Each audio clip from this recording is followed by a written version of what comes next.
Superdimensional Wizard Chapter 793 to Chapter 858. Talent ability? Torres had never heard of such a term before, but it didn't take him long to figure it out. I'm just a mortal. How can I have a talent like that? Then do you remember when you learned how to teleport? Angor asked. I need some time to think about it. When I was an undead, my memories were very chaotic. They were all fragmented images. Torres fell into deep thought after saying this. Angor couldn't help but wonder. According to what Torres said, he couldn't teleport when he was a mortal. Even when he was a soul, he couldn't do that. But why did he gain supernatural abilities when he became an undead? Moreover, this ability was so powerful that it was unimaginable. Torres used teleportation to instantly kill an apprentice. If Angor didn't have something to counter Torres, he wouldn't have been able to defeat Torres either. Was it possible for an undead to learn something like that? Angor tried to figure it out. According to the books he read, undead creatures were born with certain undead talents, such as undead hell, evil spirit interference, evil shock, and so on. But to mutate into a spatial talent, this was almost unheard of in history. In fact, even ordinary elemental talents didn't appear. Could it be that Torres' soul had something special that no one knew about? While Angor was pondering, Torres was also lost in his own thoughts. He knew that his future was basically in the hands of this great wizard. He was very clear about the great power of this great wizard, so he did not have any intention of playing tricks. Instead, he seriously searched for the truth in the memory fragments. He was curious as to why he could teleport when he was an undead, but not when he was a soul. After an unknown period of time, Torres found an image amidst a pile of fragmented memories that had no logical chain. His brows furrowed as he tried to recall the memories related to this scene. I think I found the first time I teleported, Torres muttered. When was it? Did something happen? Angor quickly asked. Torres shook his head. I don't have a sense of time after I became an undead. But I think it was a long time ago. By the way, sir, can you tell me how long it has been since year 223 of silver? Over 2,000 years. Torres was stunned. A trace of sadness appeared on his face, and he lowered his head in thought. After a while, he continued, if we calculate according to more than 2,000 years, I estimate that the first time I teleported should be at least 1,000 years ago, because in the memories of the undead, it gives me a feeling that it was extremely long ago. I remember that I had been sleeping in an underground cave. Suddenly, I noticed a lot of auras on the island that made me feel uncomfortable. Then, I woke up. Only now did I realize that the so-called uncomfortable aura was actually the aura of a living person. Torres' baby face was a little depressed. I didn't have any sense of reason back then. I just wanted to kill them. Actually, this doesn't suit my personal aesthetics. Then, I teleported from my cave to the ship where the living people were. In my previous memories, whenever I found a living person, they would run out of the cave on their own and not by teleportation. So, that was probably the first time I teleported. So you're saying that you won't be able to teleport for a long time after becoming an undead creature? Torres nodded. Yes. I think one day, I suddenly realized something and learned how to teleport. Angor had an idea in his mind. Perhaps Torres' soul had something special about it, but it wasn't likely.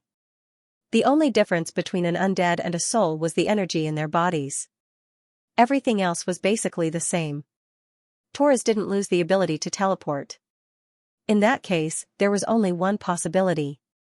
An external force had given Torres the ability to teleport. As for what it was? Angor wasn't sure, but he guessed that it was something that Song of the Deep and Summerdew Ridge couldn't forget. He didn't ask Torres about this external force right away. Instead, he decided to figure out the timeline first. How did you get to that isolated island? I'm a pirate. You already know that, sir. When I was 25 years old, I overthrew the fishy regime at Valhalla Island and learned that there was a supernatural world I didn't know about, the wizarding world. After traveling for a long time and collecting a lot of information, I decided to go to Fey Continent in year 222, which was when I was 28 years old. I wanted to find a chance to become a wizard. One day, on the way to the Fey Continent, the ship suddenly fell into a fog. When the fog cleared, I was already on that dead island. You came from Gearwheel Abyss too? And you found the graveyard of ships right away? Torres was taken aback. I did somehow end up on that island from the Gearwheel Oceanic Abyss. As for the graveyard of ships, I don't know. When I entered the island, there wasn't a single ship there. Angwar's eyes widened when he heard Torres' words. He quickly asked, Are you sure there isn't a single ship? Torres nodded. When I went in, it was empty. There was nothing inside. After I became an undead, I saw more and more ships. And they all came here for no reason. Angwar raised an eyebrow and summoned several illusion nodes in front of Torres. The illusion nodes constructed a stable illusion. In the illusion, there was an old exploration ship with a statue that looked like a peacock spreading its tail at the bow. This ship was none other than the feather fan that Lucas was on. Look at the ship. Are you sure it wasn't here when you came in? Torres stared at the ship. His memory box was opened again, and a series of images appeared in his mind. Angwar noticed the strange look on Torres' face, which meant he knew something about the ship. It took a while for Torres to sort out the images in his memory fragments. He subconsciously swallowed some non-existent saliva before saying, This ship is very strange. What's strange about it? Angwar felt like he was about to discover the core secret of the island. I'm sure. When I came to the island, there were no other ships apart from my own ship. Torres paused for a moment. Strangely enough, on the second day after I entered the island, the ship suddenly appeared at the bottom of a cliff. I happened to be nearby. When I saw it, I thought it was a ghost ship. I didn't want to go up there, so I sent one of my sailors to check it out. But when he came down, he told me that there was nothing inside. I also went up to take a look later, but I didn't find anything, so I left. There should be a corpse in the captain's cabin, right? You didn't see it? Angwar was a little confused. Torres frowned again. I saw that corpse, but it's not the same as the one I saw earlier. But it didn't come with the ship. Oh? What do you mean? Torres replied, since they couldn't leave the island for the time being, the sailors decided to dig a place for them to live. They found a cave near a lake. Once they entered the cave, they would arrive at a spacious mountain ridge. So, they dug a place for them to live. I was still thinking about leaving the island, so I kept looking around. Then one day, I went to that ship again. In the end, I found a skeleton in the captain's room. I didn't see anything there. That skeleton is lying on the chair. I feel a bit creepy, and I found a strange place. The skull of the skeleton is glowing. At that time, I was shocked and thought that it was the work of a ghost, so I used my sword to cut off his head. When the skull rolled to my feet, the light disappeared. At that time, I don't know if I was possessed or what, but I brought the skull back to the cave. Since then, the skull has been sitting on my bed. My mentality at that time was that I had subdued him, and his head was my trophy. Torres couldn't help but blush a little when he spoke about his Chinibu self. Meanwhile, Angwar was sitting beside the stove with a strange look on his face. So Torres was the one who took the skull away and left it next to his ship. He remembered seeing the skull when he and Toby went to the underground cavern. Who would have thought that it was Lucas' skull? Angwar didn't think about why the skull glowed. Now, he was thinking about something else. According to Torres, the feather fan and Lucas' body entered the island at 2 different times. What was going on? Could it be that Lucas' skeleton could move? Maybe Lucas really did die by jumping into a well. The well he jumped into was the one under Shelley Garden, and his body probably turned into a pile of bones in Shelley Garden. As for why Lucas showed up on the feather fan, and why there was a magic array under Shelley Garden, Angwar guessed that there was a third party involved. He had no idea who this third party was. However, there was one thing he could not let go of in this whole incident, and that was Lucas' strange prophecy ability. The flowers, the wishing tree, and the sword on the ship's rudder all seemed to be correct. It was just that the subject of the prophecy was wrong. Could it be that his prophecy ability was playing tricks on him? Angwar considered for a moment. The ship anchored on the lake, the one with the head of a bull, is it yours, right? Torres nodded. He didn't understand why Angwar's question was skipping all the time. Why is there a sword in the middle of the ship's rudder? When Torres told him the answer, he couldn't believe what he was hearing. Who put the sword in the rudder? It was Torres himself. The story started from before Torres Savage Beast entered the sealed island. Back then, Savage Beast was still sailing at Devil's Water. One night, a group of pirates led by the vice captain betrayed Angor. Basically, it was a feud between brothers. Angor didn't need to think too much to guess the reason. Torres wanted to go to Fey Continent to find a way to become a wizard, so he had to bring all the treasures he had collected over the years with him. They didn't want to go to Fey Continent. Instead, they wanted to return to their homeworld and enjoy their lives. That was how a group of pirates fought among themselves. In the end, Torres won the fight. Torres had just killed the vice captain when he was near the stern of the ship. He pulled out his sword and stabbed it into the rudder. The vice captain is dead. Don't you see the situation you're in? Surrender now and I'll spare your lives. Torres threatened the rest of the people around him. As soon as the threat was made, the vice captain's men surrendered after a period of stalemate. This was why Torres put the sword in the rudder. After regaining control of Savage Beast, he didn't pull the sword out of the rudder to show his power. Not long after, they arrived at the Gear Ocean Abyss. In the end, everyone fell into eternal slumber on that deathly still island. So you put the sword in the rudder yourself? In that hidden underground room, the treasures were also yours? You didn't give it to anyone else? Angor asked. Torres nodded. That's right. Angor frowned. It was the same story again. The account in Lucas's voyage diary had once again deviated from the original version. Lucas' original words were, he encountered pirates, and all the pirates died under his sword. He even chopped off the head of the pirate leader and seized a ship full of treasure. To show his power, he stabbed his sword into the rudder of the pirate ship. In the end, he took all the treasures and put them into his own treasure vault. Almost every story mentioned in this passage happened in history. However, Lucas wasn't the subject of the sentence. Instead, it was Torres. Whether it was killing pirates, stabbing swords, or stashing treasures away, Torres had done all of these things. In fact, Torres was the one who chopped off his head. But it wasn't Lucas who cut off the pirate's head. Instead, Torres had chopped off Lucas' head in the feather fan and even brought it back as a souvenir. Everything was so coincidental, but it didn't match the prophecy at all. It was exactly the same as the flowers and the wishing tree. Is this really a prophecy? Angor rubbed his temples. He felt like he was getting close to the core of the story, but he couldn't find a way to connect all the pieces together. Lucas's logbook, the dead island, Torres. But what was the relationship between them? Angor decided to keep listening. He believed that the clue that could connect all the dots had not appeared yet.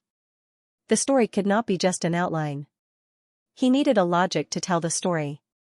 Maybe this story was the power of a third party. Go on. Tell me about your life on the island. Tell me about the time when you were still alive. If you find anything strange, don't hide it from me. Torres began to tell his story. After the underground cave was repaired, they decided to stay there for the time being. They didn't find any danger or wild beasts on the island. At first, they were glad that they didn't have to worry about being attacked by wild beasts. But as time went by, they realized that the biggest punishment was the lack of living creatures. If there were any living creatures, they would at least have enough food and water. The first problem they encountered was the lack of water. After the ship ran out of fresh water, they ran out of water. There were lakes on the island, but the water in those lakes was filthy. Just standing by the lake and smelling it made them want to throw up, let alone drink. But they had no choice but to drink the dirty water. Of course, it was boiled. There was still some sediment in the water, but it was still edible. The water problem seemed to have been solved, but the consequence was that several people fell sick with diarrhea. There were not many medical supplies, so in the end, all the people who fell sick had to endure it. They had to drink water, which only worsened their health. It was like an endless cycle. In the end, they became the first to die. The second difficulty was loneliness and loneliness. Surrounded by eternal darkness and endless loneliness, everyone despaired when they couldn't find a way out. The reason why Torres' obsession was so deep was because he had slowly built a wall of obsession in this boundless solitude. The third problem was the lack of food. Many people died of illness, and more people died. Loneliness also drove many people to suicide. The ship had enough food at first. After all, they were going to cross the sea and reach Fake Continent, which meant they had to store enough food for years. But eventually, they ran out of food. After everyone else had died, Taurus was the last person left alive. Not only was he lonely, but he also started to run out of food after staying in the darkness for so long. He tried to save food every day, and he didn't even go outside. He just lay on his bed in the hole to live longer. Taurus didn't want to die at all. As long as there was a chance to live, he would do it even if it took decades. Unfortunately, he didn't have enough food. No matter how hard he tried, he still ran out. In the end, Taurus died of starvation. During his last days, he prayed every day. He prayed that someone would take him out, prayed that a ship with enough food would bring him in, prayed that he wouldn't die. But in the end, death still came. Taurus's face was filled with sorrow when he told his story. Almost everyone who lived on the sea knew how to survive on a deserted island. However, they were stranded on a lifeless island. Even if they had survival skills, it was useless. Maybe this is my fate. Fate is like a pair of hands hiding behind the clouds, and we are like marionettes that can be manipulated at will. This is how we are destined to end up. Taurus' voice was very downcast. He sat cross-legged on the bed with a sorrowful expression. An idea came to Angwar's mind. He tried to grab it, but it was too late. What was it?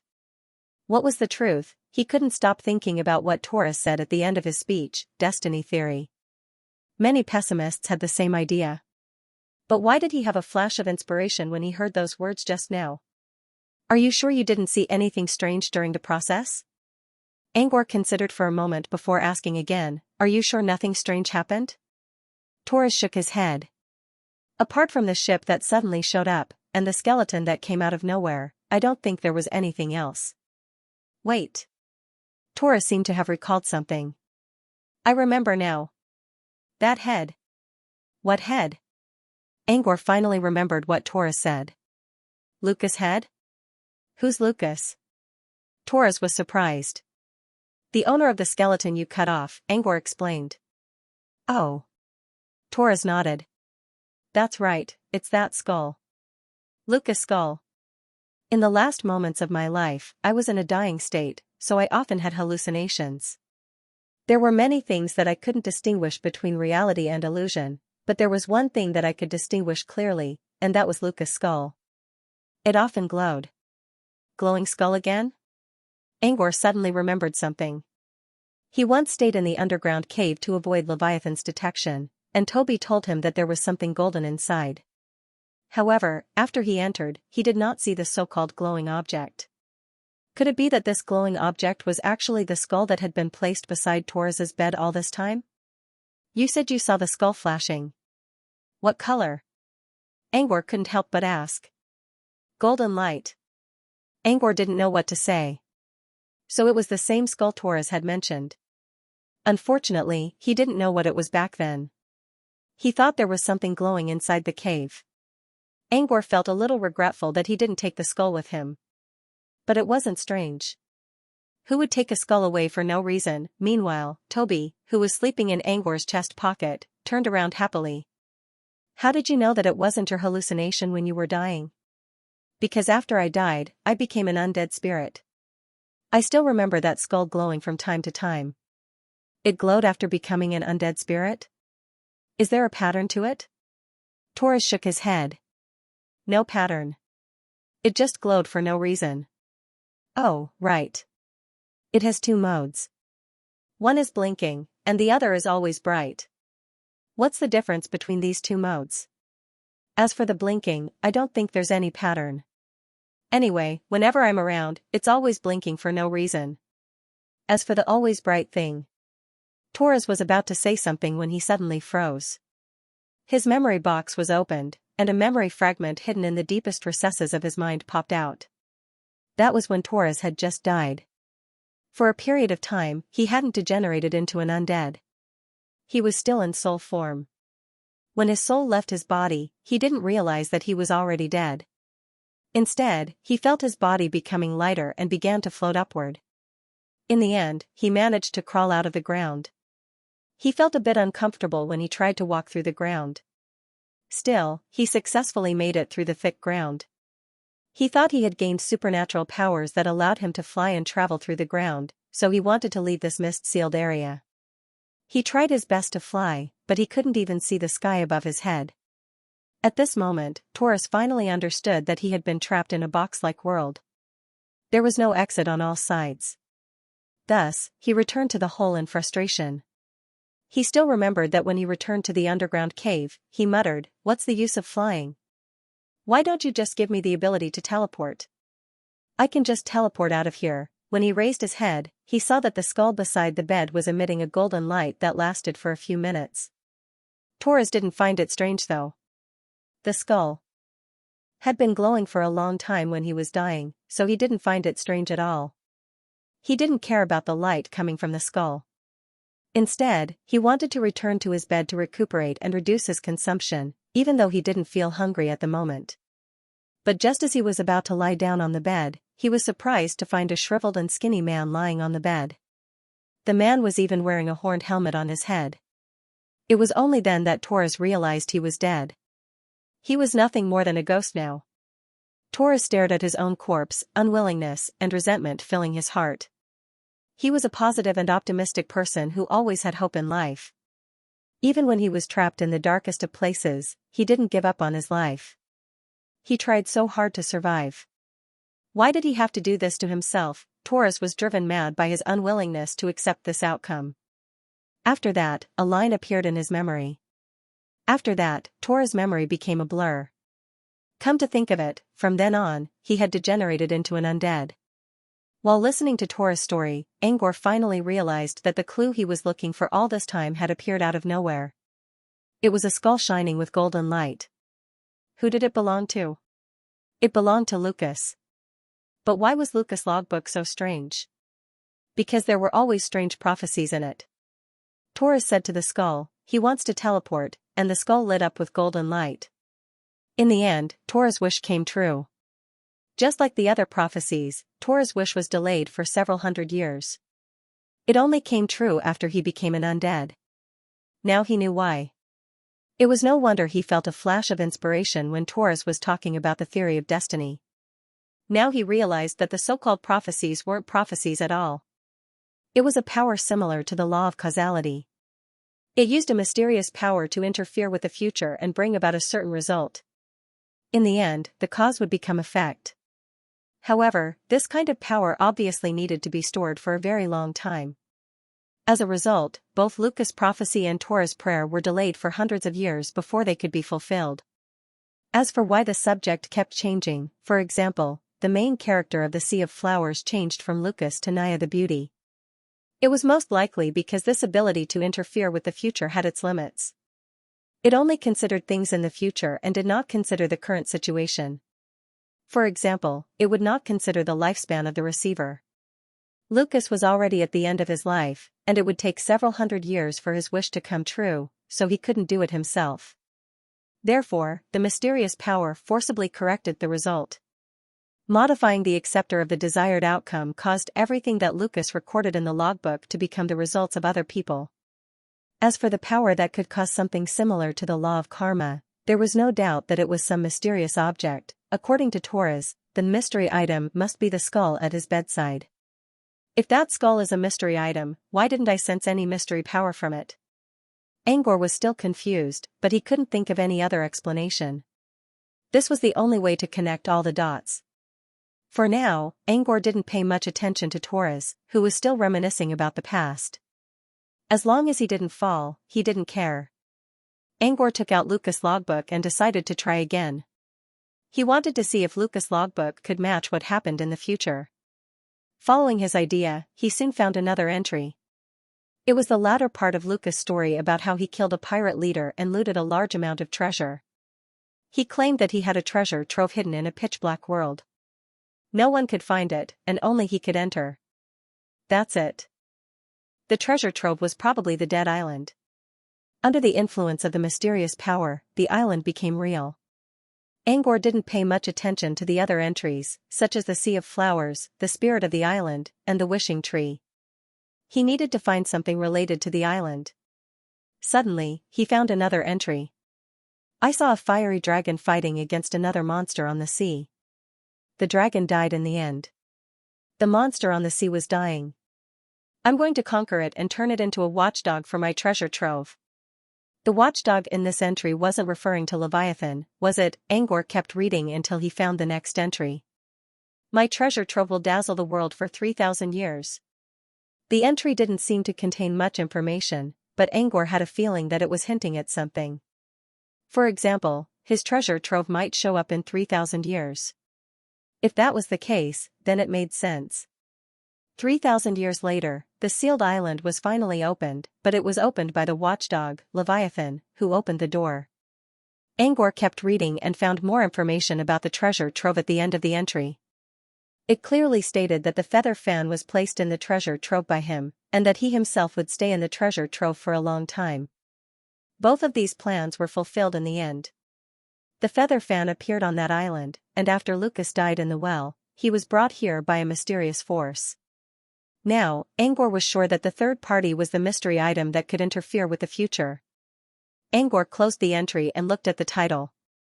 The most honest captain of the Age of Gold, Lucas. Maybe Lucas really was a liar in history.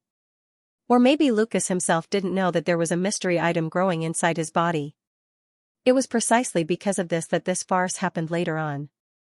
Angor couldn't help but ponder. He knew that mystery items could be born naturally or artificially. If he was right, the mystery item inside Lucas' body was born naturally. But what was the rule of nature? How did Lucas, a liar, manage to create a mystery item? All of this was a mystery that Angor could only explore in the future. Of course, Angor had to be right first. There was a mystery item inside Lucas' body, and the item's function had to be related to the law of causality. Otherwise, all his ideas would be overturned. Still, Angor believed that he was close to the truth. Although his analysis was clear and logical, his heart was actually bleeding.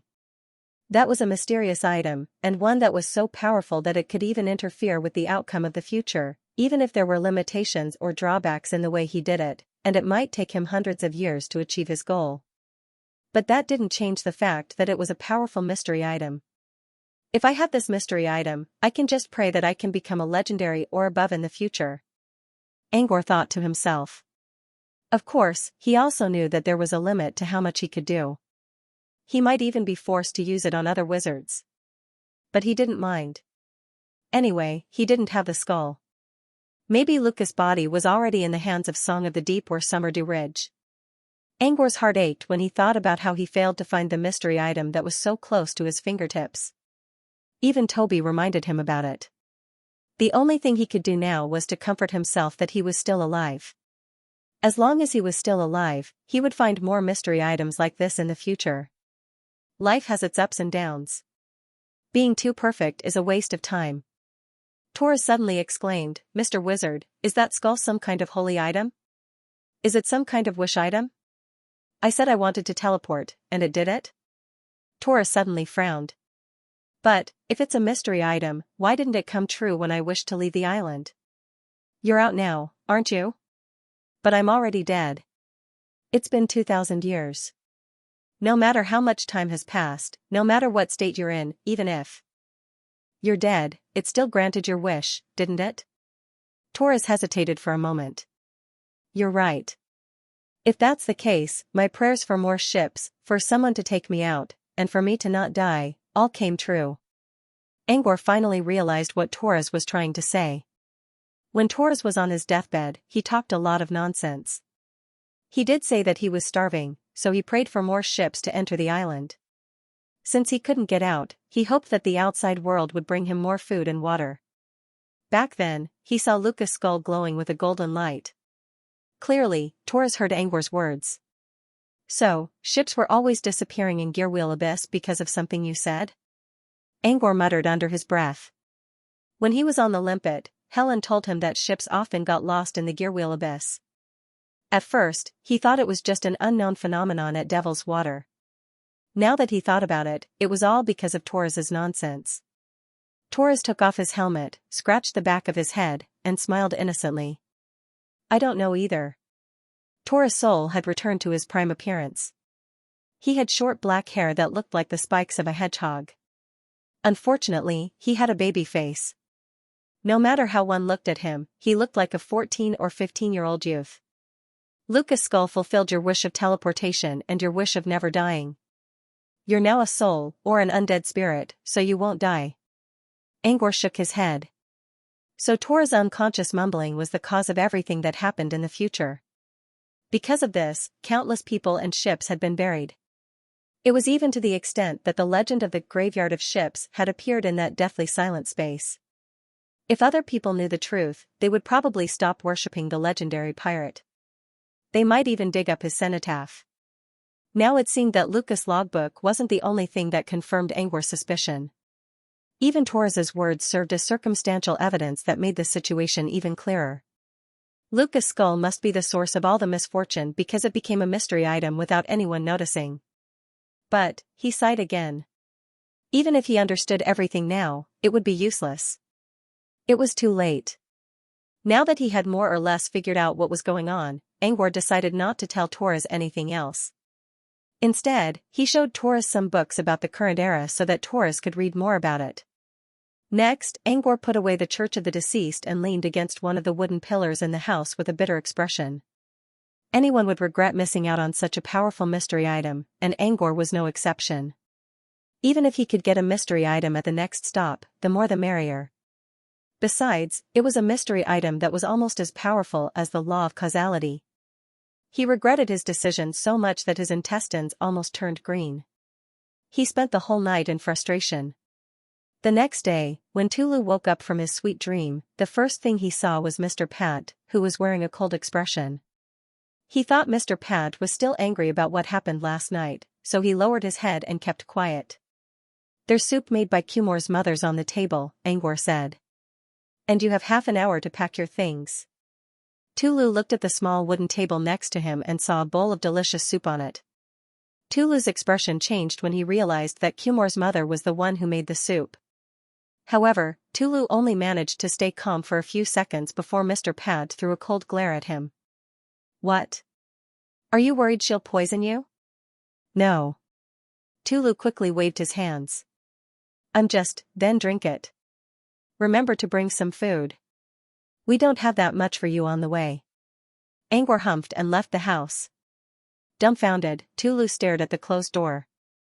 Why did it feel like Mr. Pat had become a completely different person? As soon as Angor stepped out of the door, he saw his yard was crowded with people. They were all villagers from the fishing village. They all took a step back when they saw Angor. Since Angor didn't chase them away, they kept looking at him curiously. They didn't dare to look at Angor's face, so they only saw a couple kneeling on the ground. This couple was none other than Cumor's parents. Cumor was also kneeling on the ground with dark circles under his eyes. It seemed he didn't sleep well last night. "It's all our fault, Mr. Wizard.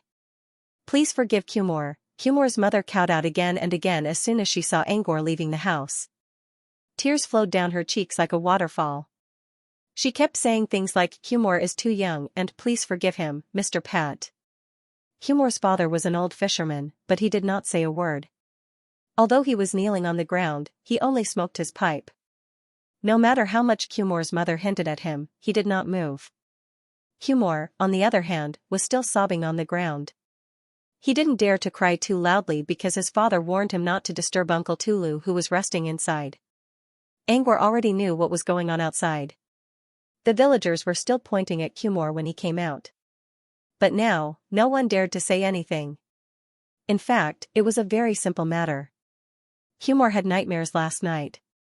Every time he closed his eyes, he would see himself being eaten by a ferocious monster in the water because of a prank.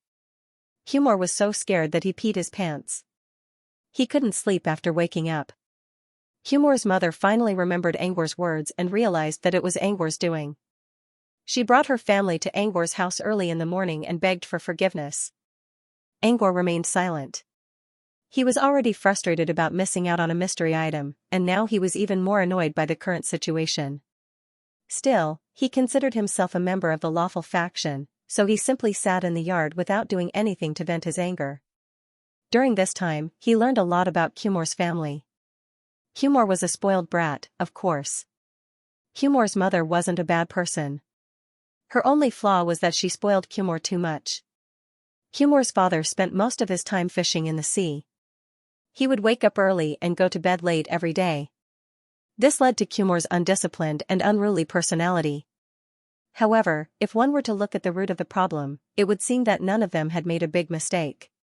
But every member of their family had a small flaw, and if these small flaws accumulated, it would easily lead to a big mistake.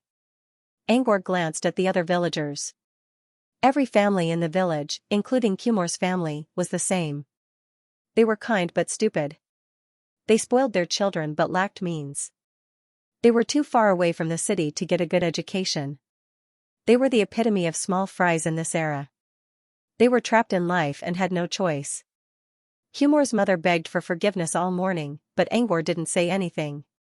It wasn't until Tulu finished packing his luggage and stepped out of the house that the atmosphere changed. Humor's father came back from fishing late last night, so he didn't see Tulu yet. When he saw Tulu's face covered in white bandages, tears began to flow out of his eyes. Humor's father, who had been silent all this time, kept apologizing to Tulu and Tulu's grandmother. Tulu was silent for a while. Seeing Leaf standing next to him, he asked and understood the situation. Humor's mother also noticed Tulu's reaction. She thought Tulu would ask the wizard for mercy after hearing about Humor's nightmare. However, Tulu didn't do that. "Mr. Pat, shall we leave now?" Angor glanced at Tulu and grinned. At least Tulu's kindness had been restrained a little. Angor stood up and looked at Humor's family. "Like I said, the nightmare isn't a punishment. When he realizes his mistake, the nightmare will go away." He ignored Humor's mother, who was crying even louder, and headed outside with Tulu. No one dared to stop them. They all moved aside to make way for them. When they reached the entrance of the village, Tulu saw the village leader and his father. "Are you going to take Tulu with you, my lord?" It was the village chief's father, the old man with a walking stick. "I'm a traveler. There are so many beautiful things waiting for me. I can't stay here forever." Angor smiled. The village leader also looked at Tulu. Tulu's head was covered in bandages, but he was carrying a large bag on his back. "Duru, shouldn't you at least wait until your wounds are healed?" the village head asked. Tulu shook his head. "That's why I'm leaving. I need to heal faster."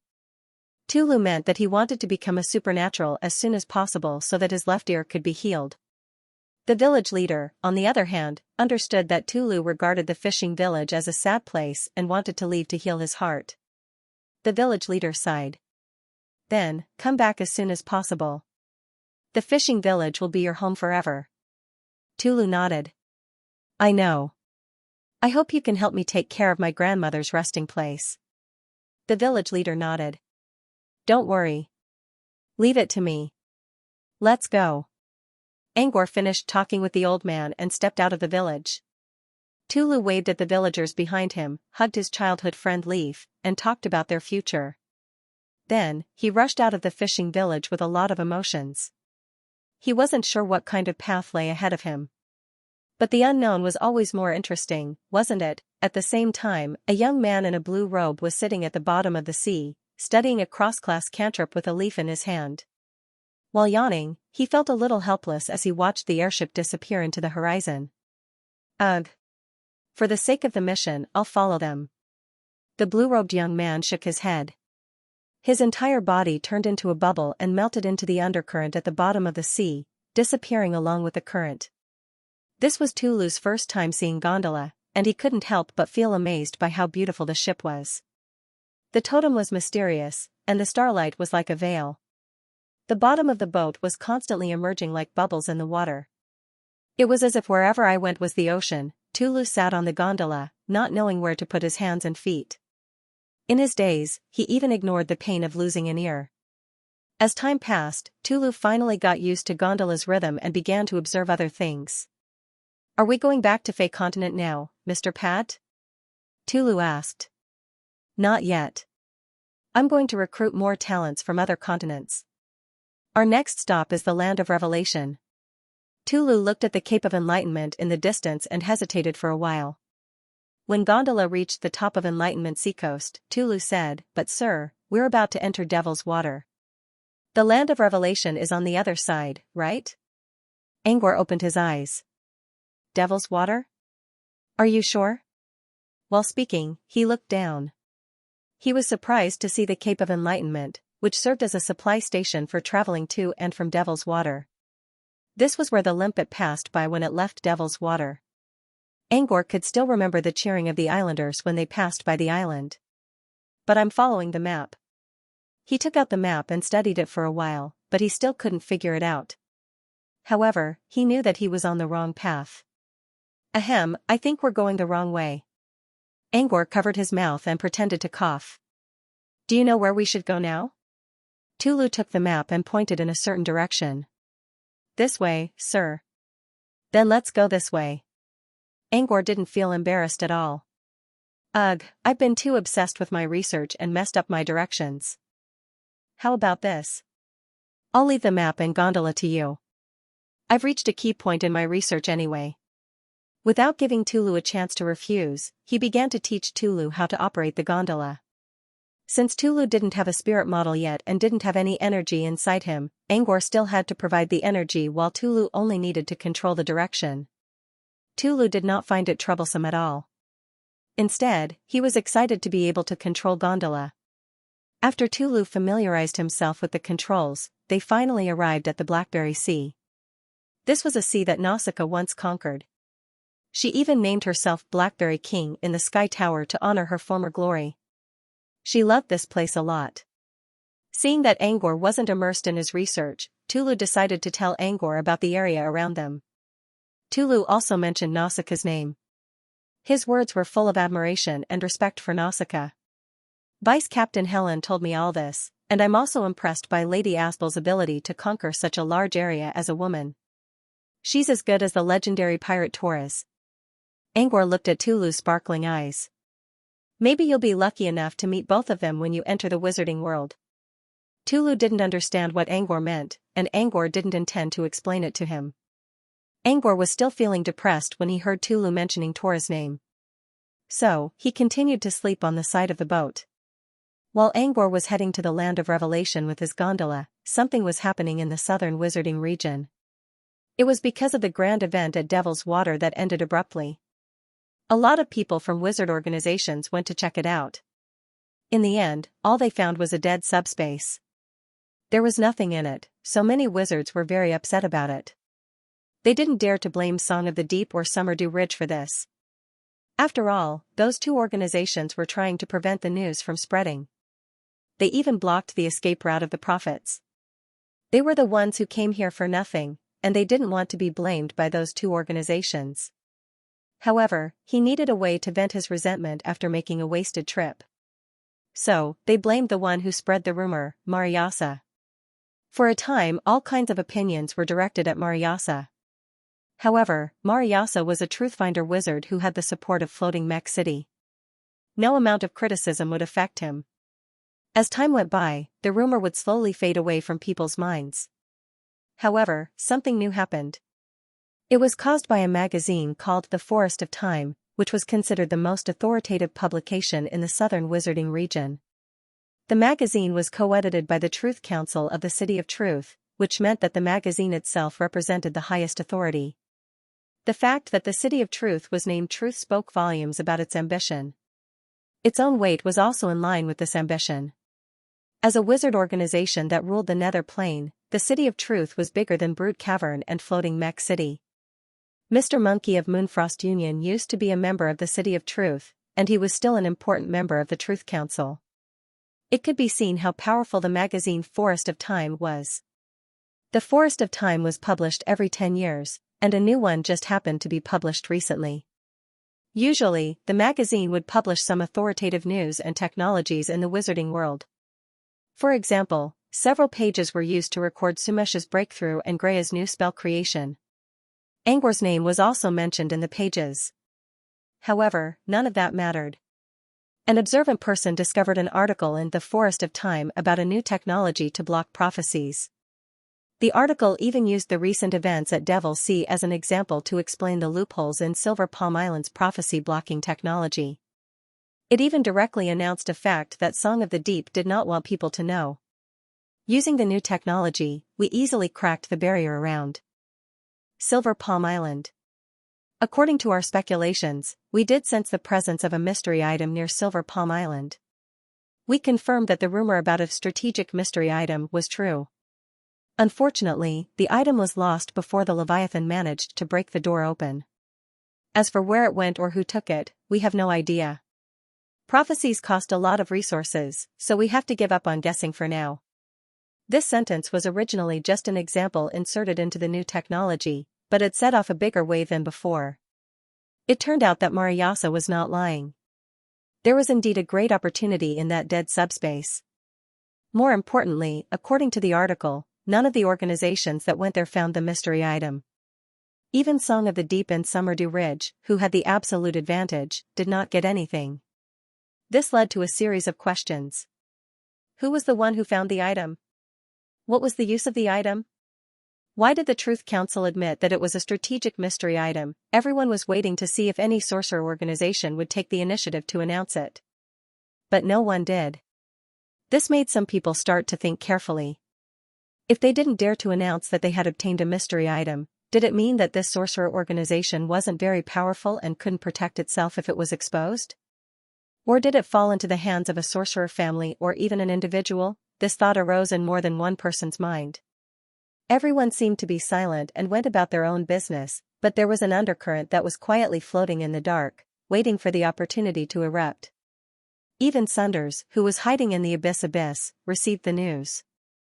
He finished reading Forest of Time and did not speak for a long time. On the other side of Sunders' hut was Evernight Cantor. Cantor glanced at the apprentices who were busy building their new base and sneered. When he looked back, he saw Sunders looking down at something. Samantha, who was meditating with her eyes closed, had opened her eyes and was staring at Sunders. How unfair. Pretending to be someone serious is so unfair. Cantor cursed in his mind. He walked to Sunders and grabbed the magazine from the table. Hey, what did you see? Why do you look like you're holding a grudge? Grudge? Sunders raised an eyebrow. Really? Cantor did not say anything. He turned to the page of the Forest of Time that Sunders removed. After Cantor finished reading, he clicked his tongue. What? Are you going to pay attention to this mysterious item that has gone missing?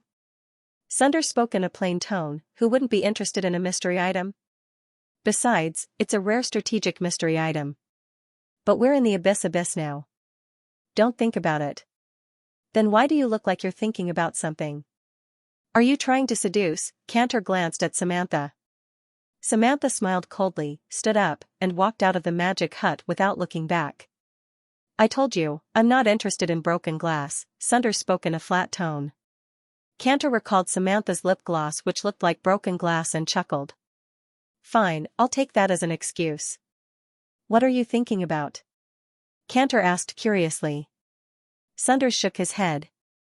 I'm thinking that if Angor wants to return to Marginalized Island, he'll pass by Devil's Water. I hope he won't get involved in this. You're overthinking it. Devil's Water is a huge place. He's just an apprentice. How can he get involved in something like this? Besides, I think he's more of an academician. He should know how to behave. Sunders only smiled. Angor might look harmless, but compared to Flora and Sumesh, he was just as good at causing trouble. He even thought about destroying the world. I hope so. Sunders sighed. At this moment, a crisp ringing sound came from outside, accompanied by the vibration of the floor. Cantor looked outside and saw a white bear as large as a snow-capped mountain walking out of the dark forest. There was an ice church on the bear's back. As the bear moved forward, the bells on the church's steeple jingled in the wind. Dokabel is here again. Looks like he brought another batch of laborers. Cantor clicked his tongue. At this moment, a piece of yellowish parchment floated down from the church on Dokabel's back. It fluttered like a feather and slowly floated to the window of the magic hut.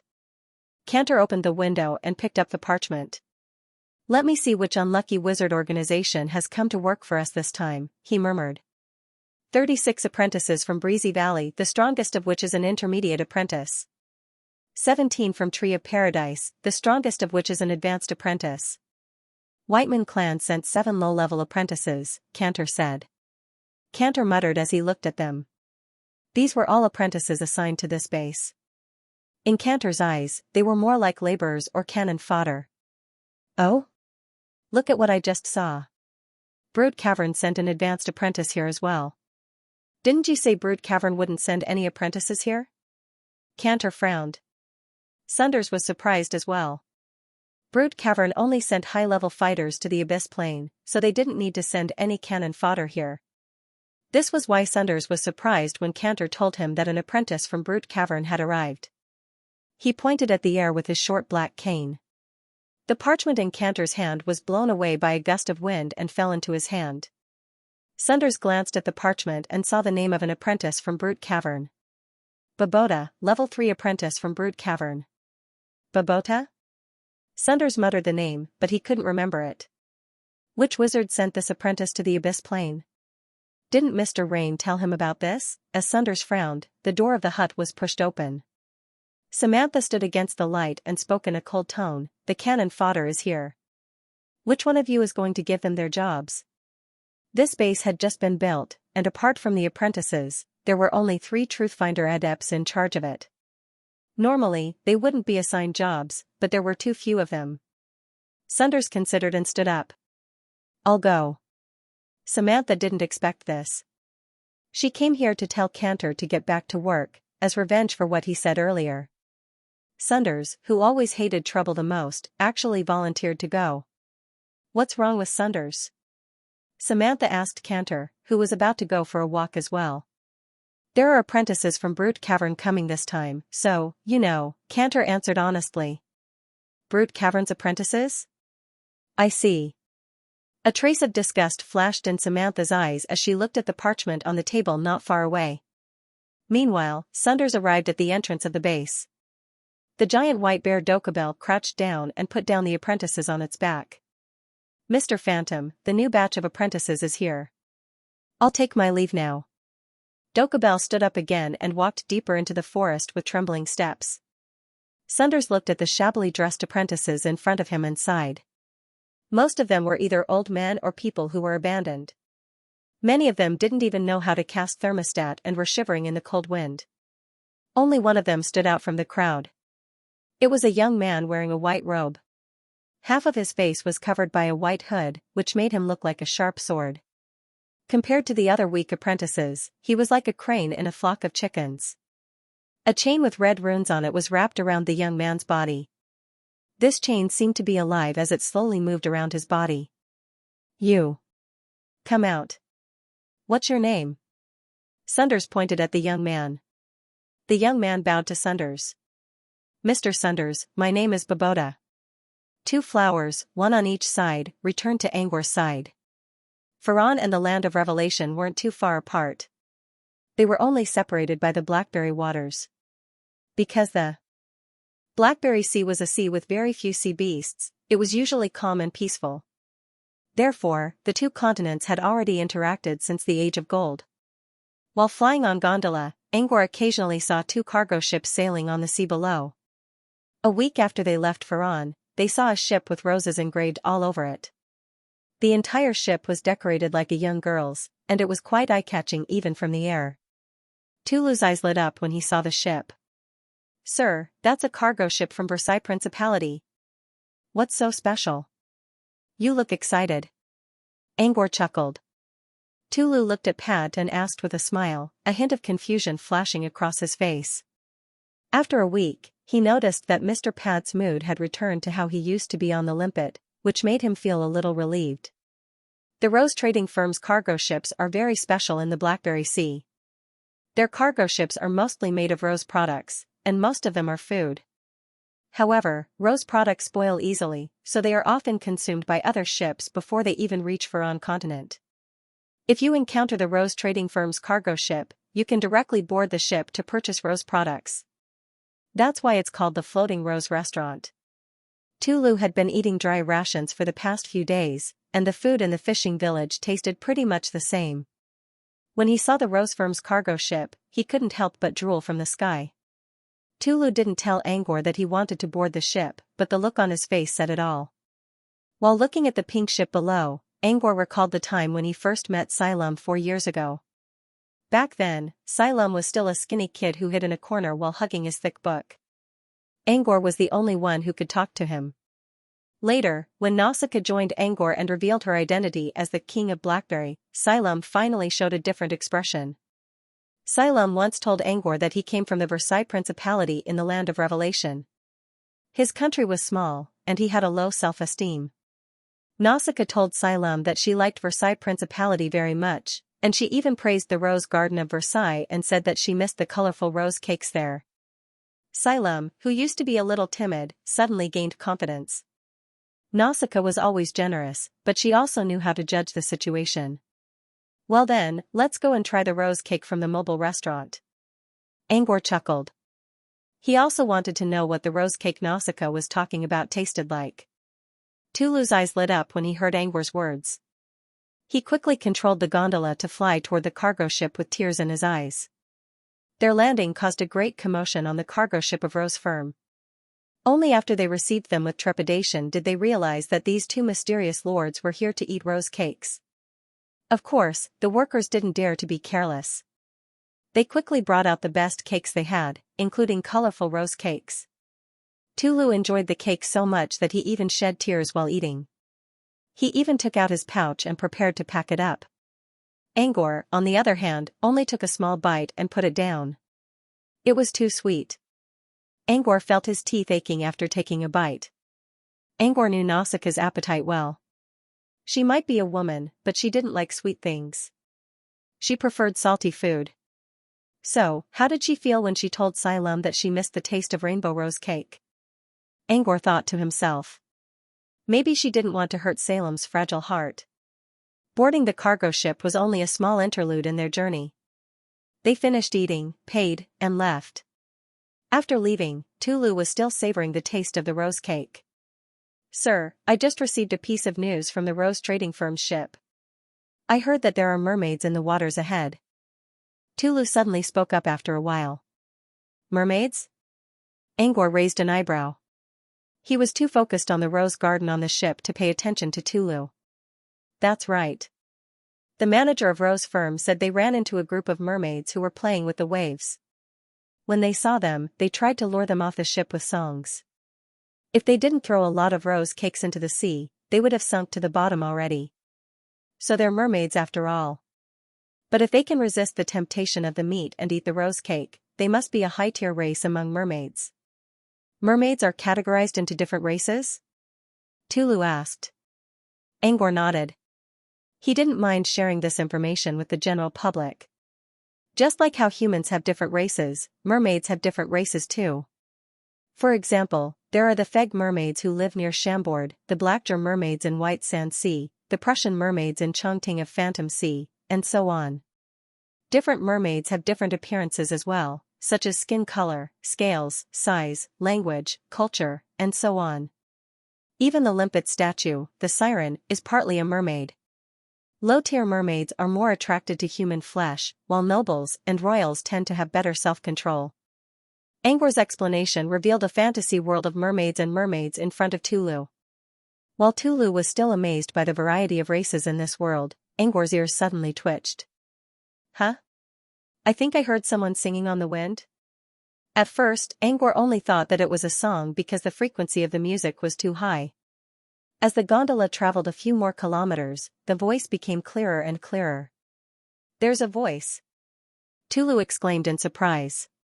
There's a voice here. And it's so beautiful. Tulu closed his eyes and snorted along with the rest of the group. Tulu's body slowly swayed along with the music. At first, it was only his head. But soon, his entire body began to move, and Tulu began to look for the source of the music. In order to hear it better, Tulu slowly leaned his head and body out of the boat.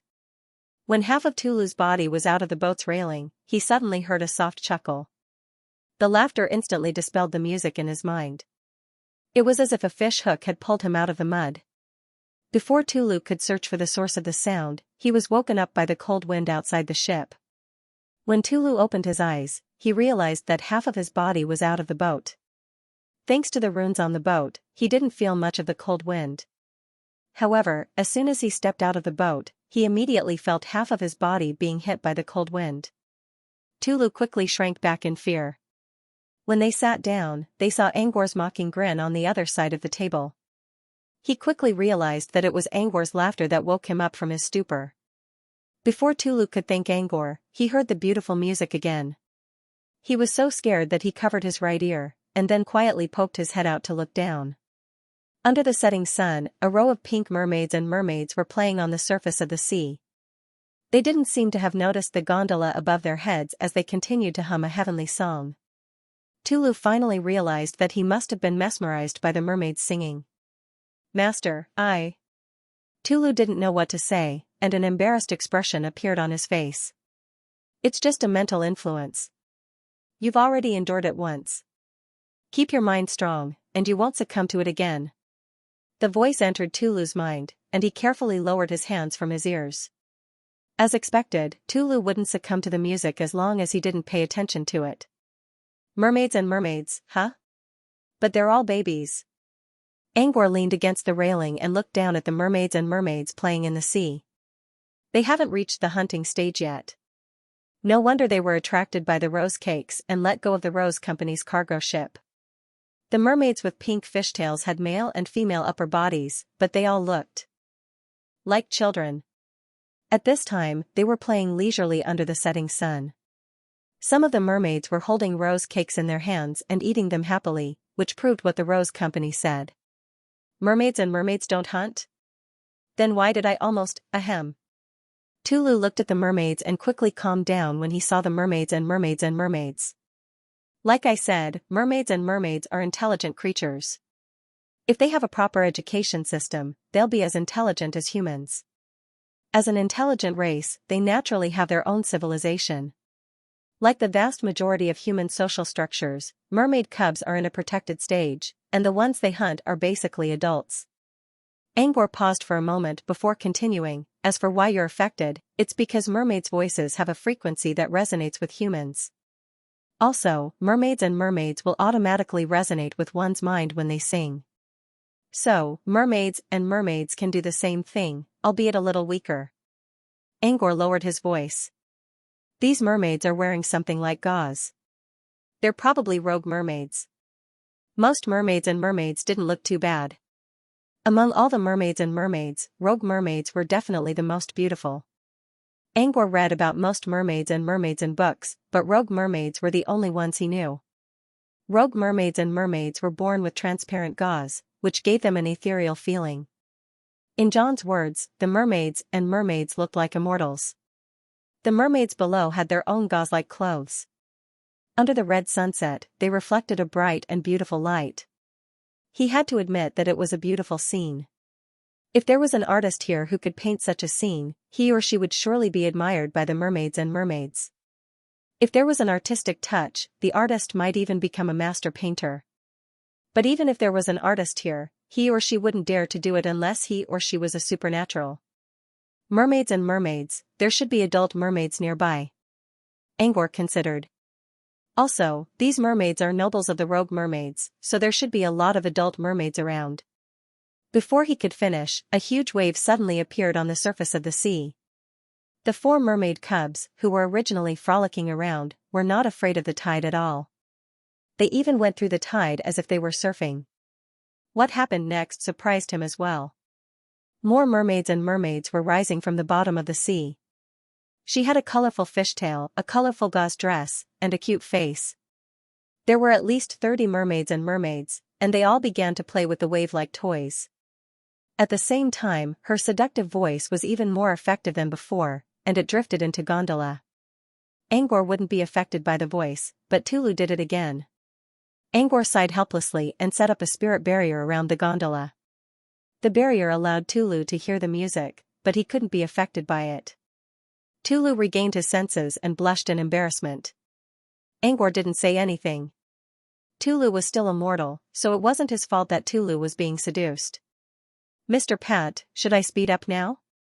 With gondola speed, we should be able to leave this area in less than a minute, Tulu suggested. Angor gave it some thought and agreed. He was interested in mermaids, but he was only curious about a new species. He did not plan to study them too deeply. Even if he did plan to do so, now was not the time. Before he could say anything, Toby began to protest inside his chest pocket. "Hey, Toby." Toby began to protest. Angor watched as Toby flew out and pointed at Tulu, and he knew what the bird was trying to do. As a music enthusiast, Toby had a beautiful yearning for all kinds of beautiful music. The mermaid's singing was not necessarily as deafening as the ones in the concert hall, but it had to be said that it was a beautiful sound that could make people indulge in. It was normal that Toby liked it. Besides, Toby wasn't worried about being seduced by mermaids, so he didn't like Tulu's suggestion at all. Angor gave it some thought and decided to stay for a while. He wasn't in a hurry anyway. Just treat it as a free concert. With that in mind, Angor signaled Tulu to stay put and added another spirit barrier. Gondola remained hidden in the clouds and didn't disturb the mermaids and mermaids. The mermaids and mermaids were still playing happily. However, Angor didn't think too much about it. In Tulu's eyes, if someone fell into the water because of the music, he or she would be reduced to a pile of bones in the next second. The music was beautiful, but Tulu didn't want to listen to it at all. Angor knew what Tulu was thinking about. He knew exactly what kind of race mermaids were. But he also understood different things from different perspectives. Mermaids and mermaids hunting humans was an unforgivable crime from a human's point of view. Angor didn't like mermaids and mermaids since he was born. But he also understood the meaning of natural selection. Different races had different choices. Mermaids and mermaids didn't do anything wrong. They were just trying to survive. Still, Angor didn't like mermaids and mermaids. At most, he wouldn't kill them as long as they didn't mess with him. Still, Angor could appreciate mermaids and mermaids for their own good. For example, their beautiful appearances and their beautiful songs. Tulu couldn't appreciate these songs because he was still weaker than the mermaids and mermaids. Once he was strong enough to defeat them, he would be able to see the true nature of the mermaids and mermaids. Apart from Tulu's fear, Angor was also enjoying the mermaid's songs. The mermaid's songs were still a bit immature, but they were still beautiful. As the mermaids and mermaids played one song after another, they would sing different songs about different things. They sang about the sunset, the sea, and all living creatures. In the eyes of the mermaids, everything was beautiful. Just like most newborn children, they didn't know what was right or wrong. The beautiful melody of their songs seemed to be able to influence everything. While he was enjoying the music, a wave suddenly appeared on the sea surface, followed by a buzzing sound coming from the bottom of the sea. Angor looked down and saw a giant turtle the size of a cloud whale slowly rising from the water. Although it was just a simple movement, it set off ripples that were dozens of meters high. Angor noticed that the turtle's shell was covered with colorful corals of all shapes and sizes. The mermaids didn't seem to be afraid of the turtle at all. They even climbed onto the shell. At the same time, on the turtle shell that looked like a coral island, a faint song could be heard. Angor had never heard of this song before. But when he heard it, he was completely stunned. He thought the Little Mermaid's song was already a heavenly song.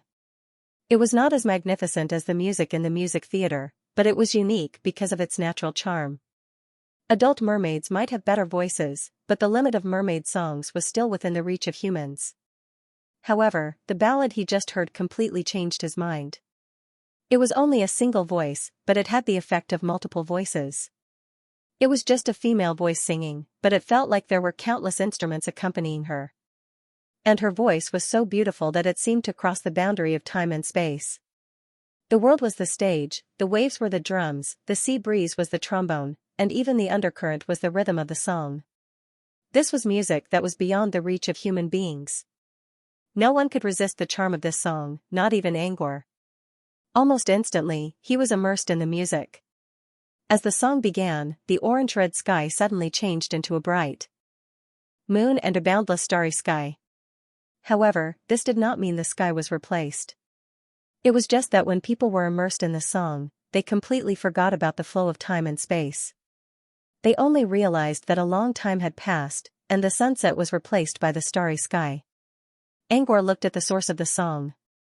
At the center of Coral Island, on a throne made of shells, corals, and gems, a beautiful mermaid with a pearl crown on her head was holding a scepter and singing with her eyes closed.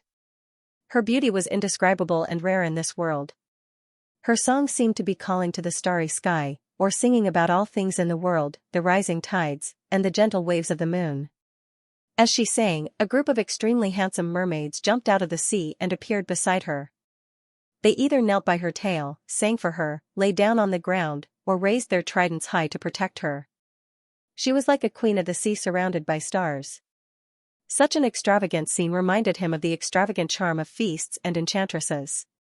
But when he took a closer look, he found that although the merfolk on the Coral Island were extremely unbalanced, and although the male merfolk were extremely handsome and surrounded the female merfolk, he did not feel that there was a sense of obscenity in the charm of the feast. Combined with the music and the changing scenery, as well as the divinity of the mermaids singing, Angor felt like he was witnessing a solemn ceremony. As the song continued, Angor looked at the scenery in front of him, and his mind began to waver. When she sang about the flowing stars, the sky changed color, and stars paved the way for her. When she sang about the birth of the great tide, the waves began to rise non-stop. When she sang about her inner feelings, countless handsome mermaids willingly bowed to her. The colorful gauze dress on her body reflected the stars in the sky above her head and illuminated the surface of the sea. It was a magnificent sight. She didn't look like the Sea Queen at all. Instead, she reminded him of a legend. The legend of the goddess of the sea. Of course, he knew in his heart that this was not the so-called goddess of the sea, but a member of the mermaid royal family who had yet to become mortal. Still, his mind began to race, and his eyes grew brighter and brighter. The moon shone brightly, and the stars filled the sky. A group of handsome mermaids surrounded the most beautiful mermaid in the world. The waves rolled for her, and the stars shone for her. While looking at the images, an idea popped up in his head again and again. His thoughts were colliding, and each time they collided, sparks would appear. These sparks were his inspiration, and he couldn't help but call for more. That's enough. Beautiful. But it's still not enough. Angor couldn't help but shout. Under the shocked gazes of Toby and Tulu, Angor flew out of gondola and hovered in the air. Not enough. Still not enough. The starry sky is covered by dark clouds. I want more, the starry sky must be denser.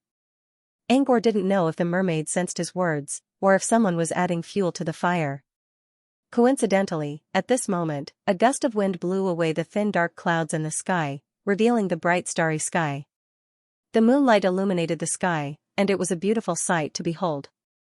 Even so, the inspiration that was about to burst out in his mind still screamed, not enough. Still not enough. The waves need to be higher. The wind needs to be stronger. Angor yelled like a madman as he tried to create a certain image in his mind. Tulu didn't know what Angor was doing. The coral island on top of the giant tortoise below was also in an uproar. The mermaids looked at Angor, who was floating in the air, and began to discuss among themselves. A human who can float in the air? A wizard? The handsome mermaid with a black shell on his ear spoke first. It has to be a wizard. What should we do? Dive in now? His companions urged. The princess can't go out on patrol. Isn't this too lame? Do you want the princess to face the wrath of a wizard? You know we're just mermaid knights. We can't fight against a wizard who can destroy the world. Let's leave it to the princess. The mermaids all looked at the princess. However, the princess didn't seem to notice the commotion outside at all. She kept singing, and this time, she was even more focused than before. This was because she had received an indescribable feeling in her heart. The feeling had come from the man floating above her head. He had told her not to stop and to continue singing. The mermaid princess knew that the man in midair was a legendary wizard. Facing the wrath of a wizard, they might be able to escape unscathed with the giant tortoise's defense. However, she didn't sense any hostility from the wizard. Instead, the wizard kept urging her to sing, as if he was enjoying her singing just like the other mermaids. She was proud of her singing. She hoped that with her singing, she could gain the friendship of this great wizard. Therefore, she did not choose to stop and continued to sing leisurely. Her decision also affected the mermaids around her, including the handsome mermaid knights. If the princess wasn't afraid, why should they? Not enough. The waves need to be higher. The wind needs to be stronger. Not enough. Angor was completely immersed in his own world. Inside, he was constructing an illusion. The illusion was based on the current scene, but it was also different. Angor wanted to find something deeper, something that he couldn't touch with his absolute rationality. So, he simply allowed himself to be enchanted by the princess and enter her song. In his crazed state, he tried to touch the light that flashed across his mind. Therefore, the song of the mermaid princess could not be stopped. In his illusion, he didn't want the small waves. He wanted bigger ones, like the ones he saw at Devil's Water. He wanted a strong wind that could tear apart everything in front of him and mend the broken pieces. These were all his thoughts as he immersed himself in the song. He could do it with cantrips, but he couldn't do it right now. If he did, he would wake up from his dream. The princess also heard Angor's shouts, but she didn't feel good about it. She couldn't summon a bigger wave or a stronger hurricane. Seeing that the light was about to disappear, Angor's shouts became even crazier. At the same time, a small bubble floating at the bottom of the sea slowly took the shape of a man. It was a handsome young man with a fish scale between his eyebrows. It was Jibra, who followed Angor's order. Hey, what's Angor shouting about? Higher waves? Stronger wind? Jibra frowned. He didn't know what Angor was talking about. Thanks to his special physique, he was able to sense what was going on in the sea. According to what he heard from other sea creatures, the mermaid princess of the rogues was out on a patrol. But why was Angor so excited? Jibra glanced at the mermaid who was singing on the island. She's pretty. But I wish her hair was green.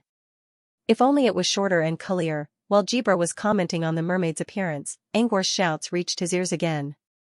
Hurricanes and waves aren't something the mermaid princess can do. Jibra looked at Angor, who seemed to have lost his mind, and instinctively triggered the undercurrents around him. A giant wave instantly rose from the sea. What came with the huge waves was naturally a hurricane that swept across their faces. Angor's eyes glowed. His mind was filled with hope again, but he still felt something was missing. Not enough. Jibra frowned. Not enough? What's he thinking? Did he notice me? Is he testing me? Jibra couldn't figure it out, so he decided to follow Angor's order. He wanted to see what Angor was up to. Not enough. Angor mumbled when the waves reached a higher height. Not enough. Still not enough. As a result, wave after wave rose higher and higher. In the end, it was a huge wave that shocked the heavens. The destructive waves and the crazy hurricanes. However, the mermaid princess was still singing in the midst of these apocalyptic waves. Her ballad also fluctuated with the surrounding scenes, but when the end of the world arrived, her voice slowly returned to calmness, making people feel at peace. It was like an ark of salvation amidst the endless waves. On the other hand, Angor's inspiration finally reached its peak. Enough. As soon as he spoke, smoke began to rise from his body. In Jibra's eyes, the smoke was all illusion nodes, which began to arrange themselves into an illusion that surrounded Angor's body. What's going on? Jibra frowned. Before he could figure out what was going on, he sensed an alchemy ripple coming from the illusion. Alchemy? Why is he suddenly doing alchemy at a time like this? Jibra wondered if Angor's crazed state was a result of his sudden inspiration. Jibra agreed with this theory. According to what he knew, Angor was a reserved person who wouldn't do something like this all of a sudden. Interesting. I wonder what kind of alchemy product will look like. Jibra sat cross-legged at the bottom of the sea and looked at the clear night sky. On the other side, after singing for almost 2 hours, the mermaid princess finally showed signs of stopping. Her throat was a bit dry, so she slowly stopped singing. Since the wizard didn't blame her for it, she slowly stopped. When she stopped singing, the storm around her seemed to have subsided as well. The knights around her quickly moved forward to protect her. Your Highness, do we need the shell spirit to dive back? The handsome mermaid with black shells inlaid in his ears leaned forward and asked in a low voice. The mermaid princess didn't know what to do. Judging from the attitude of the wizard earlier, she didn't think he meant any harm. Now that the song was over, the wizard didn't seem to be doing anything else. She wondered if she would offend the wizard if she left now. After pondering for a moment, she said softly, "Let's wait and see." Since the princess had made her decision, the other mermaids didn't dare to disobey. However, as a safety precaution, they still gathered their little mermaids and hid inside their shell spirits. If something dangerous happened, they could rely on the shell spirits to protect themselves. Jibra, the mermaids on Coral Island, and Tulu on Gondola all looked at the misty illusion in the sky and waited for Angor's reappearance. Time passed by little, and the night grew darker. However, there was no movement in the illusion. Tulu began to worry. He didn't know what happened to Mr. Pat. Meanwhile, the other mermaids on Coral Island were also anxious. Meanwhile, Jibra, who had completely merged with the sea currents, waited patiently for something to happen. Jibra assumed that something was going to happen because of the alchemy omen. She wondered if she could tell what Angor was crafting from the omen. However, to Jibra's surprise, the first thing that came wasn't an alchemy omen.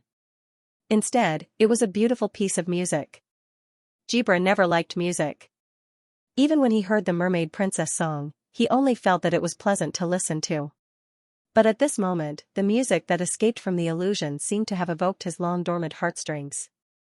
As the child of ocean, Jibra sensed that the sea had returned to its usual calm state. However, as the child of ocean, he could sense that the atmosphere of the sea had suddenly changed due to the music.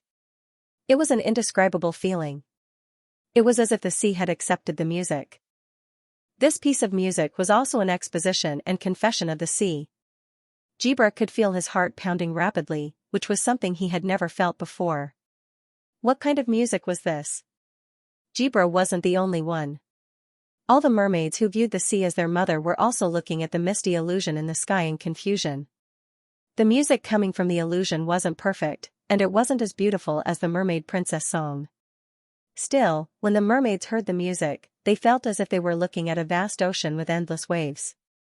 Tulu was probably the only one who wasn't moved by the music. He was missing an ear, so he couldn't hear the music properly. Plus, he was a human, so he couldn't feel the same emotion as the mermaids. Even so, Tulu still felt that the music was beautiful. More importantly, it didn't feel as seductive as the mermaid's song. It was much safer than the mermaid's song. Moreover, it was majestic.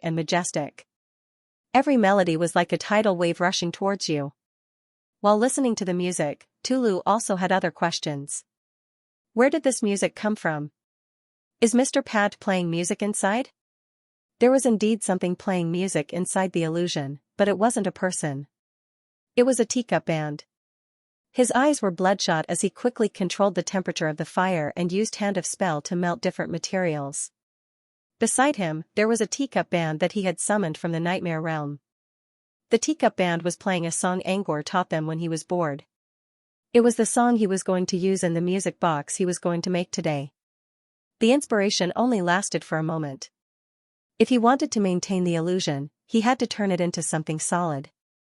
So, he decided to make a music box. He chose a music box for two reasons. First, the illusion required music to activate, and second, when he saw the mermaid princess surrounded by a group of mermaids, he suddenly remembered an alchemy illusion Lady Mirror once asked him to make. The illusion had to be beautiful, fleshy, and textured, and there had to be a lot of masculine elements in it. She also asked Angor to look at the Phantom of Feast for adult opera. Angor went to check it out himself, and he only saw color in the Phantom of Feast. He didn't see any texture in it. Later on, Angor even planned to sell his teacher for his own glory. However, he didn't expect Lady Mirror to go into seclusion, which forced him to put the matter aside. Although he didn't make it yet, he always had an idea in mind. When he saw the mermaid princess and her knights, as well as the music and scenery, he was inspired. That was how he came up with the idea of alchemy. Of course, Angor didn't care about masculinity when he was making the alchemy. He simply copied his inspiration. This wasn't a simple illusion either. Most illusions could be replicated as long as he saw them. However, this alchemy illusion was different. Compared to ordinary illusions, this alchemy illusion was infused with a kind of thought that he had come into contact with when he was in a state of madness. He didn't even know what it was. It was a strange idea that came into his mind when he was completely immersed in the mermaid princess music. He knew that if he missed this chance, he wouldn't be able to recreate the illusion again even if he managed to do it perfectly. This was why he was so focused on alchemy that he didn't even care about the time or place. When he was almost done with the shell, he needed to do the most important step, which was to fix the illusion nodes on the alchemy surface and incorporate his thought into it. Angor closed his eyes and let go of all his thoughts. The previous scenes flowed in his mind like flowing water. His hands were moving freely as if they weren't under his control at all. What he didn't know was that while he was completely focused on nothing else, the music in the illusion began to leak out. There was also a strange ripple in the music. It was already early in the morning outside, and the illusion in the sky was still there. The music that was originally released had stopped for almost 3 hours now. Still, Jibra couldn't help but think about how the song affected him. He had never heard of a song that could change the atmosphere of the sea around him just by its music alone. Jibra couldn't even describe what this aura change was. However, an analogy could be made. For example, if a person's aura was wretched before, but in the next second, his aura became incomparably holy.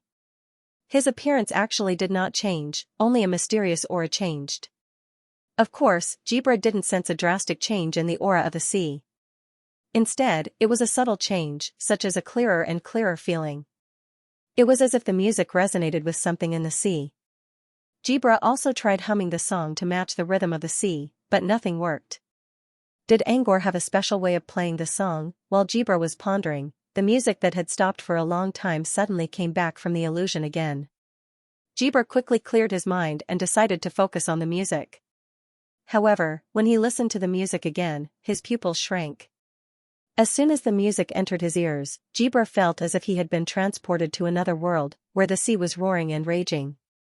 Jibra was currently sitting on a small boat, trying to stay afloat in the middle of the raging waves. In his previous life, Jibra wouldn't be afraid of the sea at all. But in this world, he didn't know who he was. It was as if all his memories were blocked. All he knew was that he was a fisherman trying to survive on a small boat. For the first time, Jibra was witnessing the horror of the sea. Every time a wave came, Jibra had to find a way to stay on the boat. Furthermore, he still had to choose a way to return home amidst the waves that came one after another. But lightning, storm, hurricane, and tsunami were all preventing him from going home. A giant wave dozens of meters tall suddenly swallowed the boat and tossed it away. Jibra managed to hold on to the side of the boat, but he was still in great danger. Half of his body fell into the sea, leaving only his head above the water. The smell of seawater filled Jibra's mouth and nose, and he felt like he was about to die. At this moment, a singing voice came from an unknown place. Before he died, Jibra looked at the source of the song and saw something glowing in the middle of the waves. He couldn't see it clearly. Only when he was about to die did he see some strands of hair and a skirt fluttering in the wind. Someone's in the waves? Jibra opened his eyes in shock. It took him a while to calm down and realize that he was still at the bottom of the sea. It felt like the strange experience he just experienced was just a dream.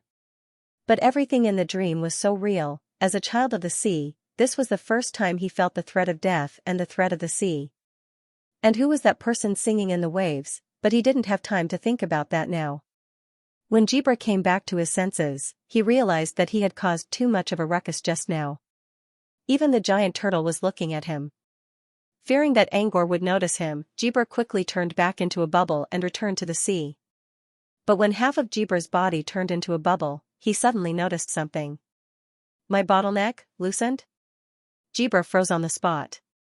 He had just become a level 3 apprentice not long ago, and he had only been stuck at the first barrier for half a year.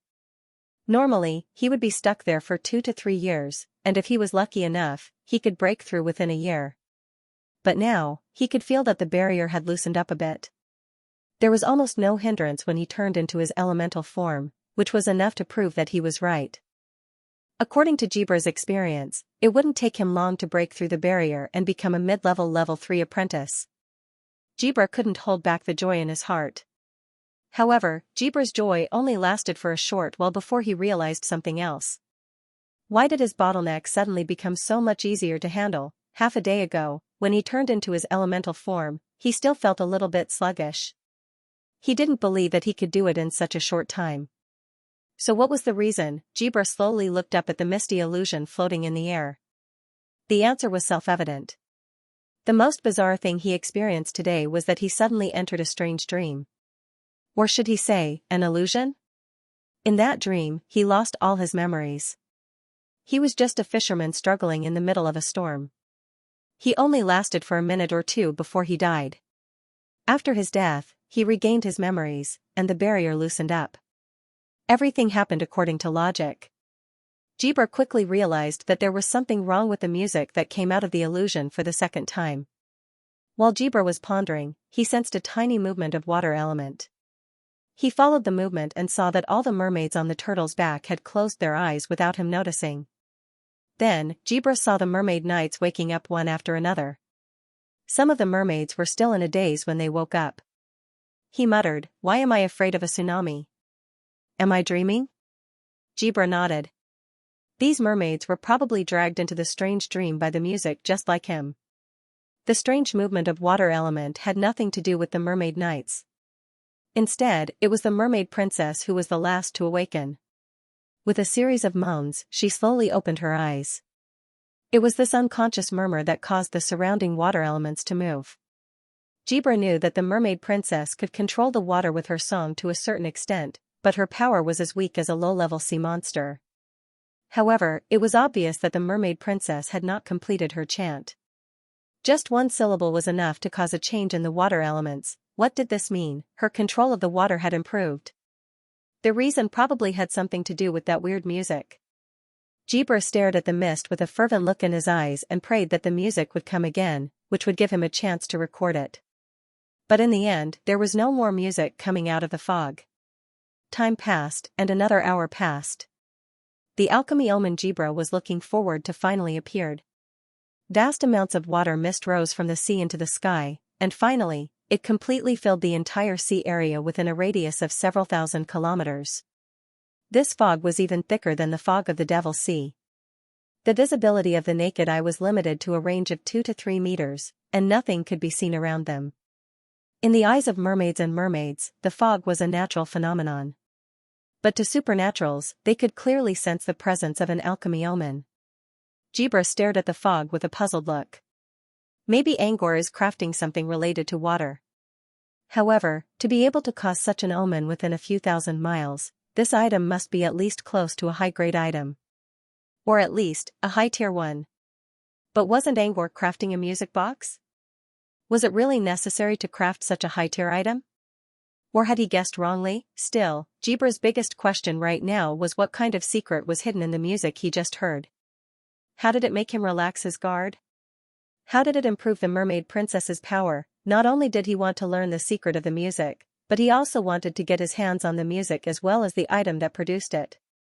However, there was no way he could get his hands on the alchemy item right now, unless he tried to steal it. And if he did that, he would end up offending an alchemist with a bright future ahead of him. Jibra considered for a moment and gave up on the idea. He already got close to Angor with the help of some precious materials, so he didn't want to offend Angor again. Unless he was confident that he could make Angor stay here forever. But he wasn't sure. Apart from Angor's strength, the gray-looking bird in the sky was already too much for him to handle.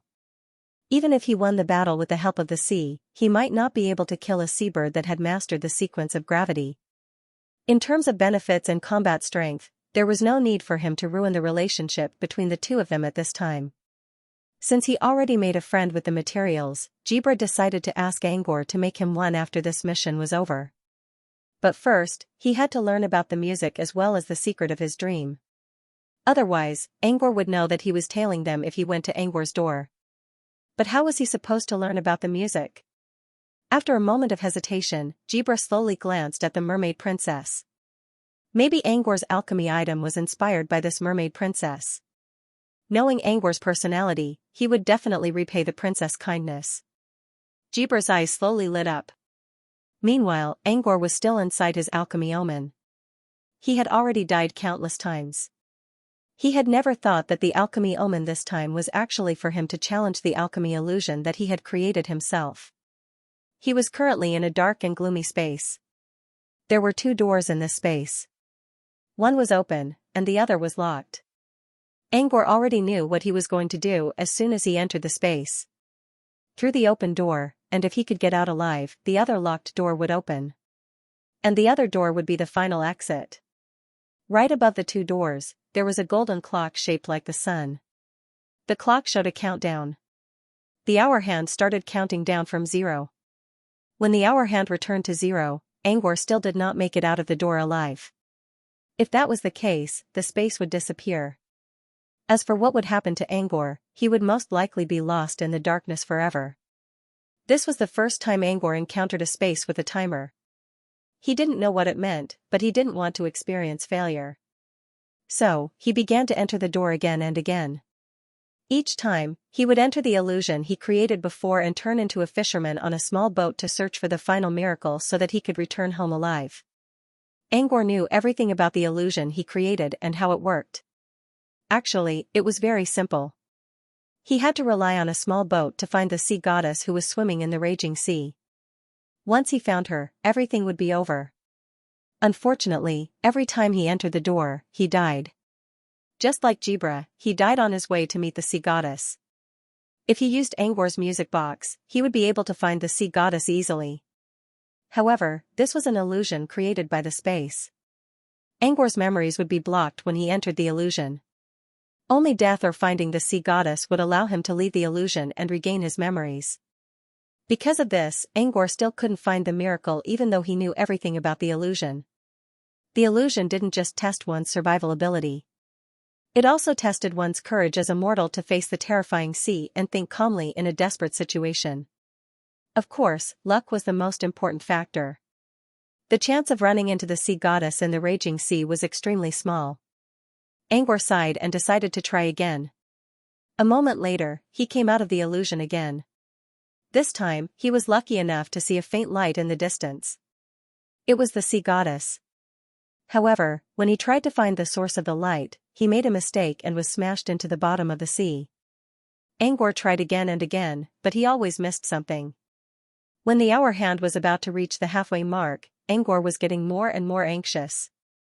He noticed that his memories were blocked after entering the door, but his mind was still as calm as before.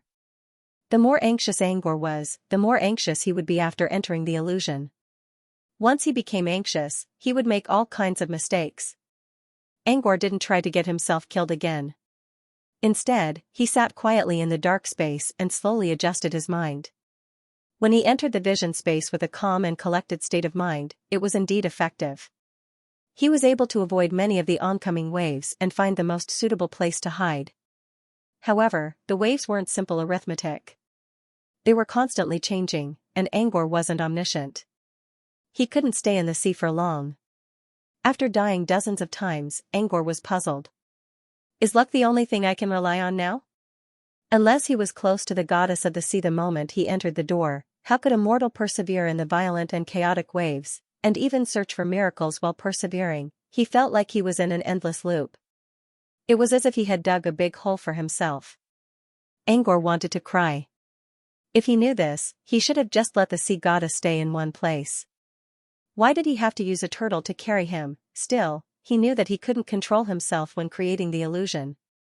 The main structure of the illusion was designed by Angor himself, but most of the details were completed by his own thoughts while he was immersed in the illusion. As for the core character, the goddess of sea, he only had a rough idea of how she should look like. The rest of the characters were created by him unconsciously. After all, he had originally planned to use the character of the mermaid princess as a blueprint for the sea goddess. However, when the mermaid princess sang the song, Angor saw a faint trace of divinity. She did not deserve the title of god. If he used her image to design the goddess of sea, it would be too cliché. However, he did not know how to express the so-called divinity, so he had to go with his original plan. But when he really began to create the image of the sea goddess, under the support of the wonderful state, he did not mix in his own feelings at all. The final image was completely designed unconsciously. So far, he had never seen the goddess of sea before. Therefore, the alchemy illusion was created by his subconsciousness. Or maybe it was something he did unconsciously under a certain frequency. Most of the time, Angor was confused. The only thing he knew was that he had to follow the design of the illusion itself to achieve the best result. Therefore, he did not plan to modify the illusion in advance. If he had consciously controlled and modified the illusion, then everything would have been tasteless, and it would have been even more impossible to trigger such a strange vision space. However, because the illusion was too stream of consciousness, Angor could not break through it yet. Angor sat in the dark space with his legs crossed and listened to the ticking of time. He was nervous, but he also tried his best to stay calm. If he removed the element of luck, what he needed to think about was how he was going to break through this illusion. The plot of this illusion is simple.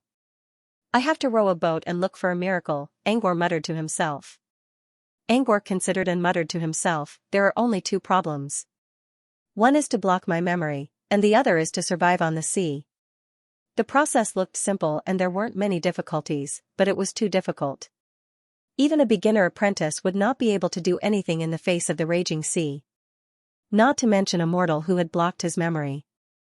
The illusion dimension would not create an unsolvable situation. There had to be a way to break through it. He had a feeling that blocking his memories and not blocking his current state of mind seemed to be the key to breaking through the situation. He stood in front of the open door and pondered for a while. Finally, when there was only half an hour left on the golden clock, he stood up and stepped through the door. Under the faint light from the door, Angor's expression was as calm as an ancient well, as if he did not care about anything in this world. As for his eyes, they were also extremely cold, without the slightest trace of their usual warmth. Soon, Angor entered the gate. In the next second, he appeared on a small boat in the raging sea. Angor's eyes went blank for a second, but he quickly regained his calm composure. His expression did not change in the face of the waves. Who am I? It's not important. What should I do now? Go home?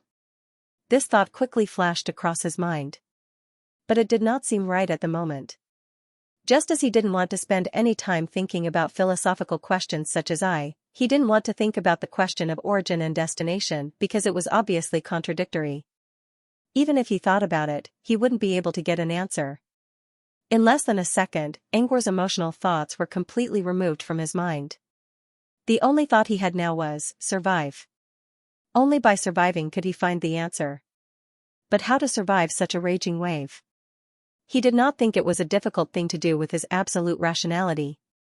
Looking at the raging waves, Angor captured every detail. Countless data and information streams passed through his eyes and finally reached the center of his brain for data processing. His brain was like an overclocked calculator, collecting the information of every wave. After some calculations, Angor quickly came up with many ways to survive the waves. However, it was like playing chess. One must not only look at the present but also consider the number of moves in the future. To do so, one must add all kinds of variables in one's calculations so that one could have a bigger plan instead of just focusing on the present. Even more data streams flooded Angor's brain like a raging flood.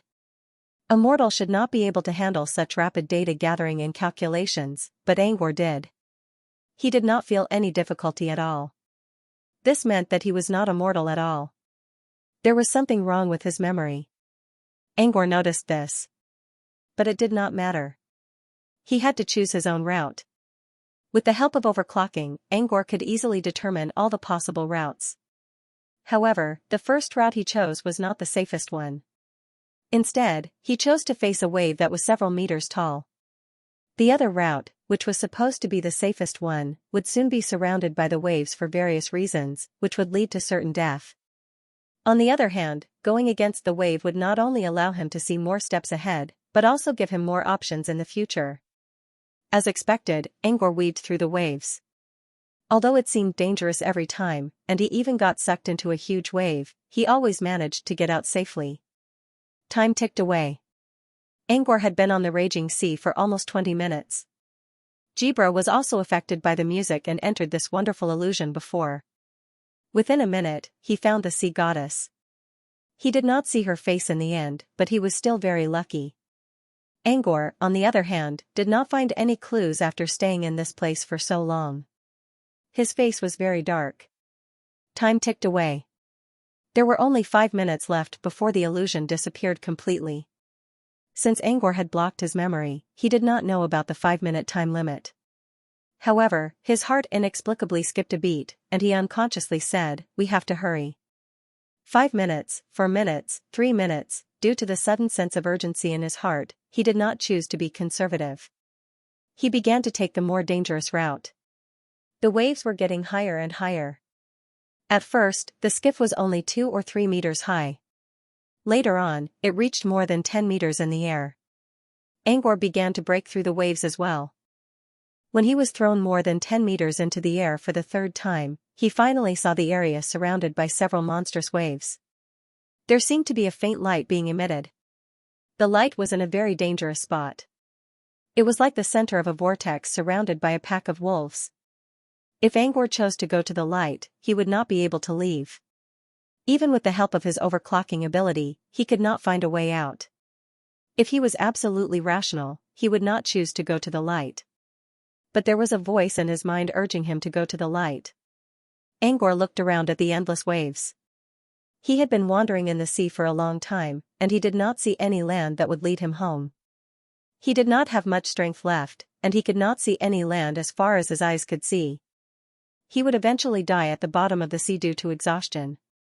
Since there was no way out, he decided to follow the voice in his mind and go to the light. With that in mind, Angor did not waste any time. He rode the waves and flew toward the light. When he reached the center of the light, his pupils contracted. What was that? What did he just see? He saw a woman who seemed to be glowing from head to toe. Her expression was indifferent, as if she was looking down on all living things. Angor felt a sense of familiarity when he saw the woman. But more than that, he was shocked. The woman might be the source of his shock, but Angor also felt ashamed of his own inferiority. He did not even dare to look at the woman. He felt so small that he did not even have the right to look at her and comment on her. When he gathered his courage and decided to look up again, Angor realized that something was wrong. Everything around him suddenly disappeared, and he found himself in a dark space. The blocked memories flooded back into his mind. After a brief moment of absent-mindedness, Angor glanced at the clock that stopped at the last minute. He then looked at the door on the other side, which was now open. He sighed in relief. He took a gamble. If his calm mind could be dragged into the illusion, would he be able to do the same when he activated his overdrive mode? Angor believed that he could find a way out by using his overdrive mode with absolute rationality. However, there were some difficulties in using the overdrive mode. First of all, could his mortal body withstand the overdrive? As it turned out, Angor's spirit remained strong even though his body was now immortal. Second of all, his memories were blocked in the overdrive mode. How could he choose to go to the light with absolute rationality? Under absolute thinking, his priority was to ensure his own survival. Therefore, it was highly likely that Angor would not go to the light to find the sea goddess. Last but not least, it was a matter of probability that Angor would go to the light. Either way, he won the bet. Angor sighed in relief. Finally, he had the mood to think about other things, such as the sea goddess. Angor did not dare to look at the woman's face even though he had absolute rationality. That was how terrifying the sea goddess was. Angor tried to recall the face of the sea goddess again, but he could not remember anything about her. The only impression he had was that she was sacred and indifferent. It seemed that the illusion created by the anomaly space already showed the so-called divinity to the extreme. He just didn't know if the sea goddess in the illusion he created would be able to reach the level of concealment that she had in the vision space. Angor believed that there was still a small gap. The illusion created by the anomaly space was similar to the illusions he created himself, but there were still some differences. For example, there was no such thing as music in the illusion. After finding the sea goddess, Angor also added nightmare aura to the giant turtle, as well as the images of mermaids and sirens. The series of events that needed to be triggered were not in the illusion of the vision space. As for the final result, Angor would have to test it out on his own after leaving this place. Still, Angor felt that the difficulty of the illusion space was unprecedented. There was even a time limit. Such a difficult illusion space also showed how wonderful this alchemy item was. Angor was curious to know what level the music box would reach in the end. With that in mind, he pushed the door open and left. Angor, who had been immersed in the illusion space, suddenly opened his eyes. The music box he had just refined was floating in the air, absorbing the strange fluctuations that had spread out in the surrounding space after the anomaly space ended. When Angor looked at it, the ripples were getting stronger and stronger. Looking at the music box, Angor felt as if he was standing in front of a vast ocean. It was as if the music box was the will of the sea itself. Angor's heart began to race. He did not use Narda's vision to examine the music box, but the feeling of insignificance in front of such a powerful will already gave him an idea of its level. Probably, something he had never made before. While Angor was still in a daze, the music box finally finished absorbing the remaining ripples from the illusion space. In the next second, another change occurred. The sea mist that covered the entire area was dispersing at a visible speed. Or rather, it was condensing and shrinking. In the end, it turned into a light blue water droplet that floated above the music box. Then, a beautiful, ethereal voice came out of nowhere and sighed. This sigh could be heard from thousands of kilometers away. Whether it was the sea beasts, the fairies, or even the plants in the sea, they all trembled and bowed their heads respectfully, quietly listening to this divine voice that did not exist in this world. Even the rogue mermaids who were looking at the sky all knelt on the ground and murmured a long string of sacred and inviolable names in their language. The name represented a concept, the sea. At the same time, it also meant that their mother, the goddess of the ocean. Apart from the rogue mermaids, Jibra, who was hiding under the ocean currents, also sensed it the most. Before Shanine had descended upon the world, which was also when the alchemy omen had spread out, he had already transformed into a body of water elemental and merged with the ocean. He did this to avoid being discovered by Angor. However, as soon as the Sai appeared, Jibra was forced out of the water and returned to his human form. This was the first time Jibra had ever experienced something like this. Just like the rest of the rogue mermaids, Jibra looked at the illusion in awe. The sudden sigh even made Xianxia, the god of the sea, frown a little. He seemed to have a vague feeling in his heart, but he was unable to capture any information at the moment. Xianxia pondered for a moment. He then reached out his finger and released a mysterious ripple into the distance. When he was done, Xianxia went back to his desk. In front of him was a piece of information sent by the Brilliance Plane. A line of strange words was written on it. The mystery item is located in the prophecy barrier. I can't see through it. My apologies. It was one of the 18 observers of Starleech Temple, Sarah, who was also known as the Innocent Reader. Even an observer couldn't find the item? It seemed the rumor about the item being taken in by a certain wizard organization wasn't groundless after all. Xianxia shook his head and sighed. Then, he tore the valuable report into pieces and sent it to the other dimension. Back at Blackberry Waters. While Angor was still wondering where the sigh came from, the blue water droplet above the music box slowly fell down.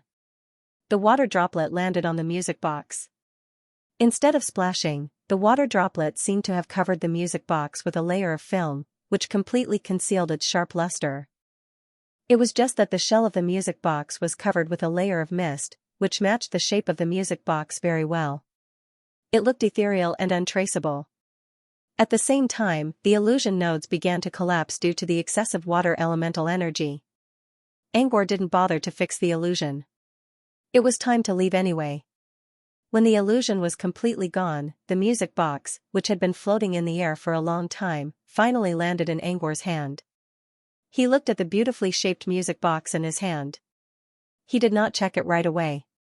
Instead, he calmed himself down and put the music box into his bracelet. He had other matters to attend to right now. He would have to wait until he was done with his current task.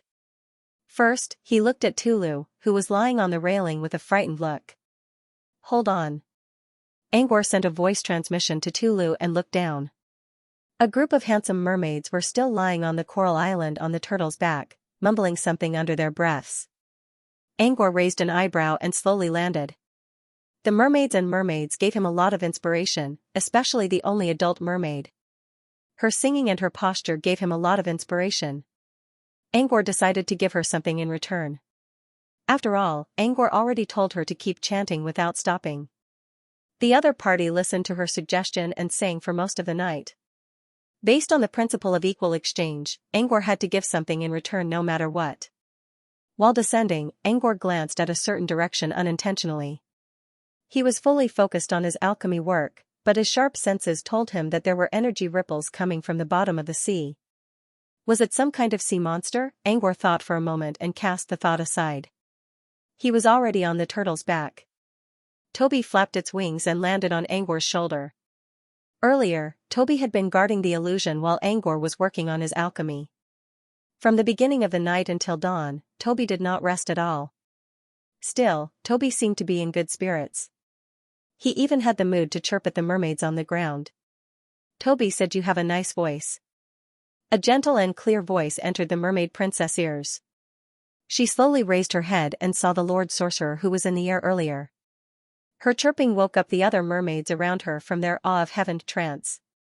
When they saw Angor, they all became cautious and protected the mermaid princess behind them. However, the mermaid was braver than the other mermaids thought. She pushed away the knights and bowed to Angor. "Greetings, Mr. Wizard," she spoke in a soft and clear voice. She didn't speak the common tongue very well, which meant she didn't use it often. However, her beautiful voice made up for her lack of proficiency in language. Before Angor could say anything, Toby, who was one step ahead of him, had already begun his long speech. He even waved his wings and gestured. The mermaid princess could understand some of the sea creatures' language, but not the seabirds. She looked between Toby and Angor in confusion. Angor cleared his throat and interrupted Toby's speech. There was only one meaning behind Toby's words. "I've taken a liking to you. Come with me. As long as you sing for me every day, I'll feed you dried fish on time." Of course, Angor wasn't going to translate Toby's words. "This seabird is called Toby. He likes your voice, so he's praising you." Toby wasn't happy with Angor's translation. Angor grabbed the bird by its wings and stuffed it into his pocket. Even a fairy tale ending in seabird and fish ended in tragedy. "Forget about it." The mermaid princess nodded shyly. "Thank you." "You're a royal member of the Rogue Mermaid clan?" Angor asked. "Yes." The mermaid princess nodded. "My name is Valley, the princess of the Rogue clan of Blackberry Sea." Angor didn't waste time. "Princess Valley, I was crafting an alchemy item earlier, and your voice gave me great inspiration. In return, I'll fulfill one of your requests, as long as it's within my means." An inspiration in exchange for a request. Valley's heart began to race. Just as the strange voice said, the man would repay her kindness. In that case, should he follow the instructions of the person who had transmitted his voice? Valley hesitated. She stayed to sing because she wanted to gain the friendship of a wizard.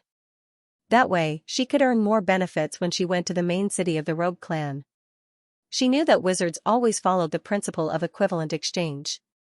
She only wanted to give someone some inspiration, and it didn't seem right to ask for anything in return. In fact, it would be better for her to exchange for an imaginary friendship. But if she did as the voice said, she would have made a deal with the man in front of her. After that, she would no longer be able to seek friendship with the wizard in front of her.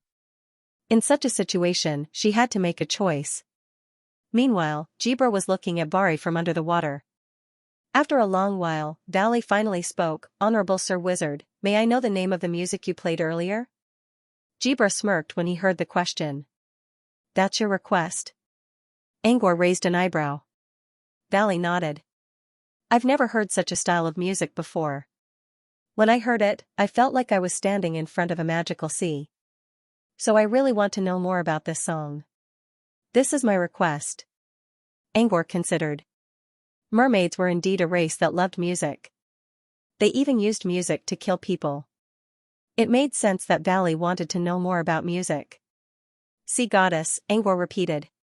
"The name of the song is Sea Goddess."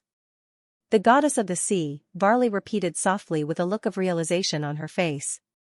It was as if he was once again immersed in that music, as well as that wondrous dream. Varley couldn't tell whether it was an illusion, a dream, or another world. Let's just assume it was a dream. She lost all her memories in the dream and became a mortal who was looking for a miracle in the middle of the sea. For the first time in her life, Varley felt fear toward the sea. At the same time, she also gained a better understanding of what it meant to be a mortal facing the waves of the sea. she still couldn't find a miracle in the end. But before she died in the dream, she vaguely saw a glowing skirt behind the waves. So that's the goddess of the sea? Varley muttered to herself. Not only was Valley sighing, but the surrounding mermaid knights were also talking about their experiences in the dream. Almost all of the mermaid knights didn't see the goddess of the sea, and many of them didn't even see the hem of her skirt or a strand of her hair. However, after experiencing that dream, they were all very certain that the sea goddess might be by their side. Angor listened to the mermaids' conversations and realized that the second time the music came out, these mermaids were dragged into the alchemy illusion. Angor looked at Toby curiously and asked if Toby entered the illusion as well. Toby didn't answer. Toby didn't enter the illusion at all. Could it be that the alchemy illusion could only be entered by humans or humanoid creatures? Angor pondered. Sir, was the world created by the music just a dream? Varley suddenly asked, or is it the goddess of the sea's domain? Why do you think it's the goddess of the sea's domain? Wally said, after I experienced that amazing journey, I found that I seemed to be more intimate with the sea. My control over the sea was also stronger than before. As her voice fell, she let out a soft moan, and a mist immediately gathered around her. The water element in her body was as active as an elementalist's apprentice. Angor raised an eyebrow. Looks like I've made something amazing. Angor was also surprised by Varley's sudden increase in affinity with water. But after giving it some thought, he found it reasonable. During the process, he felt as if he had become part of the sea, which allowed him to get closer to the laws of nature. When he came out of the illusion, he noticed that he felt closer to the sea than before. That was why he could clearly sense the energy ripples at the bottom of the sea. Angor believed that if he could learn another branch of elementalist's cantrips, he would progress much faster than before. Angor muttered to himself. If Varley and his intuition were right, this music box he made must be something incredible. Something that could improve one's affinity with water and shorten the time required to learn another branch was rare even among high-tier alchemy products. What he didn't know was that the music box also helped Jibra to break through a bottleneck in a short amount of time. If word of this got out, it was likely that all the magi of the sea or those of the water element would go crazy over this. Varley also heard Angor's words. So this isn't a divine realm? Is it just an alchemy item made by a wizard? Angor nodded. It's not a divine realm or a dream. It's just an illusion created by an alchemy item. Varley's expression turned gloomy. As a mermaid, she believed in the god of the sea. When she found out that the place she thought was the divine realm was just a man-made illusion, Valley found it hard to accept. I don't know if there's such a thing as a god's domain in this world, but I'm not sure if it's real or not. But I'm still a human at heart. I don't think a divine realm can be achieved by a human. Of course, Angor didn't believe in gods. Or rather, any wizard who pursued the truth would never believe in gods. What he said to Varley was just a casual consolation. Varley was a little surprised. The wizard was right. Gods were always high and mighty. If even humans could reach the divine realm, wouldn't that make them gods too? Do you have any other questions? If not, I'm going to leave now. Sir Sorcerer, can you let me enter the illusion once more? I want to listen to the music again. I really like it, Varley said. That illusion. I can't do that. Hearing this answer, Vale's expression became somewhat regretful. However, there's no harm in revisiting the music. Angor slowly lifted his gloved right hand and pointed at the air with his fingertips. Soon, the illusion of a space tunnel appeared in the air. Under Wally's surprised gaze, a group of pink, fairy-like teacup men appeared one after another from the shadows. These teacups all had different patterns on them, which made them look like dreamy girls. Their arms and legs were as long as matchsticks, and they carried all kinds of musical instruments. There were even teacups sitting on benches or leaning on black pianos. They're the teacups. They played the music just now. While explaining, Angor reached out a finger to tease a group of sleepy teacups floating above his head. As he did so, the nightmare aura in his right hand filled the teacups' bodies. The sleepy teacups suddenly regained their vitality. Wally looked at the teacup band, and her eyes flashed with surprise and envy. As the only woman in the room, she couldn't help but feel excited when she saw these fairy tale creatures. At the same time, she couldn't help but admire Mr. Wizard's wondrous tricks. No wonder I heard a lot of music. They're such cute little things. Varley couldn't help but exclaim. Cute little things? As more and more nightmare aura was released from his right hand, the concentration of nightmare aura in his nightmare domain increased. The teacup band was no longer as fragile as they used to be. They could even withstand a level 2 apprentice's cantrip without getting hurt. They could even bounce the cantrip back. They could be considered deadly weapons. If Varley knew their true colors, she probably wouldn't call them cute anymore. It's been so long since I saw the Queen. I want to go back. It's so nice to have Lord Shava with us. Long live Lord Shava. The teacups' childish voices spread out from their mouths. Fortunately, their voices were more like emotions that mortals couldn't sense. After ordering the naughty teacups to keep quiet, Angor pulled out one of the teacups and asked it to lead the band to play Sea Goddess. As the music began, beautiful music slowly spread out. Last night, the song sounded like a goddess who was bathing in the moonlight while the sea cheered for her. Listening to it now, although it was less impassioned, the degree of tranquility and elegance was even better. Angor could almost see the side of a goddess who was welcoming the rising sun with a holy smile. This kind of movement and stillness was just like this unchanging ocean. It had moments when it roared and howled, but also moments when it was calm and deep. The same song was played in a different way, but they all told the same story. Everyone was completely immersed in the music. Angor used to listen to it a lot, so he was quite immune to it. The name of the song was indeed Sea Goddess. He found it while browsing through his hologram tablet on the limpet. He was amazed at first, but the sound quality of the tablet wasn't as good as a live performance, so he taught the teacups how to play the song. Last night, when he was refining the alchemy illusion, he actually planned to use Valerie's chant. However, he felt that although Valerie's chant was good, it lacked the changes of the sea. That was why he came up with this song. And as it turned out, he made the right choice. Not only did the song fit perfectly, but it also fit the image perfectly. The song came to an end. When Varley opened her eyes again, Angor was nowhere to be seen. The beautiful flying boat in the sky had already left. Clearly, he had already left. Vale felt a little regretful.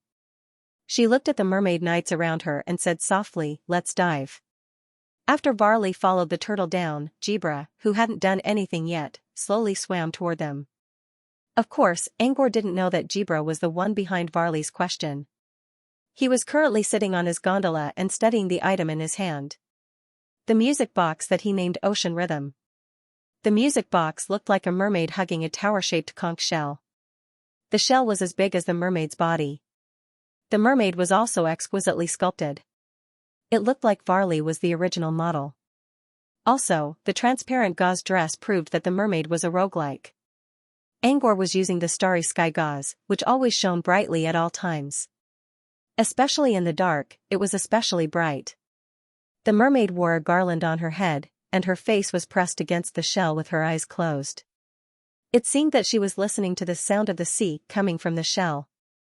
The shape of the music box was beautiful. Not to mention the dazzling starry sky veil, just the thin sea fog outside the music box was pleasing to the eye. Tulu, who was sitting in front of Angor, was also amazed by the beautiful music box. Angor was also satisfied with the appearance of the music box. However, compared to its appearance, he was more satisfied with its properties. His eyes were still glowing when he used Narda's vision. The server in his mind space finally displayed the specific information about Ocean Rhythm. So this is something I've never achieved before. Angor sighed in relief. It's a high-level alchemy creation.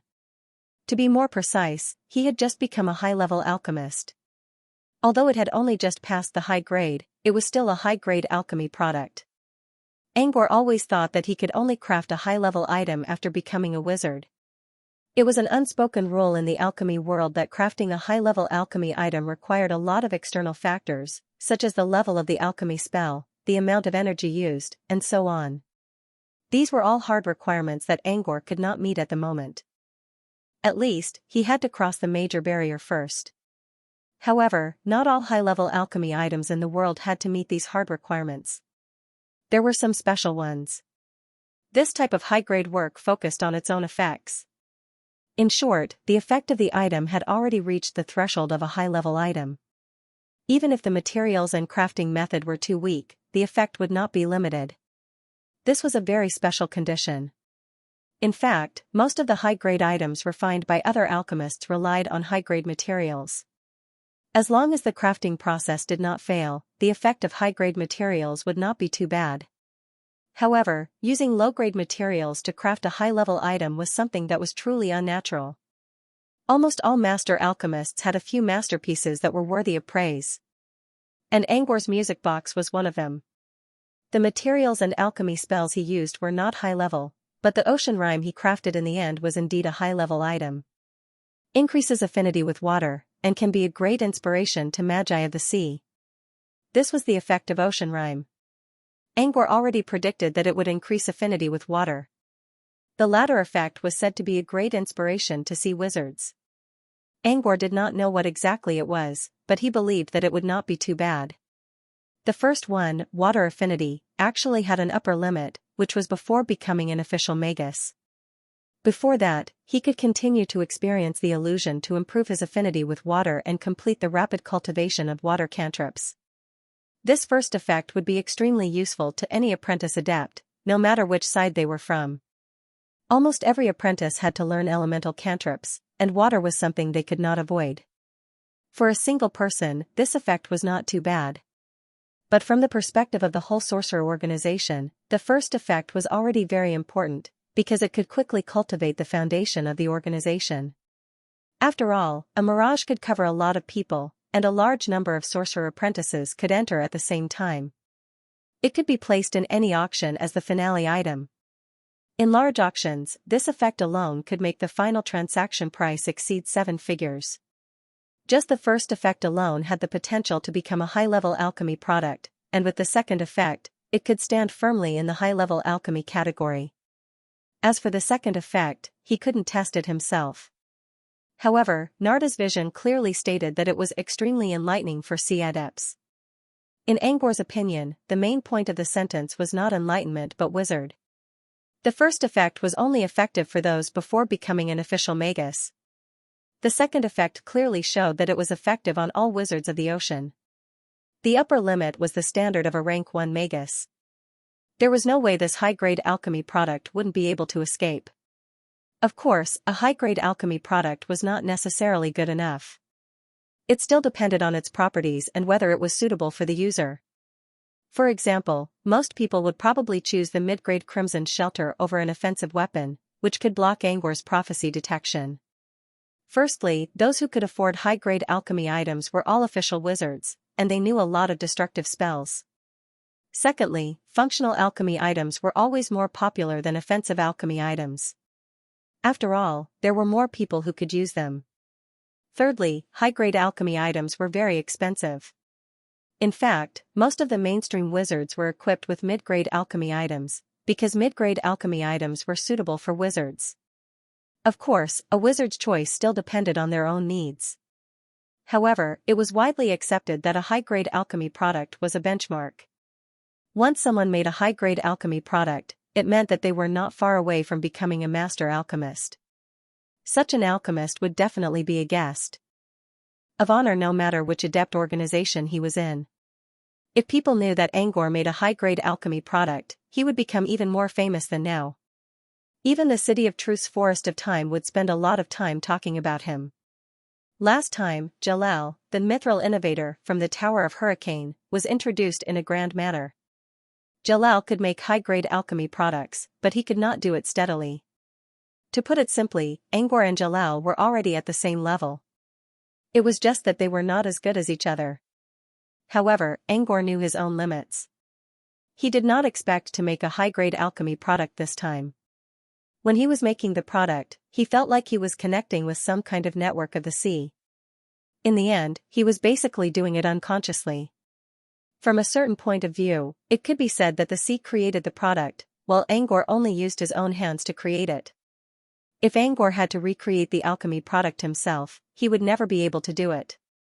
There were too many strange things about the product that he could not understand at the moment.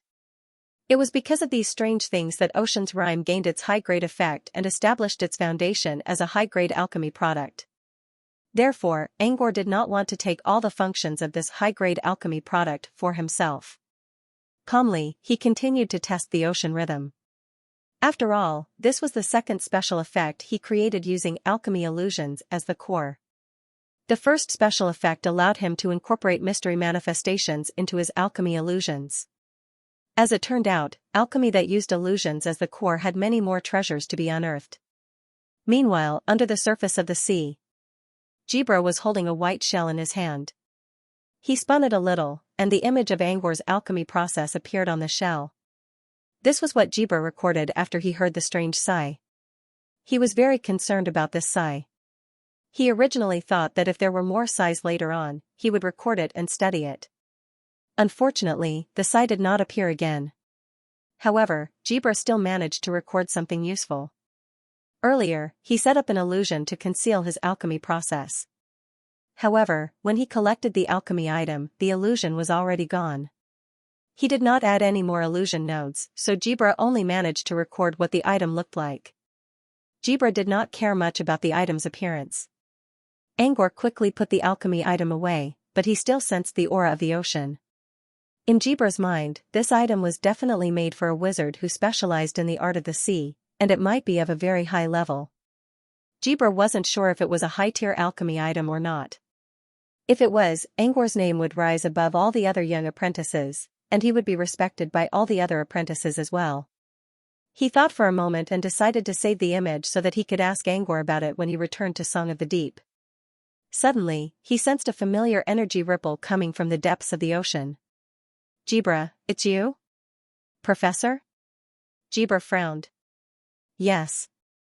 The energy ripple revealed Jibra's identity. It was God of Sea Xianxia, who was currently in Song of the Deep. Why are you here? Jibra's eyes lit up when he heard Xianxia's voice. Professor, I'm following your orders to keep an eye on Angor. Can I go back now? Angor isn't that person. He never left my sight since he left Faron. There's no way he had time to steal the item. Xianxia hesitated a little and changed the topic. You're following Angor now? Yes. I sensed a strange change in the ocean. Is it your doing? Asked Xianxia. Strange? I didn't do anything. But there's only one thing that can explain the strange changes in the ocean. Jibra shook his head. What is it? Jibra told Angor everything about the alchemist's alchemy experience without missing a single detail. Did you record it? Yes. Xianxia frowned when he heard Jibra's words. He was busy dealing with the information from Starleech Temple. He split out more energy and followed the waves he had released earlier. In an instant, he arrived at the distant Blackberry Sea. A water elemental shadow appeared in front of Jibra. Show me what you saw, Xianxia said. Jibra was a little surprised. Why did his professor send a water clone here in person? Was there something fishy about Angor's alchemy item? Still, Jibra quickly replayed the recording, which included the conversation between Angor and the mermaid. Jibra noticed that Xianxia's pupils contracted a little when he saw the item, and he seemed to be thinking about something. Xianxia didn't say anything after Jibra finished playing the recording. Instead, he fell into deep thought. After a while, Xianxia finally spoke. You are indeed a genius alchemist. This is indeed a masterpiece. Xianxia continued, also, based on what you've told me, if I'm not mistaken, this is an alchemy item that resonates with the will of the sea. If I'm not mistaken, it's going to be very useful to us sea wizards. In fact, it can be considered a strategic item. A strategic item? Jibra gasped in surprise. He didn't expect Xianxia to think so highly of Angor's alchemy item. One had to know that a single strategic level item was enough to support an entire Magus organization. Jibra's eyes gleamed with greed. Professor, Angor is nearby. Should we? Xianxia noticed the obvious desire in Jibra's eyes and asked, are you sure you can keep him here? Xianxia was currently in Song of the Deep, and even with his water clone, he could only rely on himself. Jibra could only rely on himself if he wanted to fight Angor. I don't know. Jibra hesitated. You can't keep him here. According to what I heard, the seabird wasn't the only one who learned the sequence of gravity. Angor also learned it himself. If he wants to run, even a wizard won't be able to catch him. Xianxia paused for a moment. There's no need to offend him now. You can try to approach him in the normal way and get your hands on that item. Of course, if you can find a chance to steal it, it's up to you. Jibra frowned. You're saying that I have to stay with Angor? Jibra tried to explain again, but before he could, Xianxia cut him off. The incident at Silver Palm Isle isn't over yet. Amakan already knows what we're trying to do. We're going to use that mystery item to wipe out the otherworldly invaders once and for all. They're still trying to kill us. You'll only get yourself killed if you go back. You might even get. Jibra already knew what Xianxia was trying to say. Amakan's faction wanted Jibra dead so badly because Jibra's special body was very likely to become a truth finder. By then, Xianxia and Amakan would be able to shake the entire faction. Therefore, they wouldn't hesitate to get rid of the off-worldly invaders. But even if I don't go back to Song of the Deep, I can always find a random place to do my research or travel to other planes. At least it's better than following Angor, Jibra argued. Is that so? Xianxia glanced at him. You've already broken through your bottleneck, which saved you at least 2 years of effort. Are you sure Angor won't help you? Jibra didn't know what to say, but he couldn't find any words to refute because it was the truth. Do you know where Angor is going next? Xianxia asked. He accepted a recruitment mission. If I'm not mistaken, he's going to look for talents at the Land of Revelation. As for his ultimate goal, I learned from the Rat Ant Underground Society that he seems to be preparing to return to his homeland. Xianxia considered for a moment. If you really don't want to follow him, you can stay at the Land of Revelation or go to one of the mortal continents nearby. But you still have to be careful, it's best to stay near the coast. I don't know if Yimagon will invite others to deal with you. For example, Jibra might not be able to kill Angor because he had the sequence of gravity. If Jibra was in his shoes, he would never be able to stop him from escaping. In a way, the entire ocean could be used to support Jibra. If Amakan really sent someone to deal with Jibra, Jibra would be the safest person around the coast. Jibra's eyes lit up when he heard that. Following Angor gave him some benefits, but compared to stalking people, he preferred a free life. Living alone in the Land of Revelation was much better than having to keep track of Angor's whereabouts. Got it. Jibra nodded and changed the topic again. So, Professor, what's the effect of your alchemy item? Xianxia shook his head. I don't know. From what I heard from the mermaid, it might be able to increase affinity with water. But other than that, I'm sure it has other effects on sea wizards as well. The strange ripple I sensed earlier must have come from that sigh. If I'm not mistaken, that sigh is a manifestation of the will of the sea. Any alchemy item that contains such a will is a rare treasure, and it's very likely to be a strategic item. If we can get our hands on it, it'll be a great help to us. But if we can't steal it, how are we going to make a deal with him? I don't think he'll do it that easily. Besides, if I go to him and tell him I want to buy it, he'll know I'm following him. Xianxia didn't mind at all. It's simple. We just need to muddy the waters a little. Muddy the waters? Recently, Angor's music box has become a hot topic in the southern wizarding region because of its insane price. But as more and more people are finding their way around, his popularity is slowly waning. Why don't we add some oil to the fire and let him get even more attention? You mean? Jibra pondered for a moment. Send the video you just recorded to some magazines in the southern wizarding region. Once the news gets out, everyone will know about Angor's alchemy item. Once the waters are muddy, you can just go to him and buy it. But won't other people want to buy it too? Jibra hesitated. Not everyone can afford a high-tier alchemy item. Besides, they won't know what Angor's alchemy item is like in a short period of time. Jibra agreed with Xianxia's suggestion. But he wasn't sure if Angor would be willing to sell it. Xianxia didn't seem to mind. Everything has a price tag. Let's see if your price is good enough to tempt him. Besides, there aren't many sea wizards in Brood Cavern. Alchemy items useful to sea wizards won't be of much use to him anyway. I'm sure he won't refuse if you give him a reasonable price. With that settled, Jibra decided to follow Angor. According to the plan, he couldn't act alone for the time being, so he had to follow Angor. Before Angor returned to the Fey continent, he had to contact Angor and express his interest. Once Angor returned to the Fey continent and told others about the alchemy item's effects, there would be a lot of competitors who wouldn't necessarily be able to buy it. After Jibra left, he continued to follow Angor. Flunza's clone in the water slowly disappeared as well. The sea returned to its calm state. Only a single bubble carrying the recorded video was traveling across the boundless ocean toward the Fey continent. No one knew what kind of effect this bubble would have on the southern region Magus world. 2 days later, Angor left the illusion created by ocean rhythm. During the past 2 days, he had tried to use the illusion many times. Just like what he experienced in the illusion, he died many times. Only that time, he was lucky enough to find the sea goddess right after entering the illusion. When Angor finally left the illusion, he still couldn't hide the shock on his face. He never thought that the sea goddess he created could be so divine. Even now, he couldn't help but feel a sense of holiness lingering in his mind. However, when he tried to recall the face of the sea goddess again, his memory suddenly froze. It was a beautiful face. But he couldn't remember it. None of his other memories had disappeared. Only the face of the sea goddess remained. No matter how hard he tried to recall it, it was just an illusion. Maybe it's because I can't look at the face of a god lightly? Angor studied the sea goddess with great interest and wrote down his theory in his notebook. Angor didn't know much about the sea goddess when he created the illusion. Therefore, he decided to analyze the illusion bit by bit, hoping to solve the mystery of ocean rhythm as soon as possible.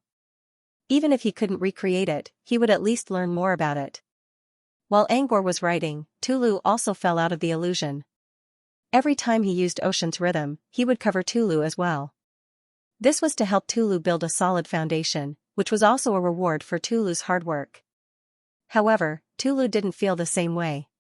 His face was still in a daze. After a long while, he said bitterly, "I died again. Isn't that normal? You get used to it." Angor didn't mind at all. If he counted the illusion, he would have died hundreds of times already. Tulu mumbled in a low voice, "Too many deaths. My young heart can't take it. Mr. Pat, please don't take me with you next time, okay?" Angor gave Tulu a meaningful glance. "You'll regret it in the future." "I won't," Tulu said without hesitation. Angor grinned and agreed to Tulu's request. For the rest of the day, Angor only used ocean rhythm to cover himself. By the time Angor finished studying the illusion, it was already the night of the second day. "Mr. Pat, can you bring me with you the next time you use the illusion?"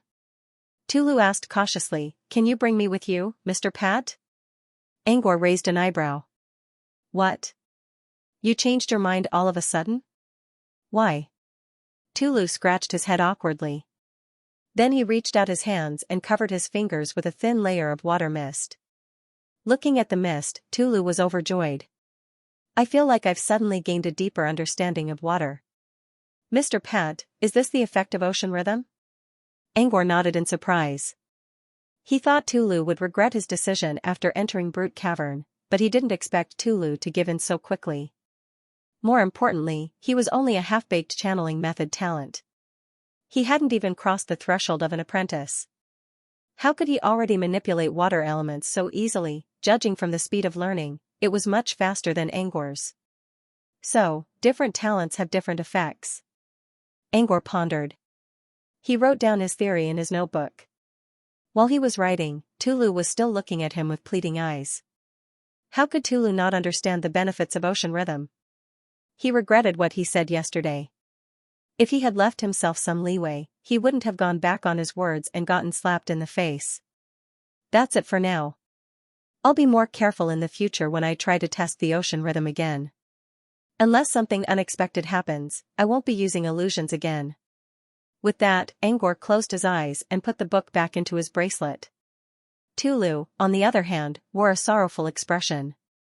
Angor didn't say that just to annoy Tulu. Now that he was done with ocean rhythm, he needed to do more experiments.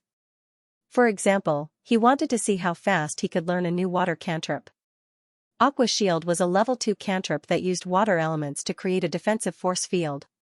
It was one of the cantrips Angor had been working on recently. This was one of the weakest defensive cantrips among all the other types of defensive cantrips. However, it had a special function. Aqua's shield was able to withstand strong water pressure. While maintaining the shield, one would not be affected by the pressure even if they were in the deep sea. Back then, when so many people were thrown into the purification garden and finally reached the sea of purification, many low-leveled apprentices had to rely on Aqua's shield to survive underwater. Back then, Angor relied on the purification field to survive underwater. However, purification field was not a cantrip Angor knew himself. It was attached to a hat.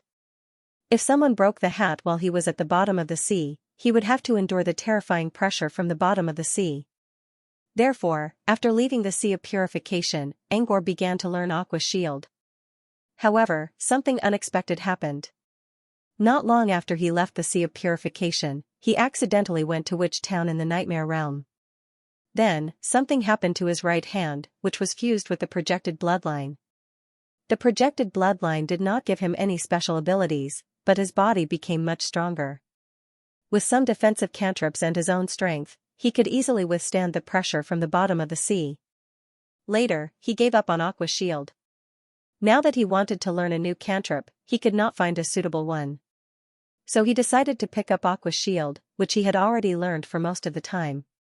He already had some basic knowledge of Aqua's shield. Now, with the help of Ocean Rime, his affinity with water was greatly improved.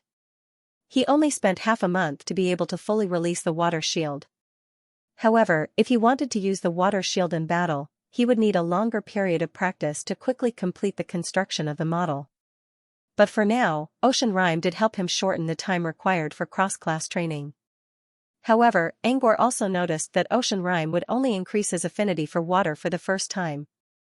After that, it would only increase his affinity for a short period of time. Therefore, if he wanted to shorten the time required for cross-class training, he would have to enter Ocean Rime more often to die. This was reasonable. If there was no limit to the effect, the item would not be a high-tier alchemy item. It would be a mystery item.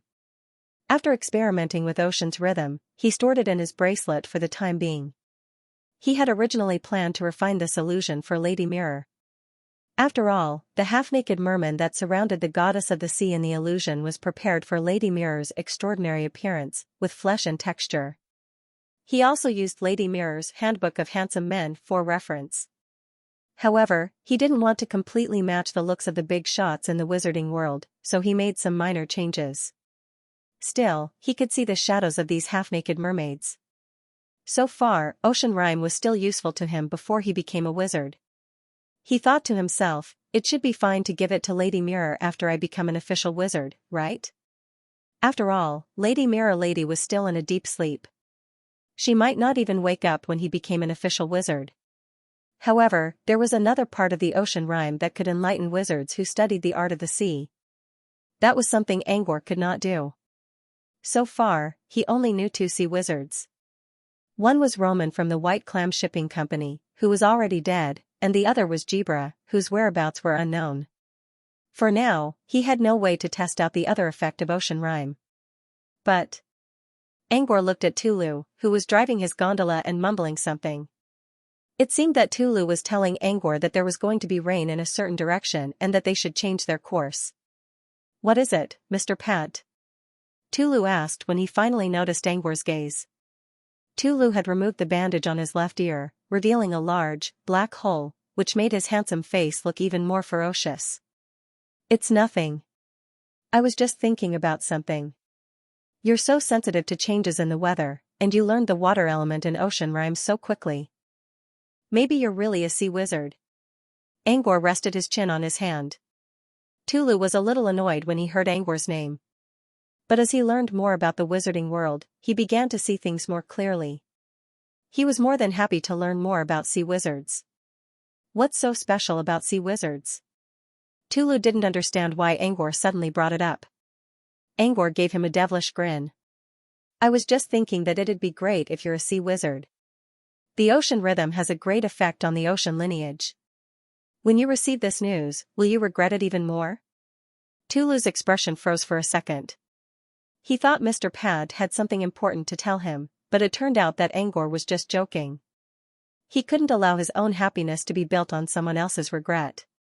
Angor nodded in satisfaction when he saw Tulu's helpless expression. Next, he took out some fine tableware from his bracelet, which included devilish meat and moonlily fairy nectar. Tulu took 2 deep breaths and took out some dry rations from his luggage with a pitiful look on his face.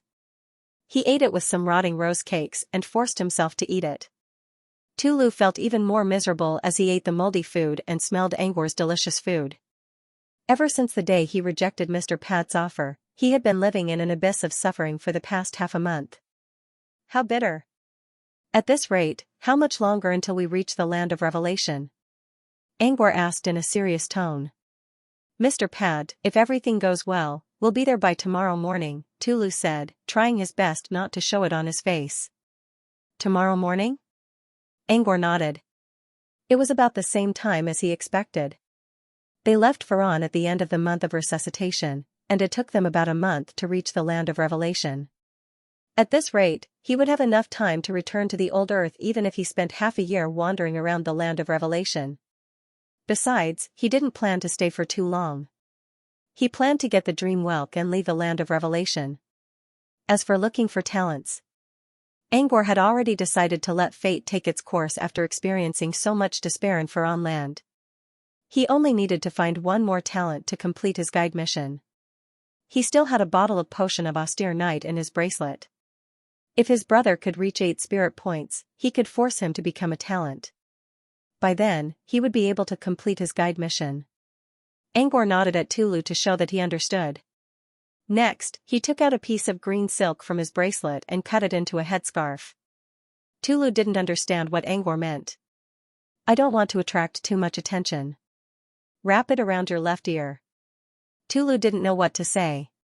How could a piece of green silk not attract too much attention? It's fine. I'm not going to walk on the same path as you anyway. Tulu screamed in his mind. I don't care if I wear a headscarf or not. In the end, Tulu accepted the headscarf. He knew that Mr. Pat was being kind. Even someone with a birthmark on his face would attract a lot of attention in the mortal world, let alone someone like Tulu. However, Tulu still felt that the neon green was too eye-catching. Using his experience, he pulled Gondo to the surface of the sea and jumped into the water to hunt a strange fish. He then took out an ink sac from the fish and dyed his bandana black. After that, he put it on. He looked at the black headscarf and sighed in his mind. A green hat looks good too. Late at night. The light of the sea tower in the distance burned a hole in the night sky. Tulu's eyes lit up when he saw the light. Sir, we can see the sea tower now. We're not far from the land of revelation. This was the first time Tulu traveled from Faran to the land of revelation in such a short time. Angor looked calm on the outside, but he was actually quite happy. He was about to see his first mystery item. When dawn came, they landed on a deserted coast. Sir, where are we going now? Tulu asked Angor as he hovered above a secluded forest. The Central Empire. He floated to his destination and waited for Truman to set off. Tulu remained still and waited for Angor to show him the way. You're not familiar with the land of revelation? Angor asked after a long moment of silence. I went to Rose Harbor in Versailles Principality with the limpet, but I don't know if we're in Versailles Principality or not. Let's keep flying. We'll find a place where there are people and we'll know where to go. With that, Tulu started the gondola again and headed deeper into the land of revelation. Angor leaned against the railing and thought about what Freud told him. According to Freud, he left the dream whelk of the Moonlight Coast in his former home, the Central Empire, which was the ruler of the 19 principalities on the land of revelation. Since Freud was from the land of revelation, he might know the way. Angor reached his spirit feelers into the Church of the Deceased in his bracelet. He was going to ask Freud directly, but when he looked into Freud's room, he saw Freud quickly writing something down with a pen. Freud seemed to be engrossed in his work. Angor considered for a moment and decided not to disturb Freud. Instead, he looked around the room. The room was clean and tidy. Every decoration was carefully placed, and there was no mess at all. It was clear that even though Freud was already dead, he was still a very disciplined soul. There was a pile of books beside his pillow. Most of them were fantasy novels he collected from the tablet, so Freud didn't have much time to think about. Earlier, Angor noticed that Freud was interested in novels about transformation, such as Galestorm Swordswoman, The Crime and Punishment of Lily, as well as those about reborn beasts, so Angor decided to create something similar. The fact that Freud kept them at the foot of his bed was proof of his fondness for them. Angor flipped through a random book called Heresy Goddess and saw Freud writing down his thoughts in the book. Freud didn't give all the good reviews. Most of them were negative comments, such as "I wouldn't spend my first day like this if I were a woman." Compared to the novel itself, Freud's comments were more interesting. Freud's ears twitched when he heard Angor reading. He turned around and saw a book floating in the air. Freud whispered, "Mr. Pat?" Angor didn't feel awkward at all. Every time he came to Freud's room, Freud would notice him if he touched anything in the room. Therefore, Freud's observation skills were quite sharp, and he deserved to be called a seed apprentice of the Tower of Hurricane. However, due to his excessive trust in Yet Hugh, he was left in the sea of purification forever. "I wanted to ask you something, but you're so engrossed in your work that I didn't want to disturb you," Angor explained. Freud put down his pen. "What do you want, Mr. Pat?" He explained his purpose of coming here, mainly to ask for directions. Freud put on an apologetic expression. "The land of revelation isn't that big, but it's not small either. The Central Empire is probably the only place I know about it. As for the other 19 duchies, I don't know much about them." Since Freud couldn't find his way, Angor didn't want to waste any more time. "I see." Before Angor could leave, Freud stopped him. "Wait a moment, mister.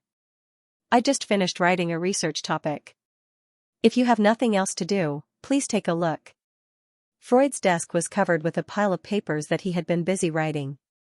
Angor glanced at the title, The Combination of Illusions and Dream Welk, the Third Revision. Angor raised an eyebrow when he saw the title of the research topic. In fact, Freud's research topic was also mentioned many times when he visited Freud's room. At first, he was curious as to why Freud would put these two things together. After all, the two things did not seem to fit together at all. Angor didn't ask Freud about it, though. He knew that Freud deliberately put the research topic on the table to lure him in and ask him about it. It was as if they were inviting him into a trap. And to be expected, Freud's plan. Angor didn't dislike scheming people, but he didn't like it when Freud was trying to set him up. Every time he entered Freud's room, Angor would only smile without asking anything. Even when Freud put the topic of the combination of illusions and dream welk in the most obvious position, Angor never asked about it. But this time, Freud couldn't hold back anymore and asked Angor to take a look. It wasn't that Angor wasn't curious. He just didn't want to ask. But since Freud asked him to, Angor didn't mind. Using his spirit feelers, Angor picked up the topic and read it page by page. The topic was quite thick, but most of it contained additional details. Angor was only interested in the conclusion. When he was done, he frowned a little. Freud's thick pile of notes could not be considered a research project. This was because the so-called research topic required at least a clear research target and a certain amount of evidence. The combination of illusions and dream welk didn't have such requirements. In fact, it was more like Freud came up with his own idea. According to Freud, combining illusions with the dream welk's ability would produce amazing results. The dream welk of the Moonlight Coast could pull all non-living things into a dream. This was considered a weak ability in the wizarding world, but Freud turned it into a mystery item that could be used as a strategic weapon. Freud believed that the dream welk's ability to pull non-living things into a dream and combine them with Angor's realistic nightmare illusions. For example, he could use the dream welk to pull alchemy materials into a dream. Even if the alchemy materials were pulled into the dream, they would still retain their original characteristics. Thus, he could experience alchemy in this dreamlike world. Even if the alchemy materials in the dream were used up, the materials in the real world would not disappear. In this way, the alchemists could refine the same materials many times. Alchemists weren't limited by their talent, but by their lack of experience. In this way, the alchemists could be trained in large numbers. Moreover, there were many precious materials that alchemists couldn't bear to use as they were afraid that they would be damaged. They could also pull precious materials into their dreams and experiment many times in the dream in order to familiarize themselves with them. They could even control the final product's effect. This was one of Freud's ideas. In this idea, Freud didn't just focus on alchemy materials. There were also many things he couldn't do in the real world, but could do in the dream world.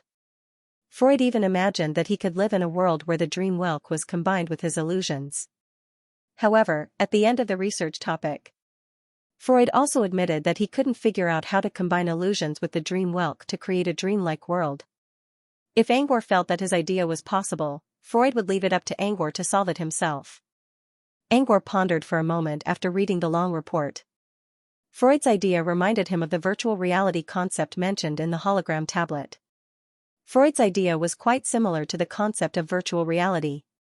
However, Freud didn't think much about the practical aspects of his idea.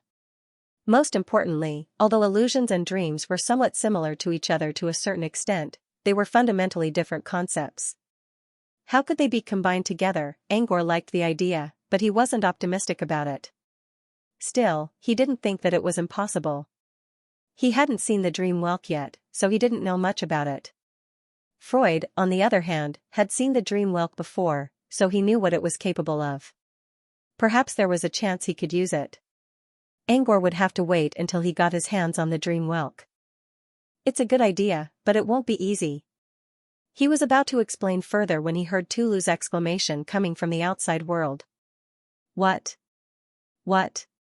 Mr. Pad, I saw someone. Angor was about to say something when he heard Tulu's words, but he didn't know what to say. You can go on with your imagination, but I don't think it's possible to combine fantasy and dream together. Maybe you can read this book and see if you can find the answer. He summoned a thin book and tossed it to Freud before he left in a hurry. Freud looked at the book in surprise. The title of the book was Lucid Dream Exploration. The Land of Revelation was one of the many mortal continents near Devil's Water. This was because a long time ago, the continent had entered a period of peaceful development, and there had been no civil war for many years. Unlike the old Earth, where the tiny Gold's Pink Empire was already troubled by both internal and external threats. When he left, the war against Halon was still ongoing.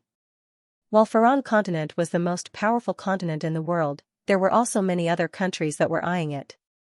Even the barren lands in the center of the continent couldn't be touched by them. Therefore, the Land of Revelation was a peaceful place. Peace meant prosperity, business development, and a rich cultural atmosphere. Angor was currently in freighting town of the Central Empire, which was close to the capital city, Saint Sem City. According to Freud, his home was in freighting town. The town didn't look big at all when viewed from the sky. But when he actually landed and walked into the small town, he found that although the town was small, it had the necessary facilities. Angor saw more than 20 large trading companies along the way. 19 of them represented different duchies, and they all had branches in freighting town. The Rose Trading Company represented by Versailles Duchy was one of them. Angor could tell how prosperous the Central Empire was just by looking at the flourishing trading companies. The buildings here were quite unique as well. Almost every house had a unique yet uniform design. There were fountains and statues everywhere, and many people were singing along the streets with musical instruments. It was a small town full of comfort, freedom, vitality, and culture. It didn't feel old-fashioned at all. In fact, Angor felt that this place was better than the capital cities of other countries. Maybe I can bring John here when he recovers, Angor muttered to himself. Ever since John came to this world, he almost never left Pad Manor due to his injuries. However, Angor clearly remembered that John was not only obsessed with plants, but he also had a passion for art. Perhaps John would like to visit a place like the Central Empire that was full of culture. Sir, we've arrived at Tyson Alley.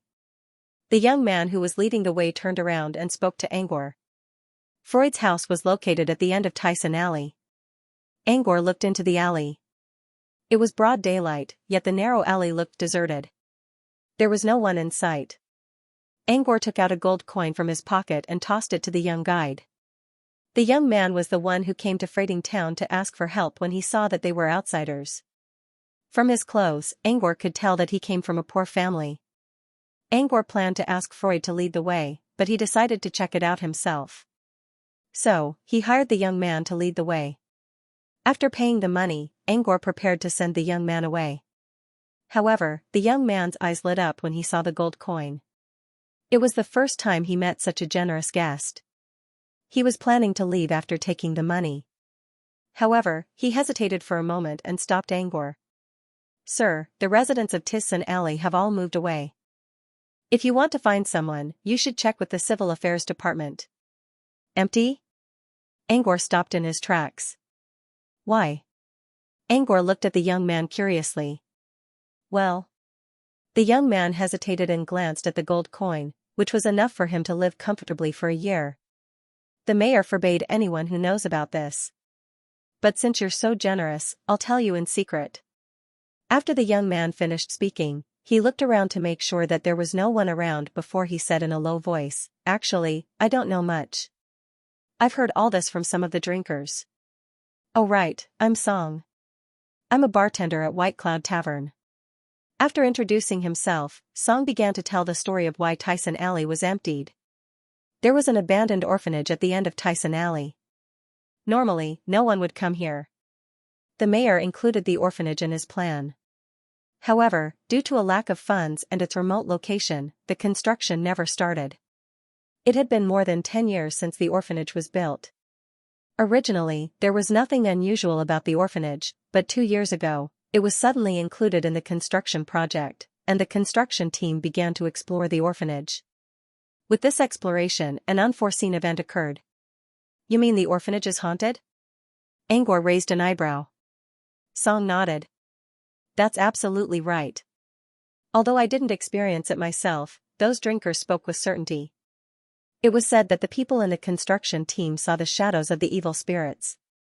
They were all terrifying ghost dolls, and many people died. Later on, the nearby residents would occasionally hear the voices of children coming from the orphanage at night.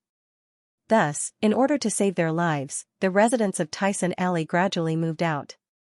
Now, this alley is almost abandoned. Even the homeless are not willing to live there." "Oh." Angor rubbed his chin. Freud mentioned that he used to live in an orphanage, but Freud didn't. If there was no accident, it was probably the orphanage that Song had mentioned. "That's all?" Angor asked politely since Song did not leave. Song shook his head in a daze. "No. If there's nothing else, then I'll take my leave. Thank you for telling me. It's an interesting story."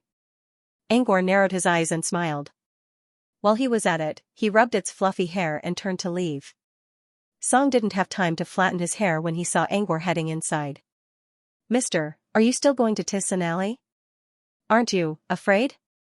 "There are many things I'm afraid of, but I'm not afraid of evil spirits."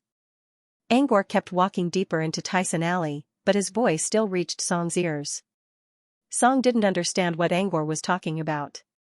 But when he saw Angor and Tulu walking away, Song took off his tattered hat and bowed to Angor from afar. Then, he turned around and headed to the center of town. In the middle of his walk, he suddenly remembered something else about Tissan Lane. Half a year ago, the Royal Knights of the Central Empire came to Freighting Town to deal with the haunted orphanage. However, they seemed to have retreated after that. Angor couldn't remember. "I don't think it's that important. It doesn't matter if I tell you or not. Besides, I don't think that Mister would go to an orphanage like that." He was now standing in front of a rusty gate with a curved iron gate. On the wall beside the gate, there was a crumbling iron sign. Angor reached out his hand to remove some of the dust. When the dust settled, a row of gray words appeared in the center of the sign. The first word had completely rusted off, and the next word was Dream Orphanage. The orphanage was probably the place where Freud used to live. According to Freud, Freud wasn't an orphan. He only lived here because his father was the head of the orphanage. "Mr. Pat, what are you doing here?" Tulu peeked through the gate and looked inside the orphanage curiously. The desolate smoke, creeping grass and dust accumulated everywhere. The trees that had not been trimmed were extremely lush, blocking all the sunlight. Even in the daytime, the entire orphanage looked somewhat gloomy. The wooden horses and slides used by the children were also covered by dirt. The building in the distance was dark, and the walls were covered with mottled green algae. I'm looking for something. Angor didn't try to hide it. The dream whelk was a mystery item, but it wasn't really worth much. 30 years ago, it was sold at the sky auction for 10,000 magic crystals. He didn't think anyone would try to take it from him anyway. After all, his personal value was far greater than the dream whelk's. Oh. Tulu nodded and followed behind Angor obediently. At this time, he also noticed the iron plate on the wall. Hey, this should be the name of the orphanage, but it's missing a word. What dream orphanage? Dream orphanage? Or should I say dream orphanage? Angor reached out a hand to push open the unlocked gate and answered Tulu's question on his way inside. The name of the orphanage is Dream. But before the orphanage was abandoned, the head of the orphanage referred to it as Dream Orphanage, while the people inside called it Nightmare Orphanage. Nightmare Orphanage? That name sounds like it's filled with resentment. Tulu frowned. He didn't like the name at all. There is a lot of resentment, and a lot of people have died as a result. But that's how the world works. Where there's light, there's darkness. There must be evil shadows lurking in the shadows. Angor sighed. He knew a lot more about Nightmare Orphanage than Tulu did, and he also knew that human nature was more unpredictable than Tulu. The two of them stepped into the overgrown land one after the other. Tulu stood under the shade of a tree and shuddered when he sensed a chilling aura around him. Sir, this place looks like it's been abandoned for a long time. Is there really an evil spirit inside? Angor closed his eyes. There's some lingering chilling aura, but I don't sense any malicious intent. Even if there's a soul inside, it's probably not corrupted yet. That's good, that's good. Tulu relaxed a little after hearing the news. Even if you don't become an undead, you can still do evil in your soul form. Perhaps the construction workers that Song mentioned were killed by the souls here. Tulu felt a little scared again. He trembled and summoned a thin layer of water mist around him. That's just water mist. It's harmless. It can't be used as a weapon or defense. Are you trying to scare the evil spirit with it? Angor glanced at Tulu. Tulu nodded repeatedly.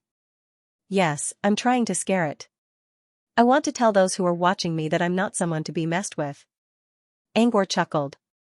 He didn't comment on Tulu's behavior. However, Tulu was able to create a mist that covered his entire upper body in such a short time, which meant he had great control over water. And this was even before Tulu became an apprentice. His talent in the water element was obvious. Soon, they arrived at the small building inside the orphanage. The 3-story building continued the style of freighting town, but it was not as bright and elegant as the buildings outside. It was more gloomy and gloomy. While Tulu was still hesitating, Angor had already entered the tunnel. Tulu had no choice but to follow. The corridor was dark, so Tulu took out a piece of fluorite to light it up. However, the green light from the fluorite only added to the creepy atmosphere.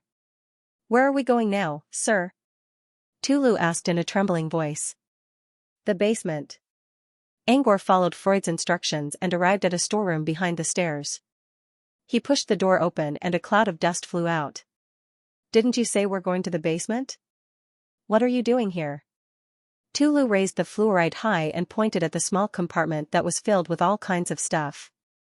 Angor didn't answer. Instead, he frowned and remained silent. What's wrong, sir? Someone's been here recently. Angor considered for a moment. There's too little dust. Look at your back. Tulu followed the direction and looked behind him.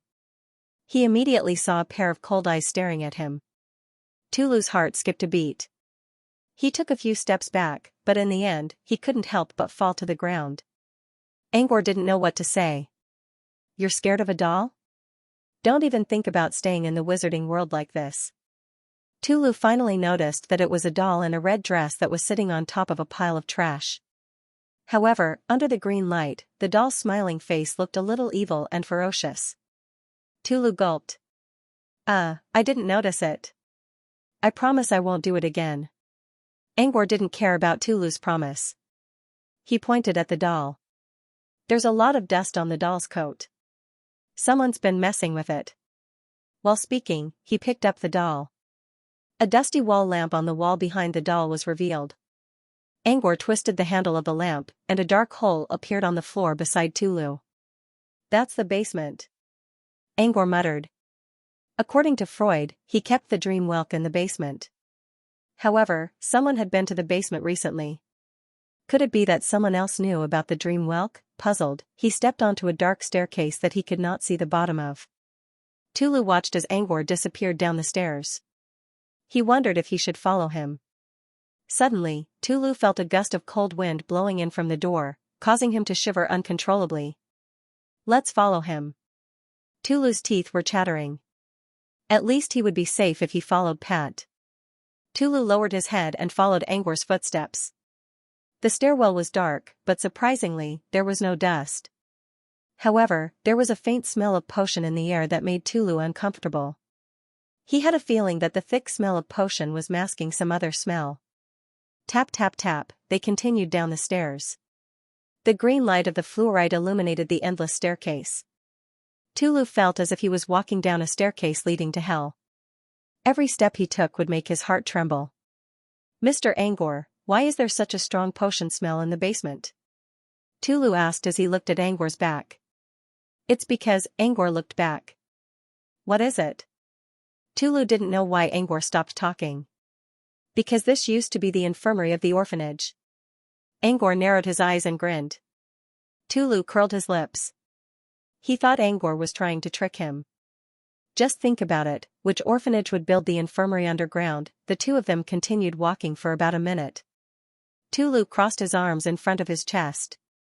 "It's getting colder and colder. It's like there's wind coming from all directions. Maybe it's the wind blowing through the hall."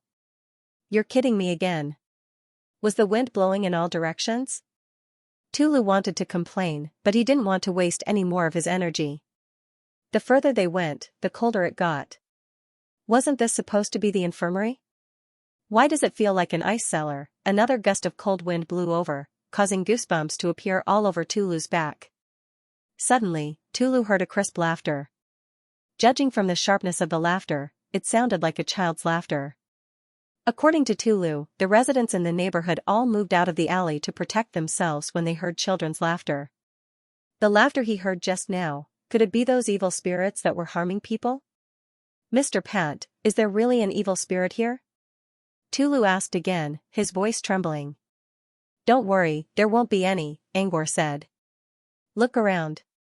Tulu didn't understand why Angor wanted him to turn around. But he didn't know what was going on. His logical thinking did not catch up, but his muscle memory made him turn his head subconsciously. Once again, Tulu saw a pair of eyes.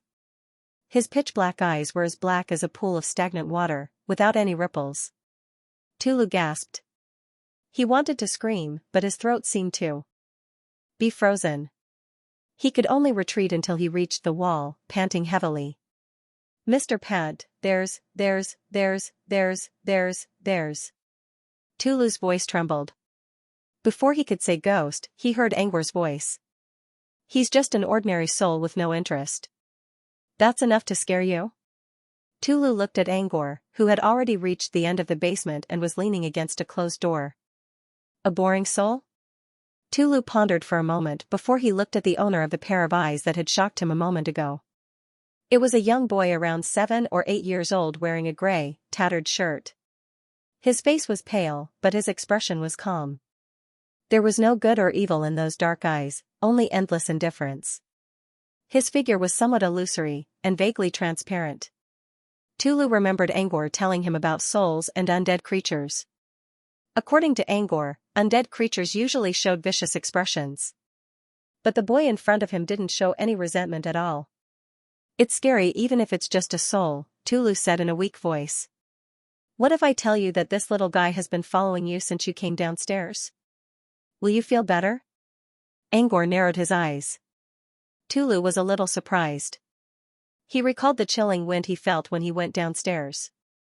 Every time he thought about the unknown soul following him, Tulu felt a chill down his spine. No wonder Mr. Pat didn't say anything when he turned around. It was because he saw the soul behind him. Angor looked at Tulu's hopeless expression and grinned. Of course, Angor noticed that the boy's soul didn't show any signs of corruption. His soul energy was also extremely weak. Even if he wanted to harm someone, he could at most scare them with some small tricks. Against a hot-blooded young man like Tulu, nothing would work as long as he was on his guard. Angor didn't tell Tulu anything. When Tulu suddenly asked him if there were any evil spirits in the basement, Angor decided to tell Tulu about it. "Who are you?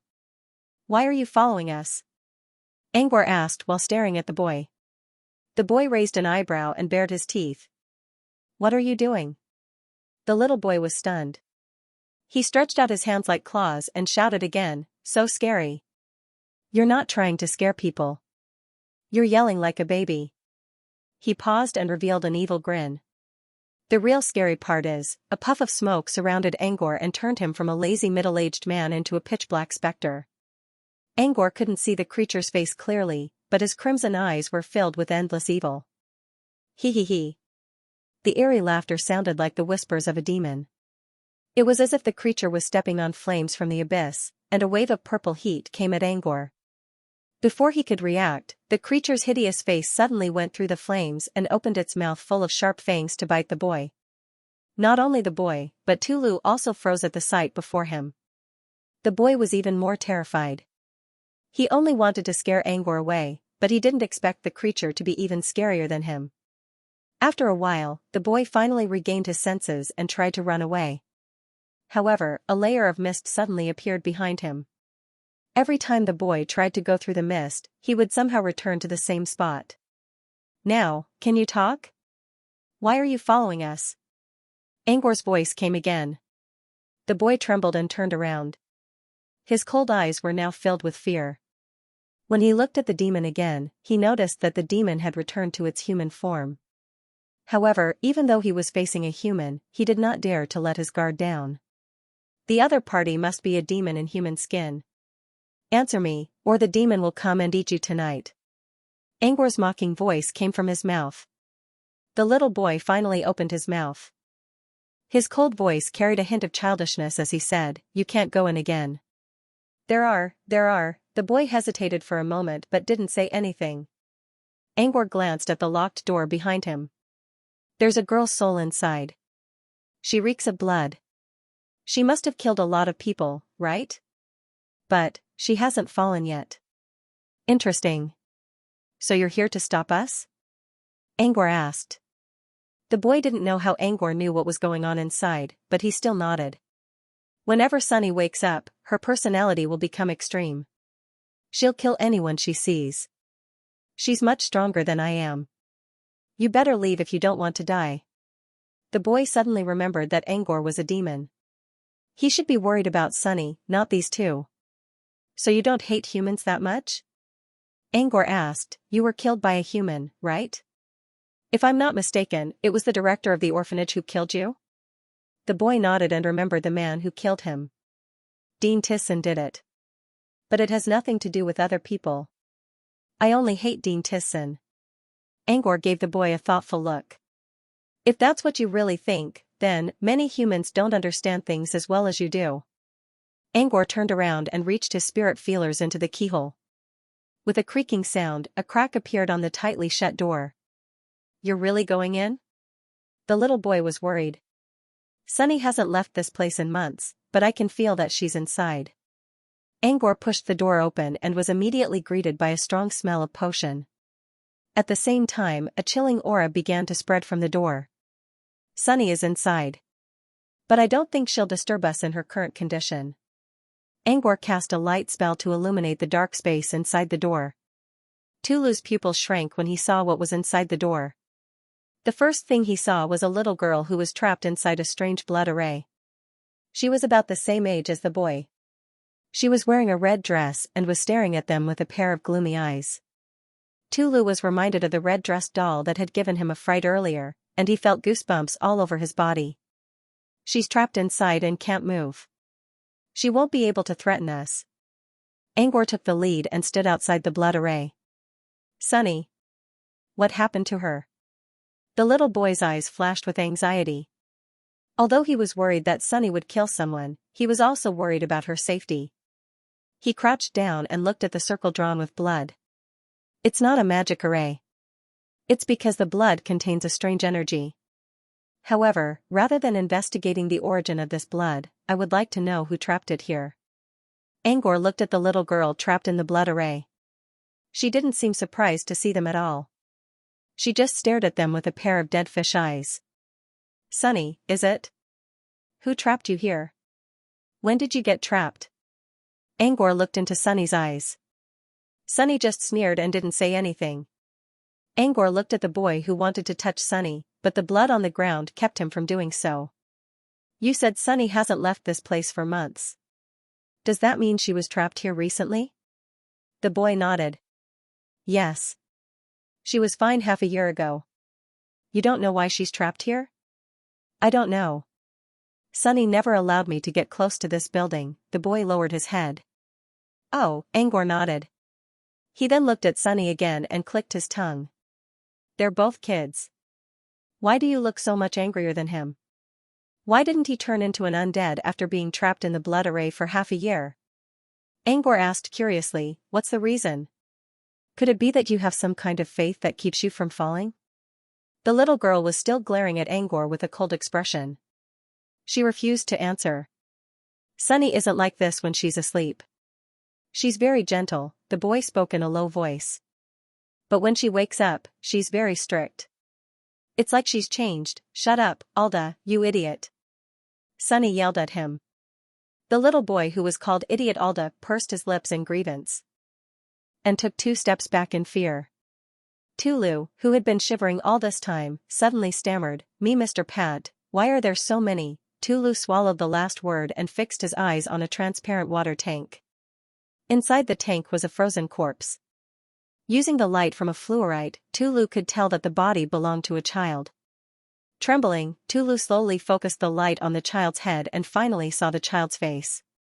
He turned back to look at the boy with his head lowered and then at the body in the water tank. The two of them looked exactly the same. The only difference was that the body in the water tank was covered in wounds. One of the boy's legs was missing. Tulu noticed that there was a label attached to the tank. He looked closer and saw a line of words written on it. Alda, 8 years old. Died in the year 3389 Golden Dawn. The Central Empire's current calendar used Golden Dawn as a reference. The year was 3421. In other words, Alda had been dead for 32 years. In terms of age, Alda should be 40 years old now, which was much older than Tulu and Angor. You, right? Tulu looked at Alda. Alda hesitated for a moment before nodding. It's me. Why is your body here? Tulu said as he looked around. There were water tanks everywhere, and each of them had a child's body frozen inside. Because Dean Tisson killed them and sealed them here as souvenirs, Angor's answer. Freud had already told him about the situation in the city. He wasn't surprised to see so many children's corpses. Still, he couldn't bear to see so many innocent children's corpses. Dean Tisson? You mean the director of the orphanage? Why would he do something like that? Tulu asked angrily. Because he can't bully adults, so he had to vent his anger on the children. Freud's full name was Freud Tisson. Dean Tisson of Nightmare Orphanage was Freud's father. Dean Tisson was once an orphan who was abused when he was young. He lost the use of his left leg and had to amputate it. Fortunately, Dean Tyson's biological parents found him when he was in the most pain and brought him back to the Tyson family. Later on, when Dean Tisson became successful and famous, he opened this orphanage called Dream. He claimed that he wanted to bring the homeless orphans a good dream, but what he did was torture and murder. What happened to him when he was a child, he inflicted all of it on the innocent orphans. It was like a cycle.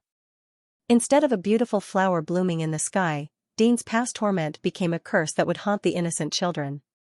The only good thing was that this cycle ended in Freud's generation. Angor didn't know if Freud had such a tendency, but he couldn't tell from the old man's behavior. Still, it didn't matter if Freud inherited his father's curse. He was already dead. Human nature is a multiple-choice question. Some people choose to forgive after suffering, and some choose to take revenge. Both of these choices have their merits. However, there is also the most cowardly and disqualified type. They do not take revenge on those who once hurt them. Instead, they choose to become them. Once you became someone you hated the most, you would no longer tremble in fear in your dreams. However, the result of such collusion was that the most evil part of human nature was displayed to the extreme. Angor didn't tell Tulu about Dean Tisson's story, but for some reason, Tulu understood something. He used to be afraid of Alda and Sunny, but now, he was looking at them with pity. However, Sunny only snorted in response to Tulu's pity. Tulu sighed and came to Angor's side. "Mr. Pat, what should we do now? Where's the thing you're looking for?" Angor glanced at a large, round workbench behind Sunny. According to Freud, the dream whelk was inside the workbench. But judging from the current situation, it was very likely that the whelk was already taken by someone else. Angor was going to return empty-handed. Following Freud's instructions, Angor quickly divided the workbench into two halves. Sunny was a little surprised when she saw Angor's action. She suddenly remembered something and revealed a vicious look. "I knew it. There's nothing here." Angor sighed in disappointment. "Looks like I'm going to return empty-handed." Angor finally noticed that Sunny was glaring at him. He considered for a moment and crouched down so that he was at the same level as her. "You know who took the box, don't you? Tell me, who took it?" "That's impossible," Sunny said without hesitation. Angor looked into Sunny's eyes as if he could read her mind. "Tell me, and I'll let you go."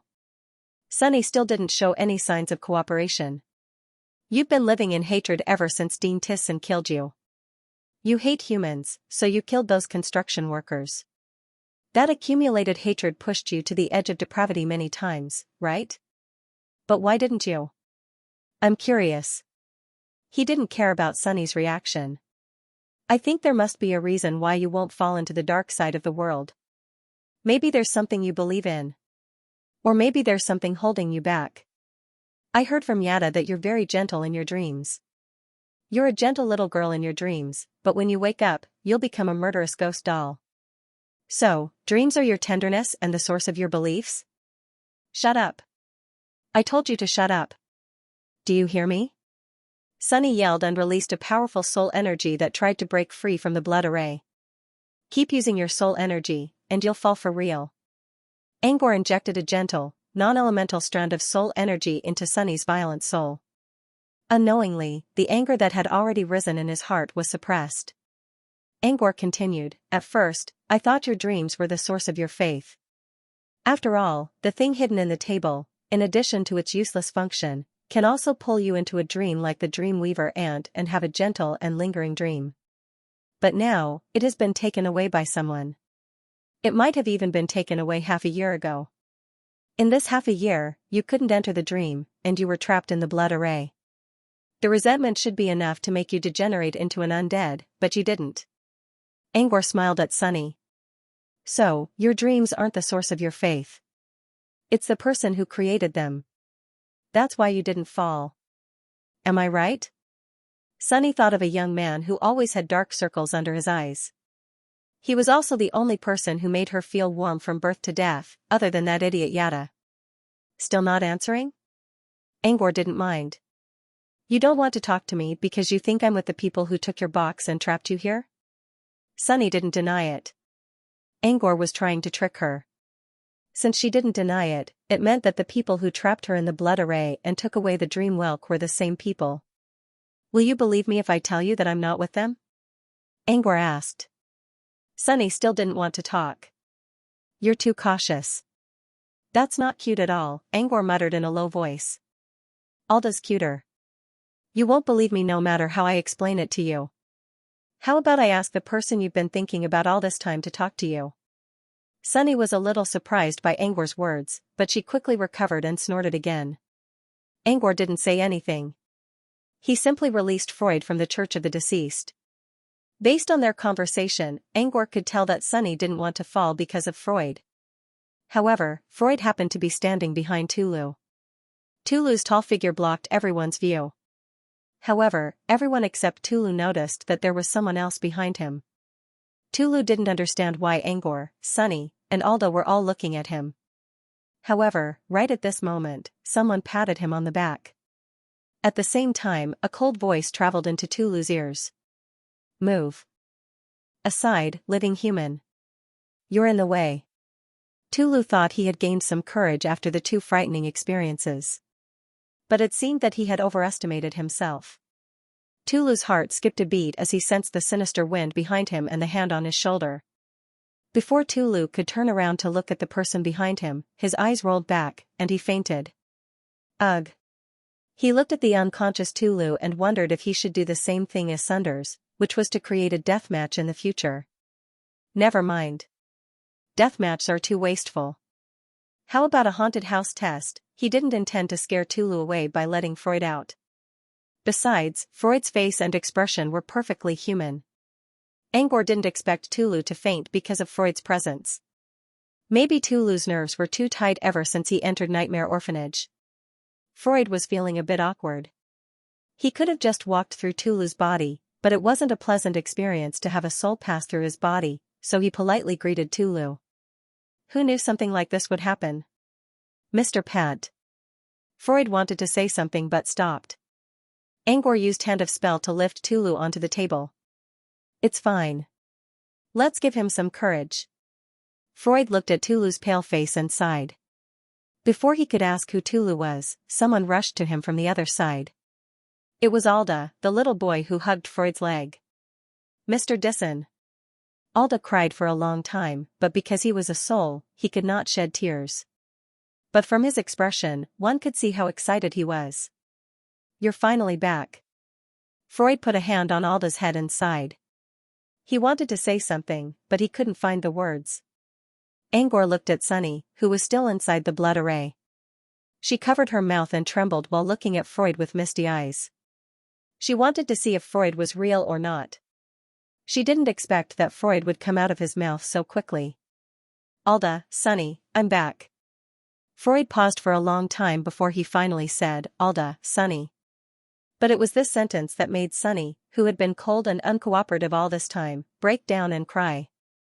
Although there were no tears, the feelings that burst forth from the depths of his soul were even more sincere than some living people who washed their faces with tears.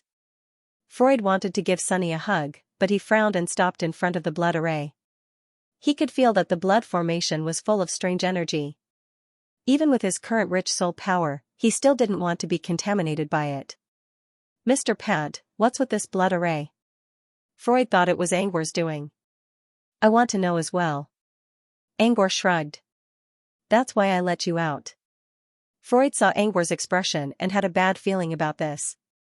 As expected, Freud frowned as well when he heard what Angor said.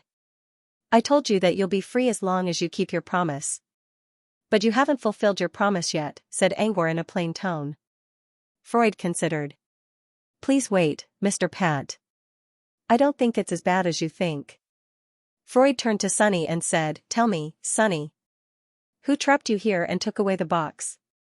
Mr. Dyson, I can't feel your body. Are you? Sunny didn't answer right away. She stared at Freud with a blank look. That's right. I'm already dead. Just like you, I'm a dead soul now. Sunny thought she would be happy to become one of them, but she couldn't. She knew Freud's dream was now a soul. What should she do about it? Did you kill Mr. Dyson? Sunny glared at Angor. Angor chuckled but didn't answer. However, in the dark, a wave of oppressive aura ruthlessly crushed over. Sunny was forced to the ground by the aura. It was also at this time that Sunny noticed that this sloppy-looking middle-aged man contained a terrifying energy that was even stronger than the group of people who had trapped him before. You can question me, but you'll have to pay the price if you're angry at someone stronger than you, Angor said in a plain tone. Freud wanted to say something, but when he sensed that the aura was even stronger than what he felt at the Sea of Purification, he chose to remain silent. Angor didn't intend to destroy Sunny's soul, so he only gave her a light punishment before withdrawing his aura. Freud took over the situation. Mr. Pat didn't kill me. Actually, Mr. Pat is my savior. Freud explained to Sunny and Alda. I'll tell you the details later when I have the chance. Now, back to the main topic, Sunny, who trapped you here? Sunny panted heavily and was silent for a while before she said, I don't know who they are, but they are all wearing knight armor. The one who trapped me here was a man in golden armor. Them? So they weren't alone? What did they look like? Sunny shook her head. They were all wearing helmets. I can't see them clearly. Freud pondered for a moment and asked, are there any special features on their armor? Sunny thought for a moment. Their armor was shiny. I think there was a symbol on it, like a ring made of green leaves. And inside the ring, there was a silver bird with long legs. Freud finished the sentence for Sunny. Sunny also reacted and nodded. That's right, it's a silver long-legged bird.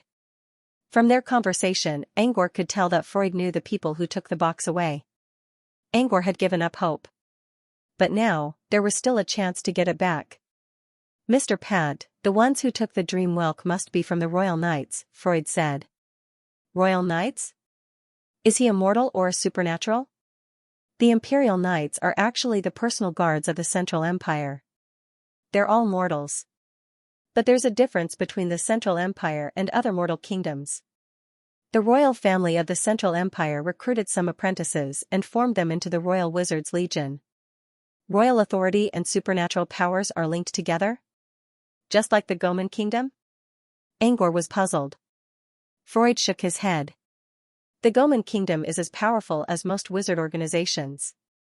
The Central Empire can't compare with them. The people recruited by the royal family are all hopeless apprentices who can't advance to the next level. I see, Angor said. Still, it's not bad that the Central Empire can do this. There are as many mortal kingdoms as there are stars in the southern wizardry region, but only a few of them can recruit supernaturals. Freud frowned. There's more to it than meets the eye. The so-called Royal Wizards Legion are all apprentices of the Tower of Hurricane. Or rather, the Royal Wizards Legion is an anonymous mortal outpost of the Tower of Hurricane. There used to be a wizard from the Tower of Hurricane who came from the Royal Wizards Legion. He's dead now. Tower of Hurricane? Angor was puzzled. You came from the Tower of Hurricane, right? Freud nodded. Come to think of it, I joined the Tower of Hurricane because the Royal Wizards found out about my talent. That's why I was brought here. Freud paused and revealed a bitter smile. If I'm not mistaken, they must have learned about my death from the Tower of Hurricane. So they came to my place to see if there's anything they can get. I didn't expect to find the dream whelk that I had hidden away. Then I don't think they can get it back. Angor sighed. If it's taken by a regular supernatural, they can still get it back. But the Royal Wizards Legion, who have the Tower of Hurricane as their backer, will probably hand it over. Freud shook his head.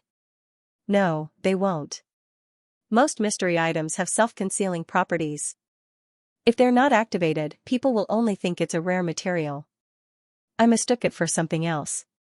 Later on, I accidentally used my dream energy to trigger it, and only then did I recognize its identity. So far, I think only dream energy can activate the dream whelk. As far as I know, the Royal Wizards Legion doesn't have anyone who can do that. Also, no one from the Tower of Hurricane knows that I got the dream whelk. So you're saying the dream whelk is still with the Royal Wizards of Central Empire? Freud nodded. I think so. Freud stared at Angor with a pair of eager eyes. It was obvious that he wanted Angor to go to the Royal Wizards Legion and get the dream whelk. Angor knew what Freud was trying to say. You said that no one will find this place. Also, I promise to set you free if you give me the dream whelk. I don't remember you asking me to steal the dream whelk. That's against the rules. Freud chuckled. But, the Royal Wizards Legion are all old and weak. They can't beat you, Mr. Pat. You can get the dream whelk if you go. Of course I can go. If that's the case, then our deal won't work. My current condition. Freud remained silent for a moment. I never trained my soul when I was alive. It was only after I died that I began to accumulate soul energy. I can handle beginner apprentices with it. But the Royal Wizards Legion isn't that strong, and they have some intermediate apprentices. Angor knew that Freud wasn't in the right condition to fight, and he still wanted the dream whelk. It's simple. We just need to sign a new contract. In front of Freud, he used the previous contract as a blueprint and added a new clause to it. If there was a change in the basis of the original contract, or if there were any changes in the middle, depending on the situation at the time of the change, a corresponding amount of commitment would be owed. There were still many loopholes in the new clause. However, Freud and Angor had already reached a basic agreement. Freud also made a new promise in front of the world's consciousness, so they didn't care about the loopholes. If you need me to do it, you'll owe me a favor, and I'll do it for you. As for the promise, I can promise you that I won't put your life at risk or restrict your freedom. It's a simple request that doesn't exceed your ability. Freud thought for a moment and agreed. He knew his own value, and there weren't many things he could do to help Angor. Therefore, Freud believed that Angor's request wouldn't be too difficult. After signing the agreement, Angor decided to take a nap while giving Freud some time to talk with Sunny and Alda. While sleeping, Angor began to think about Freud's value. He didn't want Freud to do anything for him in the first place because he didn't want Freud to fulfill his promise. He also knew that Freud's value wasn't that great. Freud wasn't strong enough to be Angor's henchman. They didn't trust each other at all.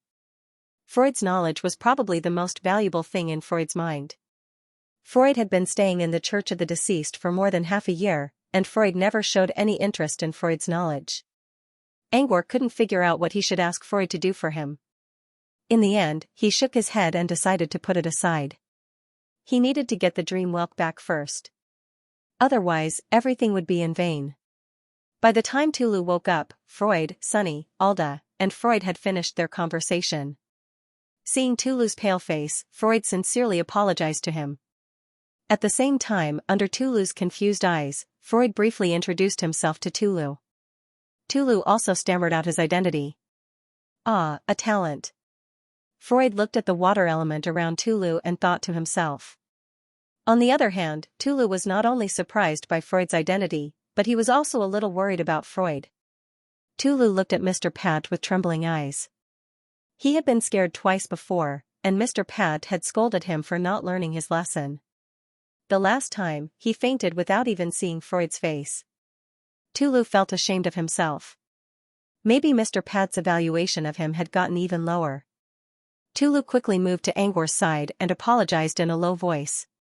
I didn't think you'd be afraid of ghosts when we were on the sea. But it's fine. Courage can be trained. You don't need to apologize. Tulu calmed down a little after hearing that. But he soon realized that he was being too naive. I'll leave with Freud later. While I'm away, you can stay in this orphanage and wait for me. Angor gave Tulu an evil grin. If you can't handle it, you can leave. But first, you have to be able to. Tulu shivered. Mister, what do you mean by if I can't handle it? You'll see. You still have food, right? As for water, you can already make it yourself, so you just have to work hard and live on. Keep it up? Tulu's heart skipped a beat. He had a bad feeling about this. It was as if a snake was staring at him from the shadows, hissing and spitting its forked tongue. It seems that Mr. Pat really cares about Tulu. Freud walked up to Tulu and said with a smile.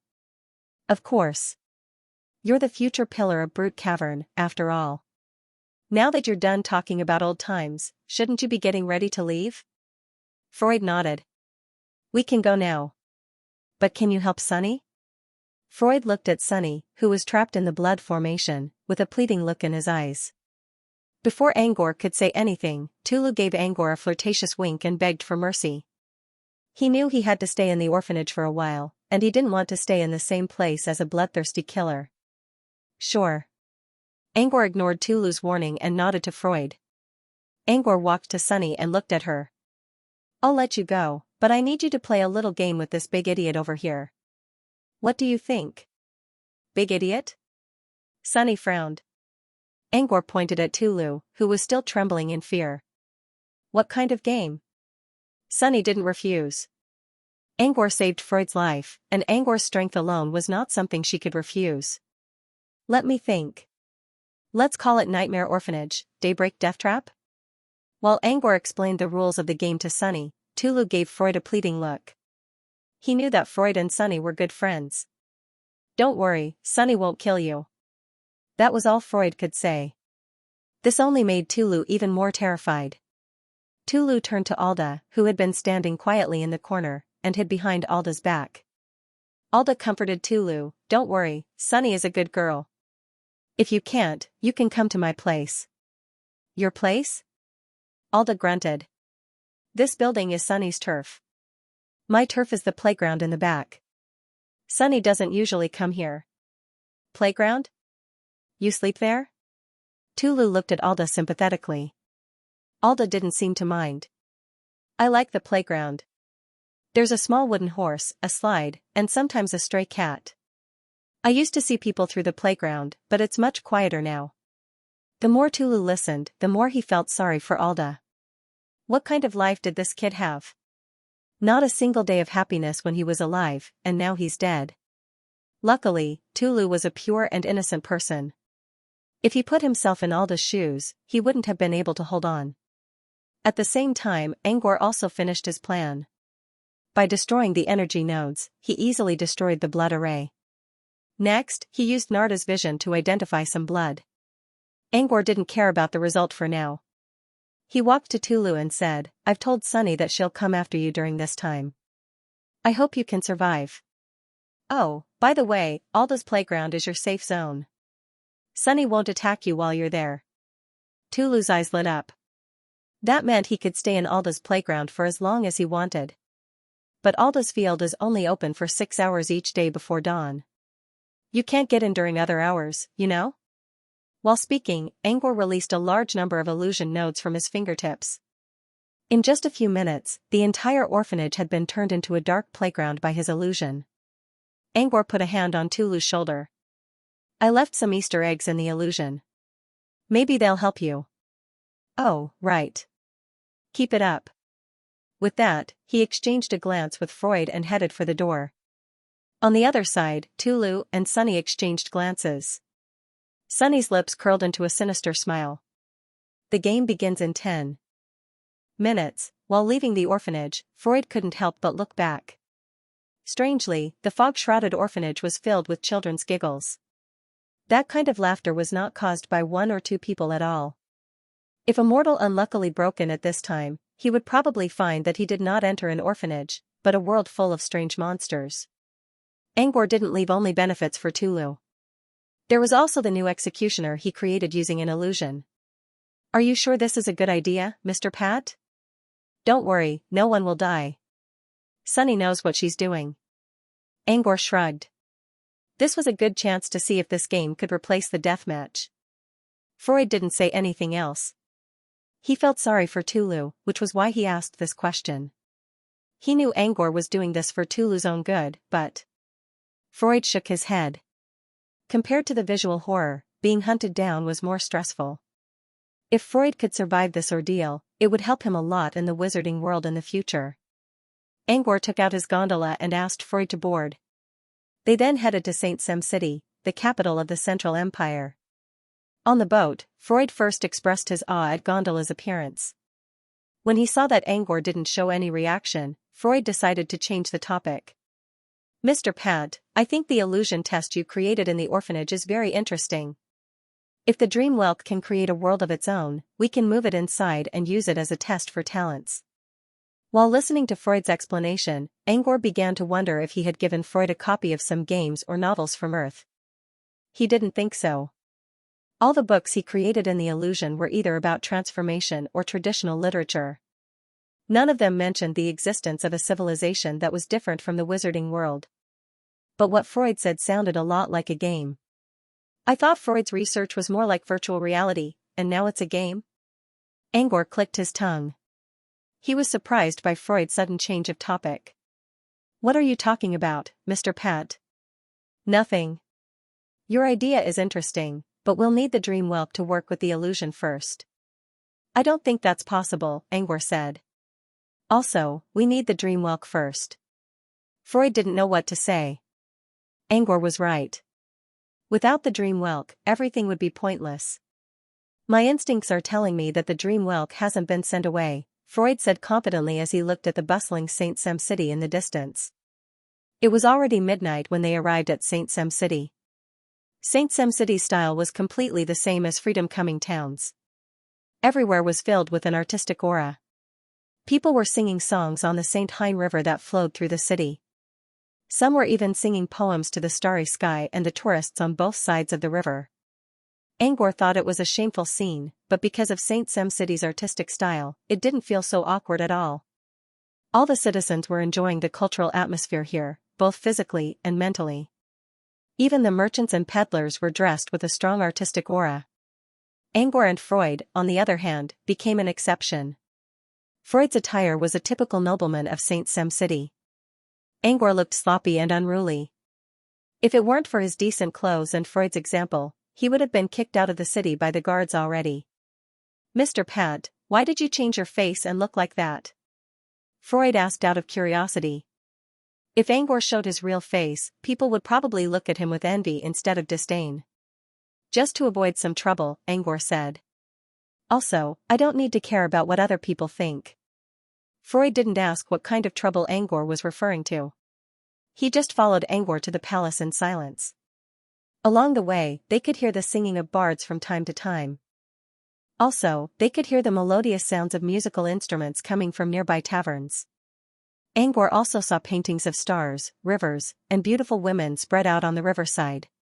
"Now I understand why sorcerer apprentices would come to such a city of art and literature." Apart from being a wizard, Angkor was actually quite interested in such an artistic life as well.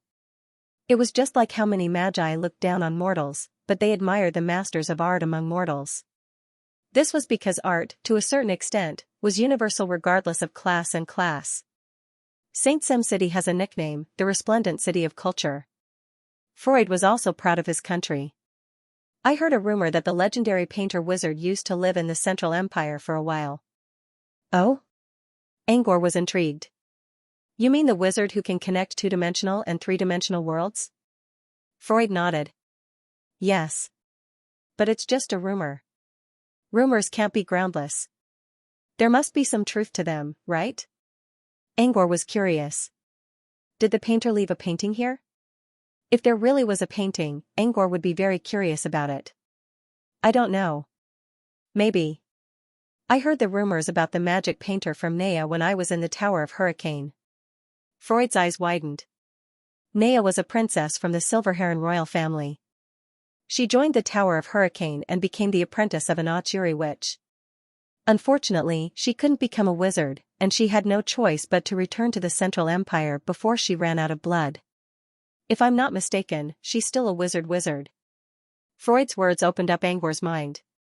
Royal family?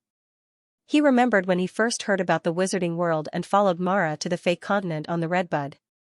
There was a very sissy noble on the ship. He was the third heir of the Silver Heron royal family, Dove Silver Heron. However, Dove was killed by his former servant, Easley, on the Redbud. Easley was one of the first apprentices on the Redbud to become a wizard apprentice. His spiritual power was as high as 23 points, and he learned luminous distortion in a short time.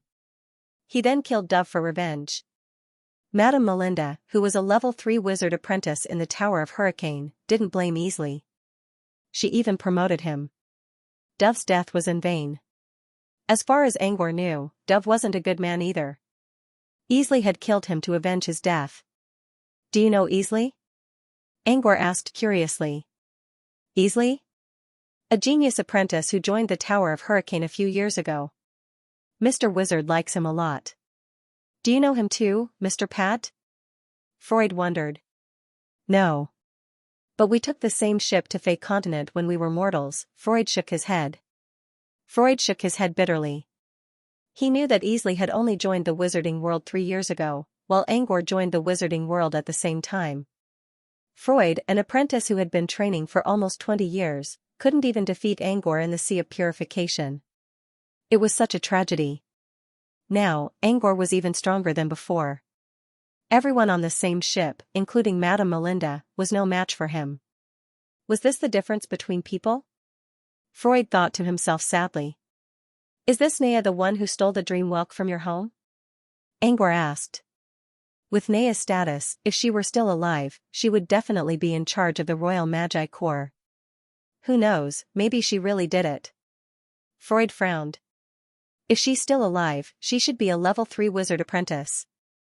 Can you deal with her now, mister? Why don't we think of other ways? No need. Angor didn't want to waste time. As long as there were no wizards around, Toby alone would be enough. Freud nodded without saying anything else.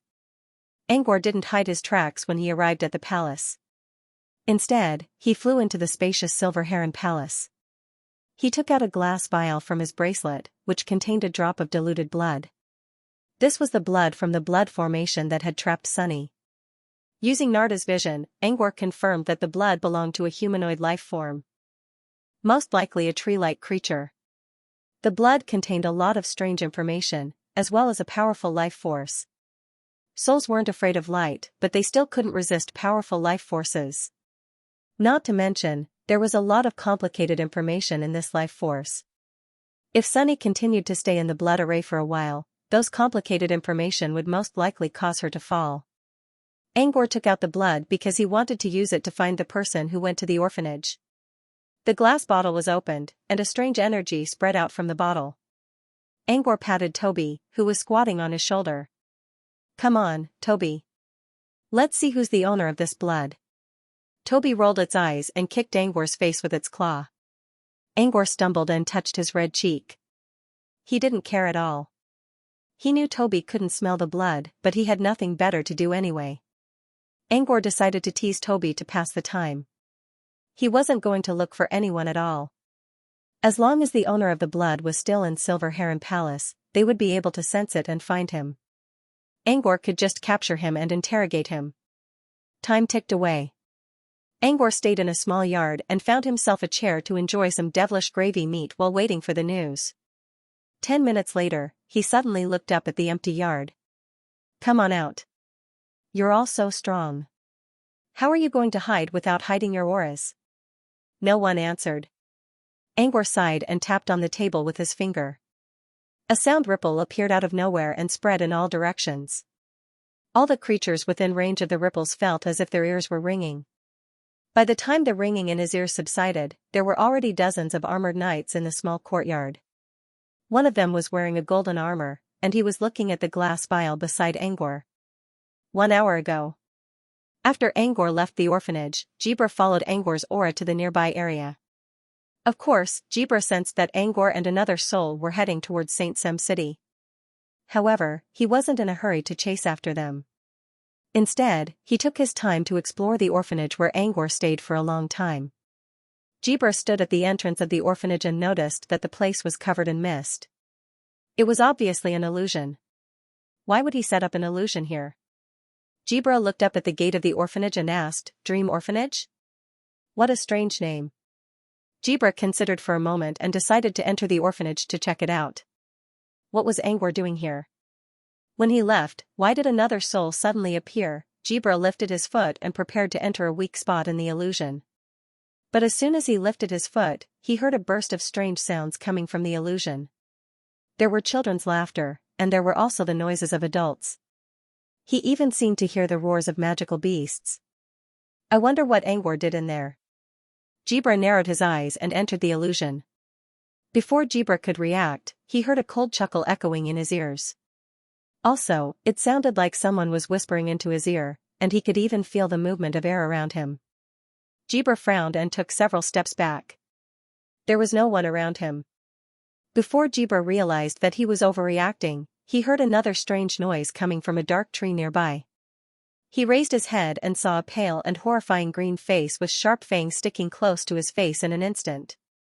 The distance between them was no more than a knuckle. Since Jibra didn't use his spirit feelers to check, he was quite surprised to see Angor's face right next to his. By the time he regained his senses, the green-faced fanged man had already disappeared. At the same time, he sensed a gust of wind behind him. Jibra pointed a finger at the man who ambushed him, turning him into a puddle of mist and disappearing from this world forever. An illusion? Jibra raised an eyebrow. Moreover, this kind of illusion technique was very peculiar, almost confusing reality with reality. Did you learn it from Mr. Phantom? Jibra didn't understand why Angor set up such an illusion. Was he planning to turn the orphanage into a haunted house? Jibra thought for a moment and turned invisible. He flew into the air and observed the illusion carefully. Meanwhile, Jibra saw something quite dramatic happening in the sky. The color of the entire illusion was extremely gloomy, and the dense gray fog covered the entire area. Even the daytime couldn't disperse the gloominess. However, the area of the illusion was not completely devoid of light. Jibra quickly noticed that lights were rising from the ruins. Some of them were fluorescent lamps, some were fireflies, and most of them were lantern harpies floating in the air. Jibra saw a group of terrifying banshees hovering in the sky with scarlet lights. These banshees looked ferocious. Each of them held a lamp in one hand and a giant scythe in the other. They could easily cut down trees and rocks with a simple swing. However, upon closer inspection, one would notice that these banshees were filled with some kind of illusion power. They weren't real banshees. Instead, they were just illusions. What did Angor set up these banshees for? Also, there were banshees. Why were there so many ghosts and spirits everywhere? Was it to stop people from entering the orphanage? As Jibra pondered, a man wearing a headscarf rushed out of a broken building while crying. There was a blood-red light flashing in the corridor. After the man came out, he was still shouting, 5 more minutes, 5 more minutes. Just 5 more minutes and I'll survive. He heard the strange giggling of a little girl coming from the broken building behind him. It was a scary girl wearing a blood-red dress. She was holding a small file in her hand and was slowly flying out of the building. The man was terrified by the sight of the girl in red. He jumped up and ran for his life. However, the outside wasn't as peaceful as he thought it would be. There were even more butchers sharpening their knives and looking at him. After running for a while, the man saw a strange little girl hiding in the bushes like a spider. The man was stunned for a moment. He pointed at the spider girl and said with a trembling voice, I seem to have seen your corpse in the basement, weren't you frozen? The spider girl didn't answer him. Instead, she opened her mouth wide, revealing her sharp teeth that glinted in the light of the fluorescent lamps. Other than the girl in red, the new butcher, Spider Girl, came online. Ah! The man screamed in despair and called out 2 names at the same time. One was Mr. Pat, and the other was Alda. Save me, Jibra frowned as he watched the scene unfold. He knew who this man was. Angor found him in a fishing village. Jibra recalled that the boy called him Uncle Tulu when he went to save him. Angor had been taking him with him ever since they left Faran. The strange thing was, Angor took a soul away from this place while leaving the talent behind. What was that supposed to mean? Was he training? Jibra pondered for a moment and looked at the girl in red again. An illusion? No, wait, that's a real soul. Who would have thought that not only would there be terrifying creatures created by illusions in this illusory realm, there would also be spirits? Her soul energy was as strong as a beginner apprentice's. This Tulu guy probably won't be able to get away. To Jibra's surprise, the girl didn't catch up with Tulu at all. There were plenty of secret passages and hiding spots in the ruined orphanage. Duru fled in all directions, taking advantage of the difference in vision to avoid his pursuers. The spider girl lost Tulu in the twists and turns. However, this kind of detour tactic was useful against illusory creations with low intelligence, but it was useless against the girl in red. After Tulu shook off the spider girl, she flew to a lower altitude to search for Tulu. No matter how hard he tried to hide, he couldn't. Unless Tulu hid inside the building again. He, don't worry. I won't kill you so quickly.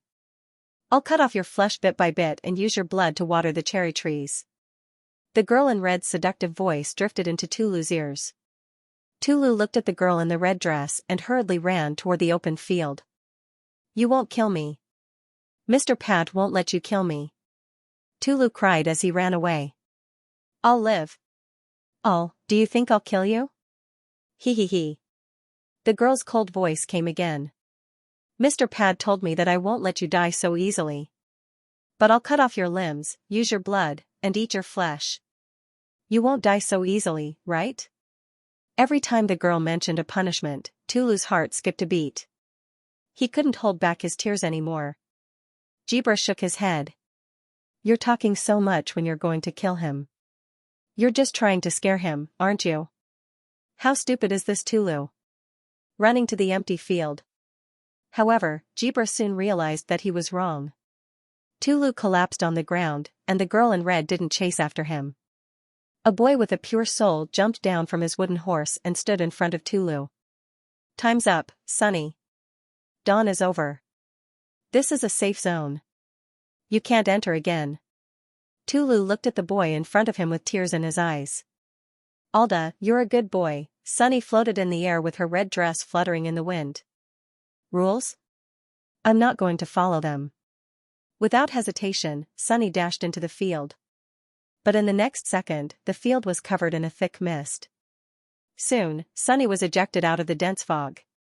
She tried several times, but she couldn't get out of the mist. Clearly, Angor was not joking when he mentioned the safe zone. Sonny stomped her foot on the ground. "You better fall into my hands. At least you'll die a slower death. But if you fall into the hands of other monsters..." "Heh." Sonny spat out some harsh words before she angrily turned around and flew back to the broken building she was resting in. Jibra, who had witnessed the dramatic scene, finally understood what was going on. He was planning to capture the girl and ask her why Angor came here. But now, he realized that the illusion was only a test for Angor. Even the safe zone had appeared. How could this daybreak game not be considered a test? Most likely, Tulu was the target of the test. The girl in red must have made a deal with Angor. After all, she was the only real killer in this world. Of course, Jibra couldn't go after her now. Angor might notice something fishy. To build such a huge illusion realm just to train a talented person, I can't believe that. Only Angor can do something like this. Jibra sighed. He had to admit that the game mechanism of the illusion was quite perfect. The butcher was a powerful and versatile hunter, while the survivor had to rely on his courage and intelligence to escape. The winner would be the one who survived. This kind of testing method was very useful when used to test talents. The winner of the game must be someone who was bold, careful, courageous, and resourceful. This kind of person was naturally very suitable for the sorcerer world. The sorcerer organization would spend a lot of effort to nurture them. Even if their talent was a little low, they might still be able to shine. The losers of the game wouldn't die either. They could distribute the resources that were slightly weaker and watch the future development of the game with a free-range attitude. After all, many people were timid in the beginning. But as time went by, they would eventually grow stronger. This kind of tempering test was much more suitable than the so-called blood fights, death battlefields, lightless cages, and other kinds of selections for talented people. The game of dawn, right? Maybe I should ask Professor about this when I get back, Jibra muttered to himself. Jibra observed the illusion for a while longer. He knew that Angor was only using this place to test Tulu, but he still couldn't figure out why Angor chose to come here, and what was going on with all those souls. Jibra decided to stay for a while longer. Since Tulu was here, Angor would definitely come back from St. Sem City. As for why Angor went to St. Sem City? Jibra assumed that Angor was going to look for talents. He didn't want to get involved in something as boring as testing someone's talent. He might as well stay here and watch Tulu's desperate struggle while trying to uncover the secret of the orphanage. Jibra had already made up his mind. Unfortunately, his plan was always changed. Just as he was about to sneak into the building, the scale between his eyebrows suddenly began to heat up. Jibra pointed at his forehead and released a palm-sized blue flying fish from his space ring. At first, Jibra thought that it was just a bored whale. But when he saw that it was actually a blue flying fish, he trembled. Xianxia had used the last bit of his water elemental avatar to summon this blue flying fish not long ago. It didn't have any other function, and its only use was to sense the mysterious fluctuations. Why did the little blue flying fish sense the mysterious ripple? Could it be that there was some kind of mysterious object within 100 miles? Jibra quickly flew up into the air and forgot about his plan of finding out the secret of the orphanage. He flew out of the orphanage through the weakest part of the illusion. Jibra looked around at the dark sky and released the little flying fish. He wanted to use it to find out where the mystery ripples were coming from. Soon, the fish gave Jibra a general direction. Once it did that, the fish quickly shrank and disappeared from his sight. The fish could only sense the target within 100 kilometers, and it could only sense the target when the target activated a mystery item. Once that was done, the fish would lose all its energy. In other words, it was a one-use item. Jibra looked at the direction the fish was pointing at and frowned. The direction within 100 miles was St. Sem City? Jibra suddenly realized something. Why would there be mystery ripples in St. Sem City? He knew that there were supernaturals in the city. Although they weren't strong, they were still supported by the Tower of Hurricane. If there was a mystery item in the city, the news would have spread out already. However, St. Sam had never heard of any mysterious item before, which meant that this mysterious item was very likely to have only appeared recently. Or maybe, today? Jibra's heart raced. What was so special about St. Sem City today? Angor went to St. Sem City. Could it be that he had been wrong all along? Was it really Angor who stole the mystery item from Silver Palm Isle? Whenever Jibra thought about this, his mind would automatically pick up details that he didn't care about in the past, but now he realized something was wrong. For example, Angor didn't show up during the opening of the mysterious dimension. When Angor showed up in the mysterious dimension, Haku heard that Angor went into seclusion to train. But why did Angor come out of seclusion right after the opening of the mysterious dimension and the mystery item disappeared? Jibra was also suspicious of the fact that Angor ran away from Faran to Land of Revelation after getting the mystery item. Maybe Angor didn't dare to test his mystery item at Faran because he was still in Lost Paradise City. So Angor waited until he came to the Land of Revelation to test his mystery item for the first time. As for Jibra's assumption that Angor went into seclusion to test and record his new alchemy item, it was just as ridiculous as the assumption that Angor stole the mystery item. Maybe Angor didn't have the habit of keeping detailed records like other alchemists. As soon as Jibra had a clear idea of what to do, all kinds of scenarios came to his mind. Many of the reasons he couldn't figure out seemed to fit perfectly in his mind. In the end, Jibra was sure that Angor was the one who stole the mystery item. As for the parts that he couldn't figure out, Jibra subconsciously ignored them. With that in mind, Jibra summoned his horned whale and sent it into the St. Melody River to contact his teacher. Unfortunately, the whale couldn't find Flunza at all. Jibra had no choice but to send a message to Sliv, who was still at Devil's Water. To be more precise, he sent a message to Bicky, who was riding Sliv. He sent his speculations to Sliv. But Jibra didn't give up. He hoped that Sliv could contact Flunza and ask him to find out if Angor had the mystery item with him. Sliv's reply came soon enough. Instead of using Bicky, Sliv contacted Jibra through a telescopic device produced by Floating Mech City.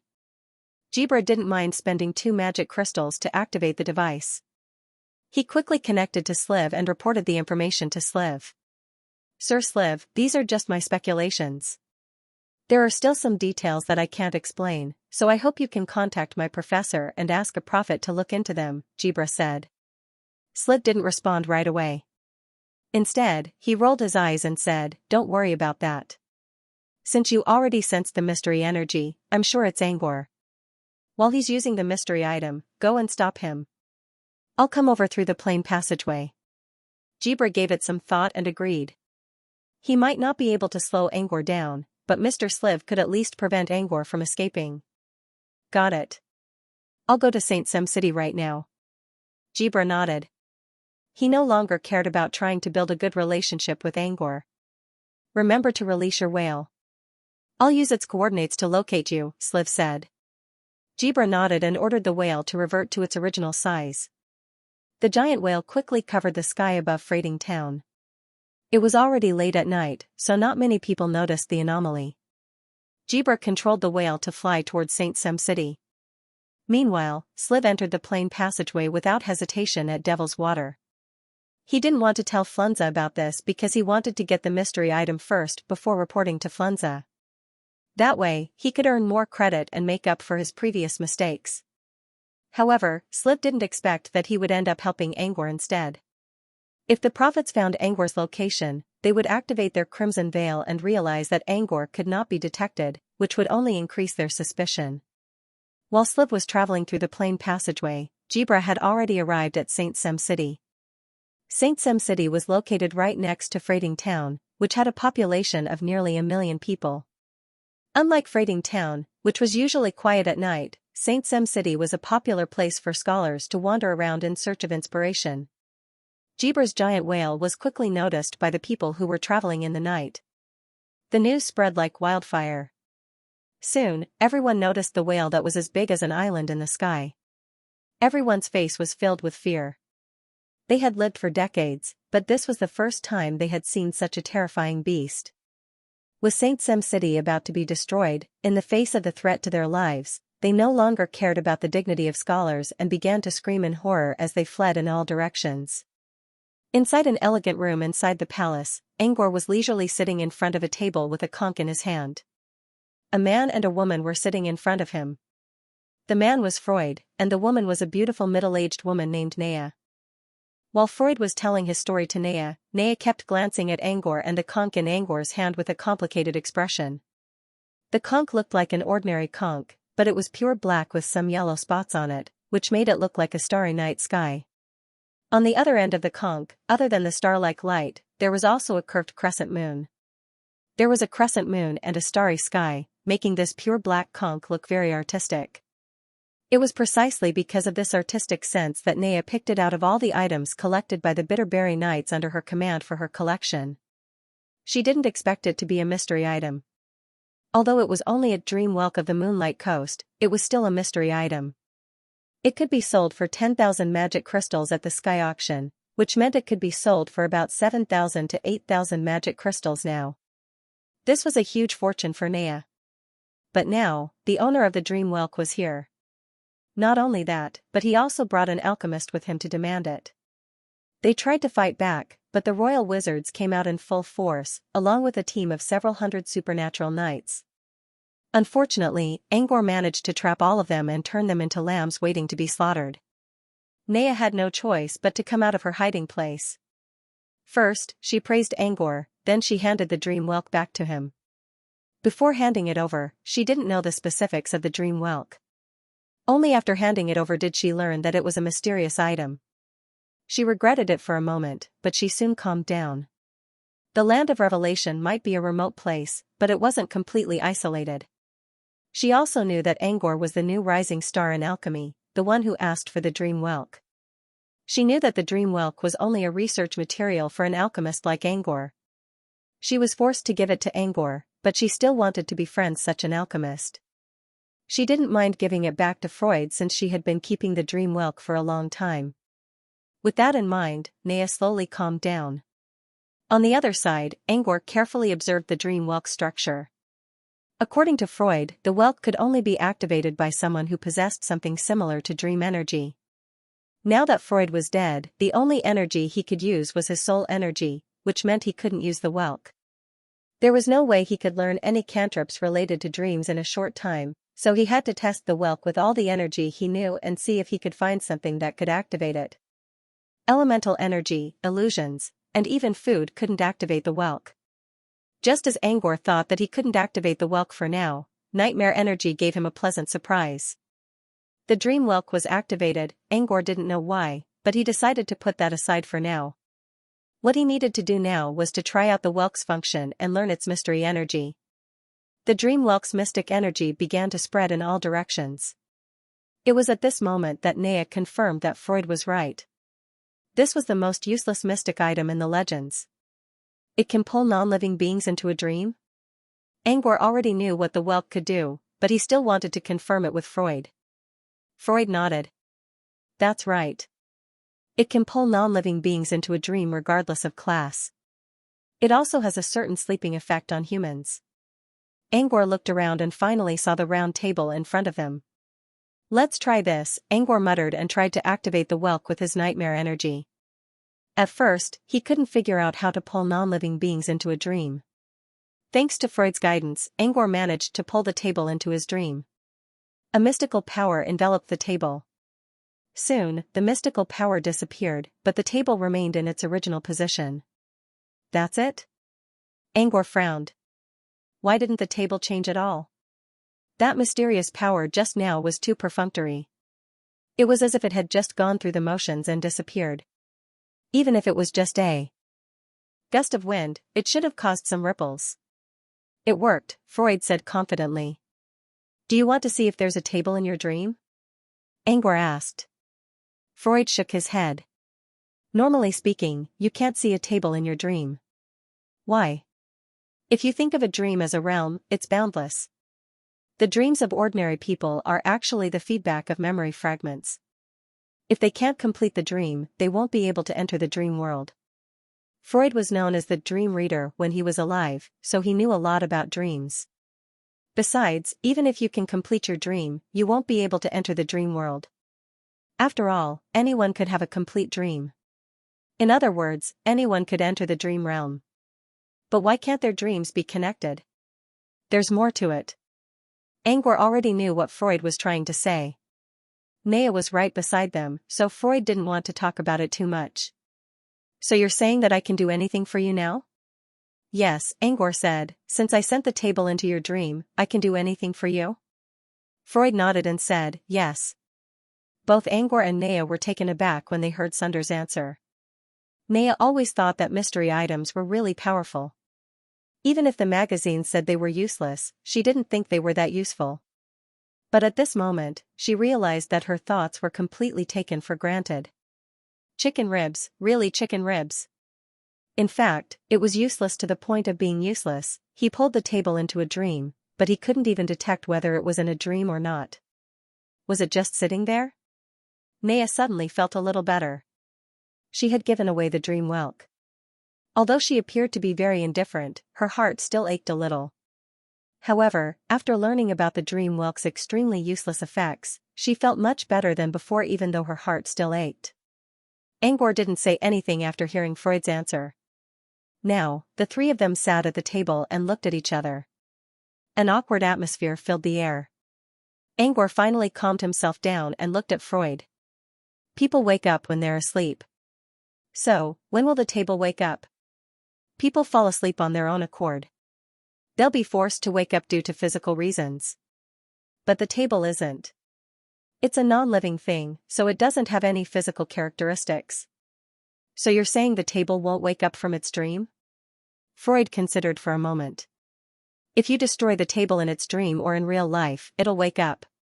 If you don't destroy it, it'll stay in its dream forever. Let's not talk about real life. I can't even find it in its dream. How am I supposed to destroy it? Freud, how do you know it'll wake up if you destroy it in its dream? That's just my guess as well, but I've gathered some data and I think it's pretty close to the truth. Naya was right next to Freud, so he decided to hide some of his thoughts. Angor considered for a moment and decided to ask Freud after they left this place. Fine. We have no other choice. Angor looked at Naya. I'm so sorry about this. Your desk has entered a dream. Naya, are you serious about that? Naya looked at Angor's serious face and twitched her lips. It's fine. Angor stood up. Sorry for disturbing you today. We'll be going now. The words of farewell were already on the tip of his tongue. But before he could do so, a knight in golden armor rushed into the room. Lord Naya, bad news. A giant whale is flying above the palace. It was the knight in golden armor who took the dream whelk from the orphanage. He was the commander of the Silver Heron Royal Knights, also known as the Bitterberry Knight. It was a very special humanoid race. Half of its body had the characteristics of the devilberry devil plant. He used to be Naya's following when she came to the land of revelation. The blood that had trapped Sunny in the basement was the Bitterberry Knight's blood. A whale? Flying in the sky? Naya stood up in surprise. Is it a cloud whale? The civilians outside are in a mess. Everyone is hiding in the underground tunnels. What should we do? The Bitterberry Knight crouched down and looked at Naya. I already tried my best to keep a low profile when I returned to the land of revelation. My previous enemies shouldn't have tried to kill me. Forget it, let's not think about it anymore. Bitterberry, let's go check it out. With that, Naya dashed out of her room with the knight without caring that Angor was still inside. Angor was also surprised. He did hear the commotion outside, but he didn't pay much attention to it. He didn't expect the commotion to be caused by a giant whale in the sky. If it was really a cloud whale as Naya had guessed, then it would be fine. As far as Angor knew, cloud whales were not creatures that loved to destroy things. They were intelligent creatures, and they liked humans who were also intelligent creatures. Still, it was better to check the situation outside. Angor pocketed the dream whelk and followed Naya out of her room. They were now at the top of a 4-story wooden building. Naya was leaning on the railing and looking up at the sky. Her eyes were filled with shock and confusion. Angor followed her gaze. Angor frowned at the sight. A horned whale? Moreover, he was no stranger to this horned abyss whale. Its familiar body and the blue-robed young man standing on the back of the horned abyss whale were proof of their identities. Jibra, the child of sea? Naya looked at the man in the sky with a puzzled expression. She had never offended Jibra before, so why was he here? And judging from his aggressive aura, he was obviously here to cause trouble. Bitterberry, take me up. As soon as Naya's voice fell, black vines grew out of the gaps in the armor of the Bitterberry Knights. The vines quickly rose into the sky. The scene reminded Angor of Jack's magic bean, a fairy tale John told him when he was little. Naya didn't hesitate to jump onto the vine. She ran swiftly between the leaves and branches, and soon reached the top of the vine. She was on the same level as the giant whale. Mr. Jibra, what brings you to Silver Heron Palace? Naya asked with a calm expression, could it be that there's some misunderstanding between us? She wasn't happy about Jibra's behavior, but she had no choice but to suppress her anger. Jibra glanced at Naya and frowned. Naya didn't like this attitude at all. Apprentice of the White Witch? Jibra asked. Yes, she's my teacher. My name is Naya. Oh, Naya. I'm not interested in you.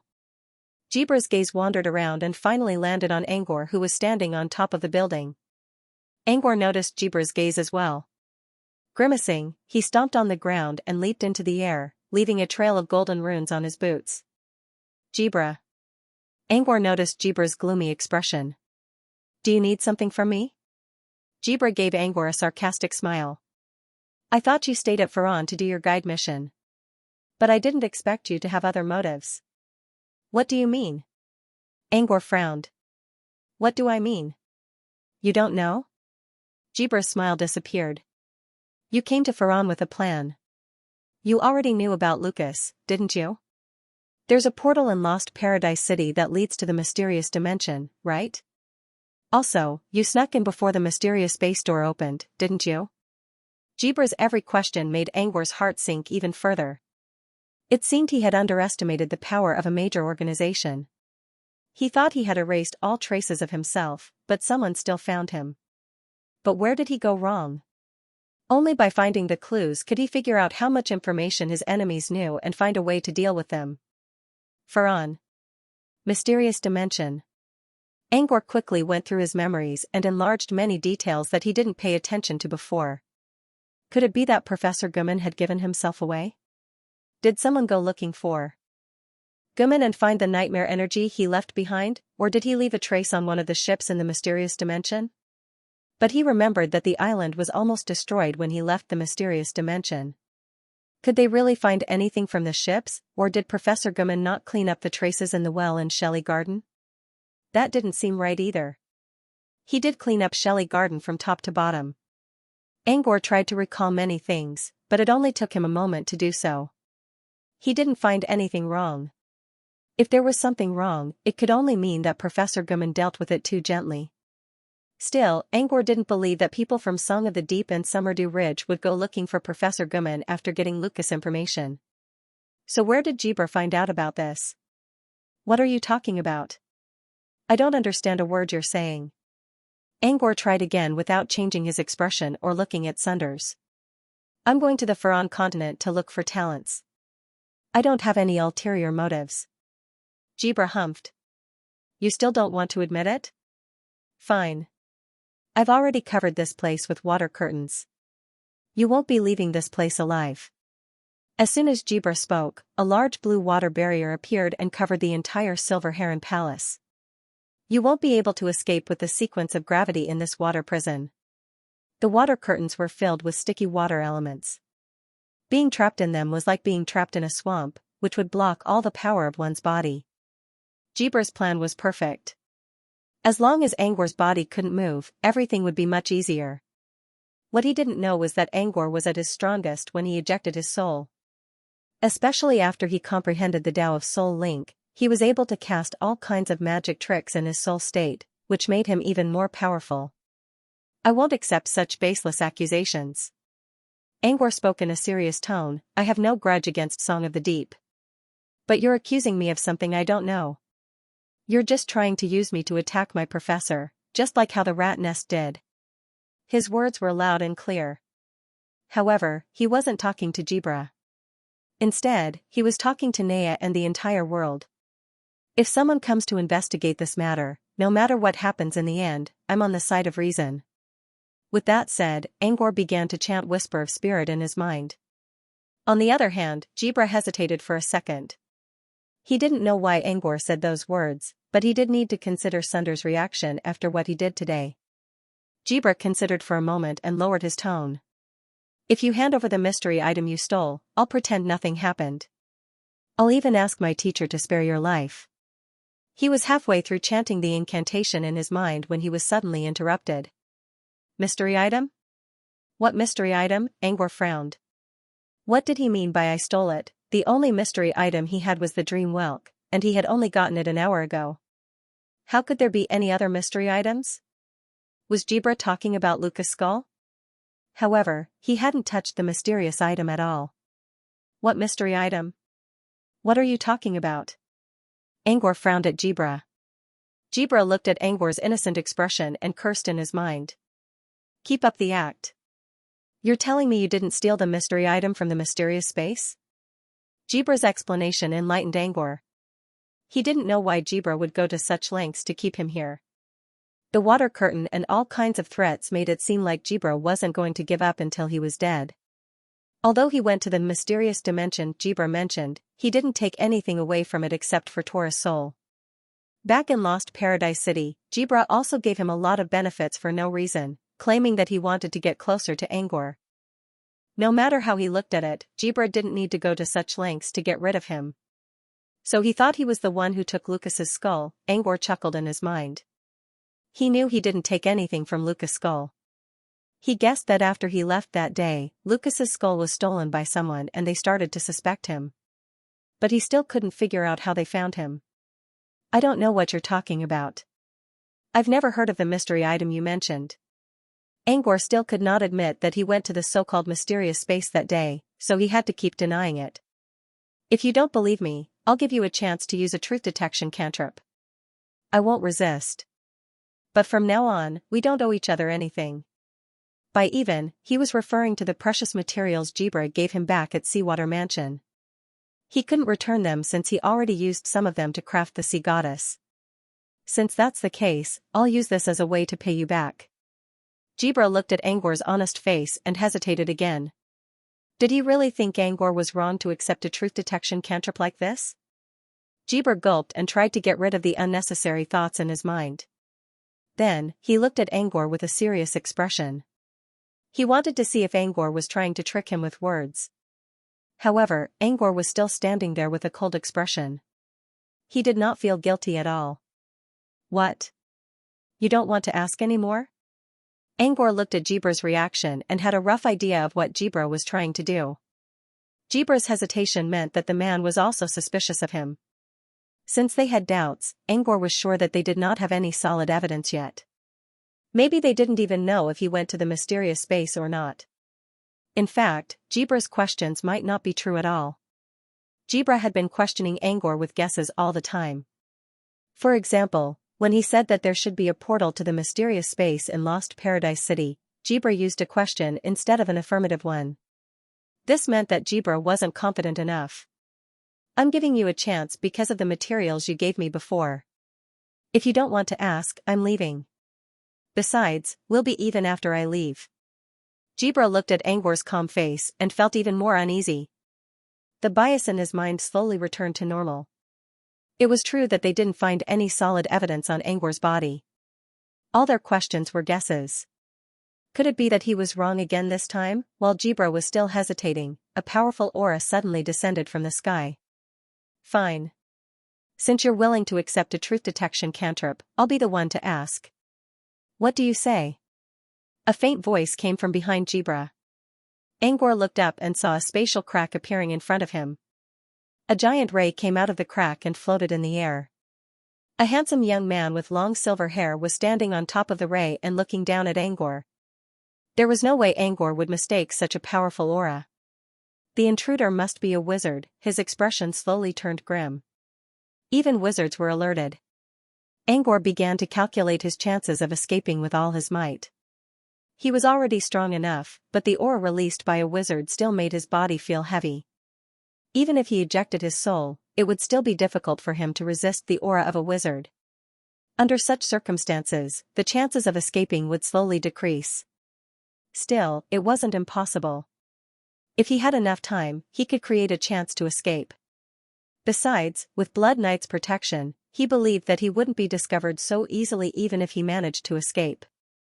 Of course, he had to wait for the wizard to lose focus and give him a chance to escape. Until then, Angor decided to pretend to be polite. "Mr. Wizard." Angor lowered his head. "If you want to ask, I can answer. But as we agreed, I'll only answer one question under the influence of a truth detection cantrip." 1. Sliv stared at Angor as if he was looking at another disgusting man through Angor's eyes. He snorted and sneered. "That's not up to you." Angor simply looked at Sliv and allowed the aura to cover him. "Please ask, Mr. Wizard." Sliv released a word of truth spell and looked at Angor. "Are you the one who stole the mystery item from the mysterious dimension? Is the item still with you?" "I said I'll only answer one question." Angor glanced at Sliv's sneering face without showing any fear. "But you can combine the two questions into one, so I'll answer them as one." Under Sliv and Jibra's stare, Angor uttered a single word. "No." They remained silent for a while. Jibra looked at Sliv again to see if he could get an answer. Sliv didn't look happy at all. Judging from Sliv's expression, Jibra knew that Angor wasn't lying. He didn't steal the mystery item, and the item wasn't with him either. Under the influence of word of truth, Angor couldn't lie. "I don't believe that you don't know anything. Someone must be manipulating you. Did you use some kind of trick to hide your word of truth?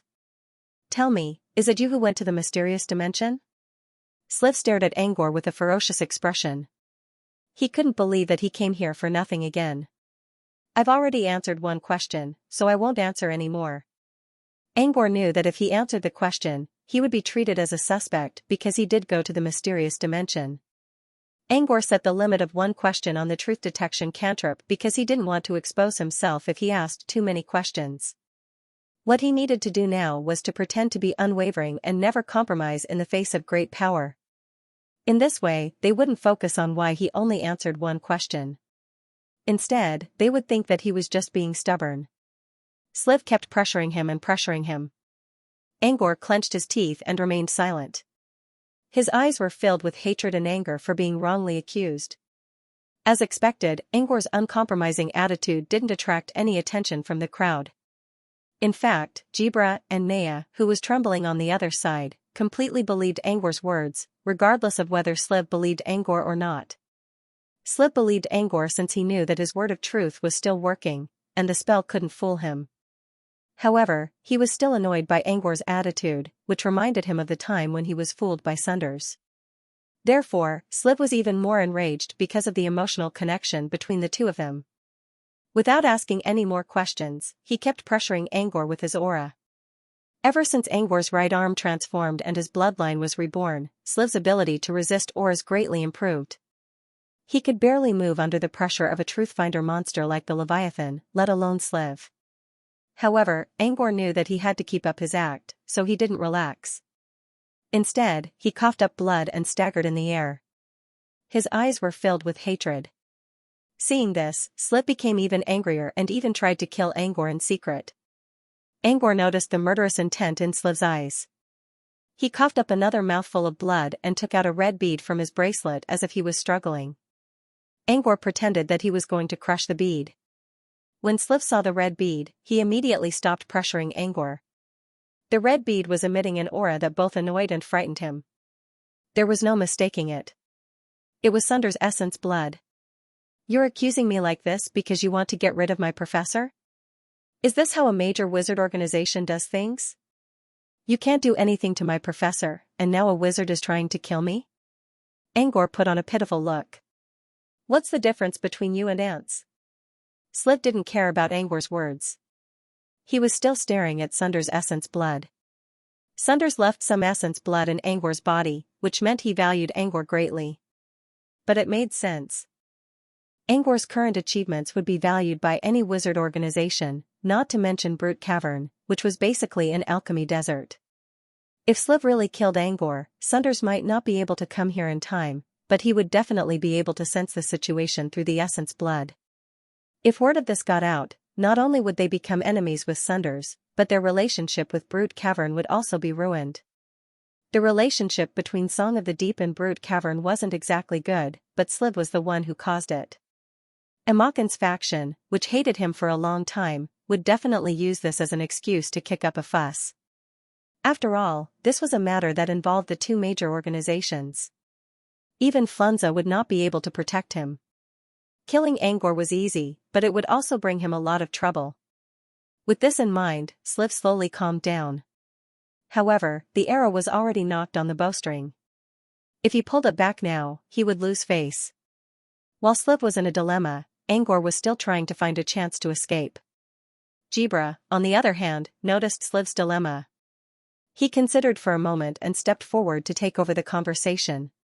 You said you don't have the mystery item. Then how do you explain the mystery energy you sensed earlier? Sliv sighed in relief when he heard Jibra's words. He then withdrew his aura and stepped aside with a straight face. When Sliv withdrew his aura, Angor thought that this was his chance to break out of the encirclement and escape. However, Jibra's question made him pause and gave him a strange look. So you came here to accuse me because you sensed the presence of a mystery item? Angor looked at Jibra in disdain. Jibra didn't look into Angor's eyes, but his attitude was clear enough. Angor remained silent for a while before he suddenly chuckled. That's right. I was testing for a mystery item, and I just got it. Just got it? Jibra carefully observed Angor's reaction. He didn't think Angor would lie in such a situation. But when he thought about Angor's words, he suddenly realized something. Since when did mystery items become so common? What a coincidence. How did he get it so easily? You're telling the truth? Can't you tell whether I'm lying or not? Angor's attitude was impeccable. By now, Jibra was starting to believe that the mysterious energy he sensed earlier was a mistake. Still, it was strange that Angor found a new mystery item so coincidentally. A new mystery item? Why don't you take it out and let us have a look? Sliv's eyes glinted. Appreciate? Angor sneered. Nice choice of words. However, I don't think you're here to appreciate it. You're here to snatch it, right? If I don't hand it over, you'll kill me here? Then, continue to accuse me of some groundless crimes? Jibra felt a little embarrassed. Sliv, on the other hand, showed a cold glint in his eyes. If there really was a new mystery item, he might be able to reduce some of his mistakes after obtaining it. Angor looked angry, but he was actually calmly observing the two people's reactions. Especially Sliv's attitude. After all, Sliv was an official wizard, and Angor was in a rebellious mode, so he had to control his words. Jibra looked a bit guilty while Sliv was glaring at him coldly. Judging from the look on his face, Sliv was already weighing the pros and cons of stealing the mystery item. However, Sliv didn't make a move yet. Perhaps he was worried that the item might have some special power, so Angor needed to know its properties first. Angor considered. I can give this mystery item to you. But I won't give it away for free. I worked hard to get it. Pay me 100,000 magic crystals and I'll give it to you right away. 100,000 magic crystals wasn't expensive at all for a mystery item. Sliv began to consider if he could buy something from Angor with a little money. That way, he wouldn't have to offend Angor too much, and he wouldn't have to hesitate to ask Angor for help if he needed it in the future. But 100,000 magic crystals was too little, both. Jibra and Sliv were puzzled by Angor's nonchalant attitude and the low price he offered. 100,000 magic crystals? A mystery item? Angor was an alchemist himself, so he should know that these two items weren't equal at all. However, there were exceptions. For example, some useless mystery items. Sliv immediately thought of a mystery item that was once sold for 10,000 magic crystals in an auction. However, 100,000 magic crystals was still too little for most useless mystery items. As long as it wasn't the one he was looking for, he could still make a profit. You can take it out and have a look. If you like it, I don't mind buying it for my collection. Since Angor didn't seem to care too much, Sliv knew that he shouldn't offend Angor too much. You want to take a look?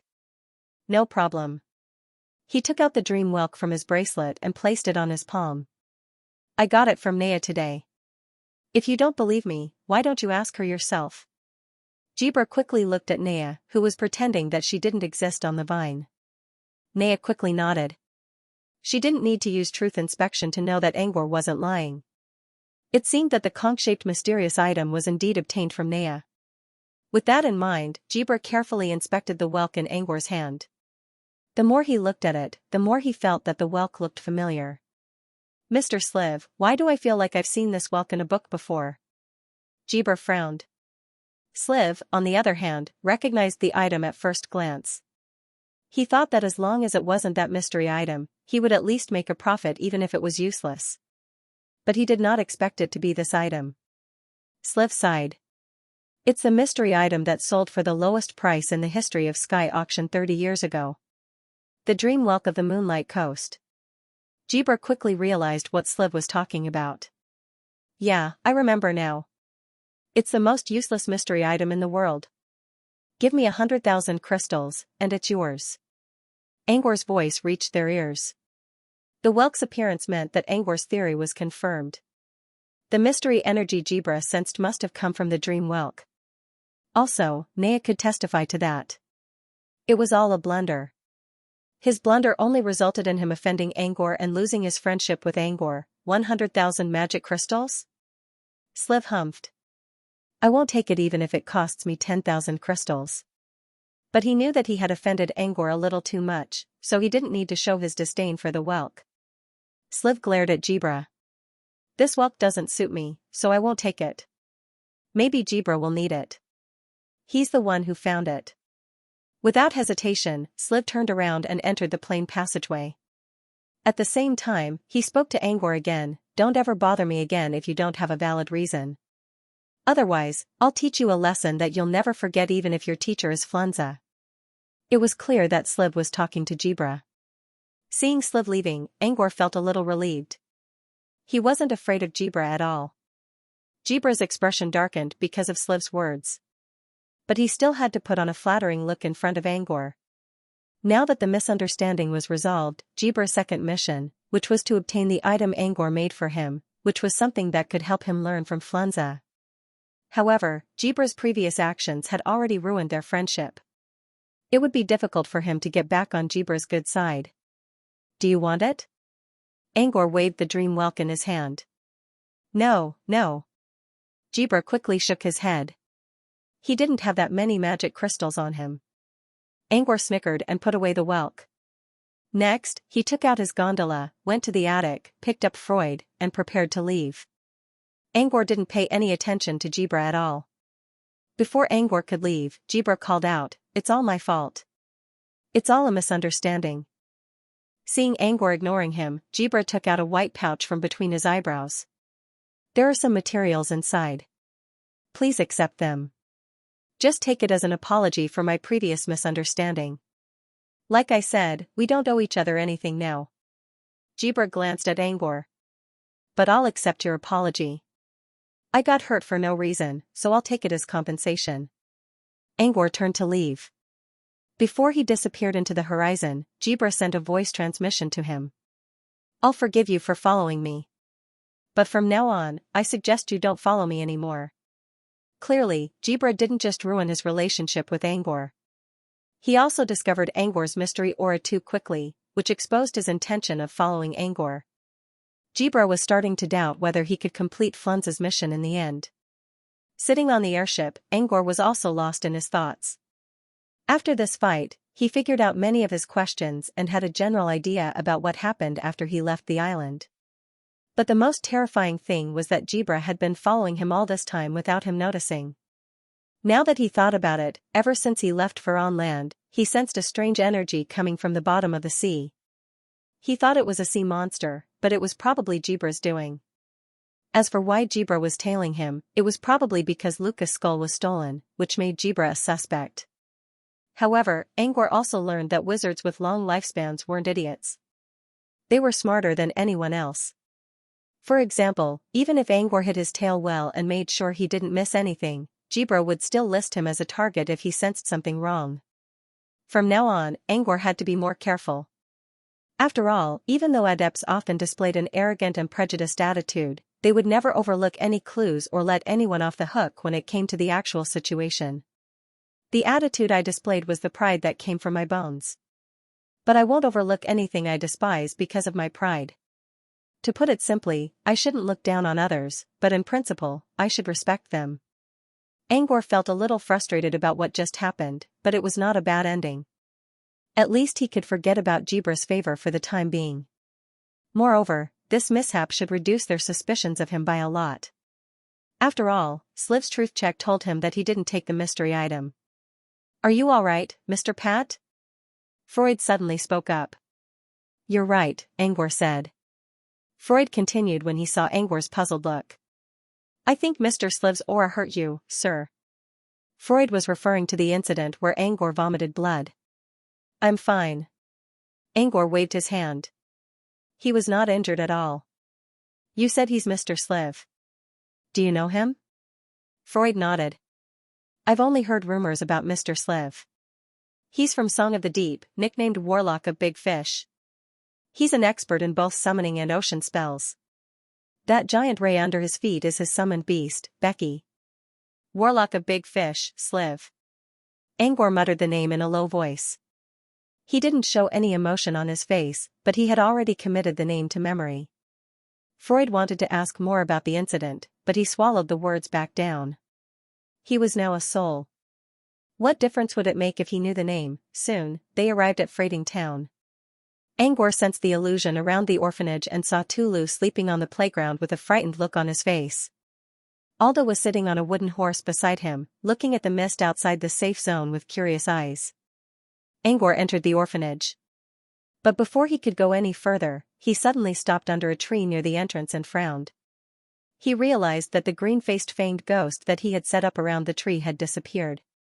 He sensed that everything else in the illusion was normal except for the green-faced fanged ghost. Even the illusion node he set up for the green-faced fanged ghost had disappeared. With Sunny and Yada's level, they won't be able to destroy the illusion nodes I set up. It's even more impossible for a mortal like Tulu. Although he had casually set up these illusion nodes, only a level 2 apprentice could destroy them. It didn't take him long to figure out who did it. Jibra. Other than him, there was no one else who would think of her. He couldn't help but feel a little depressed when he thought about how Jibra followed him all the way here. However, he didn't expect anyone to follow him. Now that he was prepared, he could keep using his spirit feelers to sense the energy flow around him. By then, Jibra would have a much harder time following them. Needless to say, Jibra was following him because of the missing Luca's skull. Now, he really wanted to know who took Luca's skull away from him. The Leviathan was the most powerful being outside the door at that time, followed by Flunza, the god of the sea. Who was it that dared to steal food from Flunza? Angor was only looking at it out of curiosity. As far as he was concerned, this matter had nothing to do with him anymore. As for Lucas's skull, which he had once missed, other than feeling regretful, he also wanted to know who was its fated person in the end. He heard footsteps coming from the building ahead of him. He looked up and saw Sunny hovering at the entrance of the building. She was wearing a bright red dress and holding a file in her hand. "Mr. Disson." Sunny ran to Freud in excitement. Freud stroked Sunny's head as she rushed into his arms. His eyes were filled with tenderness. Angor sighed and cleared his mind. "We'll see each other again in the future. Right now, I have something else to do. Come with me, Freud." Instead of waking Tulu up, Angor activated his nightmare domain right in front of Sunny and covered both of them. Sunny looked at the illusion in front of her and felt a little annoyed. However, she quickly calmed herself down when she thought about how strong Angor was. She walked into the ruined building while looking back several times at each step. Inside the nightmare domain, Angor and Freud were sitting across from each other on a luxurious sofa. A teacup band was playing in the air around them, and a group of toy soldiers were playing around them. A dragonfly with colorful wings was hovering above Angor's ear. Freud couldn't believe what he was seeing. At first, he thought it was just an illusion. But when he saw the lively teacup band and toy soldiers, he couldn't believe it. But if it wasn't an illusion, then what was it? Mr. Pat, is this real or an illusion? Freud's curiosity got the better of his rationality. Maybe. Maybe it's real, Angor answered. Freud didn't know what Angor meant. He thought Angor was unwilling to tell him. But Freud misunderstood him. Angor often wondered whether the nightmare domain, nightmare realm, and the nightmare monsters in Pat Manor were real or just illusions. He was answering Freud's question, but he was also answering his own question. It doesn't matter where we are. Let's get down to business. Angor straightened his posture and looked at Freud in the eyes. As you can see, I'm going to leave the land of revelation for some unforeseen reasons. Before I leave, I still have some matters to take care of regarding you. Back at the Sea of Purification, I promise to set you free as long as I get the dream whelk. Now, it's time for me to keep my promise. From now on, you're free. Freud didn't know what to do. Before his death, he still had a great goal in mind. But now, he couldn't do it anymore, so he had no idea what he should do in the future. He spent some time in Angor's illusion. But as he read the books Angor created, he slowly forgot about the pain and began to plan for his future. He began to research many topics that he had not completed before. He wanted to use this to find his future goals. But it was too difficult to set a new goal for himself. He still hadn't found his future. But now, Angor had given him freedom. However, he didn't know what he should do in the future. He stood there in a daze for a long time without saying anything. You don't look happy. Why? Angor asked after a moment of silence. Freud chuckled bitterly and told Angor what was on his mind. Are you worried about your future? Angor tapped his fingers on the desk and considered. You wrote a lot about the subject of possession, right? You can find a new body and start a new life. You can even find your old path again. It's already hard enough to find a body that's compatible with my soul. It's even harder to find a suitable body to walk the path of wizardry. It's like looking for a needle in a haystack. Freud shook his head. It's not impossible, but it's not impossible. Even if it's possible, I'll have to spend the rest of my life trying to find a suitable body. But I'm a soul now, and everything I do will consume my soul energy. I have to train my soul energy while looking for a new body. Maybe my soul will disappear on its own. Freud didn't expect to walk the path of wizardry again. Freud was a dead soul, and he was weak when he was alive. This meant that Freud would have to find a suitable body for his soul to possess. Greya, on the other hand, had a powerful soul. Even if she lost her body, she could find a new one, and she could even force her body to merge with someone else's body and continue her training. Freud's current situation made him very confused. After all, he was once a supernatural, and it was natural for him to want to live a normal life again. Can I stay with you, Mr. Pat? Freud asked after a moment of silence. Why? You can't do whatever you want with me. Mr. Pat, you've read my research on the dream whelk, right?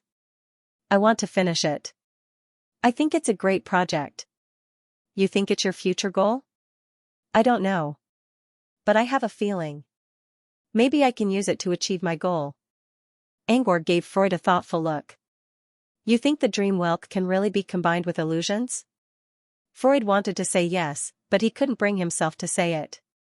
Like before, I don't think it's a good idea, but I don't think it's going to happen.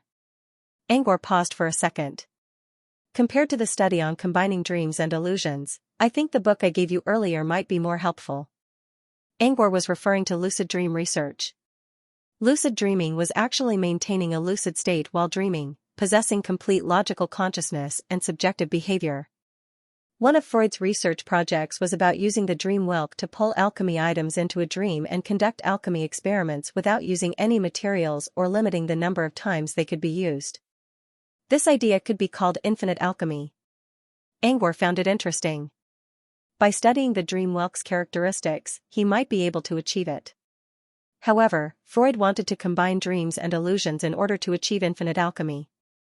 Since Angor didn't know how to combine dreams and illusions, he thought about lucid dreams. Maybe lucid dreams could help him achieve infinite alchemy. That was why he gave the book to Freud. Lucid dream is also called lucid dream, sir. This wasn't a difficult task for any sorcerer who studied dream spells. I tried to combine lucid dream with the dream whelk, but it didn't work, Freud explained. Why? It's too random. The dream whelk pulls non-living objects into a dream, and they'll appear at random locations. Even if I can use lucid dream to enter the dream world, I won't be able to find them. Then why do you think combining the dream whelk and my illusions will work? Because you're the god of creation in your illusions, sir. You can control everything in your illusions. If you can combine the illusions with the dream whelk, you'll be able to limit its range and location. As long as the dream whelk doesn't appear at random locations, this mystery item will be even more powerful than a strategic mystery item. Angor shrugged. That's a good idea. But I still can't find a way to combine dreams and illusions. Freud shook his head. I'm still not sure about this. But just now, I suddenly thought of something. Perhaps my guess is not groundless. What do you mean? I told you that you can only use dream energy to activate the dream whelk. But Mr. Pad successfully activated the dream whelk, and Naya was there, so I couldn't ask. Now, can you tell me what kind of energy you used to activate the dream whelk? Angor found it strange when he heard Freud's words. How did he manage to activate the dream whelk, which could only be activated by dream energy? He didn't use dream energy to activate the whelk. Instead, he used nightmare energy to do so. He was just testing it out, but he still managed to activate it in the end, which surprised him a lot. He wanted to ask Freud why, but he couldn't because Naya was right beside him. Mr. Pat, did you use illusionary energy? Freud asked again. Nightmare power was actually infused with the power of the nightmare domain. It was a special kind of illusion. Sort of. Angor nodded. If you don't mind me asking, is this illusion the same as the one I used to live in? Angor nodded again. Freud used to live in the Church of the Deceased, and the illusions he created did contain nightmare energy. Freud was able to use his soul to touch the objects in the illusions because of the nightmare energy. Now, I feel that my research might really have a chance of success. Freud's eyes lit up.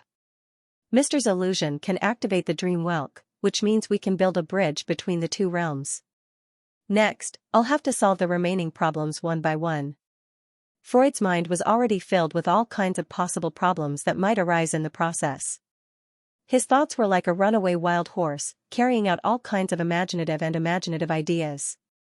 If Angor didn't help him clear his throat, Freud would have lost himself forever. Freud regained his composure and looked at Angor with a pleading look. Mr. Pat, can I stay with you for a while? I'll continue my research on the dream whelk and the illusions, and then I'll pursue my own goal. Angor didn't say yes right away. Instead, he fell into deep thought. It was a surprise that nightmare illusions could activate the dream whelk. Still, Angor saw a glimmer of hope. Maybe Freud's research project could really be realized.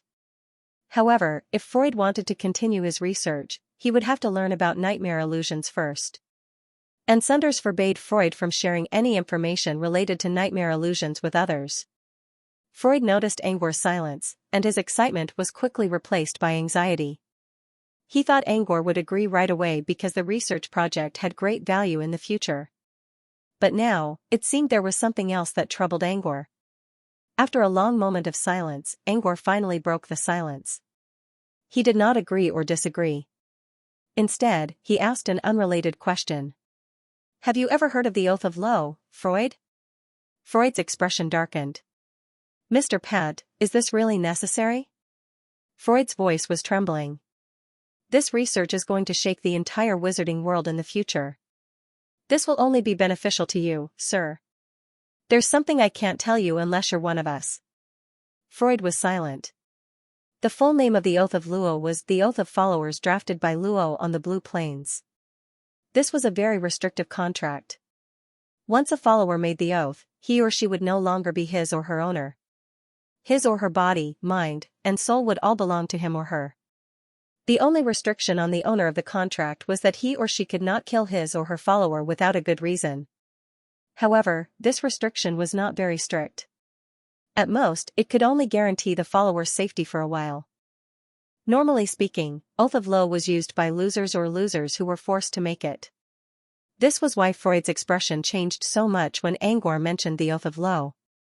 There is a key point that cannot be avoided in the research that you conceived. If you don't swear an oath, I won't tell you anything about it. Of course, you can also choose to reject my offer.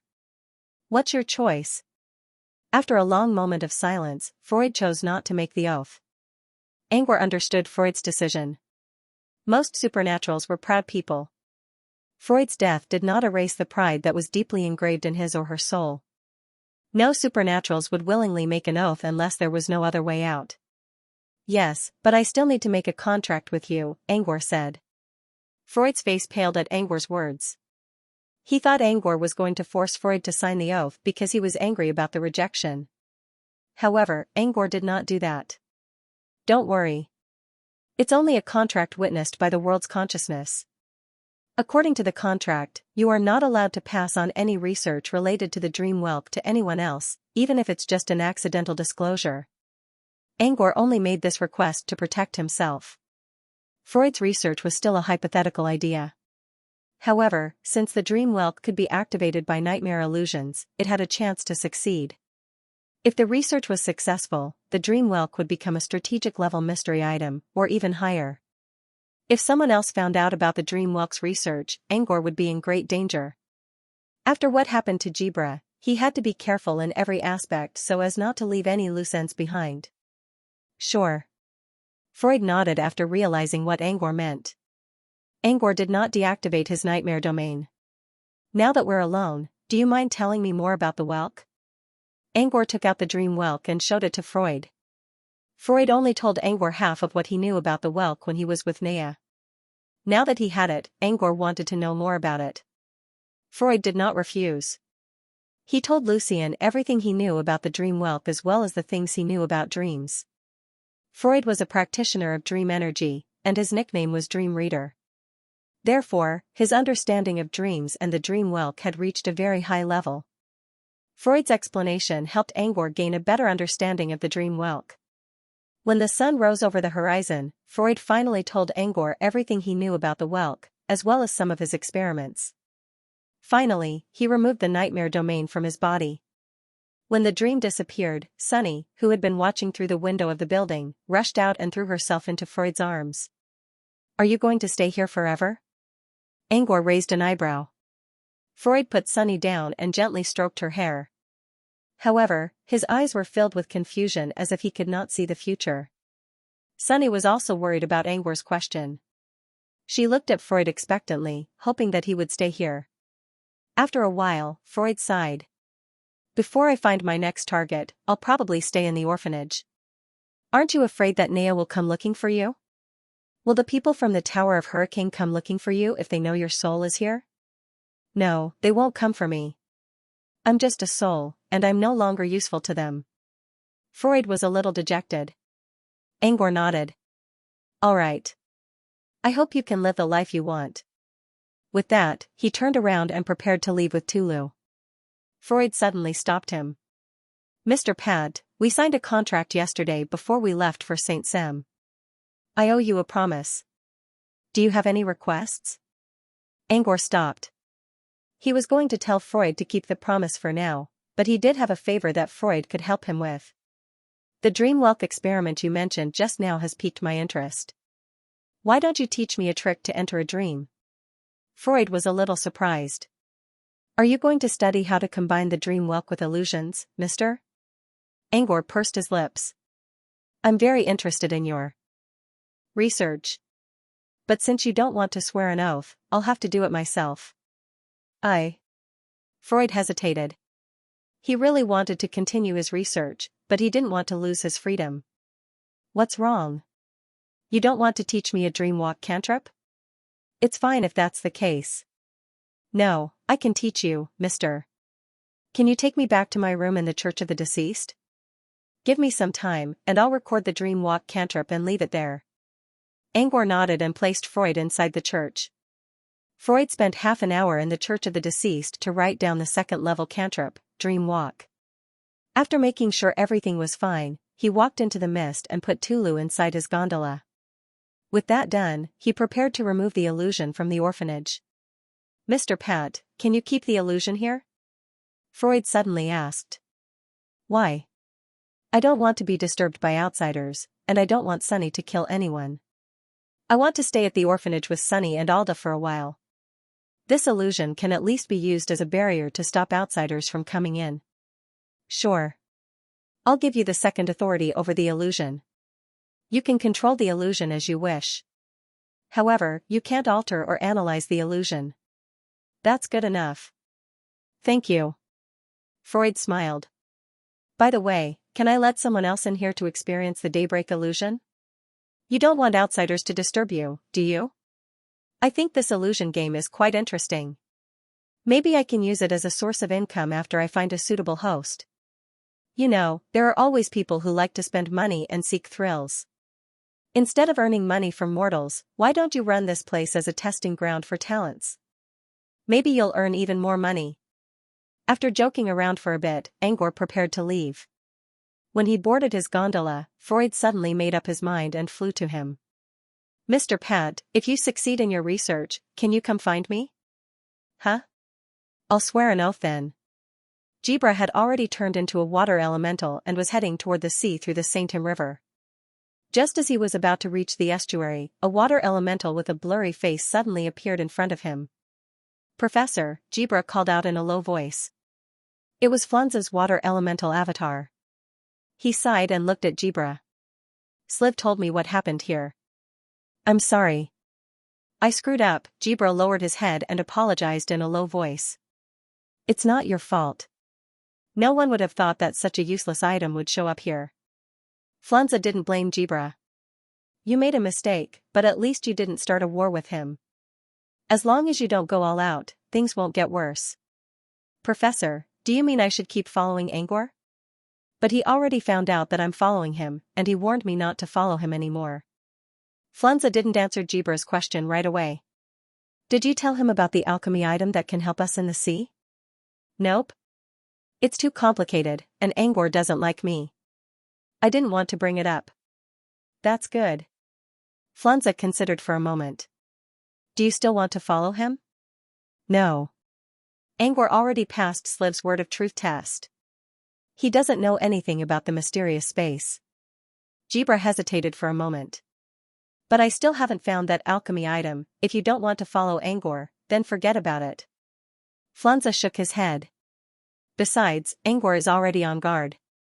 If you keep following him and get caught, things will only get worse." "What if I don't follow Angor? Do we still need that alchemy item?" Jibra suddenly asked. "Yes, of course we do.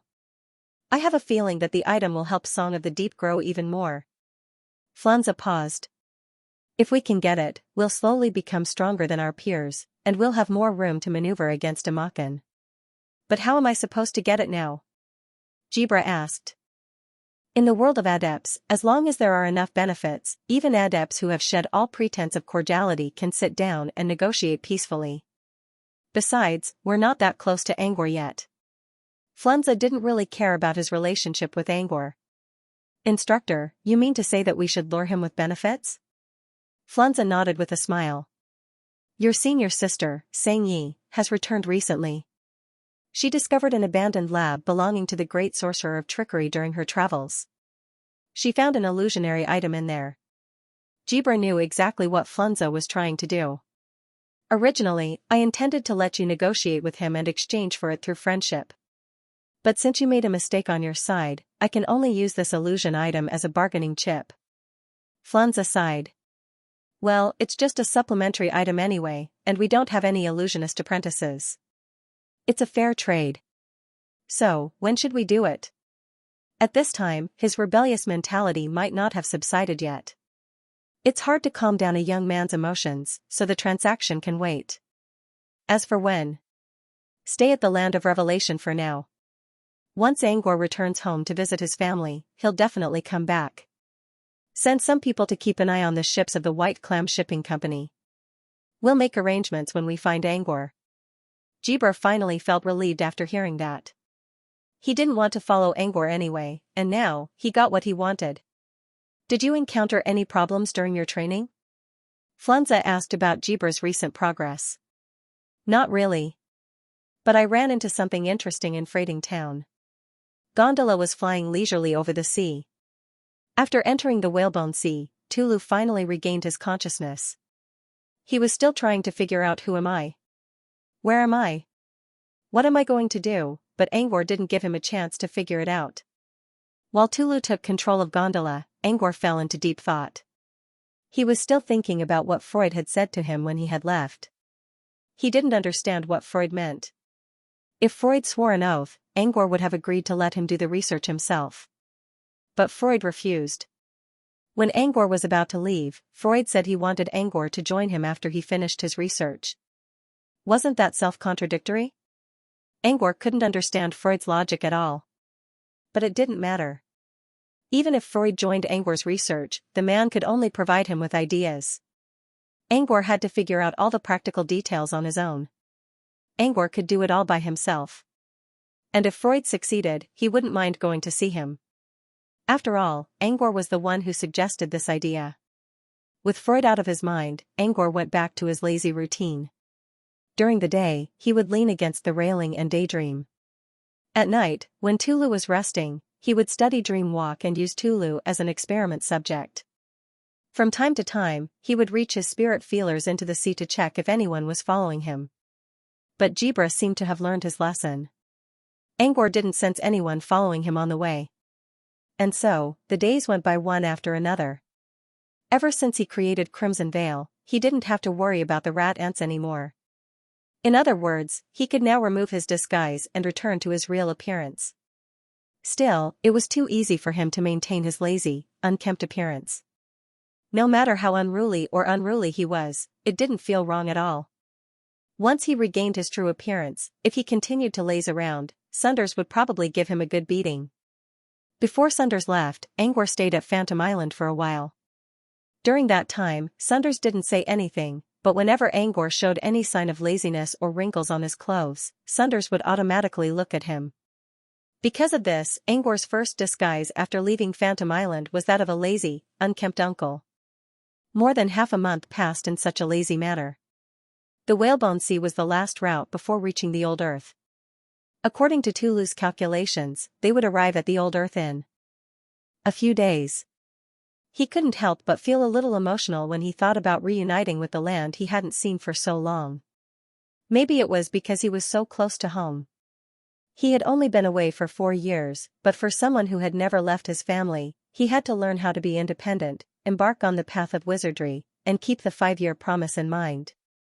It felt like many years had gone by in the blink of an eye. Now that he was about to return to his homeland, he couldn't help but feel excited. Those dusty memories, as well as the memories that he had deliberately suppressed, were all released by him. He missed John, Leon, Headmaid Mana, Pat Matter, and all the villagers in Gru Town. The longing made him want to go home as soon as possible. Finally, in the middle of the month of Blossom, he saw the coastline of the Old Earth. 4 years ago, he left during the month of freezing Earth. It was spring now, and he was 8 months ahead of his 5-year promise. The coastline was already visible, but it would still take some time for him to reach it. When he approached the continental shelf, he suddenly frowned. He sensed that the active elemental energy around him suddenly became lazy. If he wanted to use it, he would need to spend more energy. Apart from the sluggish elemental energy, everything else was fine. Angor could easily cast an illusion without any problems. When he was living in the Old Earth, he didn't feel anything strange about it. However, after he became an extraordinary, he could clearly sense the elemental energy in the Old Earth that was different from the other continents. This was why the Old Earth became an isolated place for elementalists. Before leaving Brute Cavern, Angor accepted both the guide mission and the mystery of missing elemental elements in Fringe Islands, which had been on the list for a long time. He accepted the mission because there was no penalty for giving it up. Since he was going home anyway, he might as well accept it. However, when he sensed the uniform distribution of elemental energy in the Old Earth, he realized how difficult the mission was. This meant that he couldn't locate the source of the energy. If he wanted to find the source, he would have to go through a thorough investigation. The old Earth didn't look that big, but it would take years for him to go through the entire continent bit by bit. Even if they spent a lot of time on it, they might not succeed. This was probably the reason why no one had completed this mission, even though almost every wizard organization had cheats. After realizing how difficult the mission was, Angor decided to put it aside. The most important thing now was to get home as soon as possible. They landed on a deserted beach near the coast. There were no people around, and no fishing boats were stranded. Tulu didn't know where to go. In the end, they decided to use the same method they used to go to the Land of Revelation. They would head inland and ask for directions when they met someone. A moment later, they entered the forest. After flying over a tall mountain, Tulu suddenly pointed in a direction. "Sir, there's smoke over there. Someone might be there." It was a beautiful spring day, and the midday sun was gentle and warm. However, what Tulu saw in front of him sent a chill down his spine. When he saw the smoke rising from the forest, he thought it came from people. He drove his gondola closer and found that there were indeed people there. The source of the smoke was a small village at the edge of the forest, but there was no living soul in the village. More than 10 houses had already been burned to ashes by the flames. The fire was gone, leaving only smoke behind. As for the villagers, Tulu looked at the corpses hanging on the wooden stakes outside each house with shock and anger in his eyes. The man's corpse had all 4 of his limbs chopped off. He was shaved into a human stick and stabbed into a wooden stake. Women had their stomachs cut open and were lying on the ground. What chilled Tulu the most was the corpses of children, both boys and girls. Their clothes were all torn off, and their bodies were covered in filth. Not a single one of them was still alive. All of them carried great hatred. Some of them hadn't even closed their eyes yet. Before their pupils dilated, the resentment and curses in their eyes had yet to disappear. Tulu's hair stood on end. He had seen corpses before, regardless of whether it was a corpse that had been devoured by a sea beast, or a soldier that had been cut into pieces on the battlefield. He had even seen a ghoul that had been reared by a wizard and was feeding in the white Xianxia city. But there was never a time when he felt such anger in his heart. He crouched in front of a house that had been burned to ashes. In front of him was the corpse of a young boy. The boy's eyes were open, and he was staring blankly at the sky. His pale cheeks were covered in ashes, but there was a white line running from the corner of his eyes to his ear. Tulu could imagine the boy's silent tears before he died. His tears fell from the corner of his eyes to his ears, leaving behind a white line. Breathing heavily, Tulu reached out a hand and touched the boy's eyes. "Sleep. You'll find happiness in the other world," Tulu murmured, and the boy's eyes closed as he caressed the boy's head. "The worst thing in the world is the human heart," Angor sighed. "From a certain point of view, humans are just like beasts. They think they know who they are and are better than beasts. But sometimes, they do things that are even more insane than beasts who follow their instincts. Do you know who did this, Mr. Pat?" Tulu's eyes were filled with anger. "I don't know. The fire destroyed all traces." Tulu fell silent for a moment. "Can I bury them, my lord? With the cold of spring and the skeletons sleeping in the open, they should be very cold." "They're already dead." Angor really wanted to say that a dead person had no soul, no consciousness, and his corpse was just a useless bag of skin. "Besides, they have nothing to do with you." He nodded and allowed Tulu to do as he pleased. He could teach Tulu how to deal with winter in the wizarding world, but he didn't want to interfere too much with Tulu's choices. Perhaps Tulu would become a dark wizard or a light wizard in the future. Would he feel disgusted or sad when he thought about this? Or was he mocking himself for being too stupid? Angor stood aside quietly and didn't interrupt Tulu's work. The only reason he was willing to let Tulu do this was because he was a bit nervous about returning to his homeland. He wished he could fly back to the old Earth as soon as possible. But the closer he got to his hometown, the more nervous he became. The village was small, and there weren't many people. Angor tossed a pickaxe to Tulu and spent half a day digging a large hole in the ground. By the time Tulu covered the hole, it was already dusk. Tulu took out a handful of white flowers and placed them in front of the crater. He stood there quietly until his eyes were dyed red by the evening breeze. Then, he walked to Angwar's side and apologized in a low voice. I'm sorry for wasting your time, my lord. I was too stubborn. You can judge for yourself when you step foot into the wizarding world. Angwar took out his gondola. Let's go. We need to find a village and ask for their location before night falls. Tulu seemed to be in low spirits when he returned to gondola. After a long silence, he suddenly asked, Sir, do wizards do things like massacring villages? Yes, and more ruthless than you think. Tulu's eyes widened in sorrow when he heard Angwar's reply. Wizards are humans too. Humans have bad habits. No matter what class they are in, they'll act accordingly. Angwar considered for a moment before he continued, but the difference between classes is too big. In the eyes of mortals, magi were like clouds and mud. Wizards won't do anything to mortals unless they offend them. This is the unspoken rule in the wizarding world. After all, the core of a wizard's power comes from mortals. Mortals, on the other hand, don't worry about conflicts among themselves. That was the end of the conversation. While Tulu drove the gondola deeper into the continent, Angwar leaned against the railing and looked at the mountains and forests in the distance, which were dyed red by the sunset.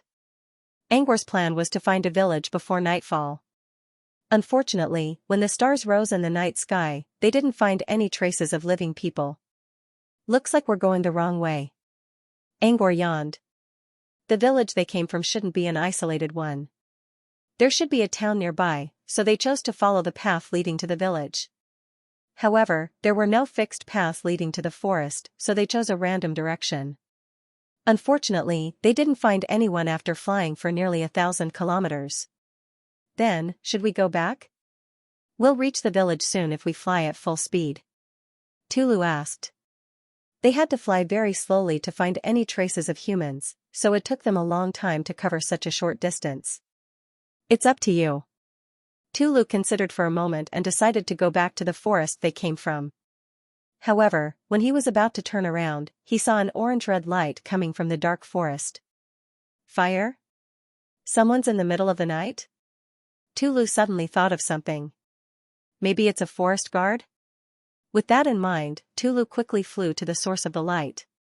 When the airship landed, they saw that it wasn't a forest guard. It was just a young girl wrapped in a layer of animal skin, shivering in front of a bonfire. The girl's eyes were filled with fear and curiosity at the same time. She had never seen a ship that could fly in the sky. Moreover, that ship was so beautiful. This caused her to feel fear in her heart, and also made her curious about their identity. Tulu jumped off the boat and landed on a tree. He slid down the trunk and landed in front of the young girl. Don't be afraid. Tulu thought for a moment before he realized something. Travelers. We're just traveling travelers. We won't hurt you. We're just here to ask for directions. The girl didn't agree with Tulu's words. She was still looking at Tulu cautiously while holding her bag with one hand and brandishing a dagger with the other. Fine, I'll stay here and ask. Where is this place? Tulu sighed. Where are we? How far are we from the nearest town? Which way should we go? I don't believe you, the girl said slowly. Get out of my sight. Get out of my sight. If you're looking for people, go that way. The girl pointed to the southeast. Is that a town or city? What's the name of the country we're in? The girl didn't answer. She held her bag tightly and glared at Tulu. Tulu didn't know what to do. Was he supposed to do something to a woman? Come on up, Tulu. Angwar's voice came from below. Tulu quickly climbed onto the tree and hopped onto the gondola. Angwar looked at the girl below, and the girl looked back at him without showing any weakness. He chuckled and took out a black object from his bracelet. The object was heading straight for her. She thought Angwar was going to ambush her. Just as she was about to run away, she found that her body was suddenly bound by a strange power. She watched as the black thing was about to smash into her face. She screamed in fear. But after a while, she realized that nothing had landed on her head. She sneaked a peek and saw a white fur coat floating in the air. Then, it slowly wrapped around her body. She was instantly enveloped by warmth. At the same time, she regained control of her body. She tried to look for the airship in the sky, but it was already gone. On the gondola. Why do you care about that girl all of a sudden, sir? Tulu asked. Shouldn't a man act like a gentleman in front of a trembling lady? Angor raised an eyebrow. I think you're acting a little strange, sir. Could it be that you like this one? Tulu murmured. Can't you see that she's carrying a child? She's going to give birth soon. This is the only thing I can do to help you in this deep forest, and it's so cold. Pregnant?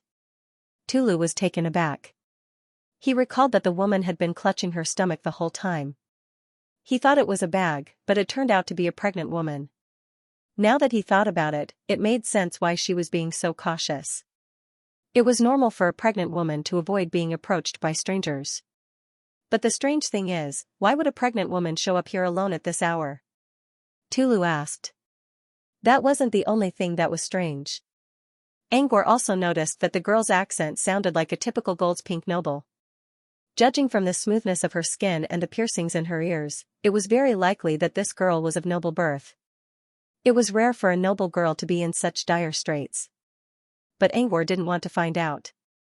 Let's go to the southeast. Angor spoke to Tulu in a low voice.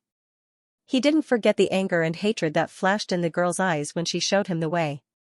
Angor believed that the girl was using them as cannon fodder. There must be someone hunting her down in that direction. But he didn't care. It was just asking for directions. When they flew about 40 to 50 miles to the southeast, they saw a group of bonfires by the lakeside. Horses neighed, men laughed, and women cried. Gondola was hidden in the dark clouds, and Dura looked down at the crowd with confusion in his eyes. Sir, I think we've been tricked by that woman. Tulu murmured as he looked at the group of men and women, old and young, who were drinking and feasting, as well as the cages around them. The people in the cages were just like the pregnant woman from before. They were only given one piece of animal skin. Some of them were even naked, curled up and shivering in the chilly spring air. You just realized it? Angor chuckled. That woman pointed us in this direction to lure us into running into them. Tulu snorted. I can tell they're up to no good. If we're mortals, she's going to drag us into hell. But she's so evil. What a waste of the fur coat that Sir gave her. Do you really think she'll think we're mortals if we just fly to her on gondola? Angor didn't mind. Besides, she's right. She doesn't want to answer our questions, and we're looking for people. She pointed us in the right direction. It's just that they have ill intentions and want to use us to deal with this group of people. Aren't you angry, Mr. Pat? Tulu snorted. Are you going to go back and teach her a lesson? I won't stop you if you want to go back and teach her a lesson. Tulu's mind was filled with the image of the trembling pregnant woman by the fire. Even when they landed, she was still protecting her belly. He didn't have the heart to punish a pregnant woman who was clearly in trouble. Angor saw Tulu's hesitation and continued, let's say she's a wicked woman, like Naya the Fair's twin sister. Will you go and teach her a lesson? I don't know. What will you do, my lord? Tulu hesitated for a moment before speaking again. She's much weaker than me in terms of power, so I'll do whatever I want. But you're different. You're on the same level as her. If she really wants to harm you, she might just kill you. If what you say is true, then I'll kill her. Tulu hesitated for a long while before his eyes grew resolute. If what you say is true, then I'll kill her. Angor chuckled and didn't comment on Tulu's answer. Suddenly, they heard someone crying from below. Tulu looked down and saw a man rubbing his crotch. He walked up to a metal cage and pulled it open, trying to pull out a woman inside. From his self-deprecating actions, it was easy to guess what he wanted to do next. The woman kept shaking her head and crying while struggling. Instead of getting angry, the man chuckled, as if he found the woman's resistance irritating. However, at this moment, a 4 or 5-year-old boy suddenly rushed forward and stood in front of the woman. Furthermore, he used his scarred feet to kick the man non-stop. She shouted angrily, "Let go. Don't touch my mother." The man angrily threw the child to the side, but every time he hit the child got up and tried to protect his mother. Angered, the man drew a machete from his waist and chopped down on the boy's neck. The woman cried out, "No." The eyes of the people who were locked up in the cages were filled with sorrow. The man by the bonfire was laughing and joking, not caring about his companions at all. As the child's head was about to be chopped off, the captives all closed their eyes. But they could still hear the child's voice, while the man's voice was nowhere to be seen. Someone slowly opened his eyes. The scene that was unfolding before their eyes was completely different from what they had imagined. The child's head was still there, while the man with the machete had a bloody gash on his neck. The man wanted to turn his head, but in the next second, his head slowly slid off his neck. The last thing he saw was his headless neck spurting out blood like a fountain. In the next second, the world became silent, and his mind completely fell into darkness. When the headless body fell to the ground, everyone finally saw who did it. It was a young man with bronze-colored skin and a large black headscarf. He was holding a strange long blade, and the streamlined blade was stained with obvious bloodstains. It was Tulu, who jumped down from the airship and saved the child. Tulu was also surprised by the weapon's sharpness, but his surprise didn't last long. The other captives who were eating meat and drinking wine by the bonfire all gathered around him. Tulu was feeling a little uneasy at the sight of these people, but the cold gleam of his weapon calmed him down quite a bit. A battle was about to break out. Angor sat on the airship and watched the battle quietly. Perhaps it was because Tulu was used to fighting sea monsters, which gave him an accurate sense of danger. Plus, he was quick and agile, so he could easily deal with a dozen enemies at once. Besides, the weapon in his hand was the tang saber he borrowed from Angor. It wasn't a tiered weapon, but it was still considered a powerful weapon among mortals. At first, Tulu was still a little timid. He killed the previous man because of his behavior, and he was a little angry that he attacked the child. However, he didn't want to kill the other captives. However, when he realized that he got hurt because of his cowardice, he decided not to hold back anymore. In the blink of an eye, it had become a one-sided battle. Although the physiques of these people were not bad, Tulu was clearly stronger. Coupled with the tang saber, every slash was enough to take a life. Everyone was dead except for the one in the cage. Tulu took a few deep breaths as he looked at the corpses around him. Then, he slowly turned around and walked back to the cage from before. He reached out and touched the child's hair. "It's okay now." Before the child could say anything, the woman pulled him into her arms and gave Tulu a cautious look. Tulu was surprised. He looked around and found that all the people in the other cages were on guard against him. He sighed helplessly, his heart suddenly filled with melancholy. Angor jumped down from the airship. "Who are they, and who are you?" He pointed at the bodies on the ground and the people in the cages. Finally, the child who was saved by Tulu shouted, "They're bad people. We're good people." His mother quickly covered his mouth to stop him from talking. Seeing this, Tulu's eyes turned cold. He pulled out his tang saber and pointed it at the ground. "I saved you, but since you don't appreciate it and don't even answer my questions, there's no need for you to stay in this world." Facing Tulu's threat, a girl in the middle of the cage spoke up, "My lords, they are soldiers of Halon. We are just ordinary villagers." "Soldiers? Villagers?" Tulu looked at them. He thought they were slave traders or bandits, but he didn't expect them to be soldiers. "Yes. Halon started killing the villagers after they took over Blackraven province. Dozens of villages have been massacred, and we're the ones they captured." "Massacred?" Tulu immediately thought of the village he saw earlier. "Did these soldiers do it? Why would they want to capture you?" Tulu was confused. "Probably to capture us and sell us for money." The girl lowered her head. "Is that so?" Angor looked at the girl. "Are you really a villager?" The girl's expression changed when she heard Angor's voice. Tulu also looked at the girl in confusion. Mr. Pat didn't sound like this before. Angor felt that Angor's voice was almost the same as the girl's. "You're a noble from Gold's Pink?" the girl exclaimed. "You too." Angor raised an eyebrow. Angor was using the most popular voice of Gold's Pink nobles, soft, gentle, and gentle. It sounded nice when used by a woman, but when used by a man, Angor felt that it sounded a little too effeminate. Perhaps it was because the girl had accepted Angwar's identity as a noble from Gold's Pink. Following her change in attitude, the other people around her also relaxed their vigilance. Yes, they're villagers from around here. They're also my subjects. I'm Viscount Linya's daughter, and this territory used to belong to my family. Heilon took over Blackraven province, didn't they? Heilon won the war against Gold's Pink? Angwar asked. Linya gave him a careful look. Heilon has won the war so far, but it's not a big deal. Blackraven province, Moondew province, and several other coastal provinces are now under Heilon's control. Angwar's heart skipped a beat. Yame province, where Gru town was located, was also a coastal province.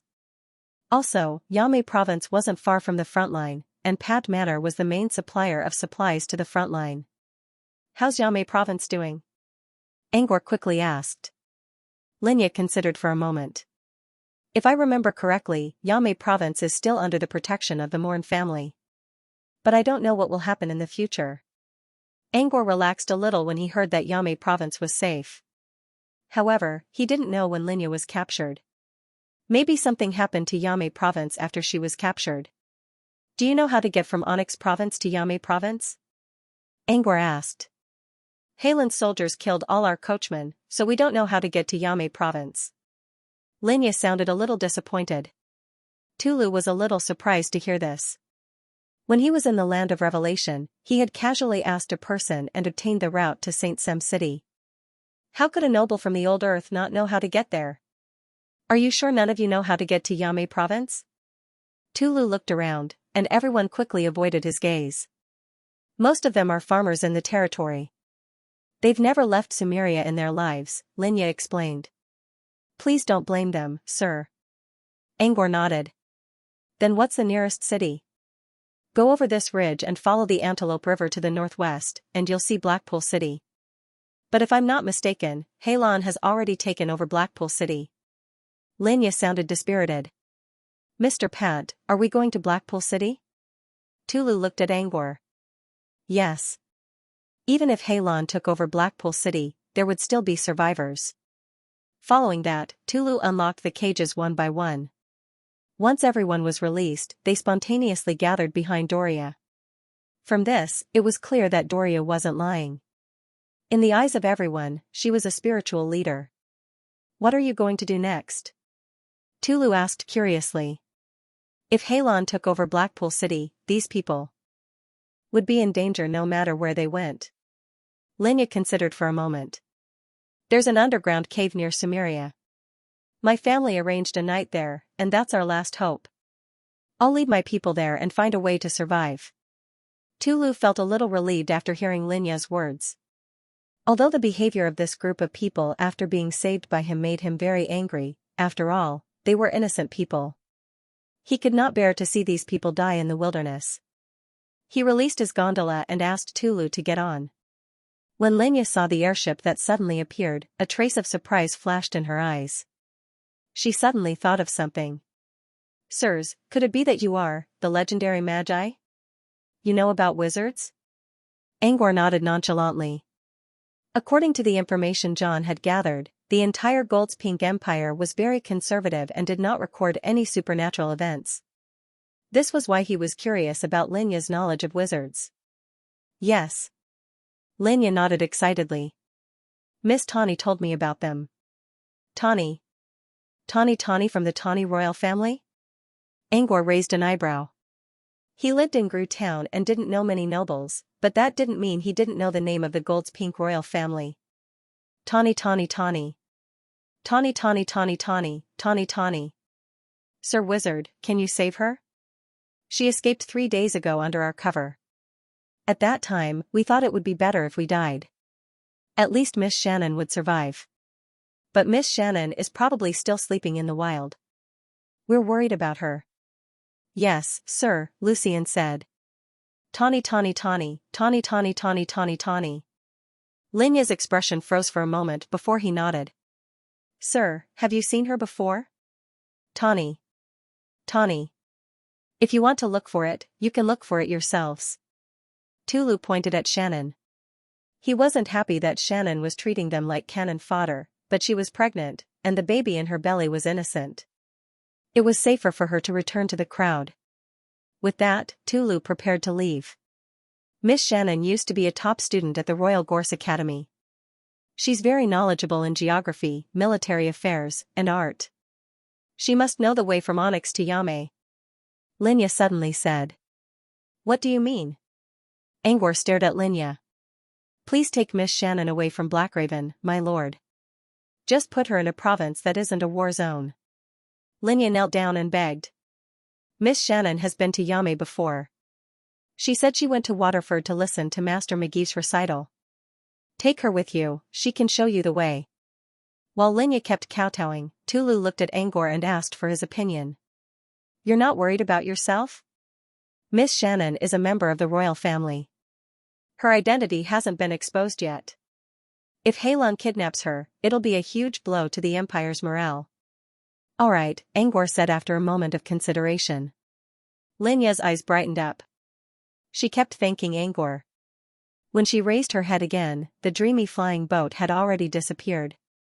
Mr. Pat, why did you suddenly decide to take that woman with you? Tulu wasn't happy with Shannon's decision. Maybe it's because of who she is, and she heard Master McGee's recital. Before entering the wizarding world, Angor's biggest wish was to go to Waterford with his brother, Leon, to listen to Master McGee's recital. But he didn't. From Linya's mouth, he suddenly heard this name again. The familiar hometown, Waterford, and the familiar childhood idol, Master McGee. This made him reminisce about it, but also somewhat touched. She's a member of the royal family. What's so strange about that? She's just a mortal noble anyway, Tulu mumbled. Don't forget that you're immortal now. Angor chuckled. That's not the same. I'm going to become the strongest wizard in the world. Tulu purposely spoke casually, but he was holding a piece of silk in his hand. He was wiping the tang saber that was stained with blood, and there was a hint of sadness in his eyes. He did it carefully, but Angor noticed that his hands were trembling from time to time. It could be seen that his heart was definitely not as relaxed as it appeared on the surface. Angor didn't want to expose Tulu's lie. When I was young, my father was still alive. He has always praised the strategy and efficiency of the royal family. Under his influence, I also have a good impression of the royal family. I see. Tulu gave Angor a doubtful look. Angor sighed. I always thought Halon wasn't strong enough, and it was only a matter of time before they lost. I didn't expect Halon to win. I don't know what happened in the process. Before he could finish his thought, they arrived at the campfire they saw earlier. Shannon was sitting beside the fire with the fur coat Angor gave her. She was munching on an unknown fruit in her hand. She didn't look very well, but her movements were elegant. As expected of a member of the royal family, Tulu's voice reached Shannon's ears. She looked at Tulu cautiously, but this time, she didn't take out her saber. Your plan worked. I've become your gun. I killed all the Hylon soldiers, and I also saved the civilians. Tulu looked at Shannon and saw a hint of panic in her eyes. But when she heard Tulu's words, she quickly regained her composure. I admit that it was my fault before. Are you here to punish me? Shannon put down the half-eaten fruit and said, I know I'm guilty of lying to a wizard, but I can't deny it. I'm willing to die to atone for my mistake. But please wait a few days. My child is going to be born soon. He's innocent. You don't have to pay for it with your life. Just show us the way. A moment later, another person joined them on the gondola. Since Shannon was pregnant, she was placed in a small compartment at the back of the boat. With Shannon's help, the gondola could finally move as fast as it should. Shannon thanked Angor for giving her the fur coat when they boarded the ship. She didn't speak for the rest of the journey. She only spoke when Angor pointed the way. Tulu pursed his lips. You can ask anyone in the Land of Revelation for directions. Nobles and civilians don't know the way here. We have to find the so-called royal family first. That's normal. In Gold's Pink Empire, the only people who know the way are either experienced coachmen or nobles. Maps here are much stricter than any other continent. Why are they so strict? Because the Old Earth is still in a conservative era. It's the same for most of the countries in the Old Earth. Let's take Faran continent as an example. The current old Earth is not as developed as Faran continent back in the Age of Gold. Angor was only making a rough comparison. Faran continent already had some advanced machines and steam engines from Fey continent, but the old Earth didn't even have clocks yet. Other continents already used paper as a medium for carrying knowledge, but the old Earth still had the tradition of using parchment. There were also books made of paper, but they were few and far between. As a result, the rate of knowledge among the people was very low. Most of the people were very ignorant. Old Pat once told Angor that the Xianxia royal family wanted to use paper as a medium, but the other noble families all objected to it. They believed that parchment was the best and most valuable medium. That was why the old Earth was in such a predicament. He used to like rare leather books, but he did not mind the paper ones either. As for now, he preferred pulp paper because it was more tidy. "Are you from Gold's Pink Empire as well, Mr. Wizard?" Tannen suddenly asked Angor's question. Shannon asked, "You're a noble, Sir Wizard? Which family are you from? Is it the Morn family?" Tannen immediately thought of the Morn family when she remembered that Angor was going to Yame province. She had also heard from her father that there was a wizard behind the Morn family. Because of this rumor, none of the nobles dared to offend the Morn family. In the end, the Morn family was one of the two biggest families in the empire and was known as the backbone of the empire. "I'm not from the Morn family, but I've met some of my peers." Angor couldn't help but think about Mara and Alan. The next morning, they finally arrived at Yame province. Shannon was no longer on the ship. At 4 o'clock in the morning, Angor moved Shannon to Metalbreak province, which was close to Yame province. Shannon was still feeling dizzy because she couldn't adapt to flying at high altitudes. Considering her condition, Angor asked for directions to Yame province and dropped her off at Manuv, the largest city in Metalbreak province. After making sure that Shannon could still move, Angor took Gondola to Yame province. As the sun slowly rose, Gondola flew to the sky above Waterford. Waterford wasn't one of the largest cities in Yame province, but it was the closest city to Gru town. In Angor's memory, Waterford used to be a huge city with no end in sight. However, after visiting all kinds of cities, he realized that Waterford was only a little bigger than Freighting Town. The land of revelations, Freighting Town. Even from a distance, one could see its unique personality. It was full of literature and innovation. But Waterford, even Tulu couldn't help but feel that it was a little cold and old-fashioned. There were a few tall buildings in the city, but most of the buildings were made of black stones, which made the whole city look the same. The only thing worth mentioning about the city was that the buildings were arranged in a strict and orderly manner. But from another perspective, it was just too old-fashioned. "Mr. Pad, look over there," Tulu said as he pointed at a certain spot. Angor had been observing the city since he was a child, so he already knew where Tulu was pointing. It was the city gate of Waterford. Outside the gate, a group of people in ragged clothes were waiting.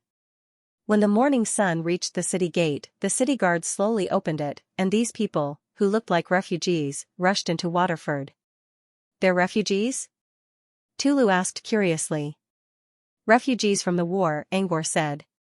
Following Helan's victory, the refugees from coastal province began to flock to the nearby provinces. Yame province was the closest province to the front line. It wasn't the first choice for refugees, but it still had the Morn family's army stationed here. Angor looked at the villages that were destroyed in Raven province, and then at the group of emaciated refugees. It was clear that this war had a huge impact on the Gold's Pink Empire. Back when Tawny was still on Gondola, Tawny asked Tawny how Helan managed to win, but Tawny didn't know the answer herself. Tawny was a guest at Sumer 3 months ago, and she didn't see any signs of Helan winning. It seemed like the stalemate would last for a long time. But several days later, Shannon received news that several provinces along the coast had fallen, and Raven province was taken as well. "Speaking of the war between Gold's Pink and Helan, I heard from Shannon that it's been a stalemate for 7 to 8 years. "Helan's war, Tulu's," Tulu said. "It is. But let's not think about it for now. Let's go back to Gru town first." Angor's is right, he's is. And Shannon's, and Shannon's days. Soon, they saw Gru Town, which was located between the mountains and the grassland. It had been years since Angor last saw the familiar town, and he should be happy to see it again. But before he could get close to Gru Town, he already had a bad feeling about it. "Stop," Angor called out. "What's wrong, Mr. Pat?" Tulu asked with a puzzled look as gondola hid behind the clouds. "Something's not right here." Tulu poked his head out of the window and looked at the small town that was dotted with green houses through the thin clouds. He couldn't see the town clearly due to the distance. But he didn't think there was anything wrong with the town, except for its small size. "I sensed something strange." Angor explained in a small voice, "That's right." In his vision, the town was shrouded in a strange aura. However, he couldn't pinpoint exactly what was wrong at the moment. Angor's expression turned grim. He was about to return home, only to find something wrong with the town. This was probably the last thing he wanted to see. To be safe, he didn't fly the airship to the town directly. Instead, he ordered Tulu to land in the forest and slowly walked toward Gru Town. The closer he got to the town, the more cautious he became. Tulu, on the other hand, didn't notice Angor's nervousness at all. Half an hour later, they walked out of the forest under the bright sun. Up ahead, they could vaguely see the outpost of Gru Town. As usual, it was guarded by the town's guards. But they were still too far away to see if there was anyone on the outpost. There was no one around, but it looked like it had been cultivated before. There were no weeds, and new plants were growing in the fields. Angor assumed that someone was taking care of the fields. 5 minutes later, he saw a fully armored guard standing on the sentry post, and he felt a little relieved. The fact that there were still guards meant that Gru Town was still in order. Angor was worried that something bad might happen to the town, just like the destroyed villages in Raven Province. Judging from the current situation, it seemed to be okay. But he couldn't let his guard down yet. He was still worried about his brother's safety. When they arrived, the guards on the sentry post fixed their gazes on them. Most of the guards' attention was on Tulu, who was wearing a hood that covered most of his face. "Who are you? What business do you have in Gru Town?" Before entering the town, the guard immediately asked. However, his attitude was still quite amiable. The two people in front of him were dressed normally. At the very least, he could tell from the cloth that they were wearing that they weren't refugees. Tulu's accent was too strong, so Angor didn't let him talk. "I'm from Xianxia, and I'm here to see an old friend." Xianxia was the largest city in Yame Province. Angor purposely showed his strong aristocratic accent, and as expected, the guard's expression softened. He didn't even pay much attention to Angor's crumpled clothes. He assumed that Angor was just a poor noble. "Who's your old friend, mister?" "I'm Jordan, the guard of Gru Town. I can show you the way." "Jordan's guard?" Angor thought for a moment and remembered that the son of the town's sheriff was called Jordan. But Angor never saw him before because he was studying in another city. "I'm here to see Viscount Pat. We've been friends for many years." Angor smiled. "I'm here to talk to him about something." When Angor mentioned Viscount Pat's name, the guard's expression changed. "What's wrong?" Angor noticed the change in the man's eyes. "What's wrong? Is Viscount Pat not here?" The guard gulped and looked around to make sure no one was looking. "If you're looking for Viscount Pat, I suggest you go back." "Why?" Angor didn't show any change in his expression, but he was already worried. "Viscount Pat isn't here?" "I don't know. Maybe." The guard looked hesitant. What the hell happened? Angor saw that the guard didn't want to talk. "If you don't want to talk, take me to Knight George. He was the one who welcomed me when I came to Gru Town 5 years ago." Knight George was the town's sheriff. If Angor remembered correctly, Knight George was Jordan's father. Jordan's expression changed again when he heard Angor's name. He thought for a moment. He did not know if he should tell them that the Viscount's mansion was closed, so he simply said, "If that's the case, I'll take you to Knight George." Jordan led the two of them into the town. Along the way, people took the initiative to greet Jordan. Angor felt a sense of relief when he saw many familiar faces. But when he thought about Jordan's hesitation toward Viscount Pat, he quickly forgot about it. Besides, he still couldn't sense where the strange atmosphere came from. Did they really come from Pat Manor? Angor's eyes dimmed a little. Little Jordan, why aren't you on duty? Why are you running around? And who are these two? When the door of a large wooden house was pushed open, a burly middle-aged man walked out. Dad, there. Before the guard could finish, the middle-aged man smacked him hard on the head. I warned you. Call me Mr. Sheriff when you're working. Mr. Sheriff. Jordan put a hand on his head. The middle-aged man was George.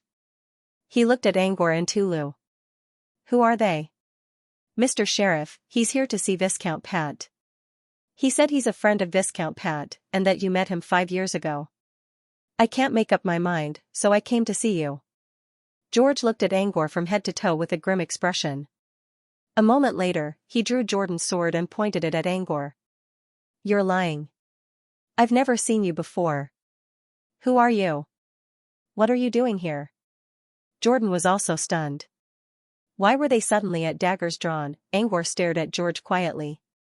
A moment later, he slowly turned around and closed the door behind him. When the door was closed, Angor suddenly spoke in a soft voice. Mr. George, long time no see. George was surprised. If he wasn't mistaken, this man was at least the same age as him. And judging from the stubble on his face, this man was probably older than him. Did he just call him uncle? Jordan and Tulu both looked at Angor in confusion. Who are you? I don't have a kid as old as you. George didn't lower his sword. Uncle George, you're still as lively as ever, Angor continued. But this time, George's expression suddenly changed. This was because he heard a voice that was completely different from before. It was clear and pleasant to the ears, like a gurgling stream or a gentle mountain mist. It instantly brought him back to a few years ago, when there seemed to be someone who had called out to him with this voice. As far as he could remember, that person was a short man who loved drinking milk. But the man in front of him was unkempt. His clothes were wrinkled, and his skin was sallow. Who are you? George frowned and gave Angor a suspicious look. Suddenly, the light around him disappeared like a broken mirror. Countless cracks appeared on the surface of the mirror. It was a dreamy scene. Under everyone's shocked gazes, the mirror was completely shattered. A handsome young man wearing an elegant black suit, a short hat, and a blood-red cloak appeared in front of him. Her exquisite black skin formed a strong contrast with her fair skin. Angor took off his hat, revealing his short, blonde hair. Hello, Uncle George. How have you been? George sucked in a breath of cold air. Looking at the pair of eyes that were as blue as the clear sky, his face trembled with excitement.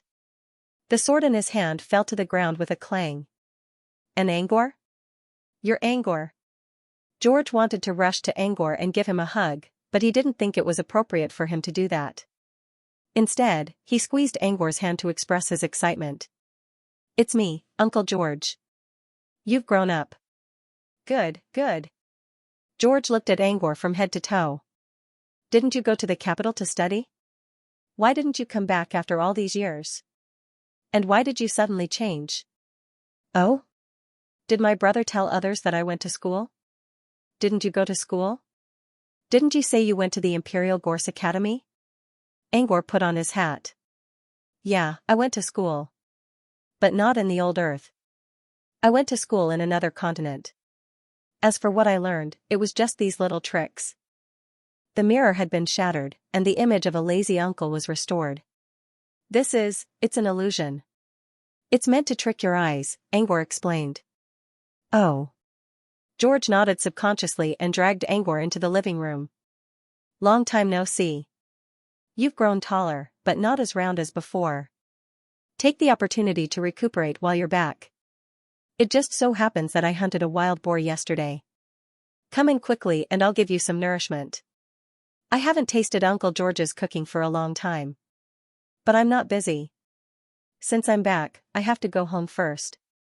The Jordanian guards seemed to be hiding something from Pat Manor. What exactly happened? Angor asked. At the mention of Pat Manor, George's expression changed. What happened? Did something happen to my brother? Angor asked in a hurry. George shook his head. Don't worry. Your brother should be fine. Should be? Why do you use uncertain? Come in and have some water. I'll explain, George said as he led Angor into the living room. Mr. Sheriff. Is he the young master of Pat Manor? Jordan took the opportunity to ask. When George saw Jordan following them, he yelled, "It's none of your business. What are you doing here, you little bastard? Go back to your post." Jordan paused and replied listlessly, "I got it." George went to fetch some water after Jordan left. Angor and Tulu sat by the fireplace in the center of the room. Angor kept looking to the south, where Pat Manor was located. Tulu, on the other hand, was still wearing a shocked expression. "Mr. Pat, was that your real face?" "Yes, Mr. Pat." Angor only gave him a cold glance without saying anything. Tulu quickly explained, I didn't expect you to be so good-looking, sir. You looked even better when you were a kid." George served them 2 cups of milk tea with a smile. He knew that Angor didn't like to talk about his favorite milk tea in front of others, so he didn't say anything. Tulu, on the other hand, didn't dare to say anything. He glanced at Angor fearfully and lowered his head to drink his tea. "Mr. George, what's going on in Pat Manor?" Angor was looking at Pat Manor with a serious expression when Tulu asked him that question. He felt an obvious strange aura, and this aura seemed to have discovered his gaze. A powerful energy suddenly pierced through the clouds and fog, and gently swept a glance at him. It didn't take long for the aura to retreat. Still, Angor didn't know how to deal with it. More importantly, the feeling of being stared at came from Pat Manor. Angor's hunch was right. Something really did happen at Pat Manor. George sighed. I don't know where to start. We don't know what happened at Pat Manor. 3 years ago, during the month of resuscitation, Pat Manor was closed off. Closed off? Could it be that no one has come out since then? Of course. Otherwise, we would have reported it to Waterford already. George paused for a moment before continuing, the so-called closed off means that no one is allowed to enter Pat Manor without permission. By the way, do you remember Edgar? Yes. Edgar's an old hunter who lived in the south of town. Yes. A few years ago, Edgar's bastard son, Sam, came back to Pat Manor. He was a traitor, and when he heard that Pat Manor forbade outsiders from entering, he insisted on going inside. He wouldn't listen to anyone's advice and snuck into Pat Manor that very night. George's expression suddenly turned serious. The next morning, we found Sam's body near Pat Manor. When he saw Sam's body, Edgar, the old hunter, aged 10 years in an instant. After that, he left Grue Town and went to another province. I don't know how he is now. But since that day, no one dared to break the rules again. Killing people so carelessly? That's not my brother's style. Angor frowned. Could it have something to do with that strange aura he was staring at? We thought it was strange too. But it happened. You only said that outsiders couldn't enter Pat Manor. Didn't you ask the people who came out? Angor asked. Of course we did. But no one told us. Angor thought about the servants in his family. They were all kind and gentle people. Especially the maids like Olga, who loved to gossip. They were definitely not cold people. Are you sure they're still the same people? Their personalities, manners, and habits didn't change? I don't know what you're thinking, but they're definitely the same people. They came out less often, but their behavior didn't change at all. George paused. But when we asked about Pat Manor, they wouldn't say anything. But when people saw that they were still living their normal lives, they stopped asking. Didn't change at all? Yes. Then did my brother show up? Angor asked again. Of course. But he didn't come out often. Sometimes, he only came out once in half a year. Most of the time, he only came to check on his subordinates or visit the townspeople. Because of that, Grue Town was able to stay peaceful. And my brother didn't change? George thought for a moment. I don't think so. He just became a bit more serious. But it's normal. After all, he has taken over the title of Viscount, so he needs to keep his arrogant personality. But there must be someone who went to my brother all these years, right? Angor asked. George shrugged. Someone did, but it didn't work. Even if we sent a servant to deliver the message, the Viscount might not come out. Because of that, we couldn't enter the manor to deliver the message. That's why Jordan tried to stop you. Angor was relieved to hear this from George. At least his family was fine for now. But he didn't get an answer to his question. Why was the manor closed? Why did the servants keep the manor a secret? Also, what was that strange aura in the manor? The manor started to change 3 years ago during the month of resuscitation, when he just left the old earth on the Redbud. He hadn't even left the Whalebone Sea yet. In other words, he hadn't been away from Grue Town for long before something happened. What in the world had happened? Don't you think something happened to the manor? Angor asked again. George's expression changed several times. In the end, he sighed and said, "It doesn't matter. We can't go in. Everyone in town is scared of the manor anyway. Let's not talk about it and just live our lives. At least, the Viscount didn't take advantage of us." Angor thought for a moment and stood up. "Uncle George, I'll leave him here. I'm going back to the manor to check on the situation." Angor pointed at Tulu.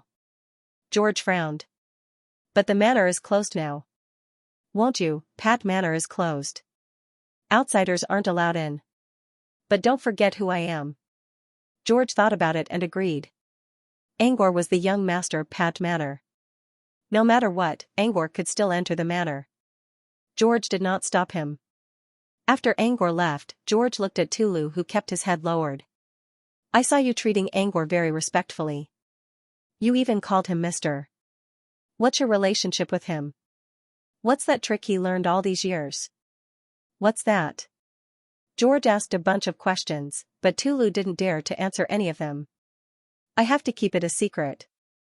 I can't tell you anything without Mr. Pat's permission."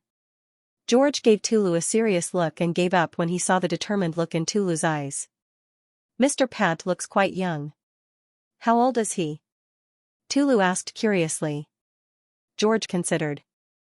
Angor was just 14 when he left. "I think he's about 18 now." 18? He's about the same age as me? Angor stood at the gate of Pat Manor. Before he entered, he could already see the fragrance of a flower peeking out of the wall. The familiar scent stirred up his long-forgotten memories. Before he could stop reminiscing about the past, he sensed something strange about the atmosphere. Something seemed to be staring at him. He raised his head and saw a pair of eyes hidden among the lush foliage. Angor humphed. A gust of wind stirred up the branches and made them flutter. A fat owl flapped its wings, which were not very wide, and flew into the manor. "If I'm not mistaken, that owl is wearing a monocle?" Angor frowned. If that was the case, it meant something he did not want to see was about to happen. Even if it was a monster, an owl would not wear a monocle that was obviously made from alchemy. A stand-in scout?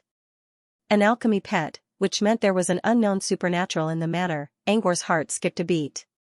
If there really was a supernatural in the manor, would that person notice something wrong with John?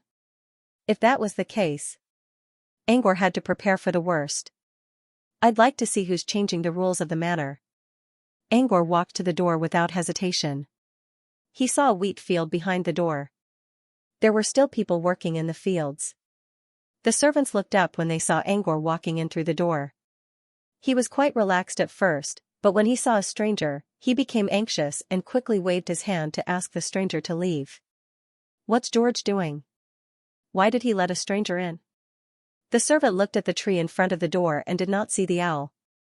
Relieved, he quickly put down his tools and ran to Angor.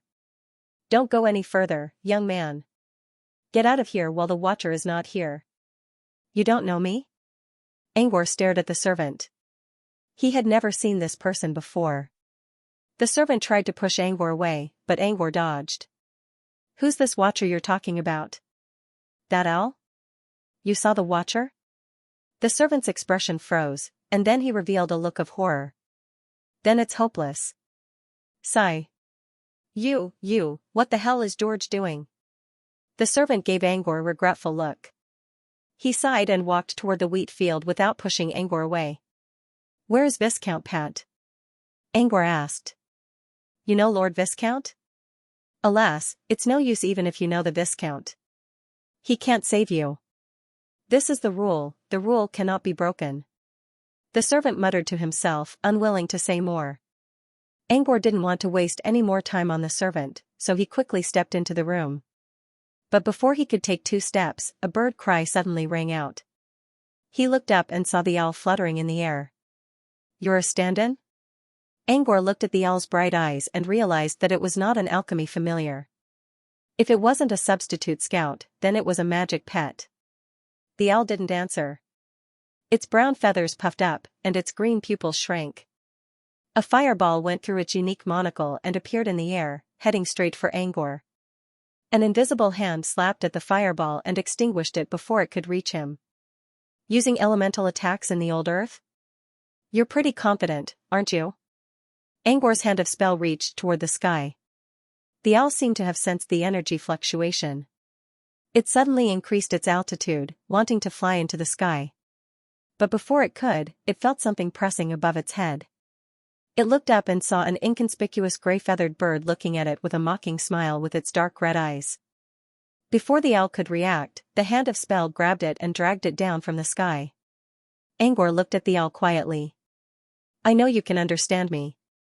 Tell me where you're from and who's your master, or I'll kill you." The servant who was working in the wheat field heard the bird's cry and knew that the watcher was back. He lowered his head and sighed. He didn't want to see the young man's miserable state. But after a while, he didn't hear any human screams. Instead, he heard the owls cry again and again. He looked up and saw the terrifying watcher being held in the hand of a young outsider. "Wait, I don't see a hand?" The monitor was caught out of thin air, unable to move at all. The servant's heart skipped a beat. He knew he couldn't get involved here. So he carefully crouched down in the wheat field and peeked outside through the gaps. "It's not saying anything? It keeps saying intruders must die?" Angor looked at Toby, who was acting as a translator. "Well, I guess I can't do anything about it." Angor cast a nightmare fear spell, grabbed the terrified owl, and walked into the manor. He did want to kill the owl, and he did want to do so. But since he didn't know what was going on, he couldn't let the owl die just yet. Angor walked through the wheat field and saw the main castle in the distance. Apart from the strange atmosphere in the air, the surroundings were pretty much the same as when he left. There was also a gate at the center of the residential area, and rows of fences were built around it. Angor stood outside the gate and looked inside. Servants were coming and going, and he recognized some of them. For example, Ori was walking toward the tea garden. She used to be Angor's personal maid. The tea garden was in the outer area. Ori was about to leave from another gate. When she carried her tea basket and walked along the fences, she suddenly saw someone standing outside the gate. She looked around curiously. When she saw the tall young man, she was puzzled for a moment. Then she suddenly remembered something and pointed at Angor in excitement. She almost wanted to say the name, but she didn't want to say it out loud. She was afraid that Angor would disappear if she did. She walked to the gate, opened it, and stood in front of Angor. "Are you Mr. Angor? Long time no see, Ori." "Tisk, tsk. Your face is still swollen." Angor grinned from ear to ear as if there were stars in his eyes. The familiar language, the familiar tone, reminded Olga of the gentle young man from 4 years ago. She teared up. "Mister, I've told you so many times. My face is like an apple, not swollen. It's all the same. You're just fat." Angor shrugged. The conversation and Ori's excited voice attracted the attention of the servants. When they recognized Angor, they all looked excited. They all gathered around Angor. Angor suddenly looked behind them. Everyone looked back and saw the chubby head-maid Mana stumbling toward them. The servants quickly made way for her. Just like Ori, head-maid Mana also covered her mouth and walked to Angor in excitement. Before Mana could say anything, she saw an owl being grabbed by a small gray bird in the sky. It was an owl that seemed to be in a daze. She quickly pulled a maid aside and whispered, "Go tell the Viscount to come here. Tell him Mr. Angor is back." The maid nodded and quickly ran toward the main castle. Head-maid Mana slowly approached Angor. "Mr. Angor, Before he could finish his words, he shoved Headmaid Manna away. Before Manna could react, she heard a gust of wind blowing past her ears, followed by the screams of the servants around her. When she was helped up by Olga, she found that there was a hole not far from her feet. If she had stayed in the same place just now, wouldn't she? Headmaid Manna was scared when she thought of that scene. Headmaid Manna, I think Mr. Angor is fighting with the Watcher? Ori's trembling voice reached Manna's ears. She quickly looked up and saw Angor fighting with the Watcher. The owl, which was affected by Angor's nightmare fear, was no longer in a daze. Instead, its eyes were sharp and fierce. The feathers on his body turned golden, and every single one of them carried a powerful killing power. Angor dodged several times in a row and dodged the first wave of attacks. When he looked up, he saw countless golden feathers floating around the owl's body and aiming at him. He didn't try to dodge at all. The golden feathers rained down on his body like rain. However, when all the feathers touched the ground, the owl realized that it was only attacking an illusion. You're not the owl. Who are you? A voice came from behind the owl. It turned around in fear and saw Angor floating in the air with golden and black runes under his feet, quietly looking at it. The owl spat out another flame, but it still went through. This was another illusion. Several times, the owl's attacks all hit the illusions, which drove it crazy. While the owl attacked madly, Angor went to stand beside Headmaid Manna. Mr. Angor, what's wrong with the Watcher? Manna asked in confusion.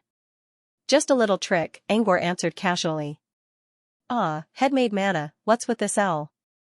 How are my brother and my teacher? Your brother is fine. I've sent someone to find him.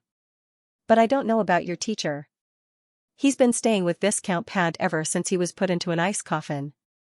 Manna paused. As for the Watcher, I don't know much about him. You can ask the Viscount when he comes. While they were talking, the owl in the sky suddenly quieted down. At the same time, a cold voice came from the owl's beak. Illusion? Angor looked up. The owl was still inside the illusion, but its eyes seemed to be able to see through the barrier of illusion nodes. Who are you? Who are you? To the others present, this was just a simple question. But for Angor, the question was accompanied by a terrifying pressure.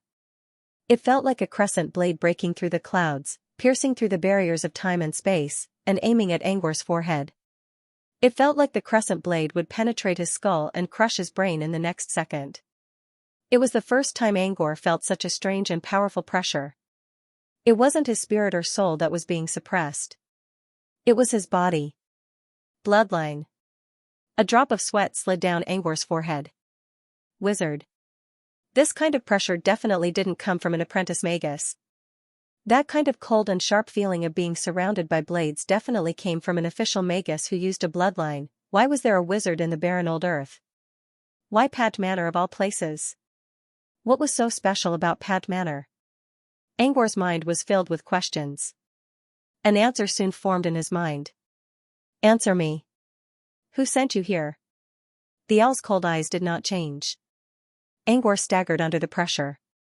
If Headmaid Manna did not help him, he would have collapsed on the ground. Angor looked up at the owl and breathed heavily. I'm going to ask you something. Who are you? You only have the right to answer when faced with a wizard who is stronger than you. Since you chose not to answer, I won't ask any more. The proud voice reached Angor's ears. Countless golden feathers appeared out of nowhere and aimed at Angor. Angor could not move at all under the great pressure.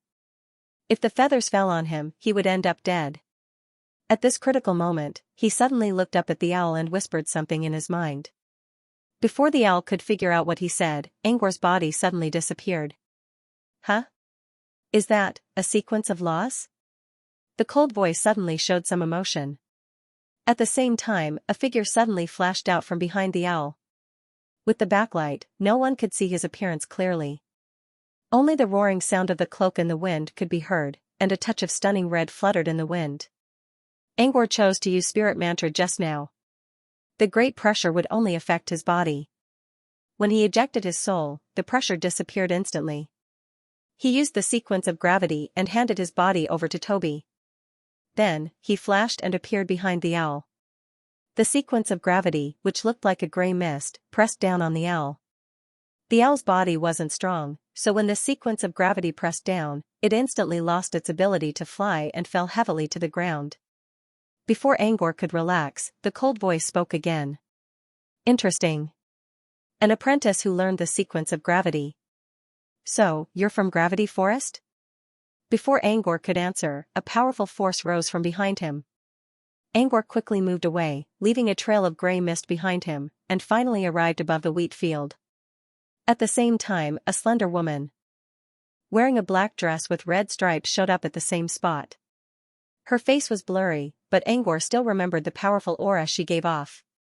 She was the bloodline wizard who gave him such a great pressure.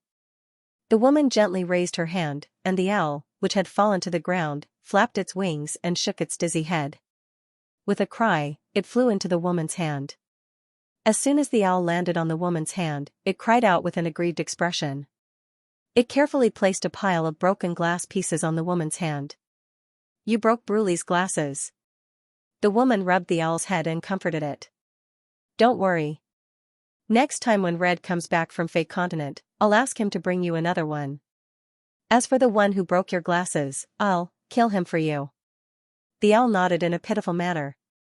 The woman finished talking to the owl and looked at Angor. You look so young. You must be a seated apprentice from Gravity Forest, right? You're so young and talented. Too bad you're going to die today. The woman slowly lifted a finger and pointed at Angor's direction. Angor sensed the powerful bloodline pressure again, accompanied by a blood-red beam of light. It looked like Angor was about to be hit. However, he only moved a little and reappeared 100 meters away, dodging the attack with ease. In the end, the beam landed on a distant hill and flattened the top of the hill. Angor's pupils shrank when he saw how powerful the beam was. Huh? The pressure didn't work on you? The woman narrowed her eyes. So you're just a soul now. Did you use soul ribbon? That's a strong soul. Are you a soul manipulator? Even if you're a soul manipulator, I'll destroy your body first. Then where's your physical body? Let me see. A probing technique spread out from the woman's body. Soon, she smiled and said, Found it. At the same time, she released a beam of red light toward a tall tree on the other side of the wheat field. Angor's body was on the tree. She thought her attack would work, but it didn't work in the end. The sequence of gravity again? The woman was surprised. The tree she attacked earlier had turned into ashes, but Angor's body was nowhere to be seen. All that was left was a trace of the sequence of gravity. Following the trace of the sequence of gravity, the woman looked back at Angor. Angor's soul had returned to his body, and there was a small gray bird flying beside him. A bird also learned the sequence of gravity? The woman didn't attack again. Instead, she observed Angor carefully. Judging from the bird's attitude, she assumed it was the young man's familiar. However, it was unlikely that both humans and familiars could learn the sequence of gravity at the same time. She didn't remember such a person. But now, she saw such an example right in front of her, which made her wonder if she was mistaken. If she wasn't mistaken, this young man was definitely not from Gravity Forest. The Sorcerer's Garden in Gravity Forest could only produce one person who could learn the sequence of gravity. Could it be that a new Gravity Garden was born during the years she spent on the old Earth? You're not from Gravity Forest, Angor said with certainty. Who are you? For a second, Angor wanted to run away. He only stayed because he sensed that something was wrong with the woman's spirit. She didn't use her spirit to sense her surroundings. Otherwise, she wouldn't have noticed that Angor's soul had left his body, and she wouldn't have ignored Angor's body. Also, she didn't use her spirit to check Angor's body either. Instead, she used a probing spell, which Angor could clearly sense. Since she couldn't use her spirit, she used her powerful blood aura to suppress Angor's body instead of using her aura to restrict his movements. If she couldn't use her aura, Angor was confident that he could escape easily. You still don't want to answer me? The woman looked at Angor with a murderous look. Then I have no choice. Professor Eureka. Don't. A shout came from afar, accompanied by the sound of horse hooves. The man was clearly in a hurry. The woman in the air temporarily stopped her killing intent and looked back. Angor trembled when he heard the voice. His eyes were filled with nostalgia. It was a man wearing a full set of knight's armor. He was riding a horse from a small path in the distance. When he swung his whip, the horse neighed loudly and kicked up a cloud of dust. The man jumped off the horse, took off his helmet, and knelt on the ground. "Lady Eureka, please don't do this." Angor looked at the man's manly face and sighed. He didn't choose to retreat because he wanted to see if there was something wrong with the woman's spirit. Also, he was worried about John and Angor. "Lion, I told you to stay in the ice room and record the data. What the hell are you doing here?" Eureka asked coldly. "Lady Eureka, I'll take the punishment myself. Please let him go." Lion looked at Angor with excitement in his eyes, but he didn't dare to show it in front of Eureka. "You know him?" Eureka asked. "I've told you about him before. He's my younger brother, Angor." "Angor? It's him? The one who went to White Coral Floating Island Academy?" Eureka frowned when she saw Lion nodding. The White Coral Floating Island Academy was similar to the Gravity Forest. Neither of them was a large wizard organization. How could they cultivate someone who understood the sequence of gravity? And a man and a bird. More importantly, Eureka remembered Lion saying that his younger brother left White Coral Floating Island 4 years ago.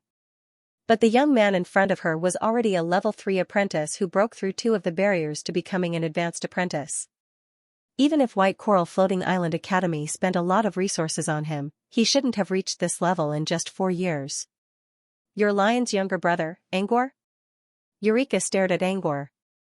Angor looked away from Lion and looked at Eureka. "Yes. Mr. Bloodthorn?" Eureka didn't seem surprised by her nickname. "You're from White Coral Floating Island Academy?" "No. I'm from Brute Cavern." A dark shadow flew across the sky above the Devil's Sea. Under the bright sunlight, they could see that the shadow was a woman with wings. It was none other than Swan. "Lady Swan, why don't you just hold on to me?" Helen, who was sitting on Swan's back, said. Her face was a little red. "What's wrong? You don't feel comfortable on my back?" Swan turned around and smiled at Helen. "Like I said, you can just call me Swan. It's not that. It's just uncomfortable." Swan suddenly shushed Helen. "All right, we're here. Let's go down first." Helen was stunned. She stretched her head out and looked down. Sure enough, she saw an island full of flowers. She glanced at it curiously. The limpet had never passed by this place before, so this was the first time she saw the Summerdew Ridge in person.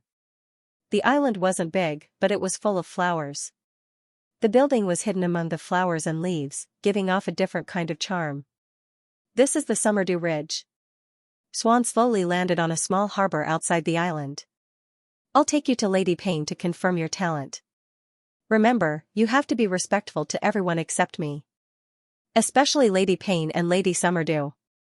Helen nodded. "I understand." While Swan was explaining the rules of the Summerdew Ridge to Helen, a group of people suddenly appeared from a small path in the distance. The leader of the group was a graceful woman in a black dress. However, her face was covered with scars and she looked a little horrifying. Swan quickly pulled Helen to her knees. "Good afternoon, Mrs. Payne." "Good afternoon." Mrs. Payne walked over and glanced at Swan and Helen.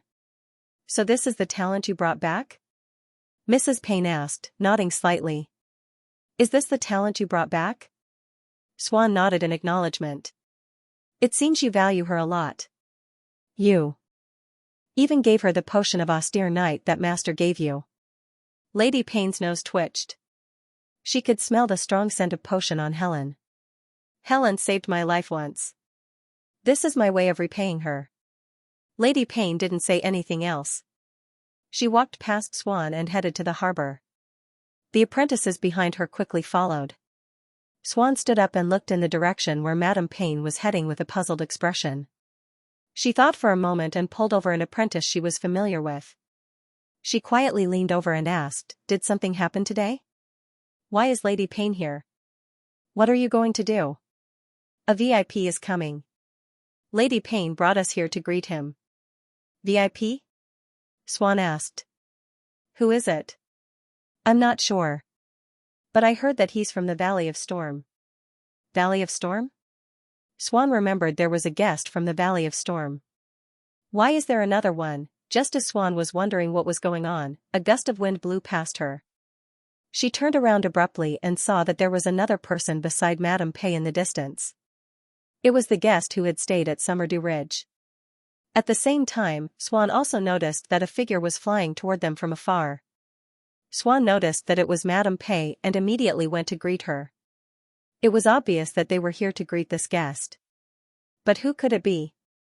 It's been a long time since we last met. You look like a completely different person. You're much cleaner than before. Madame Pei looked at the woman who had landed at the port, and a trace of nostalgia flashed across her face. The woman in front of him was wearing a strange smiley mask. Her red hair was extremely flamboyant. Coupled with the black leather jacket that was covered with rivets, she gave off a neat and domineering feeling. Lady Payne, it's been 100 years since we last met in the Dwarven Graveyard Plain. You don't look any different. Lady Payne took out a folding fan and covered half of her face. She laughed. My face is ruined, but Irisa doesn't see any difference in me? Eliza said faintly, appearance is never within my consideration. TSK, TSK. Look at you. You think you're a man just because you're wearing a mask? I don't see any difference between a man and a woman. Irisa paused. Besides, if Lady Payne wants to restore your appearance, you can do it in the blink of an eye. Irisa and Lady Payne only talked for a short while. Lady Payne then brought her to the island. Lady Payne wanted to arrange a room for her, but Irisa refused. No need. I still have some things to do in the southern region. I'm just here to talk to Redhead. I'll be leaving soon. There's no need to arrange a room for me. Mrs. Payne glanced at Eliza and then looked at the man on the other side who maintained an unapproachable attitude. She nodded, all right then. Lady Payne didn't stay any longer. She left a few words of greetings and returned to her room. After Madame Payne left, only Eliza and the red-haired man with a cold face were left. Come with me. After the man finished speaking, he brought Eliza directly into a cramped space that was chaotic from top to bottom. Eliza showed that she was not unfamiliar with this strange space at all. She familiarly took out a chair from a corner and lazily sat on it. As she opened and closed, she revealed her white and slender thighs. The red-haired man's face darkened. What happened to your manners, Irisa?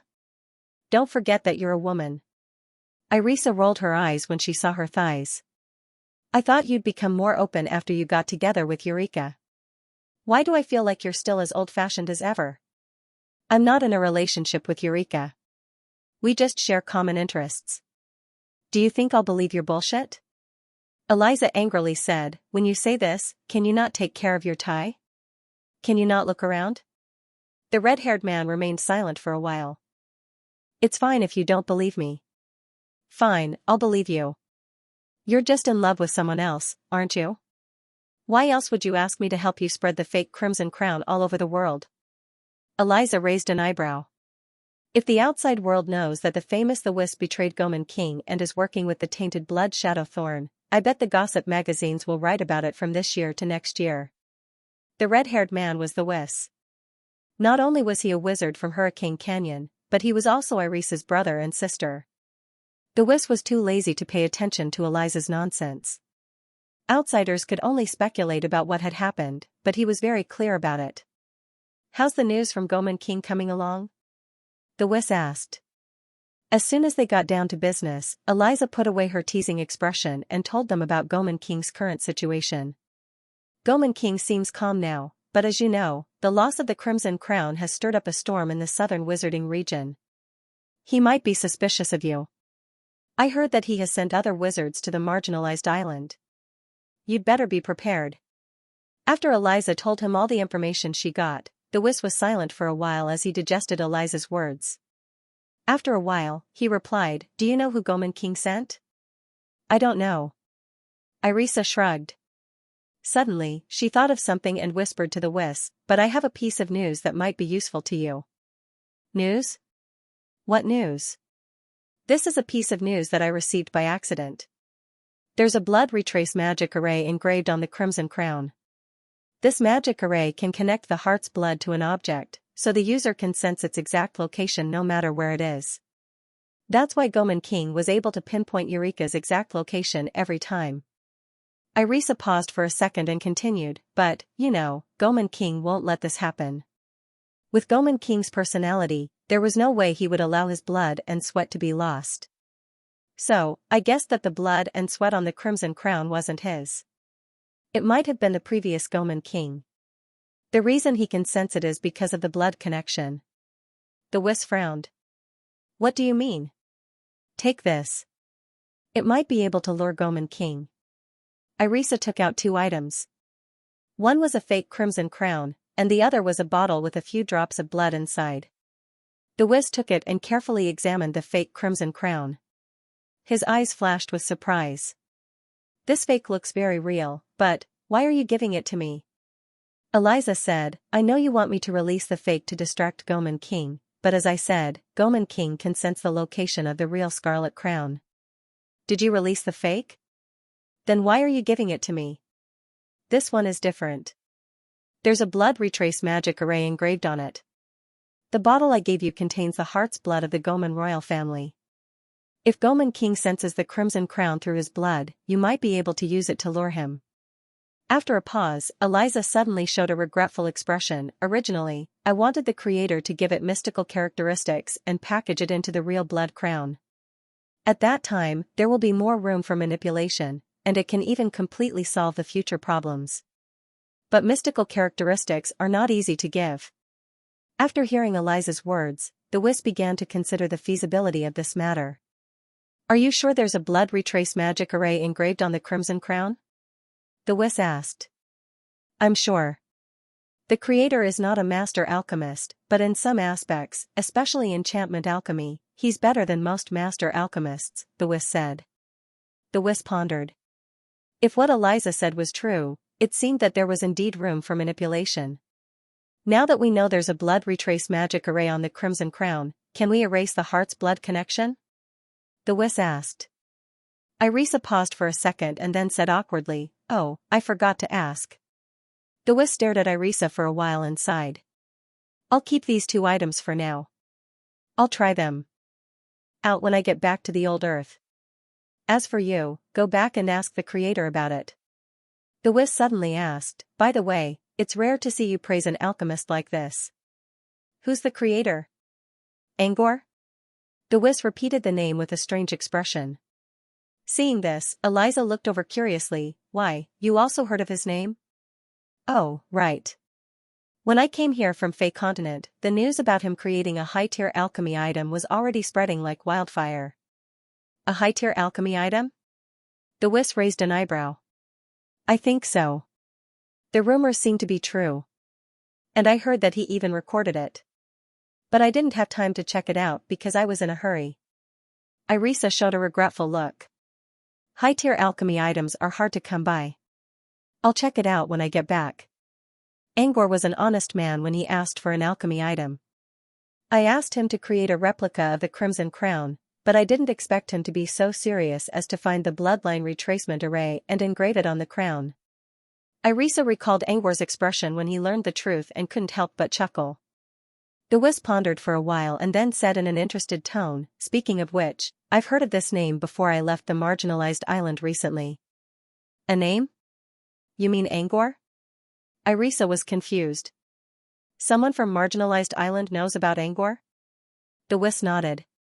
It's an apprentice I took in at marginalized island. His name is Leon Pat. I remember you mentioned him to me last time. He's the one who raised his spiritual power to the level of a talented person through extreme physical training? Irisa had been traveling around Fey Continent for years, but she still contacted the Wisp through some special means. Yes, that's him. When he heard that I was leaving marginalized island, he asked me to help him look for someone called Angor. Leon Pat? Pat. Angor Pat? Are these 2 people of the same race? Eliza paused for a moment, and a trace of surprise flashed in her eyes. If Angor is the same person Leon wants to know about, then they must be from the same race. Then they must be brothers from the same mother. The Whis paused for a moment. But I heard from Leon that Angor went to White Coral Floating Island Academy. But this Angor you mentioned went to Brute Cavern. More importantly, Leon said that his brother left Marginalized Island 4 years ago. Excluding the time spent on the road, he should have only cultivated for 3 years. But to reach the level of being able to refine high-grade alchemy items in just 3 years is a bit unbelievable. Eliza shrugged. Talent and opportunity go hand in hand. Besides, his mentor is that person. Sunders had 3 wizards in his family and a Truthfinder wizard. No matter how he reached this height, I have to say that he will definitely be a master alchemist in the future. Eliza suddenly laughed, and the eyes under the mask flashed with slyness. Speaking of which, you accepted his brother as an apprentice, so our relationship with him is naturally closer. Wouldn't it be easy to ask him to refine something in the future? The Whis, on the other hand, was not as optimistic. He had never met Angor before, so he had no idea what kind of person Angor was. Whether or not he could use Leon to get closer to Angor was another story. Still, the Whis kept an eye on Angor. The Whis then asked Eliza for more information about Angor. As they talked, the topic gradually changed from Angor to some major events in the wizarding world. For example, the Abyss Crisis and the changes in Fairy World. With these words, the time passed from day to night. I'm going to leave now. Storm Shop in Floating City is being watched by a bunch of mad dogs. I don't want to leave my old man alone. If I didn't need to give you the fake Crimson Crown and the bottle of heart blood, I wouldn't have come all the way here. Thank you for your hard work. The Whis gently stroked Eliza's hair, which reminded her of when she was a child. Eliza pushed Thua's hand away in annoyance. Leave that to Eureka. Those mad dogs? Are they Goman King's men? No. Goman King wouldn't dare to reach his hands into Floating Mech City. The mad dogs I'm talking about are people who believe in the Lord of Depth. Eliza didn't bother explaining and jumped out of Thua's dimension. After the two returned to Summerdew Ridge, Eliza was ready to leave. Oh right, I have a question for you before I go. Why are you staying in the Summerdew Ridge? Could it be that you like the Basket Witch? Eliza asked with a sidelong glance. I'm just helping Summerdew solve some problems. But it seems like Summerdew's plan has failed. If nothing unexpected happens, I'll be leaving soon. Is it about Silver Palm Isle? The Whis remained silent. Eliza put on an understanding expression, then threw a look to the Whis to be careful before turning around and leaving without hesitation. Grew Town, Pat Manor. Because of the return of the young master of the Pat family, the entire manor was filled with excitement. Many of the servants watched Angor grow up, and they were all very excited about his return. Headmaid Manna was one of them. In the evening, Headmaid Manna still took out her handkerchief to wipe away her tears every once in a while, even though Angor had already met her in the afternoon. Leon had no choice but to tell Manna to leave for now, saying that he had something private to discuss. When Manna left, only the two of them were left in the grand banquet. For any noble family, a banquet with only the two of them might look shabby, but they didn't feel that way. Instead, they had so many things they wanted to talk about with each other. It was just that when the words were at the tip of their tongues, no one knew where to start.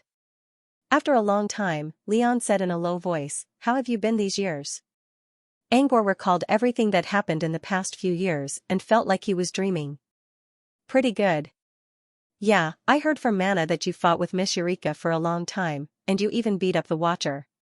Looks like you didn't waste your time. Leon gave Angor an envious look. He had been staying in Grew Town all these years and never left. It wasn't that he didn't want to leave, but he still had his responsibilities and his promise to Angor. I don't want to waste my time when I think about the 5-year promise I made with Mr. John. Angor looked at Leon. Leon didn't change much during these 4 years. The only difference was that he looked more mature than before. Leon lowered his head and avoided Angor's passionate gaze. Brother, I've been meaning to ask you something. How's Mr. John doing? Angor was worried about John's condition. Leon's expression, as well as his encounter with Eureka, made him very worried. However, there were too many people around, so he didn't have the time to ask until now. Oh, my dear brother. Why do you only talk about John when you're back? Why don't you care about me? I see, John is more important to you than me, your big brother. Leon put on an exaggerated look of self-pity. Angor sighed. You're right in front of me, and I can feel that you're doing really well. So, can you tell me more about Mr. John? Why don't you tell me what happened to you during these years? Didn't you go to White Coral Floating Island Academy? Why are you at Brute Cavern now? Leon tried to change the topic while holding a glass of wine to cover his expression. Don't change the subject, brother. I'm not going to leave right away. I'll tell you more about me later. Right now, I want to know Mr. John's condition as soon as possible. Angor's voice trembled. Is he dead? Leon was silent for a moment and drank a glass of wine. Today was supposed to be a happy day. I was thinking of telling you later. Leon said, since you insist on asking, there's no harm in telling you. John's not dead. He's just not doing well. Angor hurried to explain, as long as he's still breathing, there's hope. Besides, I already know about his condition. Take me to him, and I can save him. Sit down first, there's no rush, Leon said. Do you know that he's from another world and is being rejected by the world's will? Mr. John never hid his identity. You should know that. I thought he was lying when he said he came from Earth. But I didn't expect him to come from another world. Did Lady Eureka ask you to confirm it? Leon nodded. Mr. George told me that Pat Manor was closed 3 years ago. So Lady Eureka came here 3 years ago? And she's staying here because of Mr. John? Leon sighed. Lady Eureka came to Pat Manor because she found the morning dew potion, which is why she's here now. But when she came here, she sensed John's presence and began to study him. Research? Angor sneered. Did she find anything? No. She didn't. Lady Eureka stayed at Pat Manor because she wanted to study John, but she didn't find anything useful. The next year, she stayed at Pat Manor for something else. But she never told me what it was. Something else? Maybe it's because of Mr. John? Angor knew how important it was to find a human who didn't belong to the wizarding world. Lady Eureka didn't do anything to harm John. At least, I didn't see her doing anything. Besides, Lady Eureka is the reason why John is still alive. When John entered the coffin of healing, he was already at the end of his rope. Even though the ice coffin had sealed his body, the corrosion was still spreading, albeit at a slower pace. If not for Lady Eureka's help, John would have died as soon as you opened the coffin. If Lady Eureka doesn't do anything to John, he might be able to hold on until I come back. Leon sighed. Well, there's always a maybe in this world. Whatever. It's all in the past now. Since you said you found a way to save John, I'll take you to him after the banquet. The banquet went on, but the atmosphere remained silent for a while. What does Lady Eureka think about John? Angor broke the silence. He didn't like Eureka, but since she already knew about John's condition 3 years ago, what would she think of John? Was it just like what he thought? Angor's question was a very vague one. Leon didn't have the ability to read minds, so he could only infer Eureka's attitude based on what he observed in her daily life. Both Lady Eureka and my teacher were surprised at first, as if they had found the most valuable treasure in the world. But after some time, they changed their attitude a little bit. Maybe they didn't find anything useful. They still valued John a lot, but they couldn't continue their research because John's body was on the verge of collapsing. My professor also tried to find a way to save John's life, but he didn't find anything. Now, I'm in charge of keeping track of John's body. Lady Eureka rarely visits John anymore. From Leon's explanation, Angor could tell that Leon didn't know John's value in the eyes of other wizards. Without that, Leon's words became more subjective. Since Leon spent a lot of time with Eureka, he could see things from Eureka's perspective. How did Lady Eureka find out about John's condition? Not good. John's condition is very bad. Lady Eureka has tried her best to save him, but it seems that she can only delay his death. Angor nodded, but his eyes dimmed. He didn't like Eureka, but he was sure that Eureka was as desperate to save John as he was. After all, a living specimen and a dead specimen had completely different values. Even a formal wizard like Eureka could not save John. Could the rune he brought back really save John?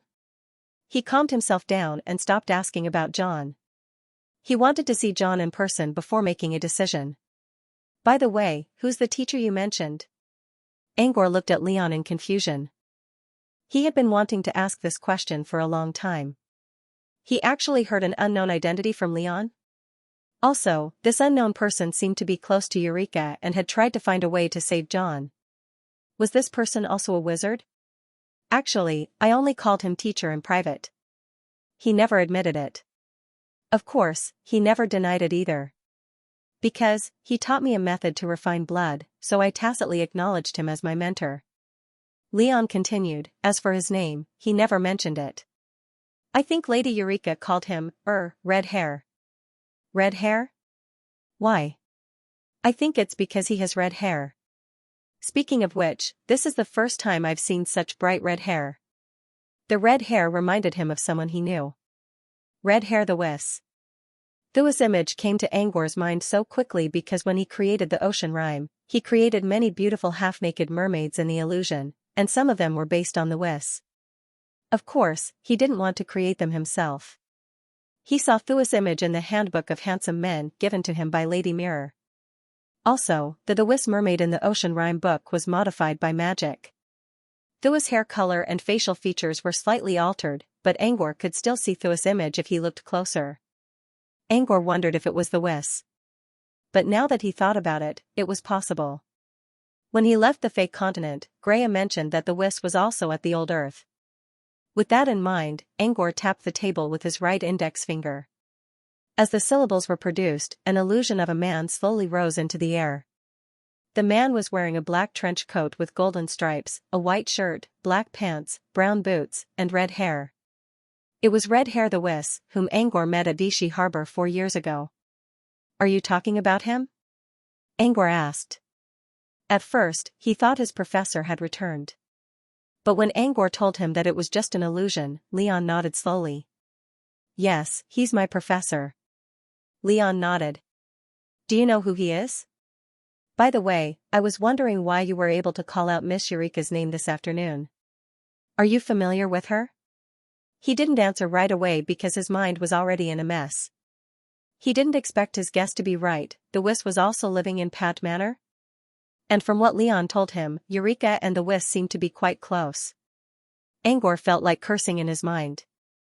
Everyone, including Lady Mirror, Greya, and Sunders, told him that the Wiss came to the marginalized island because he wanted to kill Eureka. Eureka stole the Crimson Crown from the Goman Kingdom, and the Wiss accepted the king's request to kill Eureka. Angor didn't expect the Wiss to be so close to Eureka. Scarlet Ghost Mask Eliza was the next person he thought of. She once asked Angor to make a crimson crown for her. Back then, Angor didn't know what Irisa was up to.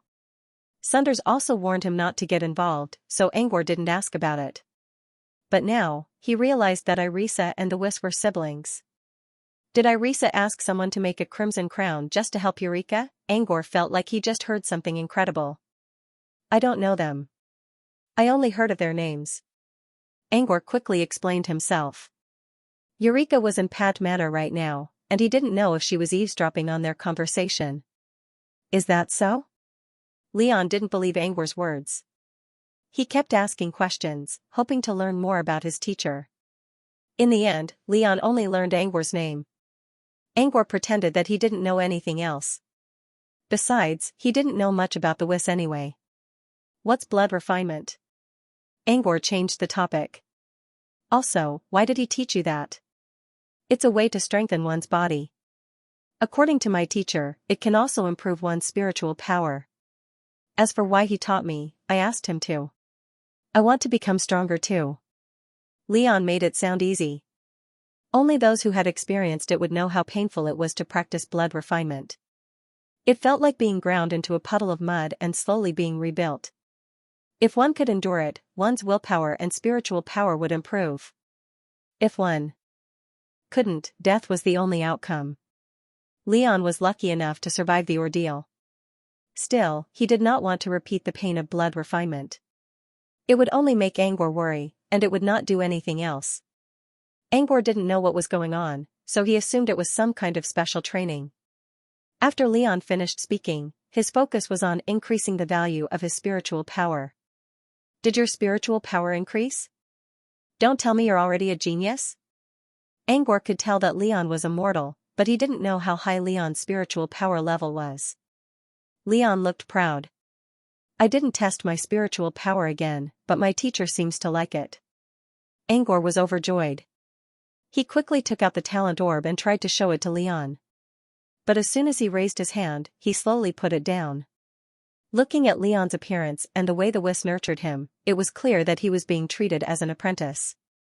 The talent orb wasn't suitable for him to show it to Angor. Angor sighed in his mind. He planned to use the potion of austere night to help Leon become a talent and bring him to Brute Cavern. But now, Leon's spiritual power was over 8 points, which meant that Angor's potion of austere night could help Leon become a talent and bring him to Brute Cavern. But it seemed that he was a step too late. They spent the rest of the banquet talking about their own experiences. When the banquet was over, Leon took Angor to the ice room in the backyard where John's body was kept. Did you tell Lady Eureka about what happened on Earth? Angor asked on their way to the ice chamber. Lady Eureka didn't ask me.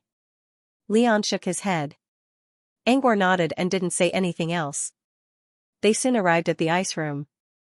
Angor felt nostalgic as he looked at the long, winding path. You know this place, don't you? Leon chuckled. Old John lied to you when you were a kid and told you that there were ghosts here. You didn't dare to come here until you were 13. I still remember how careful you were back then. This place used to be an ice cellar. John built it many years ago so that Angor could eat milk creams and jellies in the summer. However, Angor was too greedy back then and always wanted to find the place where the milk creams were made. In order to fool Angor, John told Angor that there were ghosts down there, and he even pretended to be one to scare Angor. When Angor was 13 years old, John's body was already deteriorating, and that was when Angor learned about the secret of this place. Angor didn't expect that the ice cellar had been turned into an ice room where John's body was kept. They soon arrived at the door of the ice room. To their surprise, the door was open.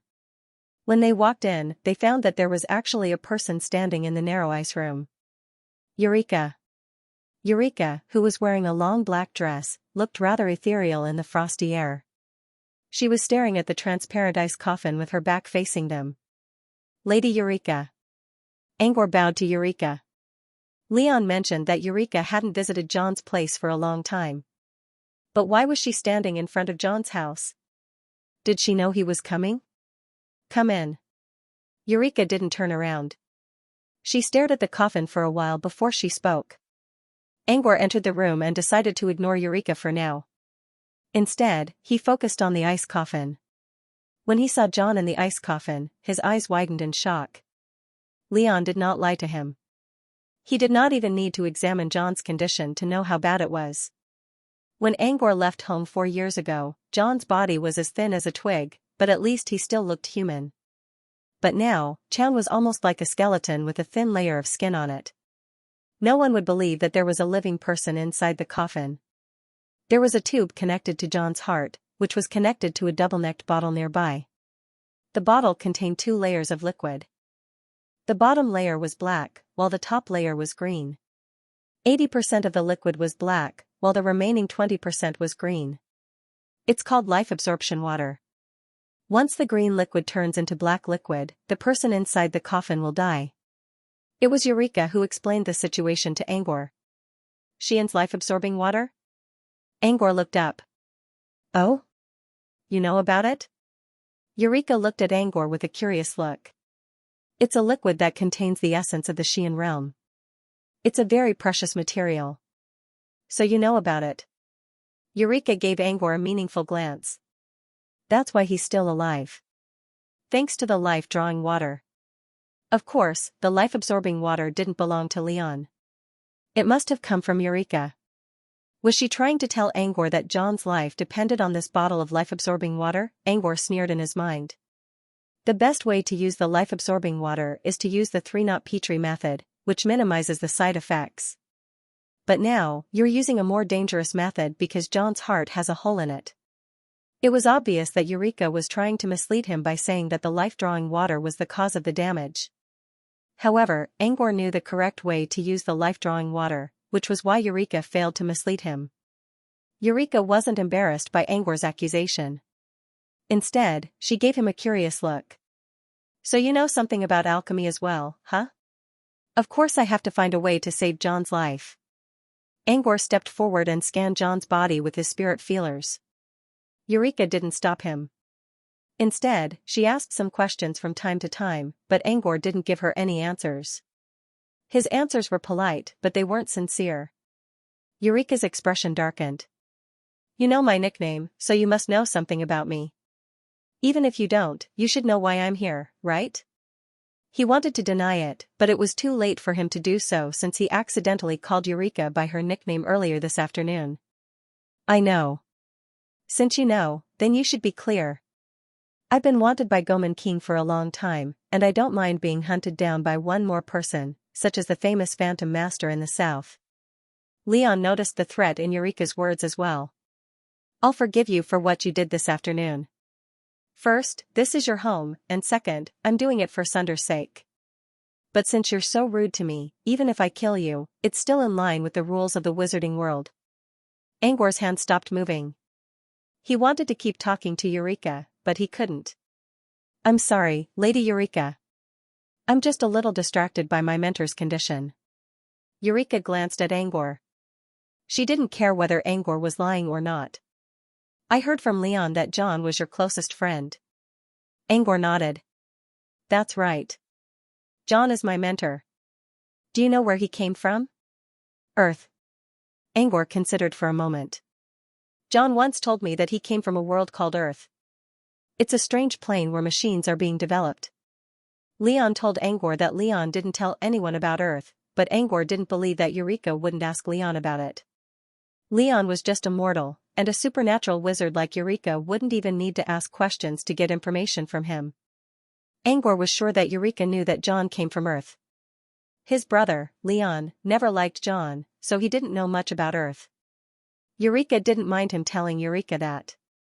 According to Leon's explanation, Eureka would only think of John as an outsider from another plane that had yet to be discovered by the sorcerers.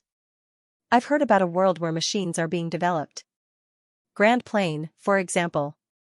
I heard that Grand Plane has a lot of machines and puppets. Is Earth the same?" Eureka faked a casual look. "Instead of saying that Earth is similar to the Grand Realm, it's more like your own nation on the Fey continent. At least, like Professor John said, every nation has a metal train that can carry people, tall buildings that reach the clouds, and cities made of concrete." Eureka carefully observed Angor's expression and confirmed that he wasn't lying. She knew that Angor was telling the truth. Of course, Angor was not lying. However, he only talked about general topics. He did not mention the universe where Earth was located, the different physical constants between Earth and Earth, or the core of science and technology. He didn't think that Eureka would know so much about it anyway. Through the questions, Angor learned a lot about John's current condition. John's body was in a very dangerous condition, which was mainly caused by the invasion of the Great Consciousness. However, as the invasion deepened, John's body began to show signs of change. According to Mara's report, John's body was fine. Perhaps he was being targeted by some unknown curse. But now, John's body was also in a situation. His bodily functions had reached the limits of exhaustion, and his balance was out of balance. Even without the invasion of the great willpower, his body was on the verge of collapse. "Lady Eureka, can Professor John be saved?" Angor asked with a grim look. Eureka was satisfied with Angor's answer. "His body is extremely weak. His soul and body are being rejected by the Great Consciousness. Plus, there's the life drain. All three of them are in a relatively balanced state. Breaking any one of them will cause John's body to collapse. But there's nothing we can do to save him." "How long do you think he has left, Lady Eureka?" "Half a year at most, and he has to stay frozen," Eureka said. He closed his eyes and took a deep breath. He took out a thin card from his bracelet. "Can I use this to save Professor John?" Eureka glanced at the card and was taken aback. "An inscription card? How did you get a forbidden inscription card from the Supreme Sect?" "Wait a minute. This isn't a normal rune card. Eureka used her spirit feelers to take the card from Angor's hand. So it's the Abyssal Rune card from the Scholar of Cruelty. It's just an ordinary copy card. It can only resist 50% of the corrosion effect. If John's body didn't change, he could live for another 20 years. But now, he can only live for 2 more years. And that's when the balance between the 3 is still intact. Eureka paused. But if you use this card on John, the balance will be broken. What if all 3 are strengthened at the same time? At the same time, we can use the rune card to heal his body and add life drain. Can we keep the balance? Eureka pondered for a moment. Yes, I can, but it's hard to maintain the balance. Plus, the life-drawing water is very precious. I spent almost all of my wealth to buy 1 bottle before I left Fey Continent. It's priceless. He took out a bottle from his bracelet, which contained a green liquid. I have life-replenishing water. Eureka stared at the full bottle of life drain in a daze. Could it be that the life-replenishing water in the outside world had reached the point where it could be found everywhere? How could an ordinary apprentice just take it out like that? Was this really the same life drain that cost 10,000 crystals? Eureka's calm mind suddenly changed when she saw the bottle of life drain. She began to look at Angor in a different way. She was now looking at Angor with curiosity. How did you get life drain? I bought it. How can you afford it? Angor glanced at Eureka. Why not? Eureka's heart skipped a beat. She thought Angor was looking at her with disdain. So you're going to use this to extend John's life for 2 more years? There's no other way, is there? But he's still going to die in 2 years. I'll find a way to save him. I swear I'll do it. Angor's eyes were filled with despair. As long as there was hope, he would try his best. After Eureka left, Lion, who had been listening to the conversation, walked up to Lucien. He had been taking care of John for years, but this was the first time he learned about such things, such as the lifesteal potion and the Abyssal Rune card. Leon was confused, but he didn't ask about it. The method you said can bring John back to life? It can buy him some time. But we need to find another way to save him. Do you have any idea? No. Angor shook his head. He shook his head slowly, but he did not give up. Wizards have all kinds of strange tricks. I believe there must be a way to deal with John's condition. Leon put an arm around Angor's shoulder. I hope you succeed.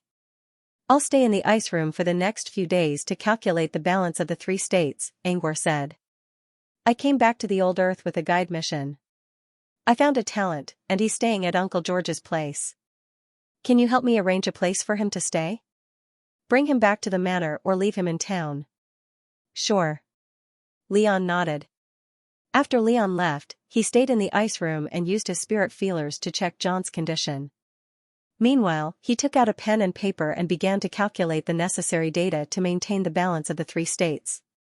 Just as Eureka said, once the Abyssal Rune card was used, the balance between the Abyssal Rune card, the Abyssal Rune card, the Abyssal Rune card, the Abyssal Rune card, the Abyssal Rune card, the Abyssal Rune card, the Abyssal Rune card, the Abyssal Rune card, the Abyssal Rune card, and the Abyssal Rune card, the balance between the Abyssal Rune card, the Abyssal Rune card, and the Abyssal Rune card, would be broken. He had to solve the problem of both the potion and his body at the same time. He already had the lifesteal potion, so he only needed to figure out how much he needed to use. But how to restore John's body to health was a difficult problem. First of all, John was on the verge of collapsing. Every method, such as using potions, had to be gentle and harmless. Secondly, the various organs of the human body were in a relatively balanced state. The various functions in John's body had been greatly weakened. If he wanted to improve John's body, he would have to balance the various major functions. Therefore, the amount of data needed to be calculated was huge and complicated. While Angor was busy calculating, Eureka was looking at the ice room from the top of a wooden house at the southeast corner of the manor. This wooden house was built on a small hill. It was suspended in the air on 3 sides and was completely supported by pillars. It looked like it was full of architectural ingenuity. John used to own the house, but it was left empty after John was moved to the ice room. Now, Eureka was using it as a place to rest. Leon's little brother, huh? Eureka grinned. Interesting. Am I right, Bruley? An owl flapped its wings and stopped by the window. This afternoon, I feel like I've been seen through by this kid. He knows the sequence of gravity and knows that I can't keep him here, so he's testing me. Eureka stroked the owl's feathers. Bruley, you're a bird too. Bruley, you're a bird. The owl hooted twice in dissatisfaction. Fine, fine, fine. You are different. Eureka pouted and said perfunctorily. The owl continued to hoot. At the same time, it pointed its stubby wings at its eyes and screamed at the top of its lungs. Your monocle. Don't worry. I'll get it back for you. Eureka was going to ask Red to bring Bruley a new monocle. But she didn't expect Angor to be so rich since he gave her the revitalizing water so easily. Also, Angor had a space bracelet. An apprentice who could afford such a thing must have a lot of money. While Eureka was playing with Bruley, she heard footsteps coming from the yard. After a while, Leon appeared in the room. You're early, aren't you? Eureka wasn't surprised to see Leon here. Lady Eureka, can you tell me what you and my little brother were talking about today? What other secrets does John have? Leon frowned. Eureka's appearance today was strange. Normally, Eureka wouldn't go to John's place, so he assumed she wasn't interested in John. But now, it seemed that he was wrong. Eureka tucked her hair behind her ear. You'll find out when you get to the wizarding world. However, there's no harm in telling you now. Regarding John, we need to start from the origins of humans. Lucian said. When Eureka finished, Leon's face was filled with surprise. He never expected John to be so valuable. According to Eureka, John was someone who could break the rules of the wizarding world. No wonder Angor was so absent-minded during the banquet. If Angor was in Angor's shoes, he would do the same thing after learning that John was discovered by other wizards. Lady Eureka, is John the descendant of a human who migrated to another plane? Impossible. Even if he is, his descendant is recognized by the wizarding world because of his bloodline. There's no way he would be rejected by the wizarding world. There's no doubt that John isn't a human from the wizarding world. If you don't have any more questions, you may leave now. Eureka stretched her body. I need a good night's sleep. Lady Eureka, what do you think of John? Lion asked. Will you tell Angor if I tell him? Leon nodded. I don't mind telling you. But Angor won't believe me. I want to study John, but I have more things to do. Besides, I'm not interested in a dead specimen. But I'm not interested in John. Red hair, on the other hand, is a different story. The red hair Eureka mentioned was Leon's teacher, Red Hair the Wiss. But he never went to John's place, just like you, Leon said hesitantly. That doesn't mean he doesn't think about John. Besides, the Wiss doesn't care if John is dead or alive. Even if he's just a corpse, he still has a lot of research value. Leon was still trying to figure out what Eureka meant. He wasn't sure if Eureka was telling the truth, but it was clear that Angor's greatest enemy wasn't Eureka. It was his teacher. A week later, Angor left the ice room and came to the stilted building. Looking at the familiar wooden building, many memories flashed in his mind. This was the place where he spent most of his time in the past 14 years. While the memories were still there, the person had changed. When Lucian arrived, Eureka was still sleepy. He was sure that something was wrong with Eureka's spirit. Otherwise, a wizard shouldn't be able to stay awake all the time. However, he did not say it out loud. Instead, he kept it to himself. What do you need from me? Eureka rubbed her tired eyes and looked at Angor lazily. I've finished calculating the tri-state balance. Angor took out a piece of paper filled with data and handed it to Eureka. Eureka's eyes flashed with surprise. Did I sleep for a whole month? Otherwise, how could he finish the calculations in such a short time? According to Eureka's estimation, a level 3 apprentice would need at least 2 months to complete the calculations, and she wasn't sure if that was the case. She already overestimated Angor's abilities, but she thought it would take him at least a month. But he did it in less than a week. What Eureka didn't know was that Angor's data processing ability was already greatly improved when he was calculating the axes of the universe. Later on, he developed the supercomputing state. When the two were combined, the pure computing power would reach an astonishing level. Eureka went through the data and did some calculations. She was able to see that there was nothing wrong with the data. It was so accurate that it could be used as a model. She looked at Angor from head to toe. You keep surprising me more and more. Now I'm a little doubtful. Are you and Leon really brothers? Of course I am. Then why do I get the feeling that Leon is such an idiot? Eureka muttered in a low voice. Did his brain grow on his muscles? Angor didn't know what to say. Eureka handed the data to Angor and stood up.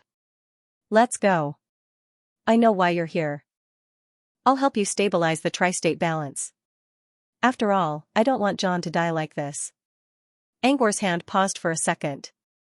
He took the data and headed for the ice room without saying anything. He was in such a hurry because he didn't want to waste too much time. John's lifespan, which could last for 2 years, would be drained away. Once inside the ice room, Angor became more careful when facing John's body. He had to do 3 things at the same time. First, he had to change the life draw water, and then he had to restore John's exhausted body. Next, he had to place the abyssal rune card on John's body. Eureka, on the other hand, had to maintain the basic 3-state balance. Whenever the variables were changed, there would be a momentary gap. Eureka had to pay attention to this. Angor took a deep breath and nodded to Eureka. I'm going. He summoned 2 hands of spell at the same time and began manipulating John's body. Switching the life draw water and attaching the abyssal rune card to John's body didn't require too much attention. Meanwhile, Angor took out several vials of potions from his bracelet and mixed them with his own potions to nourish John's body. Eureka already knew what kind of potions Angor was going to use, but she still couldn't help but feel a little surprised when she saw Angor actually using them. These potions alone were worth as much as the life-replenishing water. How did Angor earn so much money? Should I go and learn how to make them? A moment later, Eureka checked John's condition and nodded. His body has slowed down and he's starting to get stronger. This will last for about half a year, and he'll continue to weaken until he dies. All in all, your attempt was a great success. But it also cost you a lot. Eureka glanced at the empty potions on the floor. She knew that the potions cost at least 20 to 30,000 magic crystals. But at least you saved John's life. He should be able to live for another 2 years, Eureka said. Eureka's voice was filled with joy. The longer John lived, the more data he would be able to gather. Angor wasn't too happy about this. His original plan was to extend John's lifespan by at least 20 years, and then find other ways to extend it. But now, not only did he fail to achieve his goal, but his lifespan was also reduced by 10 times. How could he be happy about that? You don't look happy. Now you're worried about the potions? Eureka asked. The potions were bought for Master John's use. What's there to feel bad about? Angor considered for a moment. Miss Eureka, is Professor John's only hope now? You want him to come back to his senses? Yes. You can remove the ice coffin. But once you do that, the world's consciousness will erode him faster. He'll die in half a month. In other words, John's life could be extended by 2 years. Unsealing him would take at most half a month. Didn't you say you'll find a way to save him? Eureka crossed her arms and looked down at Angor. I'll find a way to save Mr. John. Angor sounded like he was answering Eureka, but he was actually talking to himself. I'll be looking forward to it. With that, Eureka turned around and walked out of the room. Before Eureka could leave, Angor whispered to Eureka, no matter what happens, Professor John is free. Freedom? Eureka stopped. She didn't turn around. Freedom? Ever since he came to the wizarding world, he had been chained up. All of his actions, under the corrosion of the world's will, were already beyond his control. Being imprisoned by the world, or being imprisoned by the sorcerers, or being imprisoned by himself, which one do you think is better? My freedom has long been worn away. Even you and I can't talk about freedom, let alone him. Eureka's voice grew fainter and fainter until it completely disappeared. Angor stayed in the ice room and remained silent for a while. Eureka's words were reasonable. In a way, Angor was also restricting John's freedom. However, without reaching that height, the so-called topic of freedom was actually just empty talk. He did not want to think about the difference between relative freedom and conceptual freedom. The only thing he wanted now was to keep John alive. He spent a day and a night in the ice room, imprinting the image of the pale, withered face in the coffin in his mind. Then he turned around and left. The sunlight outside was warm, and the fragrance of flowers filled the entire manor. Angor was planning to go into seclusion to find a way to save his teacher. But before that, he decided to visit Tulu first. He didn't know how long Tulu's seclusion would last, so he had to take care of these trivial matters first. Angor headed to the main gate of the manor. Soon, he saw Olga running to him with a food basket in her hand. "Young master, headmaid Manna personally baked this pastry. She specifically asked me to bring it over." Olga looked at Angor shyly. Angor was already a handsome boy when he was still a child. Now that he had grown up, Olga couldn't help but become infatuated with him.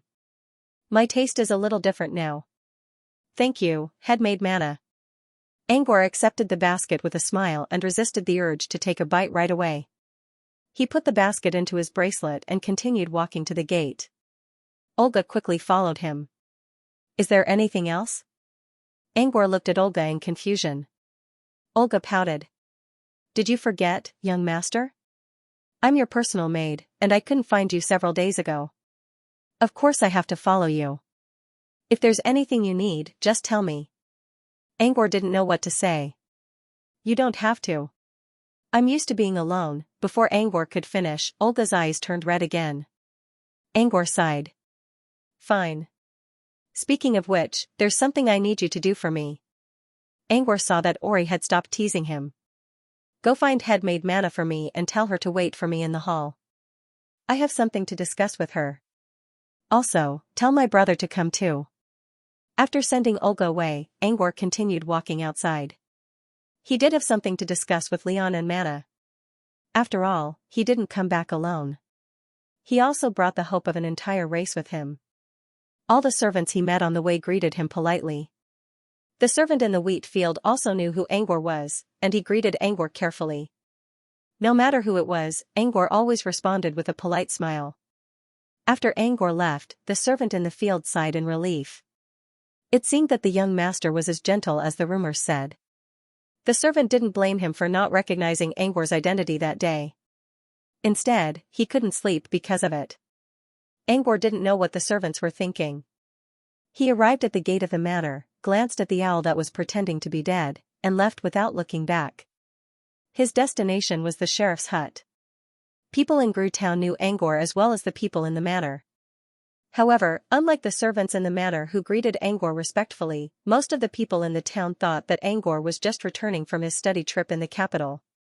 They treated him as if he was still a kid, which made them much friendlier than the servants in the manor. "Mr. Pat, did you just come back from your study?" It was an old scholar smoking a pipe. He was sitting in front of a small wooden hut under the shade of a sunflower. Angor didn't hurry to find George. He stopped and asked, "Grandpa Parshar, did you learn to smoke a hookah from Mr. Tim?" "What do you mean I learned from him?" "Tim learned from me." Parshar retorted, "I taught that bumpkin Tim how to smoke a hookah.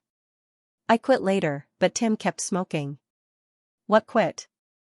"Back then, you were too poor, so poor that you couldn't afford to buy tobacco." The speaker was a burly man who walked out of a wooden hut next to Parshar's house. His name was Tim. Parshar was an old scholar in town. He used to travel around the world when he was young and liked to show off. Tim was Parshar's neighbor and the only blacksmith in town. He was also a servant in Pad Manor. However, after he got married, old Pad allowed him to move out of the manor. These two people were neighbors, but they were also bad friends. "Mr. Pad, you're finally back. Mr. Viscount always misses you." Tim bowed to Angor and grabbed Parshar's pipe. "You're smoking in front of Mr. Pad, and you call yourself a scholar? You have no manners at all." Parshar cleared his throat. "Don't talk to me like that. You never put down your pipe when you saw Mr. Pad before. I'm doing this for your own good. Smoke less." "Look at you, you're coughing so hard," Tim said. Parshar couldn't take back his pipe. He stomped his foot. Hey, you don't smoke now, but don't stop me. Angor found it funny. Tim used to be the biggest smoker, while Parshar never smoked. Now it was the other way around. Parshar started smoking, while Tim didn't. Who knows what kind of unforeseen event happened? What? Not really. Tim helped Parshar. There are too many refugees nearby. They often come to the town to steal things. Sometimes, they even take livestock. One of Keeper Pad's cows was roasted by them. When we arrived, there was only a giant head left. We didn't dare to do anything to them. They don't have anything on them. Even if George catches them, they won't give us anything. Parshar sighed. My poor cow. We have nothing, so we don't have anything to worry about, Angor said after a moment of silence. Yes, that's what I meant. We can only strengthen our defenses, but there are too many refugees. Tim shook his head and blew out a smoke ring. When will this war come to an end? And Yame province looks like it's going to end soon. Tim's right. Maybe we'll all become refugees one day. That's why I'm so worried. That's why I smoke, huh? Tim. You're smoking with my pipe? Parshar suddenly saw Tim's face in the smoke. It took him a while to realize what was going on. They began arguing again. The heavy atmosphere that was originally rendered disappeared without a trace because of this. Don't worry. Even if the entire Gold's Pink Empire falls, Gru Town will still be the safest place, Angor said confidently. Parshar and Tim didn't know where Angor's confidence came from. But when they saw that Angor didn't seem to be lying, they believed him. After Angor left, Parshar suddenly spoke to Tim. I don't know why, but I feel so much better now. Tim nodded in surprise as well. Same here. It seems that Mr. Pad's return has given us a feeling of having our backbone back. Do you think Pad Manor will be unsealed because of this? The two men whispered to each other. As for their argument about smoking, they slowly put it aside. When Angor arrived at George's house, he saw the old man writing furiously with a quill. Jordan was standing beside him with a helpless look. Wait a minute, Angor. I'll be right back. George quickly went back to writing with his quill. 2 minutes later, George put the letter into an envelope, stamped it with ink, and handed it to Jordan. Go to Waterford as fast as you can now. Be sure to hand this letter to Sheriff Byrne. Jordan nodded, took the letter, and left. He did not forget to salute Angor as he walked past. Uncle George, you don't look too good. What happened? Angor waited until George's footsteps were gone before he looked up. George sighed. It's all those people in Waterford. They saw that Waterford can't accommodate so many refugees, so they decided to move to the towns under their jurisdiction. Even a small town like ours has been arranged to accept refugees. It's not that we don't help them. In fact, we arrange for people to take the initiative to send food to the nearby refugee camp every day. However, there are some troublemakers in the group who aren't satisfied with this and often sneak into town with their families. How can we accept people like that?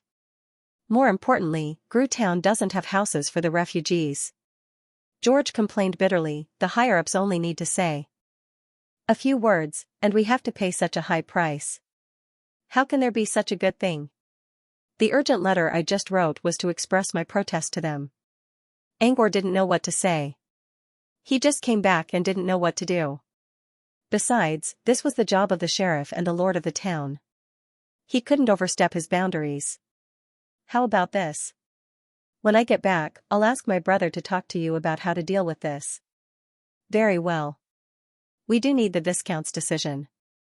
This concerns the entire town, after all. George changed the topic.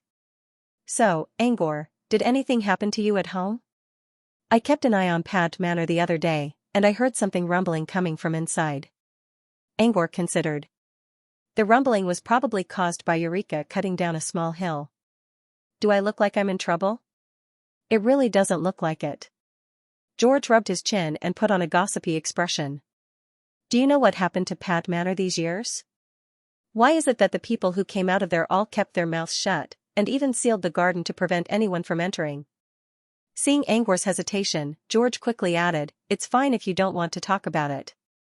The town is pretty much the same as before. It's not that hard to say. It's probably that there's an extra important guest in the manor. And this esteemed guest doesn't like to be disturbed by outsiders. After George heard this, his eyes flashed with understanding. He did not ask about the guest's identity. Instead, he changed the topic and asked about Angwar's purpose. Are you looking for Tulu? He lives next door. George took out a bag from the drawer and handed it to Angwar. There were some silver coins in the bag. According to George, headmaid Mana left the money for Tulu to stay in George's house for the time being. It was his living expenses. Headmaid Mana gave it to Uncle George.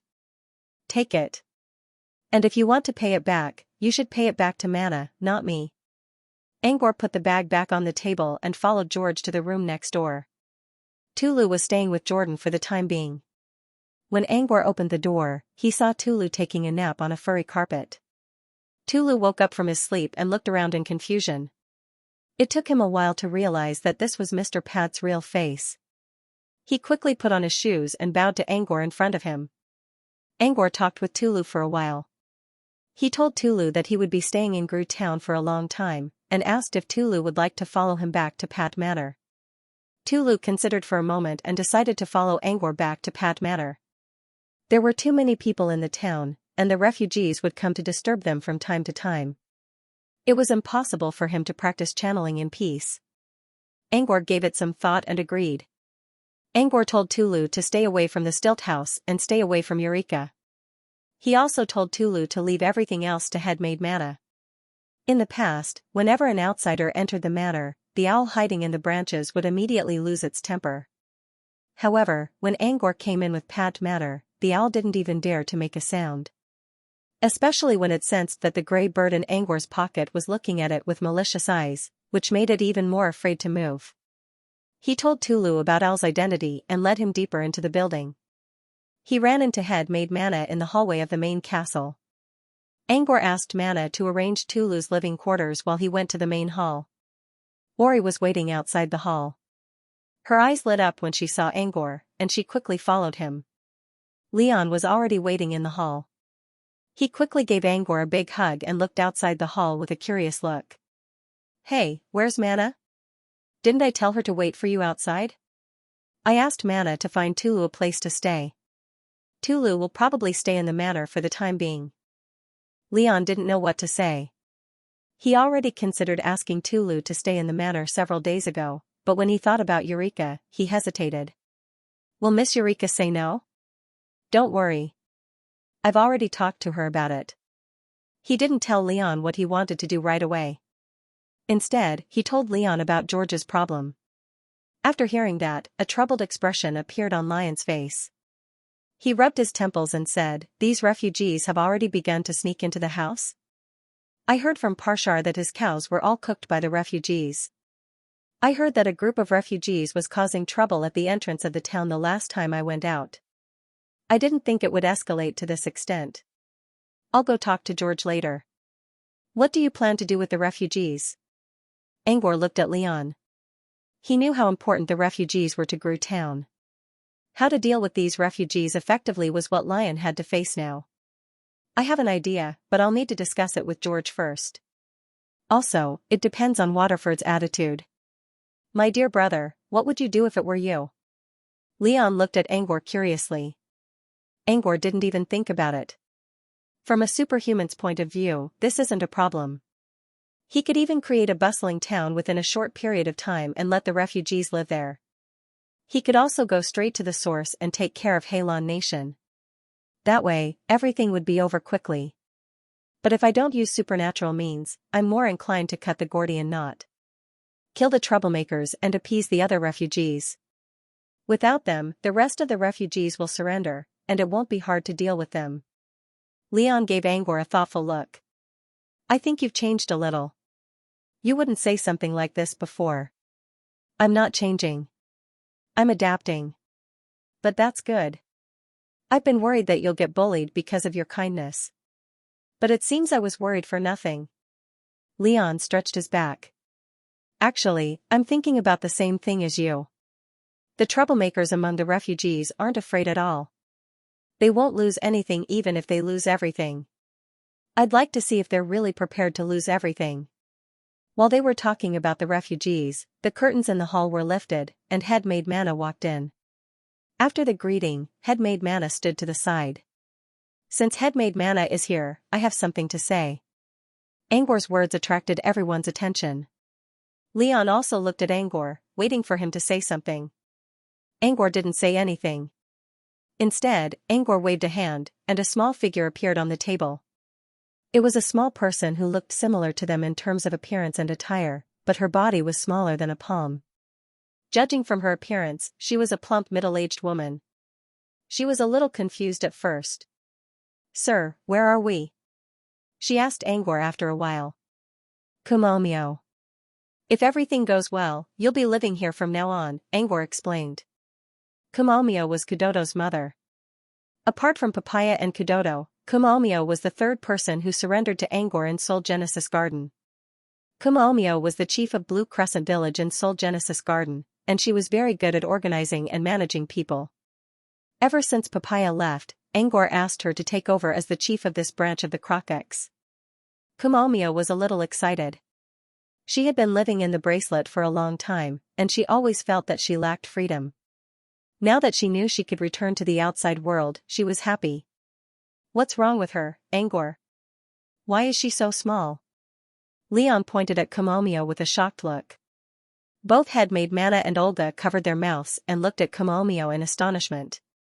There were many different races in the wizarding world, and Fey Continent was a place where mortals were used to seeing humanoids. However, in the old Earth, most of them were descendants of Homo sapiens. Gru Town was isolated from the outside world, so this was the first time they saw such a creature.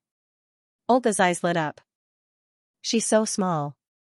She looks like a fairy from a fairy tale." Angor chuckled. "You're right, actually. Their race also has another name, which is called Fairy in the Attic. In a faraway fairy tale world, there lived a race called the Crocex, who loved to live among human families. The locals called them Crocex, or dwarves in the attic." While Angor was talking, Kumomyo bowed to the people around her shyly. "She's Kumomyo, the matriarch of the Crocex." Angor explained that there were 76 other Crocex in his bracelet. "Due to some special reasons, I promised to give them a safe place to stay. The wizarding world is too dangerous, so I brought them back to the old Earth." 76 more?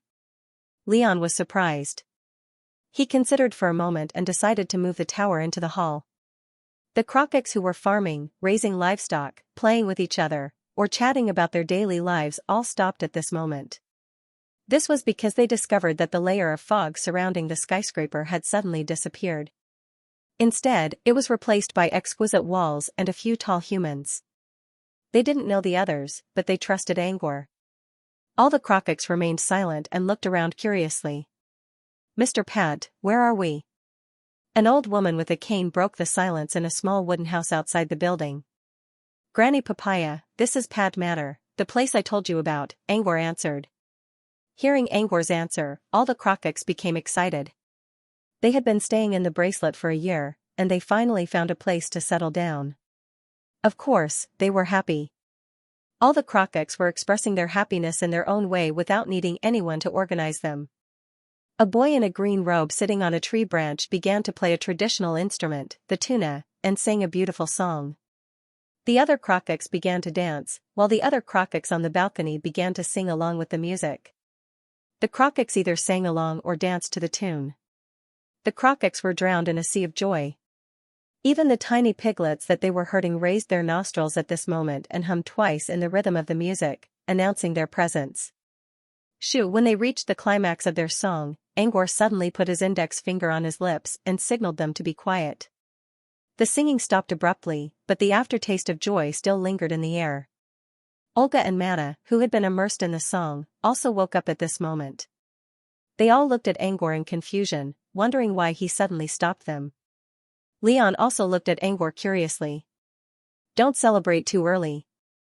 I did say that I'll take you back to Pat Manor. However, it's not up to me to decide whether or not I can stay here." Angor pointed at Leon. "He's my big brother.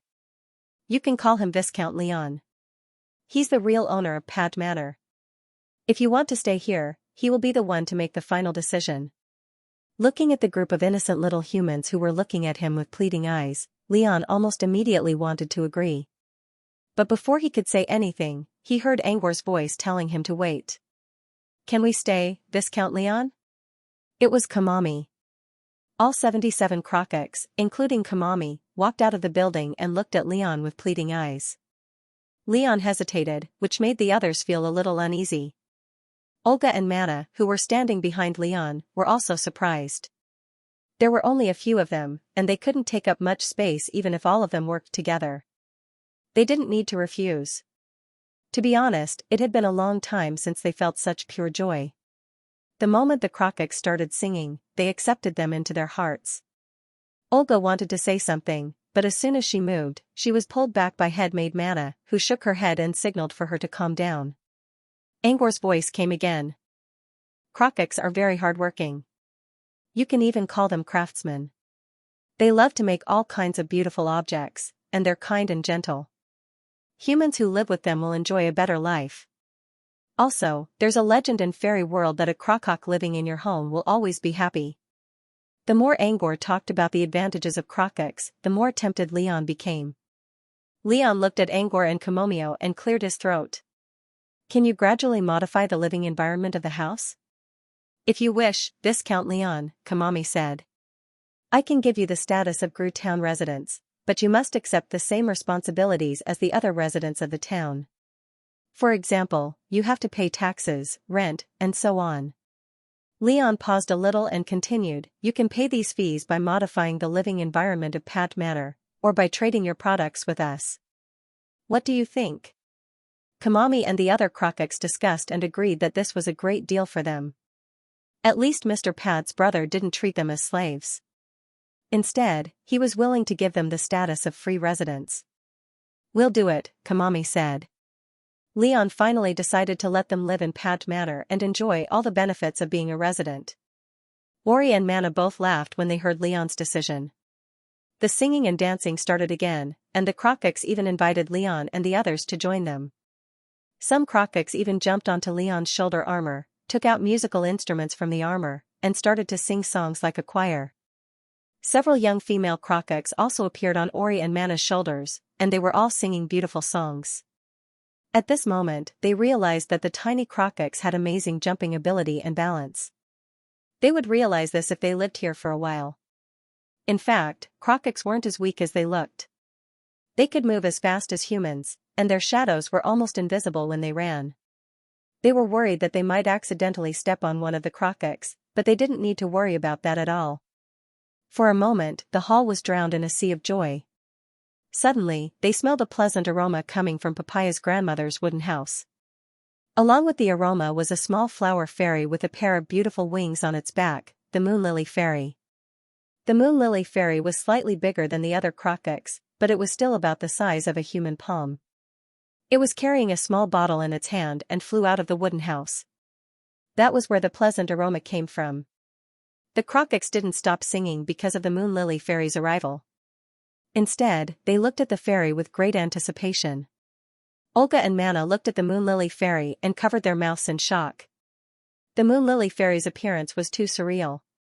Leon looked at Angor curiously, trying to figure out who he was.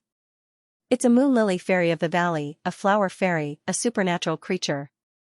But I'm not fully awakened yet, so I can't talk. His voice reached the ears of Leon, Ori, and Mana.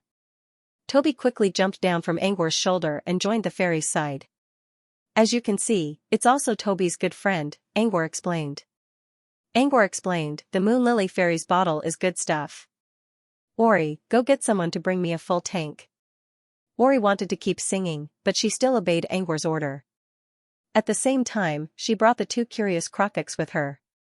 Along the way, the tiny humanoids on Ori's shoulder attracted the attention of the other servants. The Krokoks were not shy at all. They kept introducing themselves as they walked. Ori chuckled as she added, they'll be residents of Gru Town in the future. By the time Ori asked several servants to bring the water tank to the main hall, the news about the tiny humanoids had already reached everyone's ears. Everyone was curious, but due to the rules, not many people dared to enter the hall. They only leaned outside and secretly listened to the beautiful singing in the hall, as well as smelling the intoxicating wine fragrance. The singing stopped as soon as the aroma filled the air. Everyone watched as the moon lily fairy flapped its wings and poured the pale yellow liquid from the small bottle into the huge vat. Then, something amazing happened. The entire vat of water glowed with an orange light and turned into pale yellow wine at a speed visible to the naked eye. The mellow fragrance was rich, and the smell of flowers assailed their nostrils. This is the wine made by the moon lily fairy. A single drop can turn the water into fine wine. It's good for your health, Angor explained. A single drop can turn a tank into fine wine? Everyone stared at the moon lily fairy in shock. Leon also stared at the fairy in awe. Apart from his younger brother, the only thing he loved most in his life was wine. However, fine wine was hard to find. Usually, he could only rely on hard liquor. But now, there was a moon lily fairy who could make wine so efficiently. The fairy also shyly hid behind Toby's feathers when Leon stared at it. Hey, bro, moon lily fairies are genderless, and they're so different in size. Are you going to get into a spiritual relationship? Angor teased. Leon rolled his eyes at Angor. You're such a cheeky boy. Fine, I'll let you off. Let's drink. Leon was the first one to reach the tank. But before he could take a sip, Angor already lifted the tank into the air with hand of spell. Wait.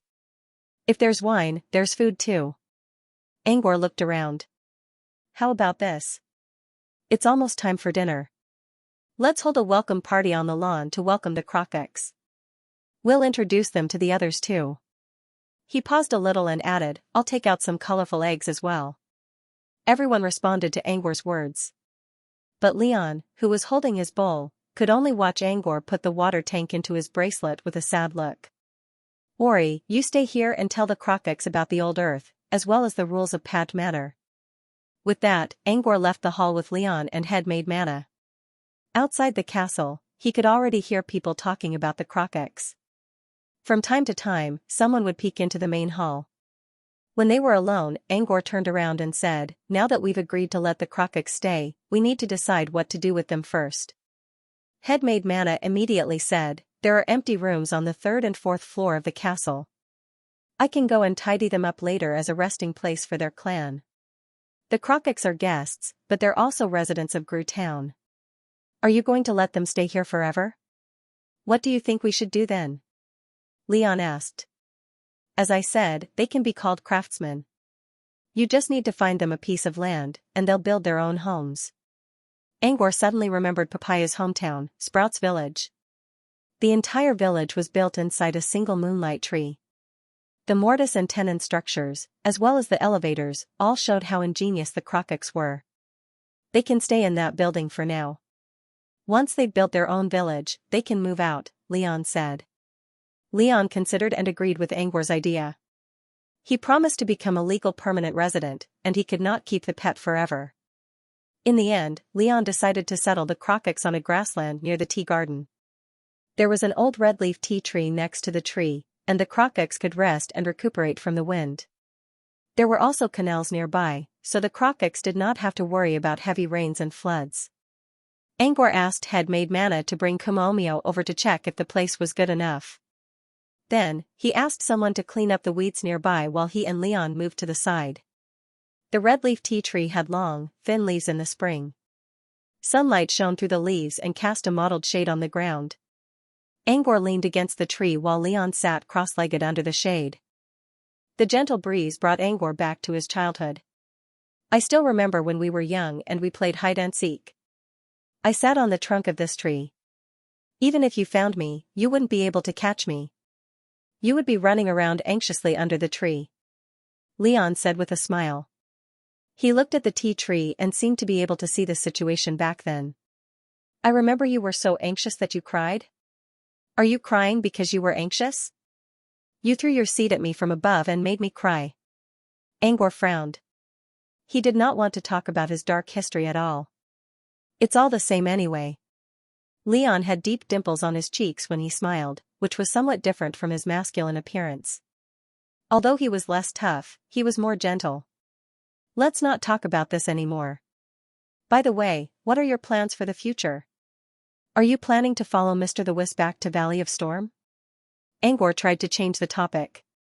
Even the instructor hasn't agreed to be my instructor. Who knows what will happen in the future? Leon shrugged. But compared to going to the unknown Fey continent, I'd rather live here because I have responsibilities here. Isn't your dream to travel the world? Angor raised an eyebrow. At least not now. Lion spread out his hands and lay on the grass. Light spots floated on his face. His expression was very calm, but the hidden excitement in his eyes revealed his unruly soul. While they were talking, Mana walked over from afar.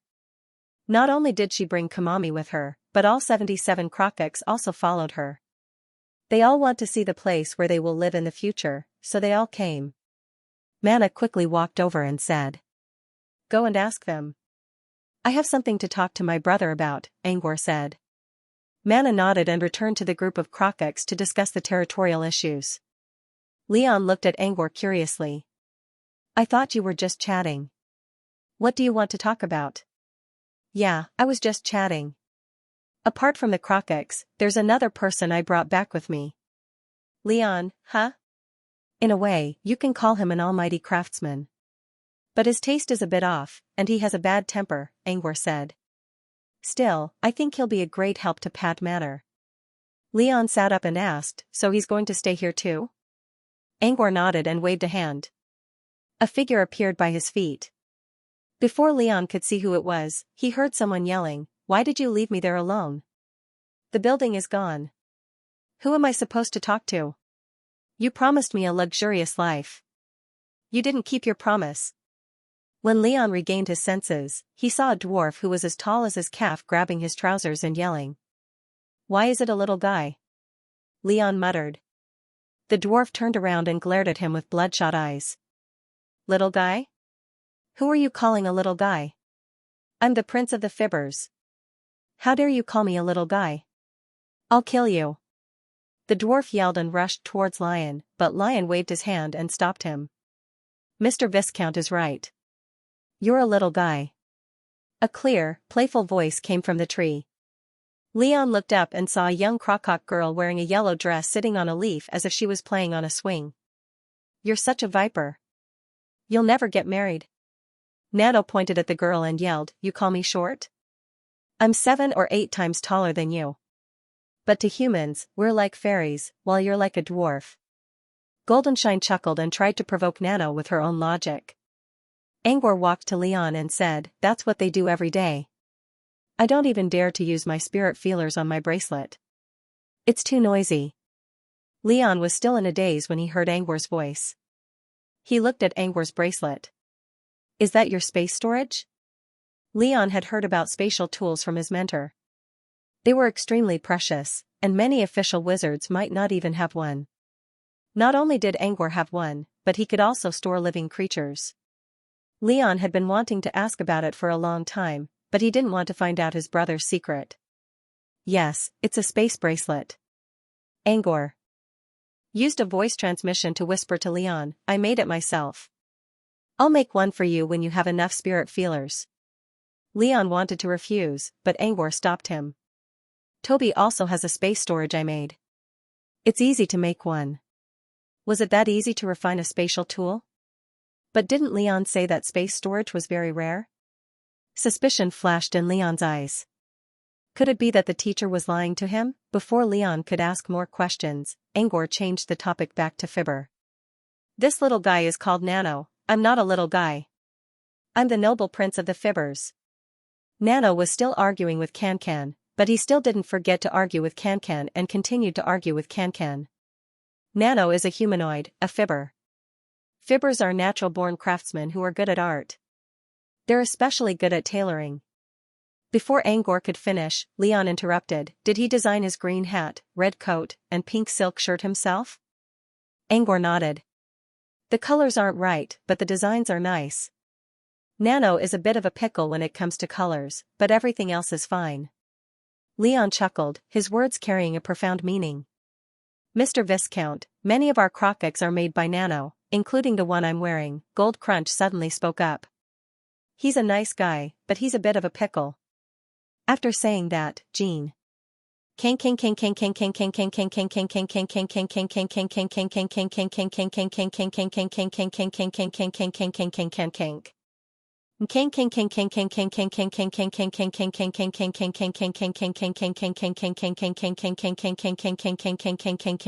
it had to be said that this dress alone could be considered a work of art.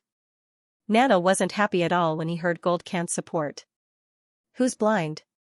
The colors I designed are obviously the best. The color you asked me to tailor is really ugly and looks like a pile of shit. Angor sighed. Nano has a bad temper, but he's a nice guy. Leon chuckled again. Nano used to be a prince, but he met me in a difficult situation. I promised Nano that I'd give him a luxurious life, so I brought him back, said Angor. Is there a cause and effect here? Leon was confused. Also, do you mean that we have to serve him? Give him a luxurious life? Nah, he'll trade for it with his own power. Angor stopped Nano and Gold Crunch from arguing. He then brought Nano over and introduced Leon to him. Like I said, you have to pay the price for the life you want. Discount Pat will decide the quality of your life from now on. If you want a luxurious life, you have to at least prove that you can do it, Angor explained to Nano. Nano gave Leon a dissatisfied look. As he remembered, Leon was the one who called him little guy. However, no matter how dissatisfied he was, when he thought of the luxurious life he could lead in the future, he temporarily suppressed it. Nano reached out his hand and closed his eyes. Soon, several silk threads emerged from his palm. Under Leon's bewildered gaze, Nano quickly weaved the silk thread into satin. The satin shone brightly under the sun, showing the high quality of the material. Soon, a piece of silk about 1 square meter in diameter appeared in front of Nano. Looking at the satin, Lion could even faintly feel a chill. Fibbers can produce silk on their own, Angor explained. This piece of silk is almost tiered. You can sell it for 2 or 3 magic crystals in the wizarding world. Angor paused. In the mortal world, it's worth at least 1,000 gold coins. 1,000 gold coins? Leon stared at the piece of silk in shock. The entire Pat Manor, including food, clothing, and other necessities, only cost 200 gold coins a month at most. In such a short time, Fiberglass Nano had earned 5 times the monthly cost of Pat Manor. No wonder Angor said that Nano could be self-sufficient if he wanted to live a luxurious life. Leon was curious though. If Nano could earn so much money, he should be treated well wherever he went. Why would Nano willingly come to Pat Manor? What Leon did not know was that Nano was actually a slave bought by Angor. It was just that Angor promised Nano that he would not treat him as a slave. Therefore, Angor did not tell Leon that Nano was a slave. Nano had proven his worth. He could live a luxurious life with the silk he produced. Leon also affirmed the value of the Nano and was ready to ask Headmaid Mana to arrange a separate room for him. Just when Leon was talking to Headmaid Mana, Goldenshine suddenly exclaimed from behind, "Wait a minute. Shit. We're too late." Leon turned around and saw Angor looking away helplessly. Goldshinker was rubbing his temples in frustration, while Nano was looking at his masterpiece with a proud look. The previously pure silk was now dyed with a vibrant fluorescent green. In the light spots cast by the shade of the tree, the vivacious and impactful feeling of the fluorescent green almost blinded Leon. What's going on? Lion looked stunned. In fact, the pure white silk satin had a very high-class feeling, but in just a few seconds, the high-class feeling disappeared in an instant, leaving behind a kind of unbearable rustic feeling. Nano can not only produce silk on his own, but he can also dye it according to his own will. Angor sighed. Next time, you must save the silk in time. Leon and Goldshine both nodded in agreement. Nano was the only one who was not satisfied. He thought the color of the silk was too good. He even pointed at Leon and said, "Since I'm going to serve the Viscount in the future, I'll make a shirt for you as a gift. But this piece of silk is too small. Let's make a hat for you first." Leon refused without showing any expression. "Thank you, but no need." After that, Leon turned to Mana and said, "Do you see that piece of silk? Go and make it into lantern cloth and hang it on the tree." Lantern? You actually want to make the silk that I worked so hard to produce into lantern cloth. Ah, I'm going to *CK you to death. Nano rushed over, grabbed Leon's trousers, and pounded them with all his might. However, there was no strength to speak of. Headmaid Mana took the silk from Nano's hands with a smile, and then said to Leon, "Lord Viscount, I think this piece of silk is actually quite nice. It can be used as a decoration." When Nano heard this, his expression immediately changed from anger to pride. His impression of the plump Mana instantly increased. "It's up to you. Take Nano with you when you leave. Let him choose where he wants to live." Nano obediently left with Headmaid Mana. Leon looked at Angor with a troubled look. "I hope our manor won't become a sea of strange colors in the future." "Don't worry. He can produce silk once a week. Just keep an eye on him." Angor was quite optimistic about the situation. Gold Cancan also chimed in, "Lord Viscount, we can help you monitor Nano. The dress I'm wearing is something we rescued from him." A few Crocox nodded in agreement after hearing Kinkin's words. "All right, I'll leave him to you. But you need to report to Komomio and Mana first." Lion didn't want to deal with Nano's temper. The Crocox, on the other hand, were different. He could sense that Cancan and the other Crocox weren't angry at all. Instead, they seemed to enjoy bickering with Nano. Lion didn't know where they got their bad taste from. "Don't worry." Gold put her hands on her waist and happily returned to Komomio with her friends. After all, this was the first task they received since they arrived at Pat Manor. A while later, Komomio came to them alone. "Lord Viscount, we've discussed and decided that this place is suitable for living. We're going to build our village here," Komomio said. "Good. Don't worry. As long as Pat Manor exists, you'll be safe," Leon said. "Thank you for your generosity, Lord Viscount. Let Mana know if you need any help," Angor said. When Komomio was about to leave, she suddenly spoke to Angor, "Mr. Pat, we want to build a part of the village like the skyscrapers you built for us. Can you allow us to do so?" "Of course," Angor said. "I'm looking forward to seeing your village." As the night grew darker, a bonfire was lit on the lawn outside the castle. Under the gentle moonlight, everyone sang and danced.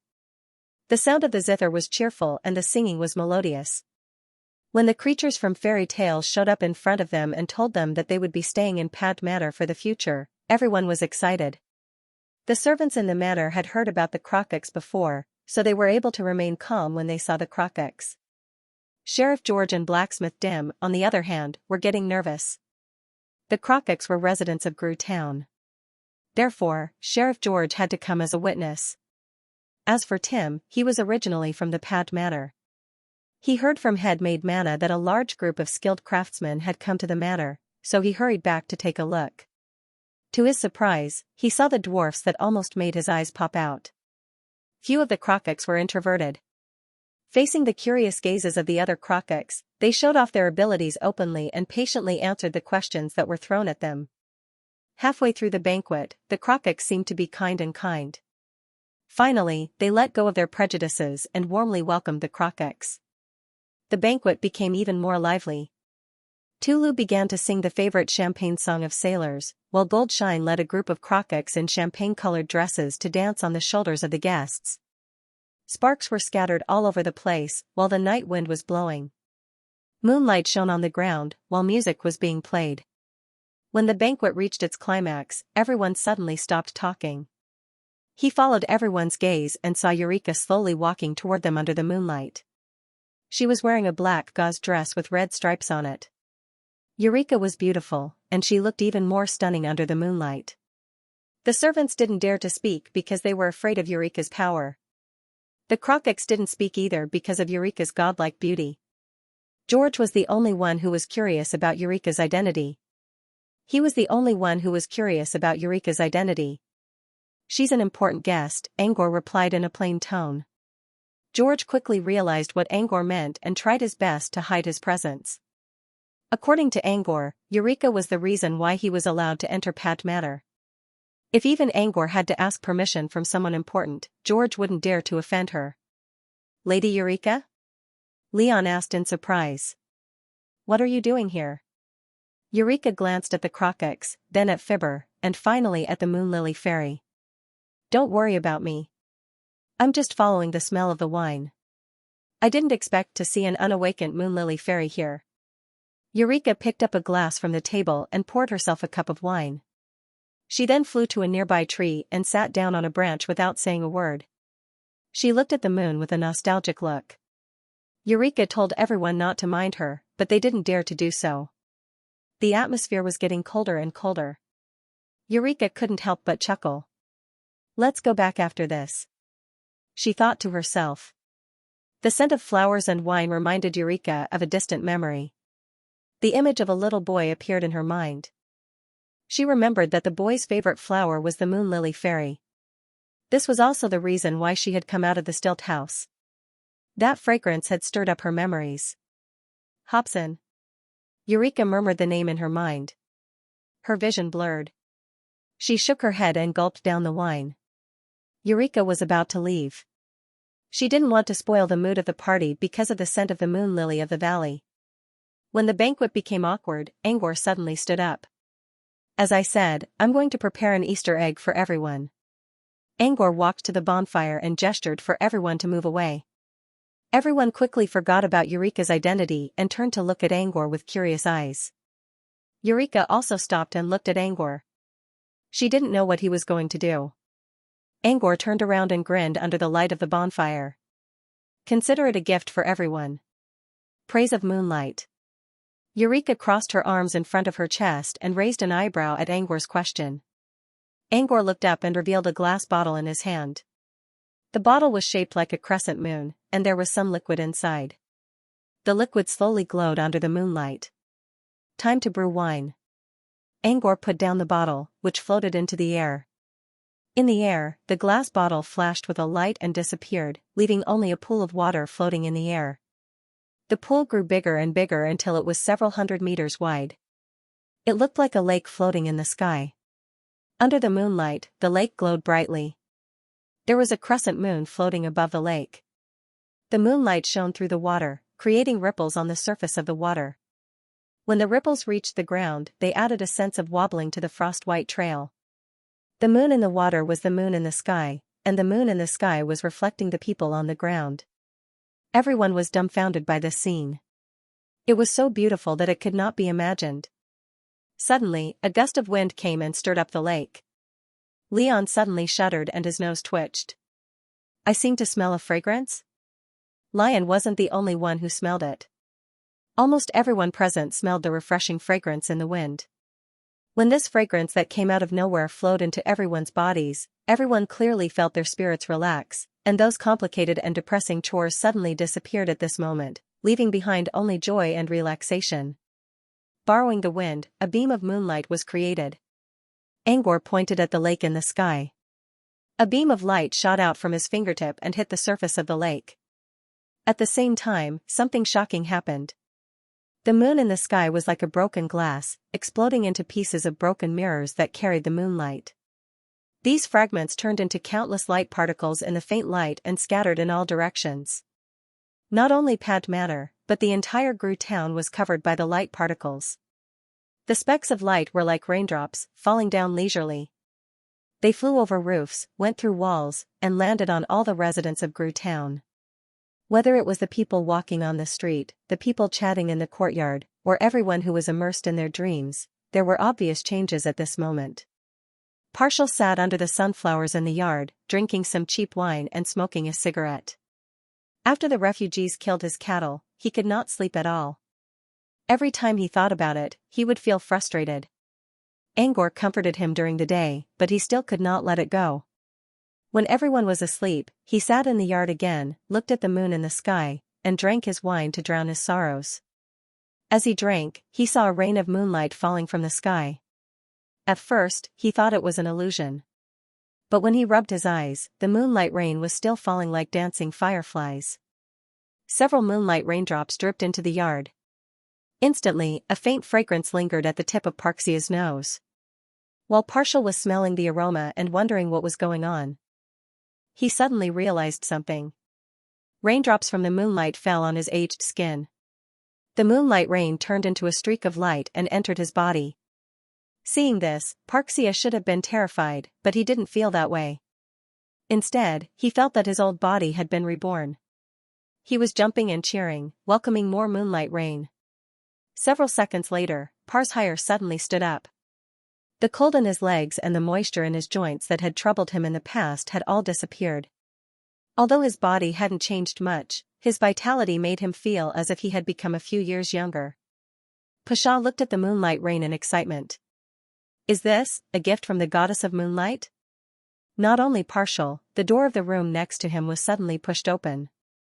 A young girl who looked similar to Tim rushed out. She was Tim's daughter. She exchanged a look with Parsia as soon as she stepped out. Grandpa Parsha. My mother's hand suddenly recovered. Parshal's pupils constricted. He knew that Tim's wife had been smashed by a rock by a naughty monkey when she went into the mountains to pick mushrooms and fractured her hand. As the saying went, it took 100 days for bones and tendons to heal. Tim's wife would have to rest for at least a few months, but according to his daughter, her hand had recovered. It hadn't even been a week since Tim's wife's hand was injured, right? Parshal gasped and then said with certainty, it must be the moonlight rain. The goddess of moonlight saved your mother. Hearing Parshal's words, the girl also looked at the moonlight rain floating in the sky. At this moment, many people noticed the moonlight rain in the sky, and most of them came to the same conclusion as Parshal. It was also this night that most of the illnesses that had troubled the townspeople were cured by the moonlight rain. The gentle light also gradually eased their worries, and their lives seemed to be filled with hope. Putting the townspeople's situation aside, Parshal returned to the manor. The moonlight rain traveled through the mountains and various obstacles to reach the coffins in the ice room. Chown's pale cheeks regained some color under the light. Everyone by the bonfire slowly closed their eyes in the light, feeling their bodies being nourished. After a while, some people realized that their old diseases had disappeared, and some people felt that the heart disease that had been troubling them for years had also been removed. Even the carefree maid Olga was holding a small mirror and shouting in surprise at head maid Manna. The freckles on her face seemed to have lessened a little. The atmosphere of the banquet was reignited. Compared to before, everyone was even more excited. Eureka was about to leave when she suddenly stopped. She leaned against a tree trunk and looked at Angor, who was surrounded by the crowd. Compared to the ignorant mortals, Eureka knew what the moonlight blessing was. It was a low-tier potion, but it was the best among low-tier potions. It could easily fetch several hundred magic crystals in an auction. This potion could remove fatigue and worry on a large scale. Wizards often had to stay alert for long periods of time in a war, and they had to focus their spirit power. Moonlight Blessing was a necessary potion created for this purpose. It allowed wizards to stay in their best condition during a battle. For mortals, Moonlight Blessing could also improve their physical fitness by a small amount. Most importantly, regardless of whether it was eliminating fatigue or increasing one's physical fitness, there were no side effects. It was also because of this that its price remained high all year round. Did he just use it like that? And most of the people who benefited from it are mortals. Eureka stared at Angor for a long time. In her eyes, the boy was getting more and more mysterious. Leon was the one who benefited the most from the banquet. He had already reached the level of a talent after using the secret training method. However, he had yet to start cultivating and was still in the mortal stage. When those light spots seeped into his body, not only did they remove the hidden injuries that had been plaguing him for many years, but they also smoothed out his blood vessels. Not only did it improve his physical fitness, but it also removed the worries in his mind. With his mind much clearer than before, if Leon started practicing the channeling method, he would soon cross the chasm of mortals and enter the world of superhumans. Meanwhile, Tulu left the banquet as soon as he felt better. He wanted to use this chance to learn channeling method. Angor ignored Tulu's question and looked at the others. After clearing his throat, everyone stopped talking and looked at him. The Easter egg isn't over yet, Angor said as he walked to the top of a small hill. It wasn't a big place, but it was one of Angor's favorite places when he was young. There were many dandelions growing on the hill. Whenever summer came, Angor would enjoy the view of the dandelions floating in the air. It was one of the most beautiful scenes in his childhood. Angor stopped when he reached the top of the hill. Everyone looked at Angor, wondering what he meant by Easter egg. Eureka looked at Angor curiously. Was he going to spend hundreds of crystals again for a new Easter egg? To Eureka's surprise, Angor took out a small, golden sapling from his bracelet. When the sapling appeared in Angor's hand, everyone smelled a rich, milky aroma. Even those who didn't like milk would be attracted by it. What's that? Eureka looked at the sapling in confusion. She could sense the energy ripples coming from it, which meant it was a supernatural plant. But she couldn't recognize it. As a wasteland wizard, Eureka made her fortune by trading magical plants in the planar world. She made her fortune by harvesting magical plants in the planar world. Even though Eureka wasn't familiar with alchemy, she knew a lot about magic plants. However, this golden sapling had never appeared in her memory. Eureka was surprised. She thought she was just going to enjoy the fun, but now she was getting serious. He planted the sapling at the top of the hill and took out a handful of seeds from his bracelet. With a wave of his hand, he scattered the seeds all over the hill. Next, he took out a bottle filled with green liquid from his bracelet. Inside the liquid, there were golden, silver, and yellow spots of light. Eureka recognized the liquid. It was a potion called Heart of Flora, which could be used to accelerate the growth of plants. Angor poured the liquid all over the hill. In the next second, the sapling slowly grew into a small tree. However, when it grew to the size of a small tree, its growth began to slow down. In the end, it only grew to a height of about 3 meters. It still looked like a tree that had yet to mature. Angor wasn't happy about this. The sapling was too weak compared to its parent plant. However, the heart of plants could only be used on the same type of plant once. Although he was dissatisfied, he could only accept it. However, other than this small golden tree, the seeds he had scattered in the valley were growing very well. All kinds of beautiful flowers were blooming. Once the flowers bloomed, they would no longer wither.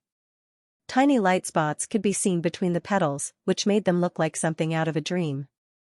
The fragrance of various flowers also spread out. It was different from the ordinary fragrance of flowers. The fragrance of these flowers was sweet, making people feel that it was the smell of candy and not the fragrance of flowers. Eureka rubbed her temples and frowned. Another flower I've never seen before. Does Angor have a friend who specializes in cultivation? Young master, what are these? Olga's stomach growled as she sniffed the air. What are these, young master? Eureka's ears perked up as she waited for Angor's answer. But Angor didn't say anything. Instead, it was Goldshine who explained, that tree is the same color as my dress. It's called the milkberry tree. You just need to make a small cut on it, and you'll be able to get some pure milk. It's so delicious. The Qing tree also bears milk fruit. The taste of the fruit is even more wonderful. Whether it's eaten directly or used as raw material for pastries, it's great. More importantly, the milk from the milkberry tree is good for your health, especially for girls. It can make your skin smoother. Goldshine's eyes twinkled as she spoke, which attracted Ori's attention as well. And those flowers. They're important as well. Different colors can produce different flavors when combined with the milkberry tree's sap. See that dark brown flower that looks like a little bee? That flower is called the cocoa flower. Don't look at its ugly color, and it doesn't smell very fragrant. However, when mixed with the tree sap, it can make a very delicious milk. It's rich and mellow. Just thinking about it makes me drool. Lion and Head Maid Mana glanced at each other and laughed secretly while the others were in awe. Angor might look mature on the outside, but his taste was still the same after all. In order to drink delicious milk, he actually created such a tree.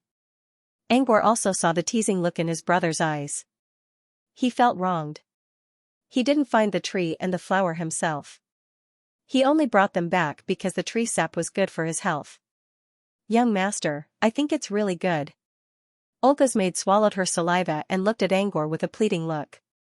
The milkberry tree isn't ripe yet, so it can only produce a limited amount of sap each day. Ori looked a little disappointed. If the tree only produced a small amount of sap, she wouldn't get a share.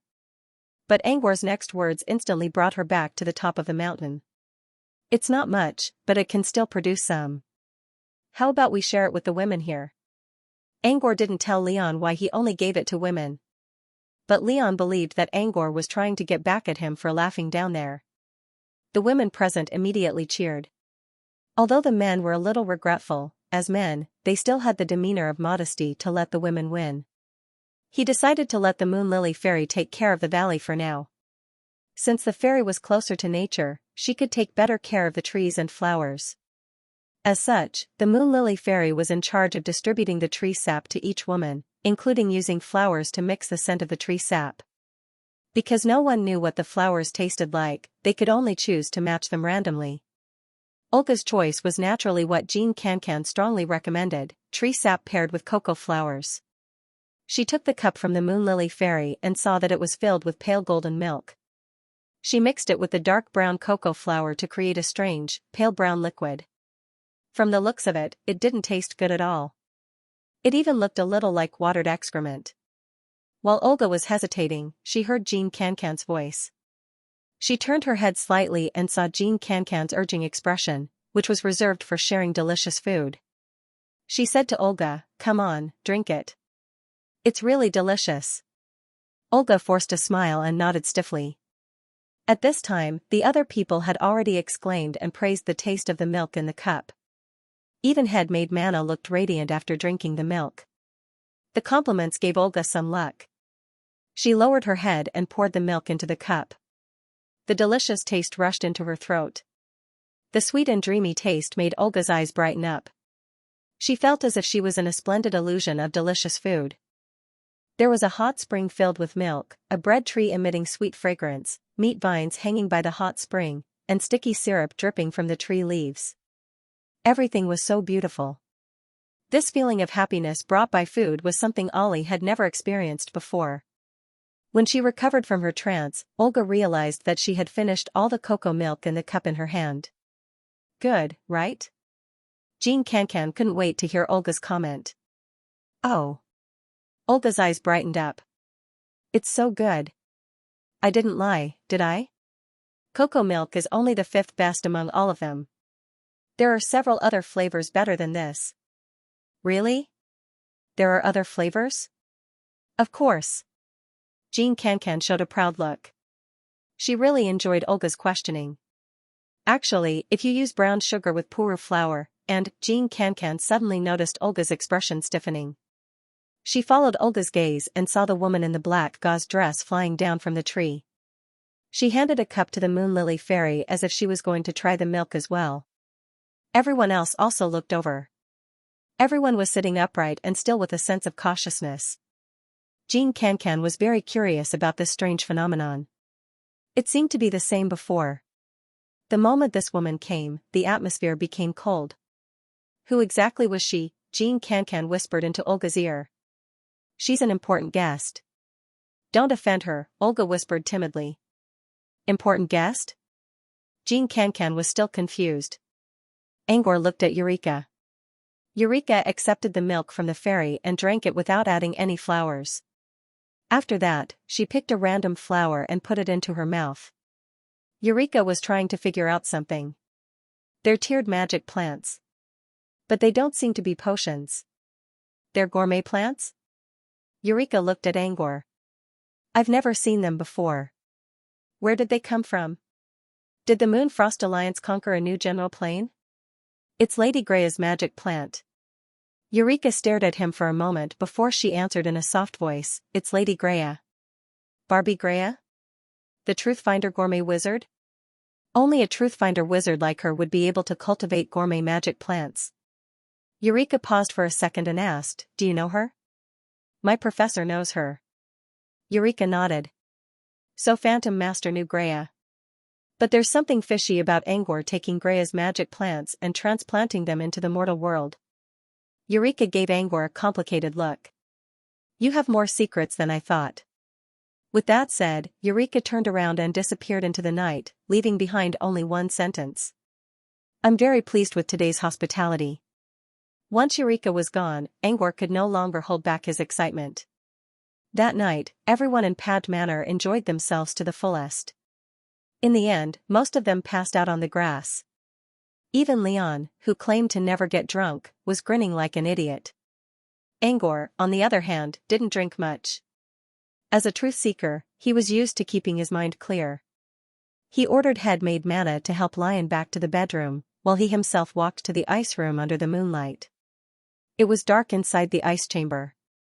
Angor placed several fluorites on the floor, and the eerie green light slowly merged with the blue coffin.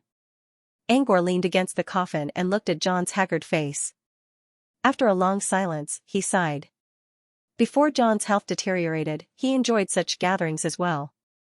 At that time, he was in his prime, but unfortunately, he was still too young.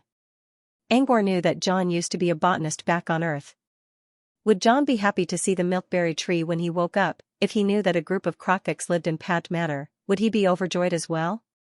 Would John want to see more of the wonders of this world just like Angor did, just like how Angor knew John well? Angor knew John well too. John's personality told him that the answer was yes. However, in order to realize these ideas, John had to survive. Angor let out a long sigh. I'll show you everything. Angor stood up and prepared to leave. But halfway through, he suddenly remembered something. He prepared many things for John when he returned to the old Earth, but most of them were useless when John was unconscious. There was one thing that seemed to be perfect for the current situation. Angor returned to the ice coffin and took out a spherical object from his bracelet. The surface of the sphere was filled with irregular holes, as if it had been eaten by insects. As a matter of fact, the holes were created by insects. However, they were not holes. They were just tunnels for the insects to move around. And this sphere was actually the insect's nest. It was a nest of soft worms. Eventide Cantor, the leader of Lilith's clan, gave Angor this as a gift, a nest and several eggs of soft worms. Soft larvae were valuable magic insects, but they weren't useful to Angor. However, if he could hatch a special kind of soft worm called a shapeshifter, it would be very useful. The shapeshifter worm had not been seen for many years. If he could transplant its skin, he would be able to learn the shapeshift spell in no time. Angor kept the nest in his bracelet because he wanted to see if he could hatch a shapeshifter worm. However, he didn't really care about the unconventional way of learning, so he left the nest in his bracelet and didn't pay much attention to it. Now that he had taken out the soft worm nest, it was not because he wanted to see if the eggs had hatched, but because he needed to take out another kind of little guy from the nest. The Dreamweaver ant. The Dreamweaver ant was a type of magical insect that went extinct thousands of years ago. As its name suggested, it could weave dreams for people. When Angor found the Dreamweaver ant in Floating Mech City, he planned to give it to John. For one thing, the Dreamweaver ant had a wonderful effect. For another, the Dreamweaver ant reminded Angor of John's dream of Nankstory. For these reasons, Angor brought the Dreamweaver ant back to the old Earth. The Dreamweaver ant used to have a pyramid-shaped nest, which was given to Angor by someone else. However, as soon as he put it inside his bracelet, the little guy immediately ran away and went to rest in the nest of the soft worms. Angor didn't know why the Dreamweaver ant chose to take over its nest, but he didn't try to stop it. Now that he wanted to take the ant out of his bracelet, he had to find it inside the nest. As soon as he took out the nest, he sensed a faint smell of blood coming from its holes. Angor was familiar with the smell. It was Akiso's blood. When Angor brought Dodoro out of Pakrati, the latter was placed inside an exquisite coffin, which was filled with Akiso's blood. When Dodoro woke up, Angor collected Akiso's blood. The blood of a wizard-level monster was an excellent material for making blood ink. It could increase the probability of special effects when using it to draw runes. Every time the Dreamweaver ant woke up, it would go to the glass bucket containing Akiso's blood, grab a drop of it, and return to its nest to sleep. During the past year, the Dreamweaver ant brought back at least 100 drops of blood, so it was normal for it to smell fishy. He reached his spirit feelers into the nest to find the naughty Dreamweaver. To his surprise, the first thing he saw wasn't the Dreamweaver ant. Instead, it was a white-skinned worm. A soft worm? Angor frowned. Too bad it's already dead. It was a dead larva. There were 2 small holes on its body, and the liquid inside had been sucked dry. Judging from the size of the holes, Angor assumed that the Dreamweaver ant killed the larva. Could it be that the Dreamweaver ant chose the soft worm nest to kill these larvae? If that was the case, Angor would have to take the Dreamweaver ant away in the future. Angor's spirit feelers reached deeper into the nest and soon found the Dreamweaver ant. It was curled up and sleeping inside a drop of blood. Near it, there were a few soft white insect eggs. These were the eggs of soft insects. At this moment, these eggs were also soaked in Essence blood. Angor assumed this was the Dreamweaver ant. Could it be that Akiso's blood had a great nourishing effect on the eggs? Angor thought to himself, the Dreamweaver ant was eating the larva of the Dreamweaver ant. No wonder the Dreamweaver ant ran away from home as soon as it entered the bracelet. It wanted the larvae of the soft worms. Weaver of Weaver Weaver Weaver Weaver Weaver Weaver. Weaver Weaver Weaver.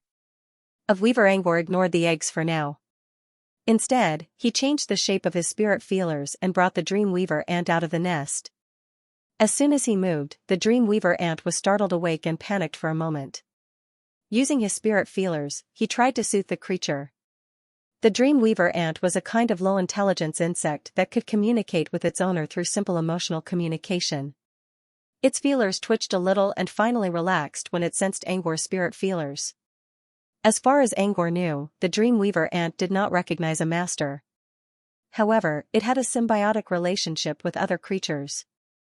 It would provide the Dreamweaver ant with pleasant dreams, and the Dreamweaver ant with food. The Dreamweaver ant also used to feed humans. I gave you more than a year's worth of wizard-level blood for free. Now it's time for you to pay me back. Angor placed the Dreamweaver ant on his palm and used his spirit feelers to express his emotions. The Dreamweaver ant did not understand everything, but it got the gist of it. Its two antennae swayed up and down to express its agreement. Since the Dreamweaver ant agreed, the next step was: could the Dreamweaver ant withstand the cold? Could the Dreamweaver ant stay alive inside the ice coffin? Angor tried to put the ant on the coffin. The ant circled around the coffin several times and did not seem to be afraid of the cold. It only expressed its thoughts about its nest and food. Angor took out the pyramid-shaped nest of the ant from his bracelet and placed it beside John's pillow. I'll give you a drop of Akiso's blood every week. What you need to do is... He pointed at Chaun. Keep him dreaming. While speaking, Angor used his spirit feelers to touch the ant's white feelers. The Dreamweaver ant looked similar to an ant. Its body was about the size of a finger joint. It had two colors, black and white.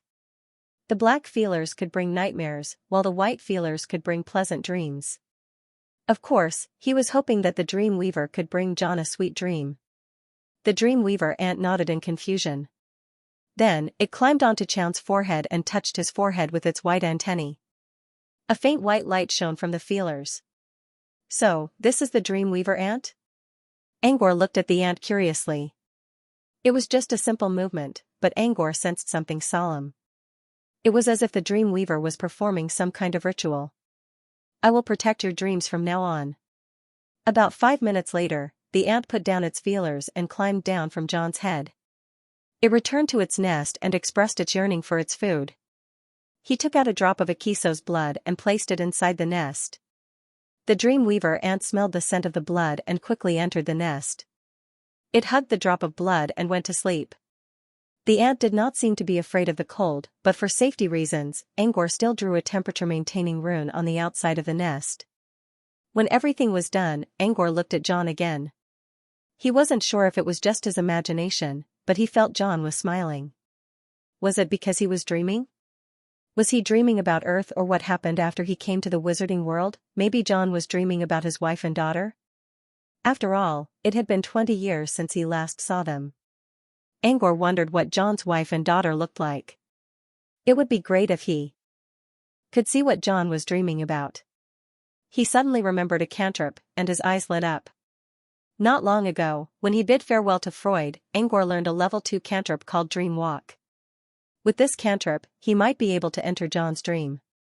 Angor grew excited at the thought of it. He made up his mind to learn this cantrip at least once a day. Even if he had to learn another subject, he would succeed. Angor looked at the Dreamweaver ant's nest with a gentle look.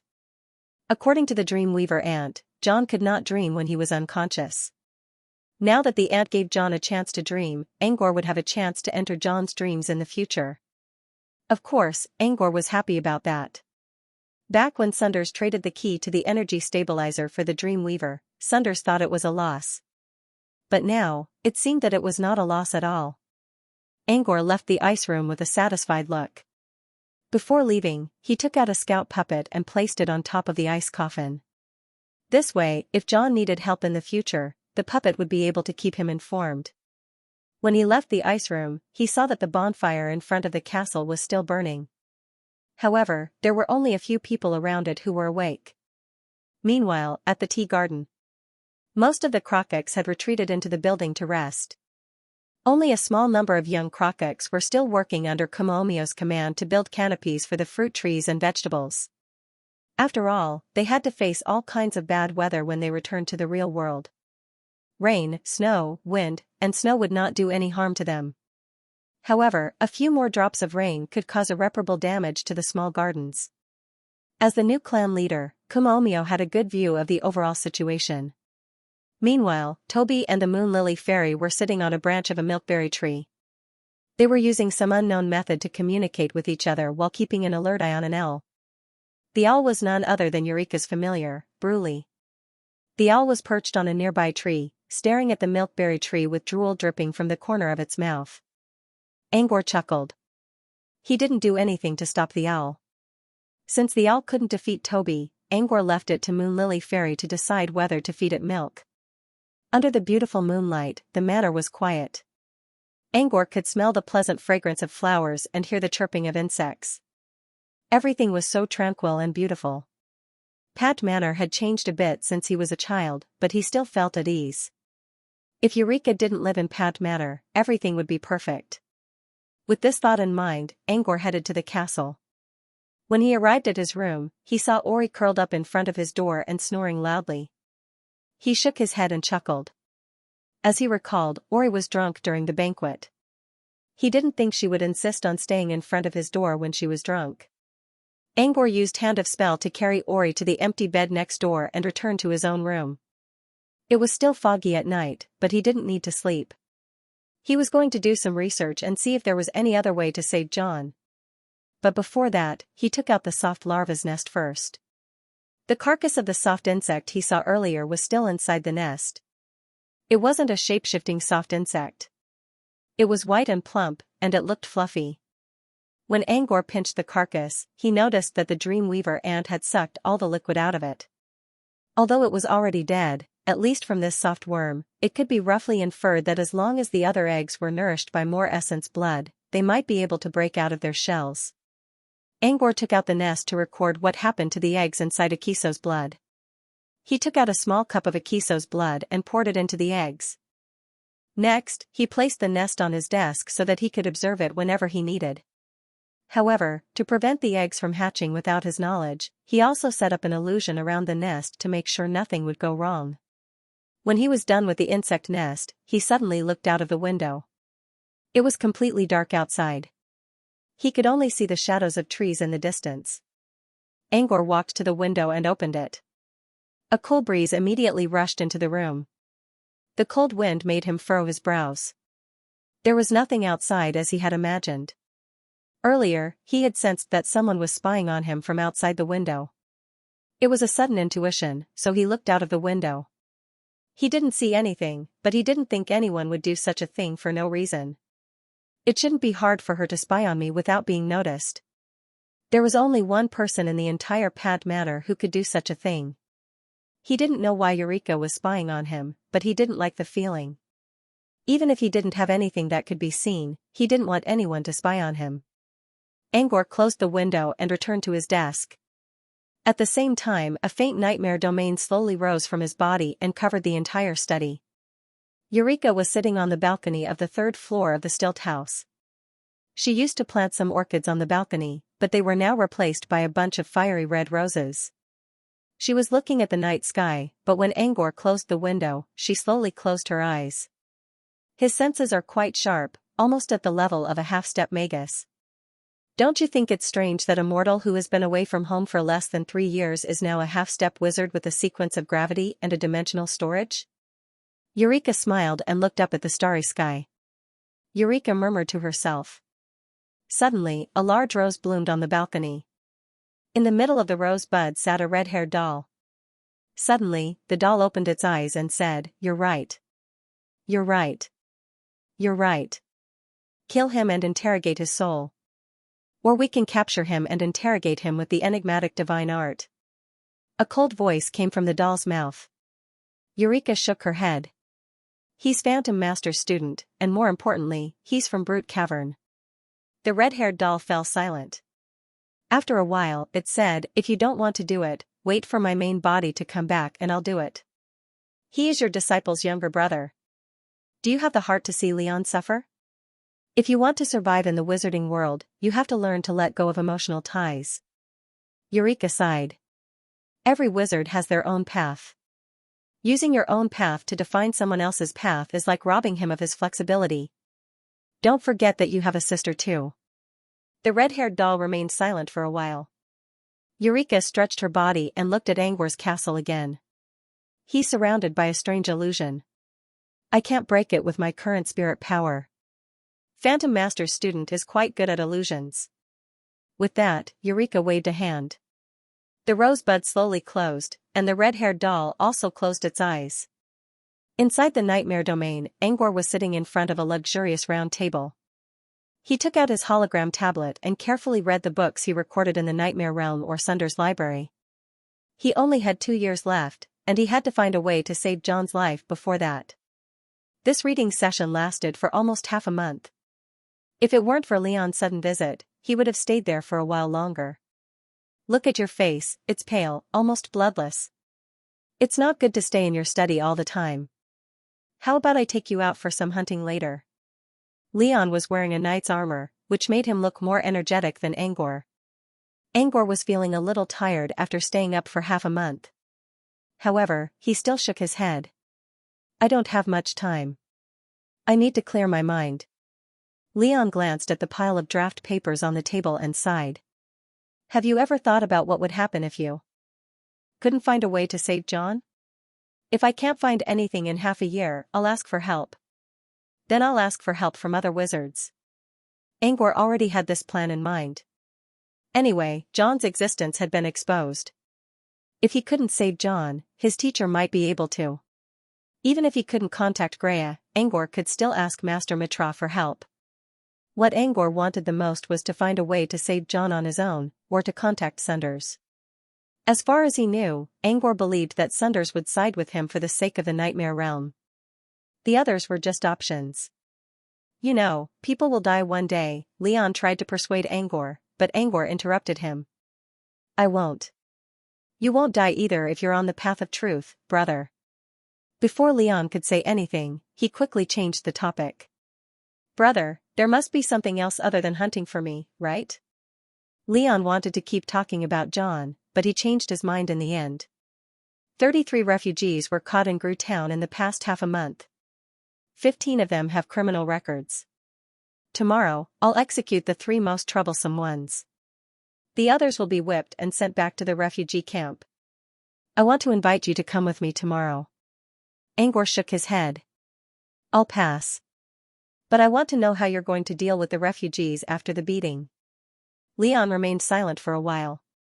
"The others are innocent victims of the war. If they want to leave, I'll give them some food and allow them to leave. If they're willing to surrender, I'll give them the status of renters and allow them to build houses in Gru Town." Angor did not comment on Leon's words. What's Waterford's reply? They still insist on sending the refugees to Gru Town? Lion nodded, looking troubled. "That's right. The news from Jordan says that Waterford is currently overcrowded. Too many refugees are rushing over, so they have no choice but to split them up." Angor considered. "Gru Town is getting more and more refugees. Do you have a way to deal with them? Gru Town is big enough to settle them down. The only problem is food. And the more refugees there are, the more troublemakers there will be." Leon shook his head and sighed. "If you really can't do anything about food, you can ask the Moon Lily Fairy. As a fairy, it has the ability to grow ordinary plants. However, solving the problem of food rations this way is likely to breed human greed." Lion thought to himself. If the Moon Lily Fairy could really solve the problem of food, then it would be a good thing. But as Angor said, human beings were complicated creatures. They could turn from kindness to evil, or from innocence to greed in the blink of an eye. Even if Angor gave them food for free, there was always a chance that they would become greedy. What should I do then? Angor shrugged. You can choose to stay away from the world. I can help you set up an illusion outside Gru Town. Mortals won't be able to enter, and your troubles will go away. What else? Restrict them. Angor paused. He knew Leon knew what he was trying to say, so he added, don't be too kind. The war will end one day. Angor sighed and put down his pen. No matter what you choose, I'll support you. Leon sighed, all right, I'll think about it. After Leon left, Angor recalled John's words. Soldiers made of iron flow like water. Gru Town would always remain where it was, but the refugees would eventually disappear if they weren't restrained. Being too kind would only bring harm to himself. On the other hand, Leon went to Sheriff George's house after a moment of deep thought. I don't think it's a good idea to give the refugees the status of renters. How about we change it to slaves? George suddenly exclaimed in surprise. Not completely. They'll have to pay back 5 times the amount they received from Gru Town. Once the payment is done, they can apply for citizenship again. George hesitated. I don't think they'll want to stay even if we give them the status of renters. Why? I received news this morning that General Morn died in battle at the North Oil Coast. The North Oil Coast was located at the edge of Yame Province. The reason why so many refugees chose to run to Yame Province was because the backbone of the empire, the Morn family's army, was stationed here. If even the Morn general was defeated, or even died here, then the refugees naturally wouldn't want to stay in Yame Province. George looked worried. I was going to report this to Mr. Viscount, but Headmaid Manna didn't come out today. Sir, should we tell the townspeople and retreat? However, Leon shook his head and said, no need. Just follow my instructions and continue to do it. If Yame Province falls as well, then Gru Town will be fine. I promise, Leon said without hesitation. George hesitated for a moment before he recalled the moonlight rain Angor created half a month ago. Another half a month went by in the blink of an eye. When the month of spring sacrifice came to an end, Angor finally put down the tablet. Although he hadn't finished reading all the information recorded on the tablet, the rest were basically low-level cantrips or books from apprentice-related magazines. It was almost impossible to find a cure from them. Angor leaned against the chair and thought for a while.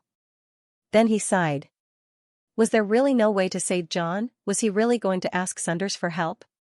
But Sunders went to the Abyss Plane and probably didn't come back. What should he do? Go to Greya? Angor felt depressed. When he first came to the wizarding world, he wanted to save John and see more wonderful worlds. But now, he couldn't even fulfill his first wish. Even though he was improving rapidly, this feeling of failure still made him lose all his motivation. Just as he was in a state of self-blame, there was a knock on the door.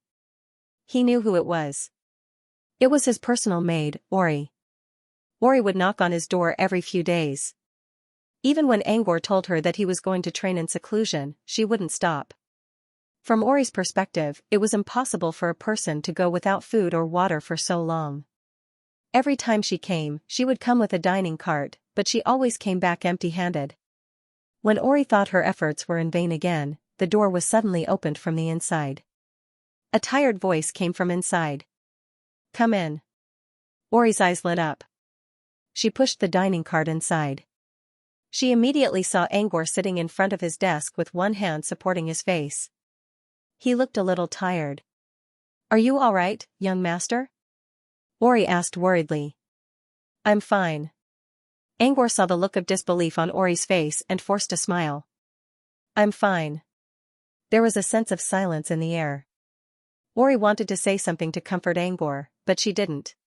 She didn't know what Angor had been doing these days, so she could only use her usual tone, such as don't be too stubborn, balance between work and rest, and other neutral topics.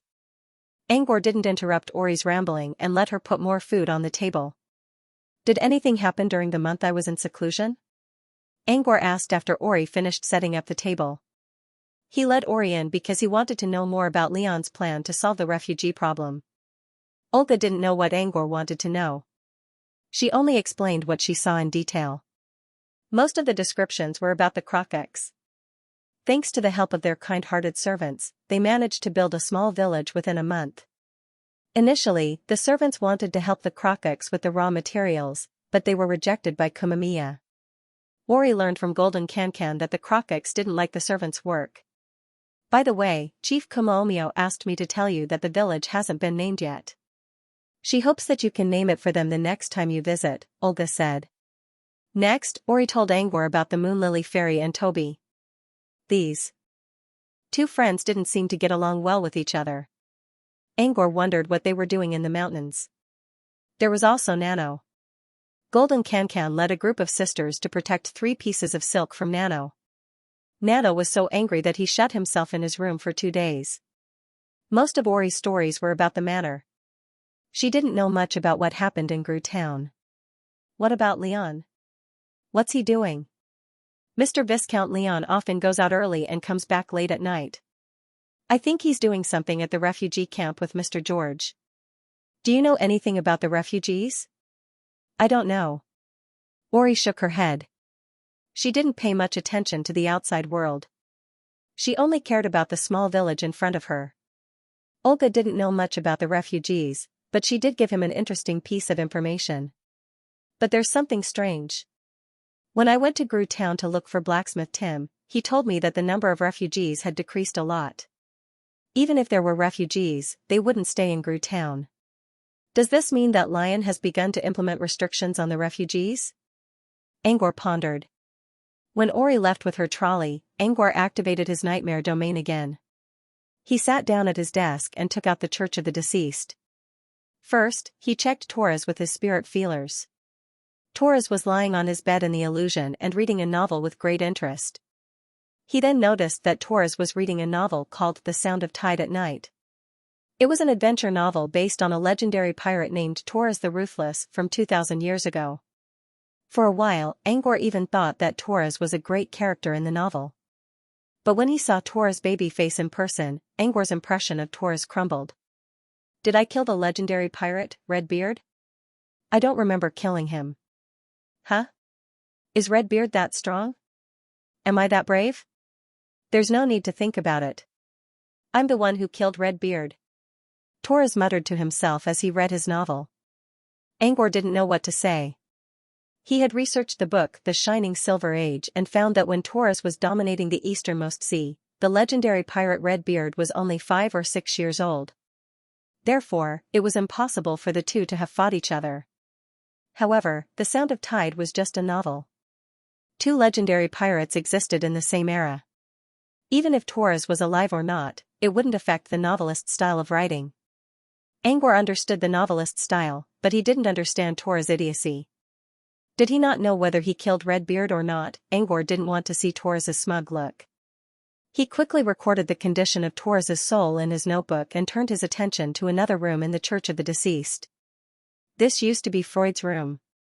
But since Freud stayed at Ferran, this place was empty. However, he didn't remove the illusion. This was because Freud had left a lot of information about dreams here, including his book, Dream Entry. That was why he came here to read the Dream Walk cantrip. He had been studying Dream Walk every day for the past month. However, it wasn't fast enough.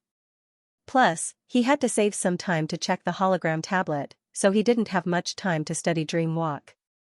Now that he had confirmed that there were no records in the holographic tablet, he couldn't waste any more time when he couldn't find anything. He simply began to practice the dream trick seriously. Apart from wanting to see John's dream, the dream walk of the Moonlight Coast also required Dream Walk to test it. After practicing Dream Walk, Angor spent most of his time studying dreams in his sleep, which helped him replenish his tired spirit. A week later, Angor finally walked out of his room after staying in Ferran Manor for half a month. His progress in Dream Walk was very slow. Every time he went to sleep, he would follow the rules of lucid dreams and fall into a deep sleep. He couldn't remember what he dreamed of when he woke up.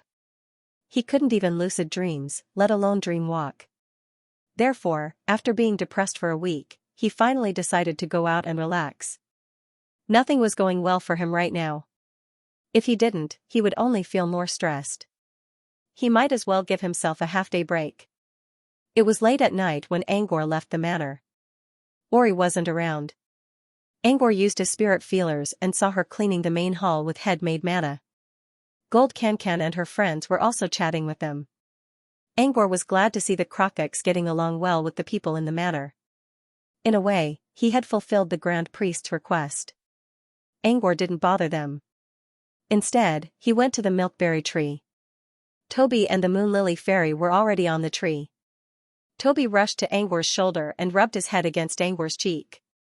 Toby liked the Moon Lily Fairy a lot, but they were only friends. Toby saw Angor as his family member. It had been a month since they last saw each other, and Toby didn't hesitate to show how much he missed Angor. Angor played with Toby for a while until the Moon Lily Fairy arrived and handed Angor a cup that was even bigger than itself. The cup was filled with the sap of the milkberry tree mixed with some syrup flowers. It tasted good. Angor took the cup and looked at the Moon Lily Fairy in surprise. As far as he knew, this little fairy was a coward who always hid behind others. Angor didn't expect it to grow bolder after staying in Pat Manor for a month. Angor didn't tease the fairy. He took a big gulp from the cup. Angor? Someone called out to him from behind when he was halfway through the drink. Angor froze. He turned around and saw Leon walking toward them from the vegetable field. At the same time, Leon also saw Angor's lips, which were covered in some unknown substance. Leon tried not to laugh. "You're drinking milk in the middle of the night?" Angor wiped his mouth and pretended that nothing happened. "The Moon Lily Fairy gave it to me. It's getting bolder, so I drank it as a form of encouragement." Leon's eyes were full of smiles. Angor didn't know whether Leon believed him or not. Angor twitched his lips and decided to change the topic. "You came back in the middle of the night to deal with the refugees, right?" It was obvious that Angor was trying to change the topic, but Leon didn't expose him. Instead, he decided to play along. "Well, I guess it's about the refugees." Leon paused for a moment before continuing, "Speaking of which, you came out just in time. I have something to tell you." "What is it?" Angor was puzzled. "Didn't you say you can set up an illusion outside Gru Town so that mortals can't find it?" Leon looked at Angor. "I hope you can do it." Angor carefully observed Leon's serious expression. He didn't think Leon was joking. But a few days ago, Leon thought that he was joking when he suggested this idea, but now he suddenly wanted him to set up an illusion. Could it be that something had happened these days? Angor asked his question. Leon looked around and made sure no one was around. General Morn died at the North Oil Coast. Yame province is not in a good situation right now. General Morn? Angor was surprised to see a middle-aged man with a full beard. "Are you talking about Alan and Alina's father?" Leon nodded. "That's right. It's Eaton Morn. His army has been stationed in Yame province for a long time, which is why Yame province is safe. But according to the latest news from Jordan, he died at the front line. The army has lost its leader, and the army is about to collapse. It's been half a month since we heard about his death. I'm afraid Yame province's front line is already..." Leon looked sad. Ever since Morn family established a friendly relationship with Morn family through Morning Dew and Angor's talent, Morn family was very optimistic about the future of the Pat family. General Morn always took good care of Gru Town. Now that Morn family was dead, Leon felt sad. Angor fell silent after hearing about Morn family's death. "You think Yame province will fall? Is that why you set up an illusion outside Gru Town?" "No, it's not going to fall. It's already falling." Leon's expression was serious. Angor nodded. "I see." They quickly went to Sheriff George's house. Most of the townspeople were already asleep. Only George's house was still lit. It had been half a month since Angor saw George again, and he could see the old man's haggard expression. Even the Jordanian knight on the side had a hint of worry in his eyes. Without wasting any time, he went straight to the sheriff's office. There was a miniature model of Gru Town and its surrounding terrain. Since he was going to set up an illusion outside Gru Town, he needed to know the specific range of the illusion, and this sand table was the best tool for that. Because George had always been meticulous in his work, and the sand table itself was also made by him. The sand table would often be modified. Just like in the upper left corner of the sand table, there was a group of miniature wooden houses with a flag marked with a yellow circle. On the floor plan below the sand table, the corresponding location of this mark was refugee camp. It could be seen that this was added to the sand table recently. Apart from that, he also saw several new wooden house models in Gru Town. Some of them were still under construction, and their materials were all placed beside the sand table. These are the houses built by the refugees who recently signed slave contracts and are willing to stay in Gru Town. George shrugged. But there aren't many of them. Most of them are still in the refugee camp, and I think they'll run away as soon as they hear the news from the front line. Slave contracts. Angor glanced at Leon, who was keeping his mouth shut. This was clearly what Leon wanted to do. Angor checked the terrain of the sandbox and asked Leon, "How about you mark the area, brother?" Leon nodded and picked up a piece of chalk. He began to draw a circle around the sand table. While Leon was drawing the circle, George asked with a puzzled expression, "What are you two brothers doing now? Do you have a plan? You should at least tell me something, right?" Angor told George what Leon said, but George didn't say anything. Instead, it was the Jordanian knight who looked puzzled. "Illusion? What's that?" George sent Jordan to Waterford during the moonlight rain incident, and George didn't tell him about the changes in Pat Matter. Just like most of the townspeople, Jordan didn't know what to do. An illusion isn't a thing. It's a cantrip. Angor took the chance to tell George something about wizards, which surprised even George a lot. "But I'm just an apprentice. I don't know any spells that can make the world tremble with a flip of my hand. I only know a little trick," Angor explained. "But it should be enough to confuse mortals." After listening to this, George suddenly understood. If Angor could really create an illusion that covered the entire Gru town, he could protect the townspeople from the war to some extent. However, Jordan said, "If my lord has this ability, you should be able to help us defeat Halon. Wouldn't that solve the problem once and for all?" When Jordan said that, George opened his mouth. He wanted to say something, but he didn't know what to say. Leon, who was drawing a circle, paused for a moment. "I don't mind saving a few people on my own. But if I'm going to affect the war because of my presence, it's against the rules of the wizarding world." Jordan wanted to say something, but George stopped him. Angor was willing to protect the townspeople already. George didn't think it was appropriate to ask him to protect an entire country. They were going against an entire country. What if something happened to Angor? Soon, Angor finished drawing Leon's area. Angor looked around and saw that Leon only circled the townspeople's daily activities. He didn't go too far into the forest. Once the illusion is set up, no one is allowed to enter. If you want to go out, that's fine. But I don't recommend it. Angor looked at Leon. "Are there any townspeople outside? Should I call their families back?" "Everyone except Edgar is in town. No one is outside." Everyone sighed when they heard Edgar's name. Edgar was Sam's father. Sam was killed by an owl watcher when he tried to break into Pat Matter. The next day, Edgar found Sam's body and left Gru town. No one knew where he went. Edgar was a hunter. When Angor was a kid, Edgar was the one who caught most of the wild animals on Angor's table. Since Edgar left, let's just leave him be. With his hunting skills, I don't think he'll have a bad life. Angor considered. "I'll go set up the illusion later. Remember to gather all the townspeople tomorrow and tell them not to leave." After Angor left, Leon and Angor headed outside the town.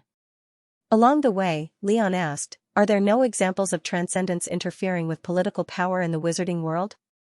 "Yes, there are." Angor shrugged. "But most of them are just for manpower. Wizards who are willing to walk the path of truth won't get caught up in the power struggles of mortals. That's against the core values of wizardry. Of course, it's fine if there's profit to be gained from it. After all, the default rules are only something that everyone subconsciously follows.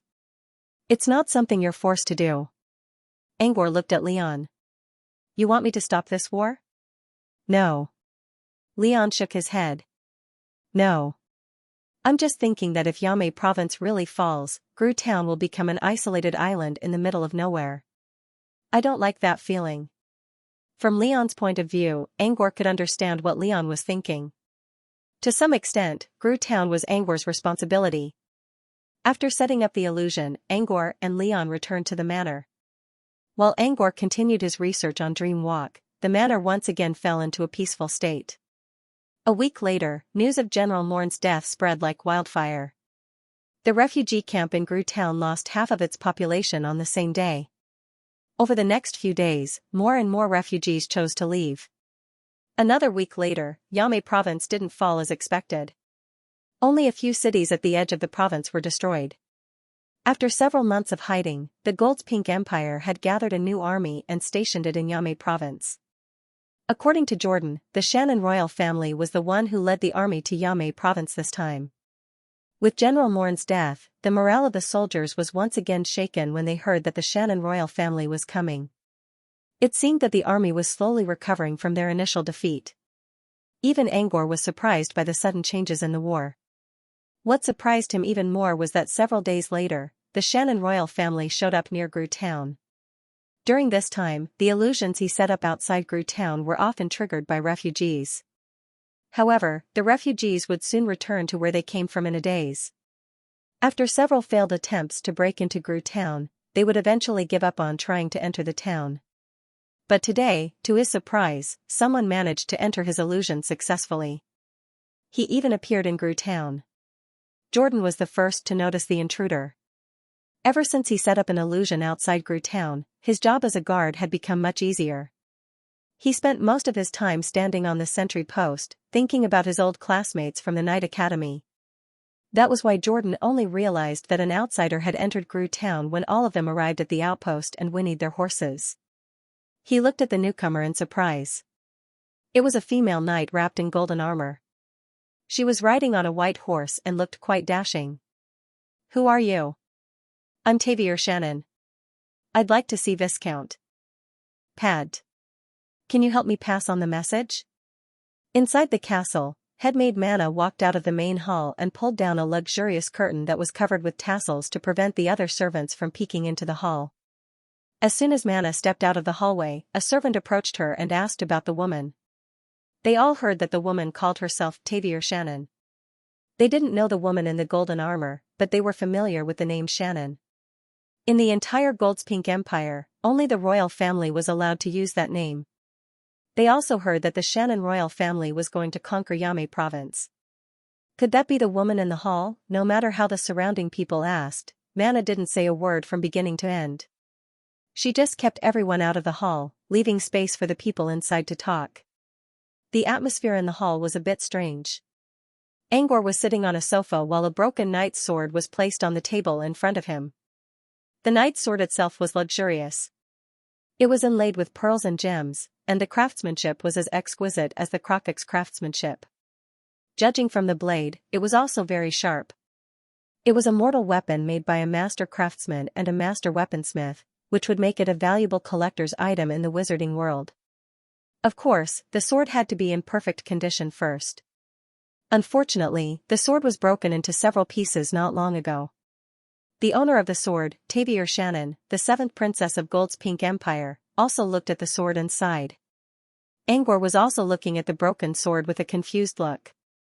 Although the knight's sword was an ordinary item, it was thanks to it that Princess Shannon was able to enter Gru town, which was surrounded by illusions, 2 hours ago. The illusion outside Gru town covered a large area. If he used an illusion that was too powerful, he would not be able to sustain it for long, and the cost would be calculated in the form of magic crystals every day. Therefore, he had only set up the most basic and simple illusion. It could easily stop mortals, but it could easily break through the illusion if it encountered any offensive energy. Even Tulu could break through the illusion with his weak water summoning talent.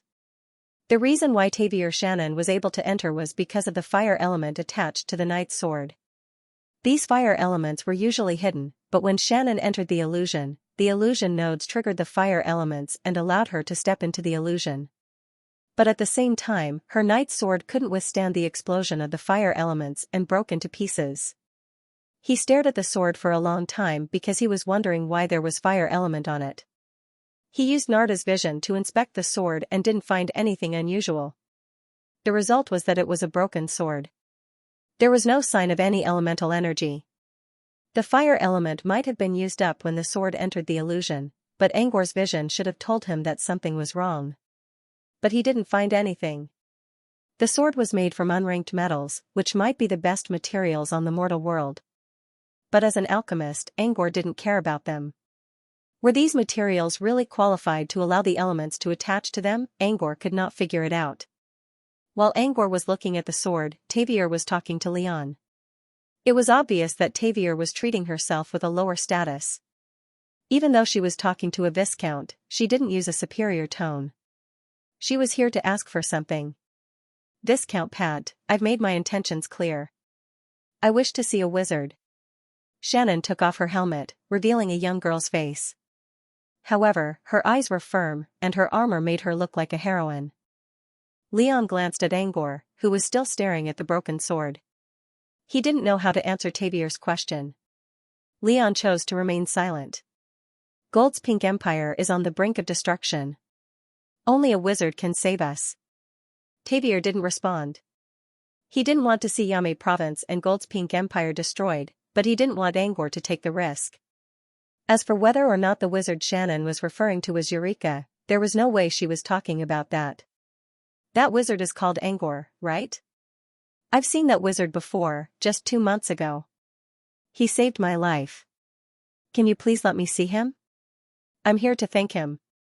Tavier picked up a white fur coat from the sofa. That wizard gave me this. I want to see him. Leon looked at the coat with a strange expression. Angor was right in front of her. If she really saw Angor, why did she keep begging me? Before Leon could ask more questions, Angor finally looked up. You came here to ask me to help you deal with Halon? Tavier was still talking to Leon when she heard Angor's question. She didn't know who this young man was, but since Viscount Pad didn't chase him away, she didn't ask him about it. Shannon didn't know where the man was coming from, but she didn't know what he was talking about. Angor sighed. The air around him began to gather and disperse like ripples in water. Soon, he turned into a middle-aged man who looked like a frustrated middle-aged man. He used the same face when he met Tavier in Raven Province, so it was understandable that Tavier didn't recognize him. It's you? It's really you, Mr. Wizard. Tannen was surprised to see Angor's disguise, but she quickly recognized him. Angor glanced at Tavier's bulging belly and exposed chest. You just gave birth to your child a month or 2 ago. Is it okay for you to travel around like this? Tavier's cheeks reddened. I gave birth to a child on the 2nd day after you sent me to Manuv. It's been 2 months since then, and I'm not affected by it. Shannon was a little anxious to explain the purpose of her visit.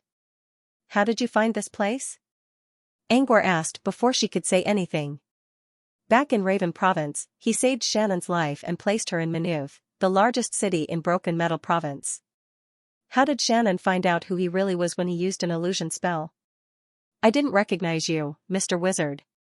But when I returned to the capital, I told my father about what happened.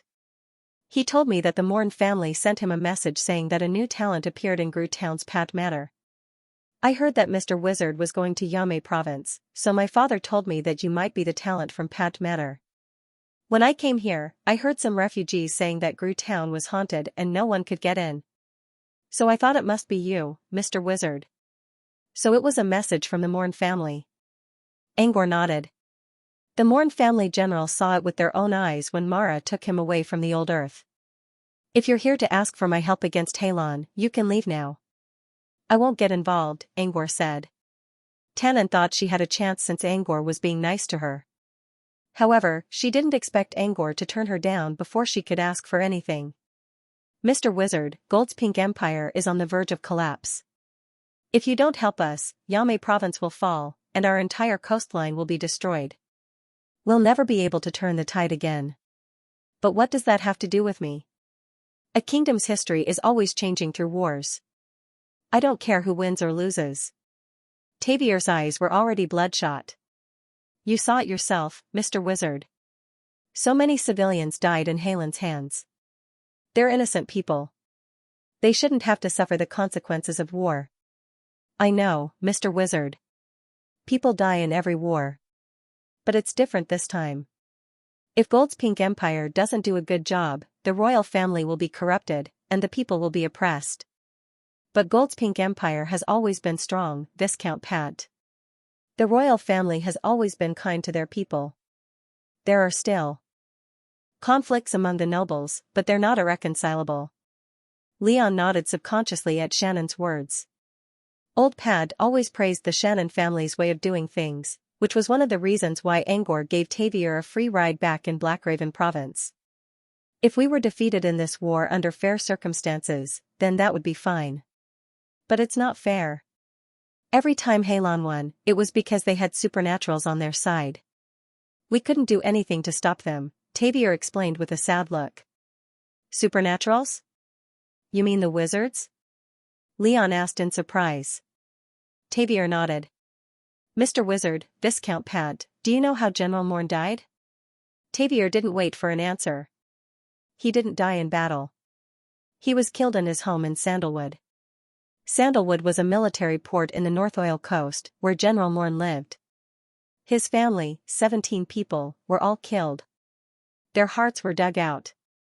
It was a horrible death. Tavier paused for a moment before continuing, including all of Eaton Morn's direct descendants who are still at the old earth.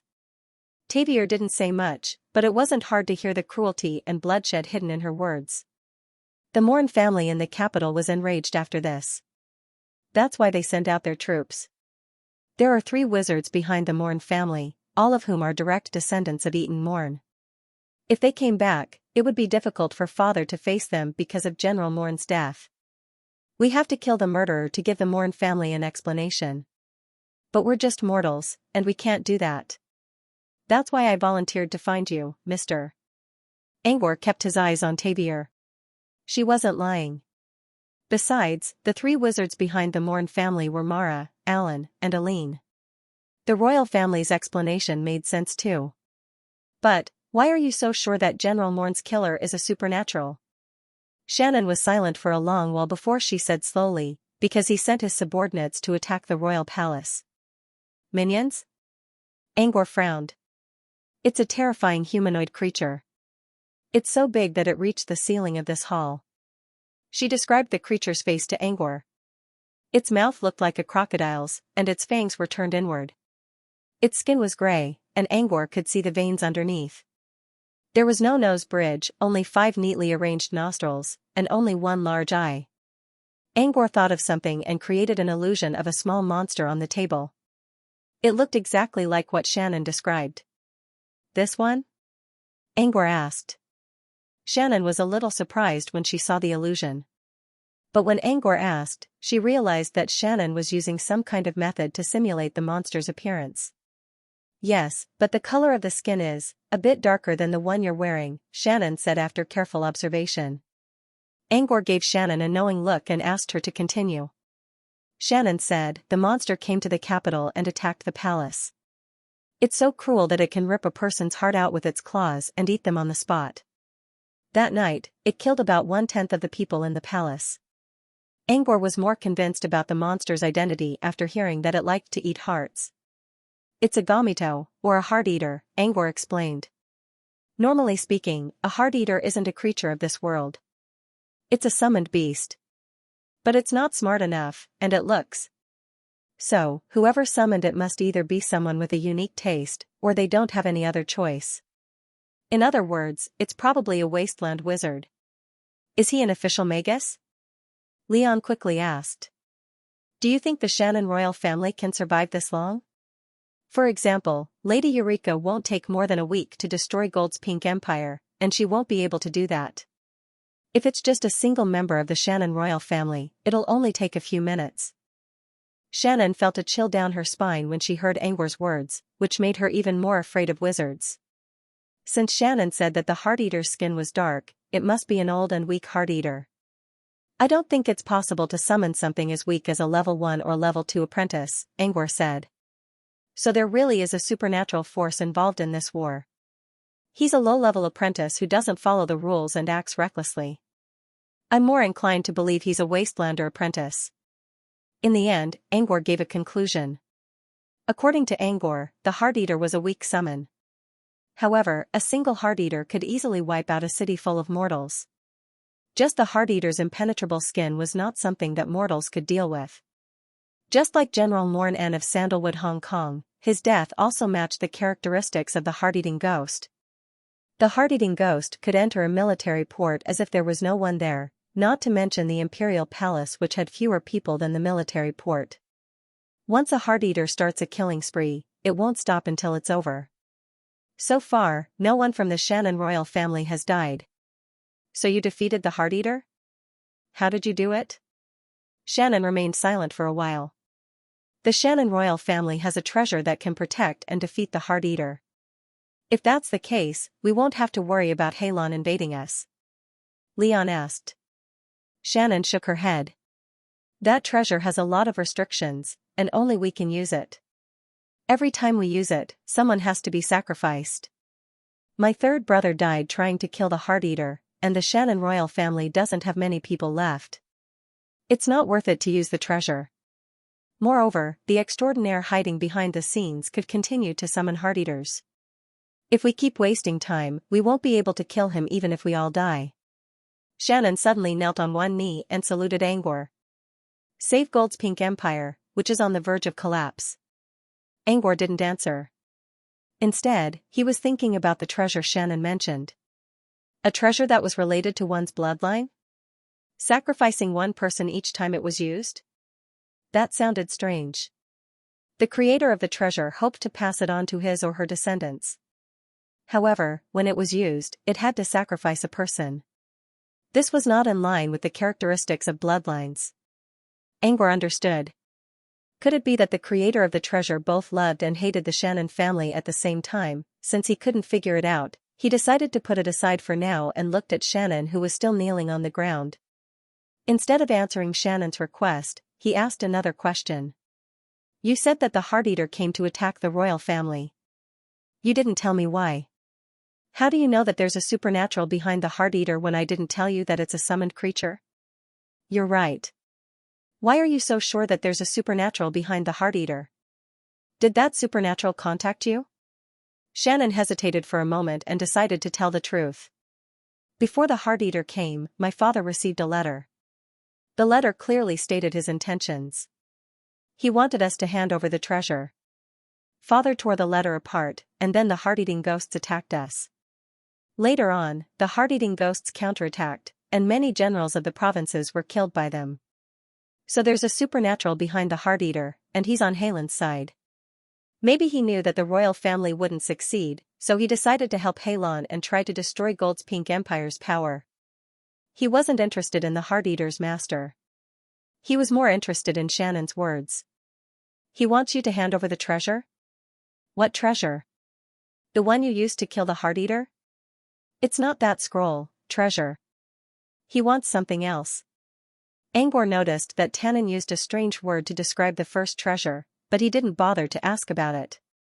Instead, he kept asking about the other treasures. This treasure is a secret. If you're willing to help us, I can tell you the secret, Xianxia said. Before Angor could say anything, Leon's expression already darkened. Are you threatening me? Leon narrowed his eyes and stepped forward to stand next to Xianxia. Leon's cold tone made Xianxin's heart tremble, but what made her feel uneasy was the powerful pressure that Leon was giving off. It was as if he was a natural bloodline suppression, and it made her feel as if she was facing an invincible beast. He also noticed the strange pressure coming from Leon's body, which was even stronger than the pressure he felt when he first met Nausicaa. What kind of training did my brother go through in the past few years? How did my body improve so much? Angor wondered. Xianxin's voice trembled. I'm not threatening you. This is the bottom line my father gave me. I know it's unreasonable to ask a wizard to help us for free. The only thing we can take out to exchange with you is the secret of that treasure. Angor interrupted Leon before he could say anything else. I want to know if the treasure has anything to do with it. Angor pointed at the broken sword on the table. Yes.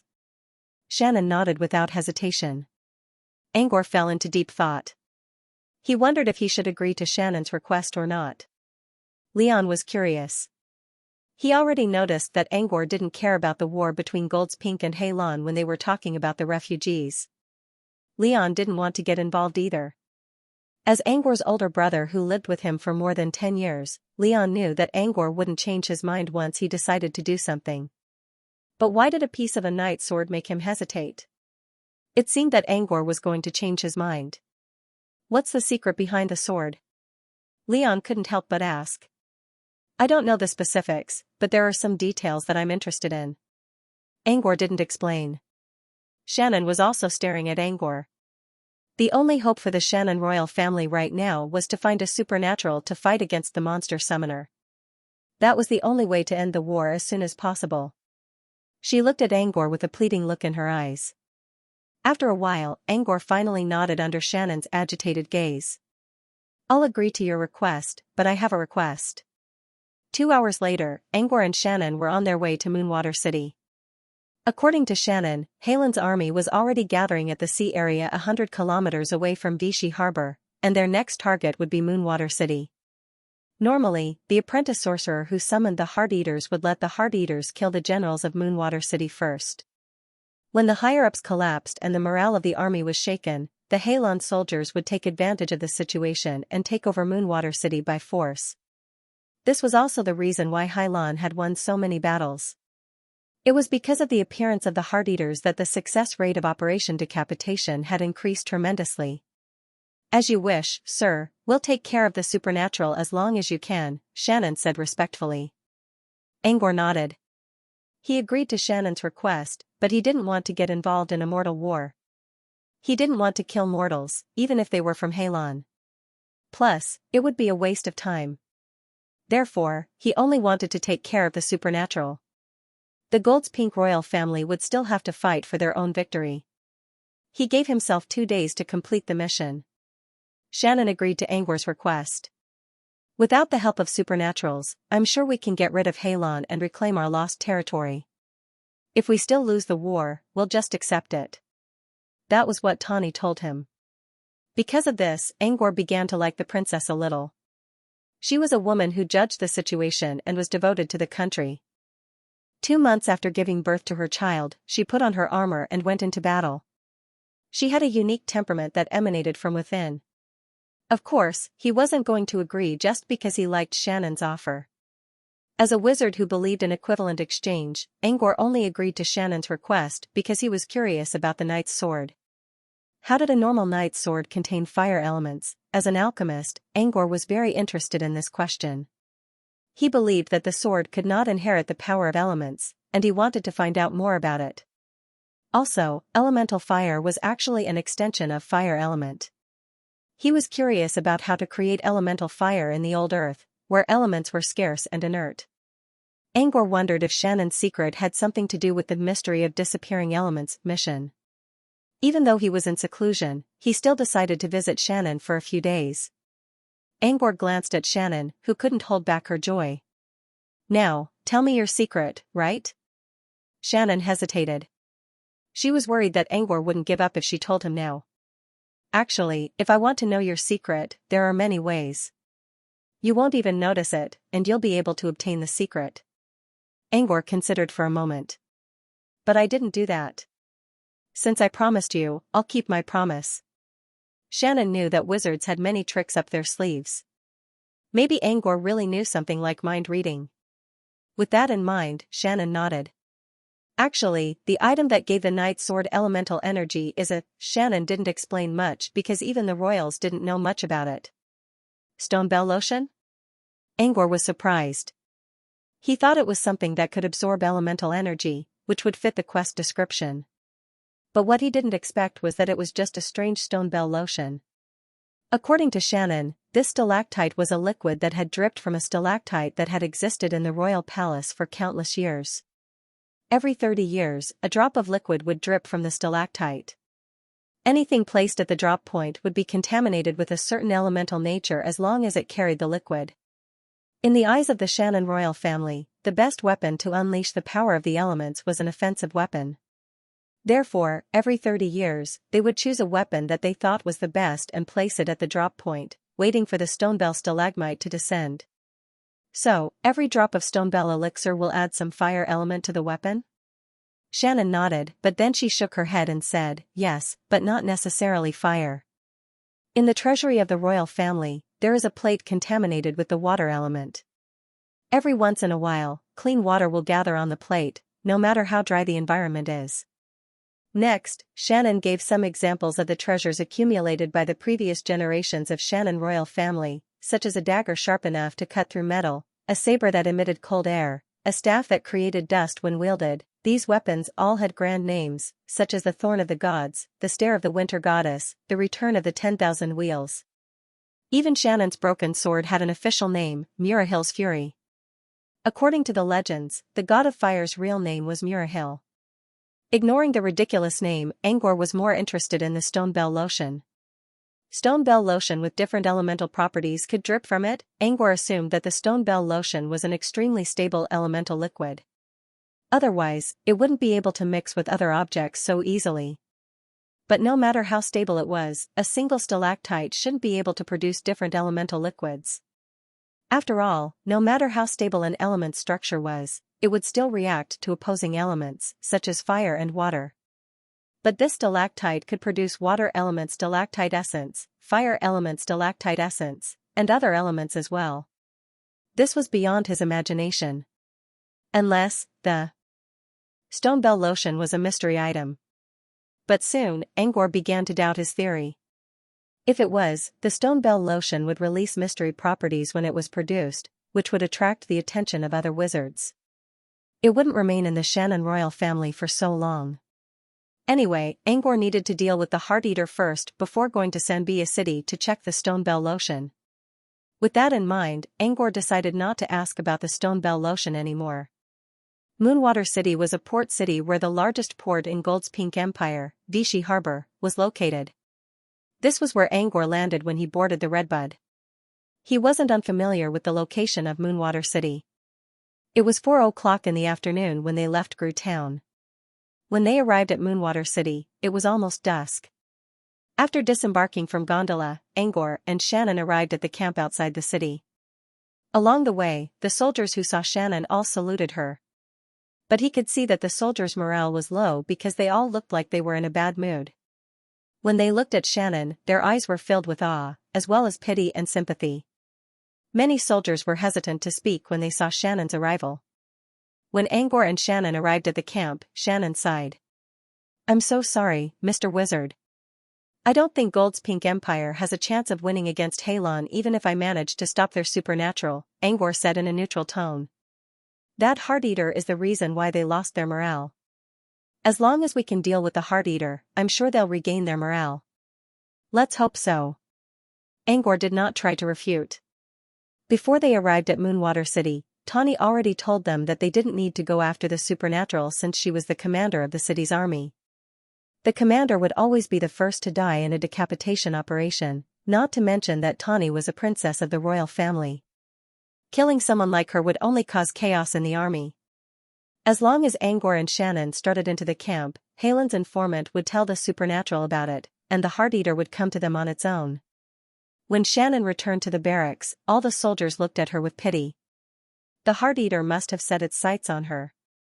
In the minds of the soldiers, Shannon was already labeled as a dead person. "If I'm not mistaken, they'll do it tonight," Shannon said as she leaned against a felt bench inside the tent. Angor, on the other hand, sat by the window and lifted the curtain made of raincloth to look outside. There were only a few people outside the tent. In fact, there was only a golden-armored knight outside. Angor told Shannon about the situation outside. "I sent the guards away," Shannon said. "They'll become cannon fodder if the Heart Eater shows up. Let's just let them go. Besides, Heart Eater usually only kills the commanders and goes away. There's no need to harm the soldiers. As for that golden-armored knight, he's General Allen, who came with me to Yame province. He's also from the Morn family. I told him to leave as well, but he wouldn't listen. He just wants to fight the Heart Eater and get his revenge. Well, he's brave enough to come here knowing he can't defeat the Heart Eater. Too bad he's a little out of his mind." While waiting for the Heart Eater to show up, Angor kept thinking about how to enter his dream. When the moon rose into the sky and the candles in the tent flickered, Angor finally opened his eyes. The camp was quiet. Everyone seemed to be asleep. Through his spirit feelers, Angor noticed that most of the soldiers were still looking at the tent, praying that the Heart-Eater wouldn't show up. "That supernatural wrote you a letter and asked for the treasure. Where did he learn about it?" Tannen nodded. "It's our fault." Tannen sighed deeply. Father was furious when he received the letter. He thought there must be a traitor in the royal family. After a careful investigation, we found that third princess consort was nowhere to be found. After some investigation, we found a letter between third princess consort and Halon. So third princess consort is from Halon. She tried to get close to third brother in order to get information about the war. However, she didn't obtain any information about the war. Instead, she found out that there was a red lotus bough in third brother's secret treasury that could shoot fire arrows. But third brother didn't know about the stalactite either. He only knew that the royal family had a treasure that could create elemental weapons. Later, third princess consort got third brother drunk and sent the information to Halon through an underground tunnel. I think that's when the supernatural from Halon found out about it. Tears welled up in Tannen's eyes. It is precisely because of the third princess consort's betrayal and the fact that third brother was the one who spread the news that made him feel guilty. When the Heart-Eater attacked the royal family, third brother sacrificed himself to activate the treasure and defeated the monster. Angor was about to ask what the treasure was, but Tannen didn't seem to care about it. But seeing how sad Shannon was, he didn't ask her about it. He'd find out when he returned to the capital. When the moon was hanging high in the sky, Angor suddenly opened his eyes under the illumination of candles in his tent. Just then, he sensed a ripple of energy coming from the coast outside the camp. If he wasn't mistaken, it was a trick to summon the Heart-Eaters. Angor quickly stood up and caught Shannon's attention. "Sir, is the monster coming?" She looked at Angor nervously. "Something like that." Angor lifted the curtain and headed outside. Shannon immediately followed him out and asked for more information. General Aaron didn't know what was going on. Seeing that the princess was about to talk to a young noble, he quickly raised his sword and stopped her. "General Allen, drop your weapon. Don't be rude to Sir." Shannon shouted. "Sir?" Allen looked at Angor carefully. He didn't know where this young man came from. He thought he was Princess Shannon's shadow guard, but why did the princess call him Sir? Who was this young man? Why did the princess have to address him with such respect? Before Allen could figure out what Sir meant, Angor stood still and waved a hand. A small gray bird wearing a black and white costume appeared on the back of his hand. "Protect everyone here. Don't let them die." "I'm going to take a look," Angor said to Toby. Toby nodded and hovered in the air for a while before landing on a tree. "I'll protect you." "Don't worry," Angor said to Shannon. Under the shocked gazes of Allen and Shannon, Angor's shoes glowed with black and golden runes. Then, Angor flew into the night sky and disappeared from sight. Only then did Yaluan open his mouth and react. He said in a trembling voice, "Princess, could he be?" Shannon nodded with a hopeful look. "Only their own kind can deal with supernaturals." Allen felt a little relieved. But when he thought about the fact that they were being protected by an insignificant gray bird, he couldn't help but feel that the future was full of unknowns. Allen glanced at the tree and saw that the bird had completely blended into the darkness. "Can it really protect us?" Aaron muttered to himself in a perturbed and absurd tone.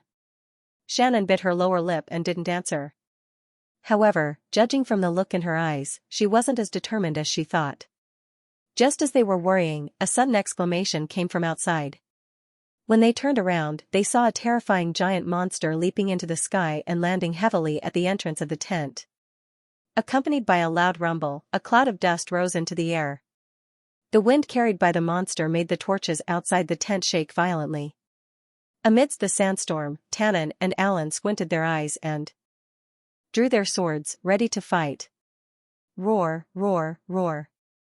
Before the dust settled, a terrifying howl spread from the tent to the entire military camp. Everyone was scared witless by these shouts. No matter how strong their fighting spirit was, it was extinguished by cold water. The cries of the Heart-Eaters had the effect of frightening people. It was also because of this that when the Heart-Eaters visited, the morale of the army fell to the bottom. How could they win against the Hai Lan army in such a state? Everyone in the camp was terrified, but Shannon and Alan, who were the closest to the Heart-Eater, were the ones who were scared the most. Alan wanted to avenge Eaton, and his hatred overcame his fear. His eyes turned red the moment he saw the Heart-Eaters. Shannon also hated her country, and she knew she couldn't lose to the Heart-Eaters in terms of spirit. If even she was scared, then even if the Heart-Eaters were defeated, it would be impossible for them to regain their morale. Both Shannon and Aaron drew their swords. Neither of them was afraid of the 3-meter-tall monster. The Heart-Eaters walked forward step by step, trying to determine the identities of the two people in front of it with its single eye. Finally, it locked onto Shannon, who had her lips tightly shut. A gust of wind howled as it reached out with its giant claw, aiming for Shannon's chest. Shannon rolled to the side and dodged the attack. She then turned around and slashed at the monster's muscular calf with her knight's sword. Clang, the knight's sword broke in half, but the Heart-Eater's calf was unharmed. On the other side, Alan took advantage of the moment when the Heart-Eaters attacked Shannon. He stomped on the ground and leaped into the air. His eyes were bloodshot as he roared and slashed at the Heart-Eater's single eye. Since your skin is impenetrable, I'll cut off your eye. However, the Heart-Eater's only closed its eye, and its eyelid made contact with the blade. Clang! Clang! Clang! The blade broke, and the Heart-Eater's eyelid didn't even leave a mark. The Heart-Eater swatted at Alan like it was swatting a mosquito, and Alan was sent flying into a tree in the distance like a cannonball. This was the tree where Toby had stopped. The tree trunk was broken, and leaves fell to the ground. Toby chirped and flew into the air. Alan spat out a mouthful of blood when he saw Toby. Toby was flapping its wings, and a glass was floating in front of it. There was a golden liquid in the glass, and Toby was drinking from it with a straw. We're fighting, and it's just watching the show? Alan wanted to vomit blood. At this moment, he had lost all hope for this bird. The Heart-Eater's gaze landed on Shannon again. Shannon had managed to evade the Heart-Eater's claws several times after her sword was broken, but she had just given birth to a child. Her body wasn't as strong as it used to be, and she was now in a dangerous situation. Alan tried his best to get up and attract the Heart-Eater's attention. Soldiers came out of the tents, but they didn't dare to get close. When they saw the Heart-Eater's claws reaching for Shannon's chest, their eyes were filled with despair. Everyone thought that Princess Shannon was going to die here.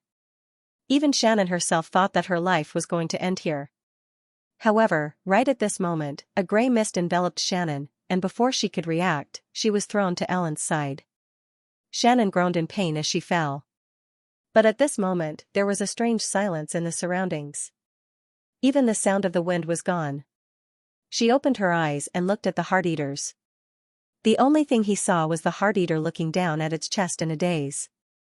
There was a big hole there, and the hole was through.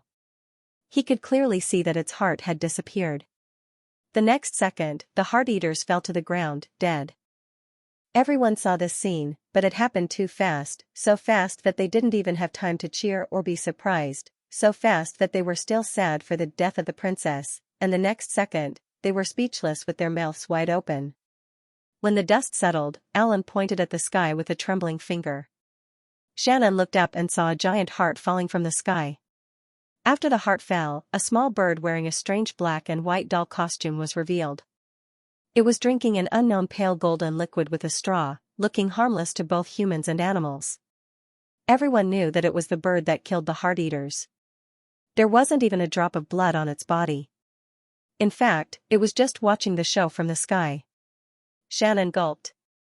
"You're so unpredictable, Sir Wizards," she murmured.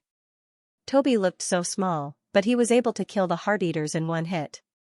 While Shannon was still in awe of Toby's power, the camp suddenly erupted.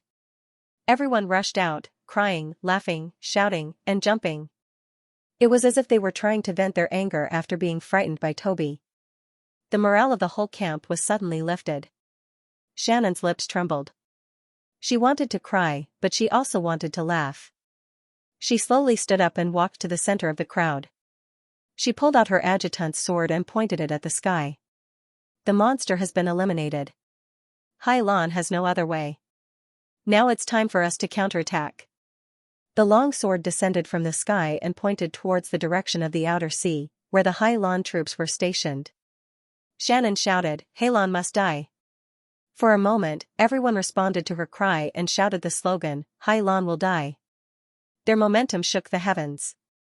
At this moment, the weights of the war had finally swapped, and the scales were slowly shifting. At this time, Alan also ran out and stabbed the Heart-Eater's open eye with his sword. At the same time, he looked at Toby in the sky and silently said, "Thank you." A while later, Angor returned to the camp. Everyone in the camp had calmed down. They were all doing their jobs, and they couldn't hide the excitement on their faces. Hai Lan had the monster, but so did they. They firmly believed that as long as they went up against Hai Lan, they would definitely win. With this belief, their confidence grew bit by bit. It didn't take him long to figure out what was going on. When Angor returned, he brought a dirty child with him. Angor grabbed the child's collar by the back of his neck, causing the child's face to turn red and distorted. Ouch! Ouch! Ouch! Ouch! Angor tossed Angor to the ground. The child didn't complain anymore. Instead, he rolled his eyes and tried to crawl out of the tent. Angor summoned his hand of spell and slapped at the child. The child's eyes rolled up and fell unconscious on the ground. Shannon stood up. "Sir, he didn't answer right away." Instead, he looked around the tent and saw Tawny, Alan, and Toby. Tawny, and Tawny were all inside. Tawny, and Tawny were all injured. Alan walked over and saluted Angor respectfully. "Thank you for helping us kill that monster, sir." Aaron made a knight's vow, "From now on, if my lord has any orders, I, Aaron, will do it with my life. I made a deal with Shannon, that's all." Shannon stopped Alan before he could say anything else. She couldn't let anyone know about her deal with Angor. "General Alan, you can leave us for now.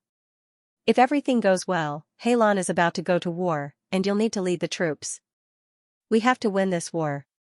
Alan hesitated for a moment, thanked Angor again, and slowly left the room. "Sir, what happened to the one who controlled the Heart-Eater?" Tannen couldn't help but ask. "He's dead," Angor said in a plain tone. "It was a summoner who gave off an evil and perverted aura. He looked like a young man, but his aura suggested that he didn't have much time left."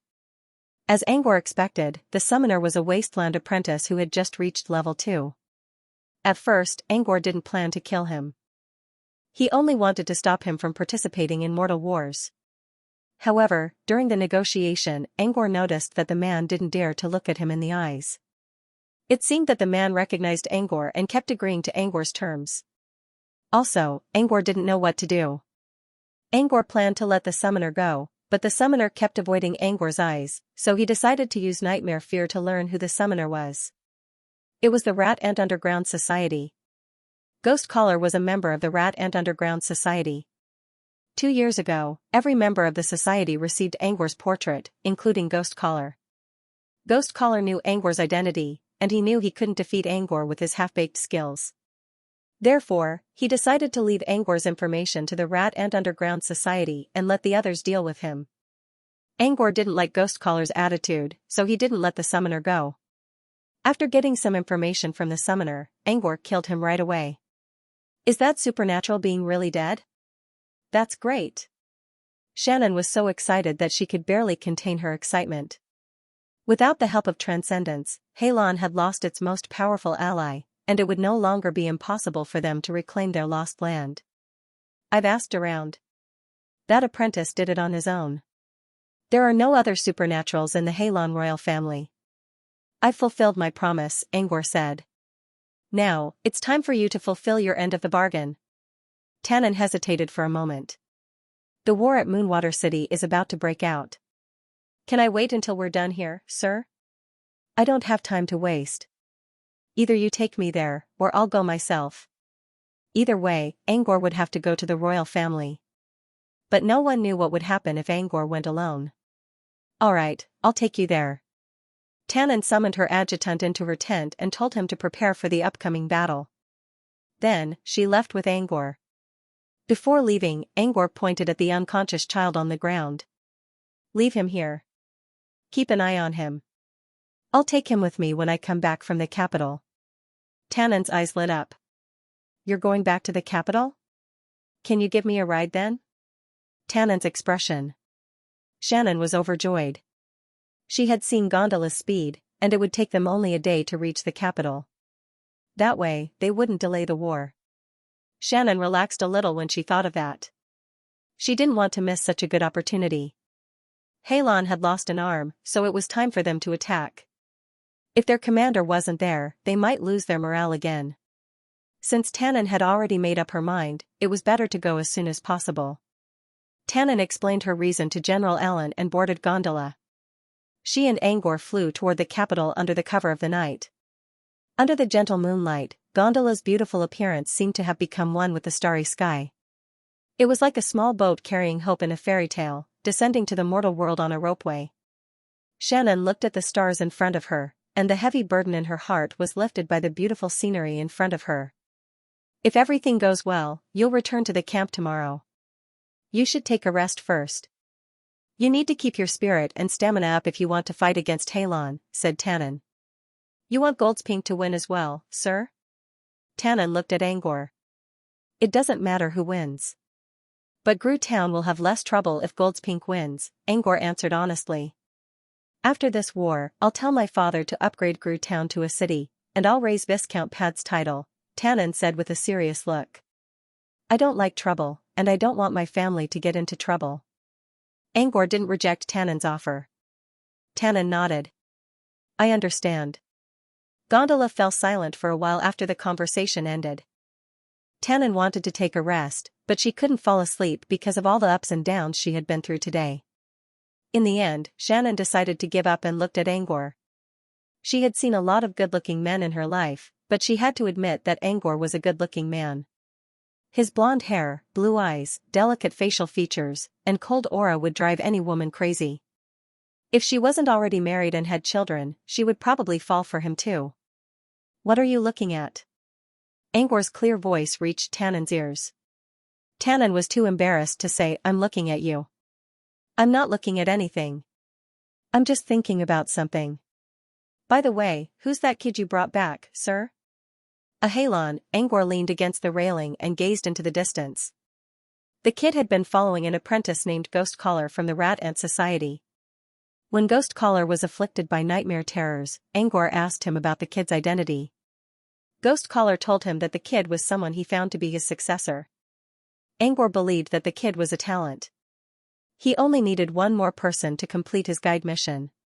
He planned to train his elder brother Leon into a talent so that he could join Brute Cavern, but he didn't expect that Leon already had a new teacher. If he wanted to complete his guide mission, he had to find another talent. Angor didn't have the time to look for Leon. Since Ghost Caller found the kid not long ago and didn't join the Rat Ant Society yet, Angor decided to bring him along. At 4 o'clock in the morning, they arrived at the capital of Goldspink Empire, Xianxia. The sleeping Xianxia was dim and lifeless. It was a far cry from Lost Paradise City, the capital of Onru Kingdom. He landed Gondola at the Shannon Palace, which alerted a large number of guards. As soon as Gondola landed, it was surrounded by heavily armored guards. Shannon got off the gondola first. She took off her helmet and revealed her true face. It's Princess Tavier. Everyone get out of the way. The leader of the guards quickly stopped the others from approaching. He walked to Tavier's side and knelt on one knee. Take me to my father, Captain Marshall. I have something important to report. Tavier's voice sounded serious. The commander of the Imperial Guards named Marshall immediately nodded. Even though the king was now resting, Princess Tavier, as the general of the expedition, said that she had something urgent to report, presumably related to the war. No one could and dared to stop her. Angor also got off gondola and put it into his bracelet, which immediately caught the attention of the guards around him. However, no one dared to ask questions in the strict security of the palace. When both Angor and Shannon left for the king's chamber, the remaining guards gathered together and began to discuss in low voices. It was a luxurious underground palace. If one took a closer look, they would notice that there were many stalactites on the ceiling, which meant this place used to be an underground cave before it was built. King Shannon's name was Loche, and he was a burly middle-aged man with a beard. His brown hair was messy because he was woken up in the middle of the night, and he wore a golden crown on his head. He looked a little ridiculous. "Mr. Wizard, that's the underground palace's treasure vault. The stalactites that drop precious liquid are inside." Loche pointed at a palace in front of them and spoke respectfully. Tavier also looked at the palace curiously. This was her first time here, since only Loche and his men of sacrifice were allowed to enter. Angor glanced around and saw a magnificent treasure vault. However, it was more like a door than a vault. Angor used his spirit feelers to scan the place and found nothing but stalactites. There was no sign of artificial excavation. Since Angor already knew that the so-called treasure was the liquid from the stalactites, he kept using his spirit feelers to check the stalactites on the ceiling. But to his disappointment, he didn't sense any energy ripples at all. They were all normal stalactites. He didn't even feel any energy waves in the treasury that was separated by a door. His spiritual tentacles had already probed most of the stalactites inside, but he didn't find anything. Angor began to wonder if he made a bad deal with Tavier. The door of the treasury was guarded by several men of sacrifice in black armor. They didn't show any respect even when they saw Princess Tavier. They only lowered their heads when they saw Loche. Loche took out a key and unlocked the door. The door, which weighed several thousand kilograms, required the sacrifice men to push it open. As soon as the door was pushed open, a gust of cold wind blew out from inside. Although it was called a treasure trove, there were basically only stalactites inside. Only the high platform in the middle had a uniquely shaped flail on it. According to Loche, the place was too humid for other valuable treasures to be stored in drier places. The core of the entire treasury was the stalactite that could drip precious liquid. The stalactite was right above the flail. According to Loche, the flail was the work of a master craftsman. According to Loche, the flail would be their next weapon to be strengthened. Angor only glanced at the flail briefly before he focused on the stalactite at the tip of the weapon. The stalactite looked similar to the other stalactites in the underground palace. It looked like an upside-down mountain with a pure white color. He didn't find anything special about the creature's appearance. Also, he didn't sense any energy fluctuation from it. After observing the stalactite for a while and failing to find anything useful, Angor flew into the air to get a closer look. Whether it was the perception of his spiritual tentacles or the close inspection of his naked eyes, he didn't see anything. He even touched the stalactite with his hand. It felt like ordinary stone. "Are you sure the stalactite liquid is here?" Angor looked at Loche in confusion. Loche nodded. "Mr. Wizard, I witnessed the transformation of Tavier's Murathil's fury 10 years ago." Loche began to describe what happened in detail. Back then, the knight's sword was just an ordinary knight's sword. It didn't have a silly name, but its appearance was already a masterpiece. According to the records left by King Tavier, Loche spent half a month in the underground palace and finally witnessed the transformation of the knight's sword. That night, without any warning, Loche felt a scorching wind coming from the stalactite. He looked up and found that at the top of the usually dry stalactite, there was a drop of liquid that emitted a fiery red light. The liquid emitted a strong burning sensation, and Luce immediately guessed that it was a drop of fire elemental treasure liquid. He began to think of a name for the combination of the liquid and the knight's sword. By the time he came up with the name Murathil's Fury, the liquid had already dripped onto the knight's sword. The sword glowed red for several seconds before it slowly returned to normal. Angor rubbed his temples after listening to Loche's explanation. Loche didn't seem to grasp the key points. He only talked about how he came up with the name, from Fire Dragon to Flaming Heart Pupil, and how he came up with the final name. Loche's description was a bit off, but Angor was sure that Loche wasn't lying. There must be something fishy about the stalactite. However, Angor could not tell what exactly was going on. Even when he used Narda's eye, he couldn't find anything strange. He suddenly remembered Loche's description. The elemental liquid suddenly appeared at the top of the stalactite. Such an abrupt appearance would require some sort of channel, right? Thinking of this, he decided to look at the structure at the top of the stalactite. When he looked at the top, he discovered something strange. At the top of the stalactite, there was an extremely small hole. It was smaller than an ant hole and was comparable to the tip of a needle. There were too many holes in the stalactite, so he didn't notice it before. However, this particular hole happened to be at the top of the stalactite. Could this be the conduit for that drop of elemental polymerization liquid? With that in mind, he narrowed his spirit feelers and reached into the hole. As the hole grew deeper, his spirit feelers began to extend as well. The hole was very long and winding. In the end, the hole extended out of the stalactite and even out of the treasure trove. Angor's heart raced as his spirit feelers reached deeper into the hole. He had a feeling that the secret of the stalactite lotion was hidden at the end of the hole. No wonder he couldn't find anything strange about the stalactite. The source of the liquid wasn't there at all. Angor began to think about it. Was the end of the hole a manifestation of elemental polymerization? Or was it the mysterious object that he had previously guessed? Or could it be that there were other magical treasures, but when his spirit feelers reached the end of the hole, he realized that he was wrong. There was neither treasure nor any trace of elemental energy. Instead, it was a door, or rather, a door drawn on a piece of paper. It wasn't a real door, but a thin piece of paper with an exquisite door drawn on it. There were all kinds of wonderful creatures drawn on the door, such as fairies with wings, rats with lightning flashing, turtles with fish tails. However, these creatures all had one thing in common, and that was that they all appeared to be elemental. The artist drew the elemental creatures with a delicate brush. Angor didn't expect to see a drawn door at the end of the hole. What was behind the door? Angor tried to reach his spirit feelers toward the door. However, as soon as his spirit feelers reached the door, the eyes of the elemental creatures in the drawing suddenly moved. A tiny electric sparks came from the little rat in the drawing. At the same time, a fire-breathing dragon created circles of fire around the door. Ice arrows, electric sparks, fire, all kinds of elemental attacks were directed at Angor's spirit feelers.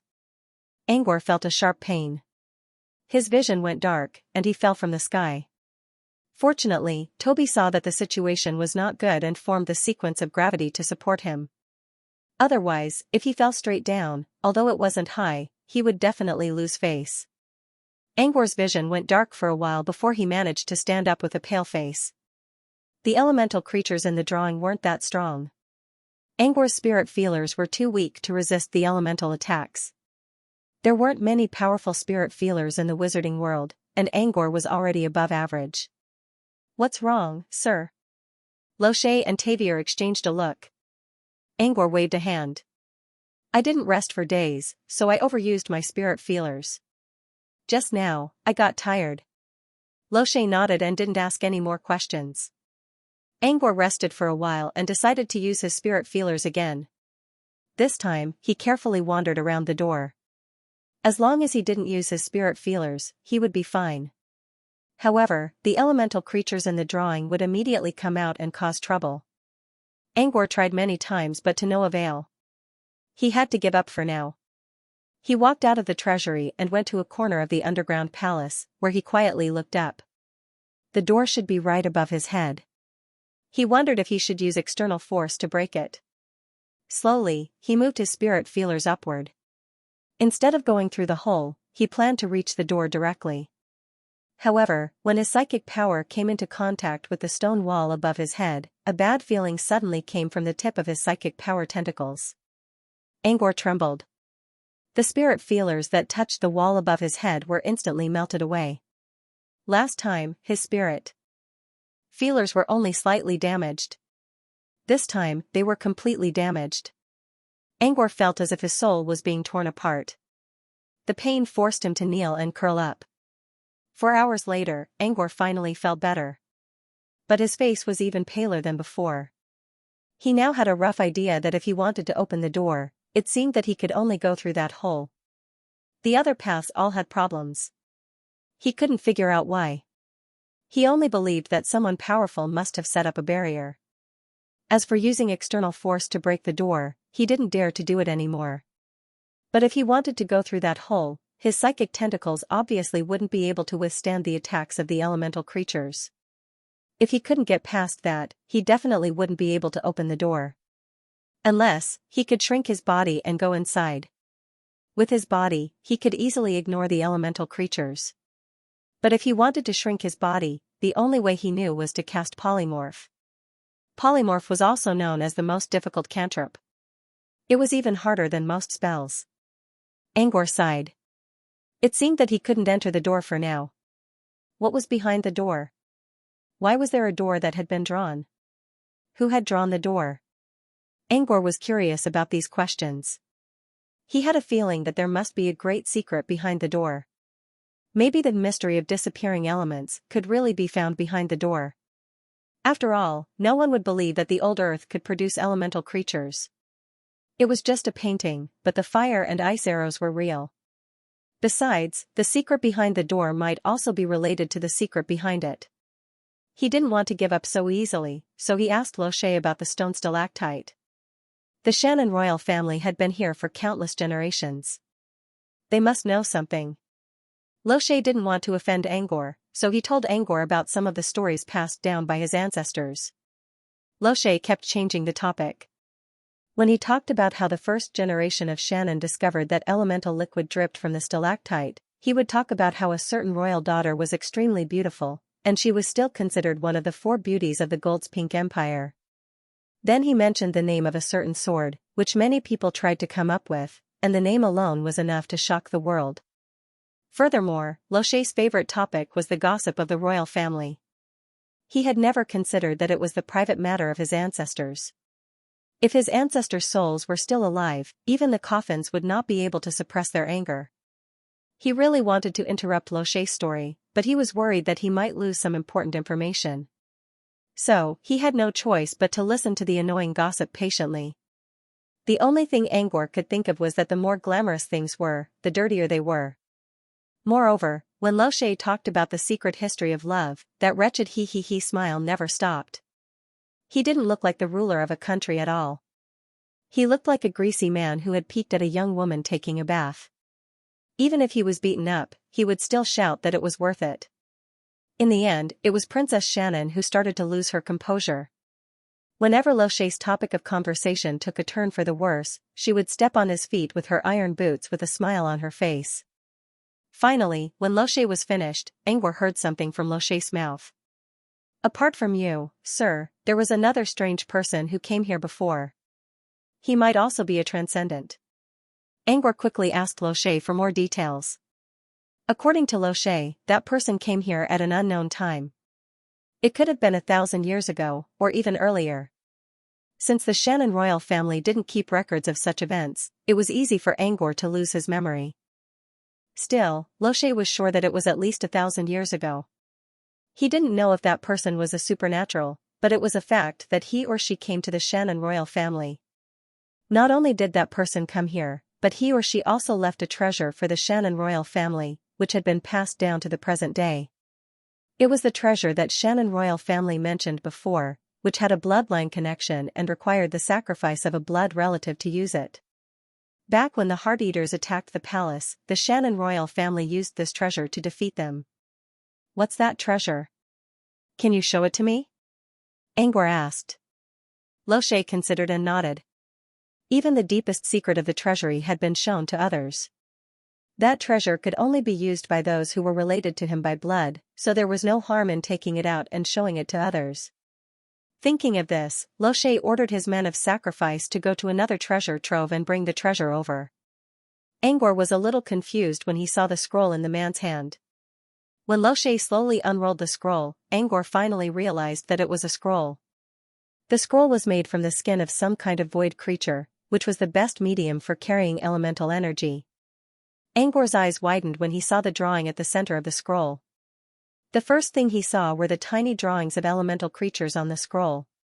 Among them, he even found the little fire-breathing dragon that he saw on the door earlier. The painting was of the same origin as the pattern on the door, so it was definitely drawn by the same person. Angor believed that the door at the end of the scroll belonged to the mysterious person who visited the Xianxia royal family many years ago. Angor felt that he had solved some of his questions, but he was soon faced with more questions. When he took a closer look, he realized that Lo Shay wasn't drawing an elemental creature. Instead, he was drawing a map. A map, more importantly, Angor was familiar with the general shape of the map. The entire map was like a blooming flower, but also like a white dove spreading its wings. Angor saw something like this in White Clam Sea before. Back in Brute Cavern's base in White Clam Sea, there was a yellowed sea map hanging on the side of the spiral staircase. Angor didn't know how old the map was. It started from the southeast coast of Fey Continent and went all the way to the south. Faron Land, Land of Revelation, Magic Eve's Corridor, and Valhalla Island, all of these places could be found on the map. The old Earth was the only place where he saw something completely different from what he knew. This was the terrain on the current map. He had read about the shape of the old Earth in many books, and it was definitely different from the shape shown on the map. This terrain couldn't possibly be the old Earth. At that time, he had asked the head of the stronghold, Old Man Burrow, but Burrow didn't know anything either. As for the sea chart hanging on the wall, his explanation was, this is a sea chart from who knows how long ago. There's a problem with the scale, so it's outdated. It's here because the wall doesn't look good, so I found something else in the warehouse to block it. Angor didn't think too much about it. However, he didn't expect to see the same map in one of the Shannon royal family's collections. Could it be that the map hanging in the White Shell Sea stronghold and this map were drawn by the same person? Angor looked at the map again. There were many areas on the map, such as the southeast corner, which was separated by a dotted line. There was a winged elf inside the dotted line. The northwest corner was also separated by a dotted line, where there was a hidden turtle. There were all kinds of elemental creatures drawn on the map. Angor assumed that the dotted lines were the territories of the elemental creatures. But where was the space that this map was referring to? Could it be that the door behind the dotted lines was a world full of elemental creatures? And the map depicted the terrain of that world. He felt that there might be such a possibility. Why else would there be a door and a map? Master Wizard, every time we open this scroll, we have to sacrifice one person to let the scroll absorb all the blood. Only then can we summon the powerful creatures on the scroll to fight for us. Loche talked about how he had used the leather scroll to defeat the Heart Eater. At that time, the third prince had sacrificed himself. In the end, the leather scroll shone brightly, and a little mouse that could release lightning jumped out of it and defeated the Heart Eater. At this point, the scene was filled with a sorrowful atmosphere.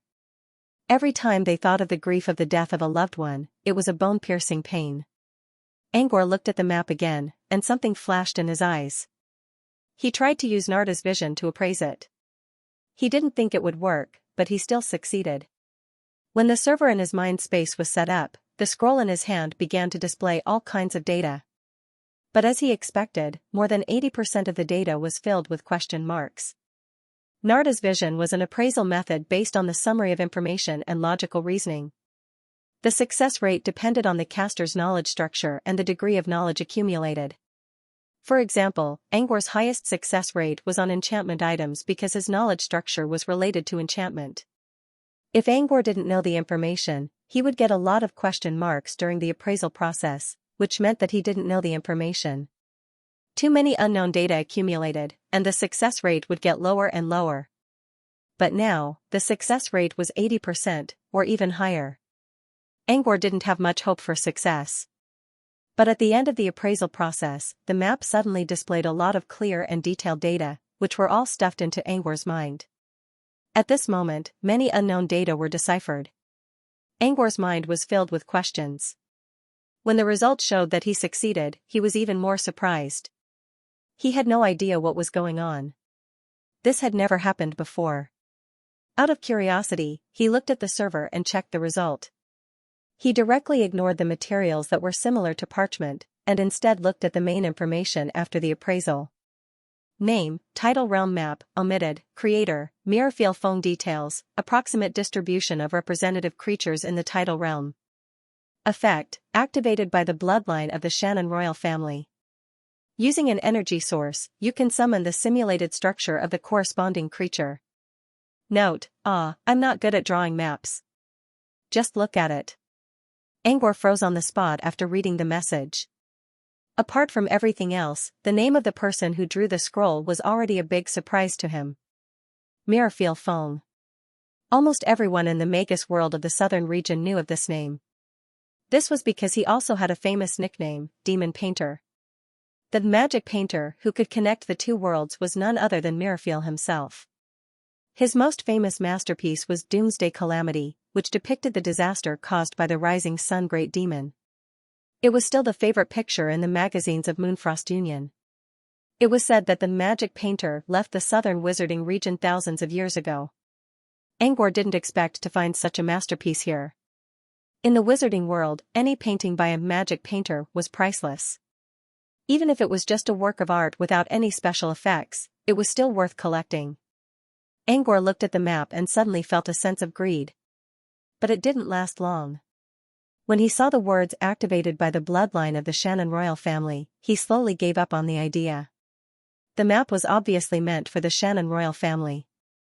Angor didn't know why Mirafiel did this, but he didn't want to overstep his boundaries and take the map from a legendary wizard. Maybe Mirafiel was the one who drew the map of White Clam Sea. He could just go and take it. Angor looked away from Mirafiel's name and checked the other information about the scroll. The tidal realm was a strange elemental world. Maybe it was the tidal realm behind the door. He was sure that Mirafiel was the one who drew the door as well. But he couldn't go in and check it now, so he had to put it aside for now. Finally, he looked at the remark. I'm not good at drawing maps. Just look at it. How could such obviously subjective words appear in the results of the appraisal? Angor had never seen such a thing in any of his previous appraisals. Angor suddenly remembered that there were so many unknown data in his previous appraisal, which meant he would fail.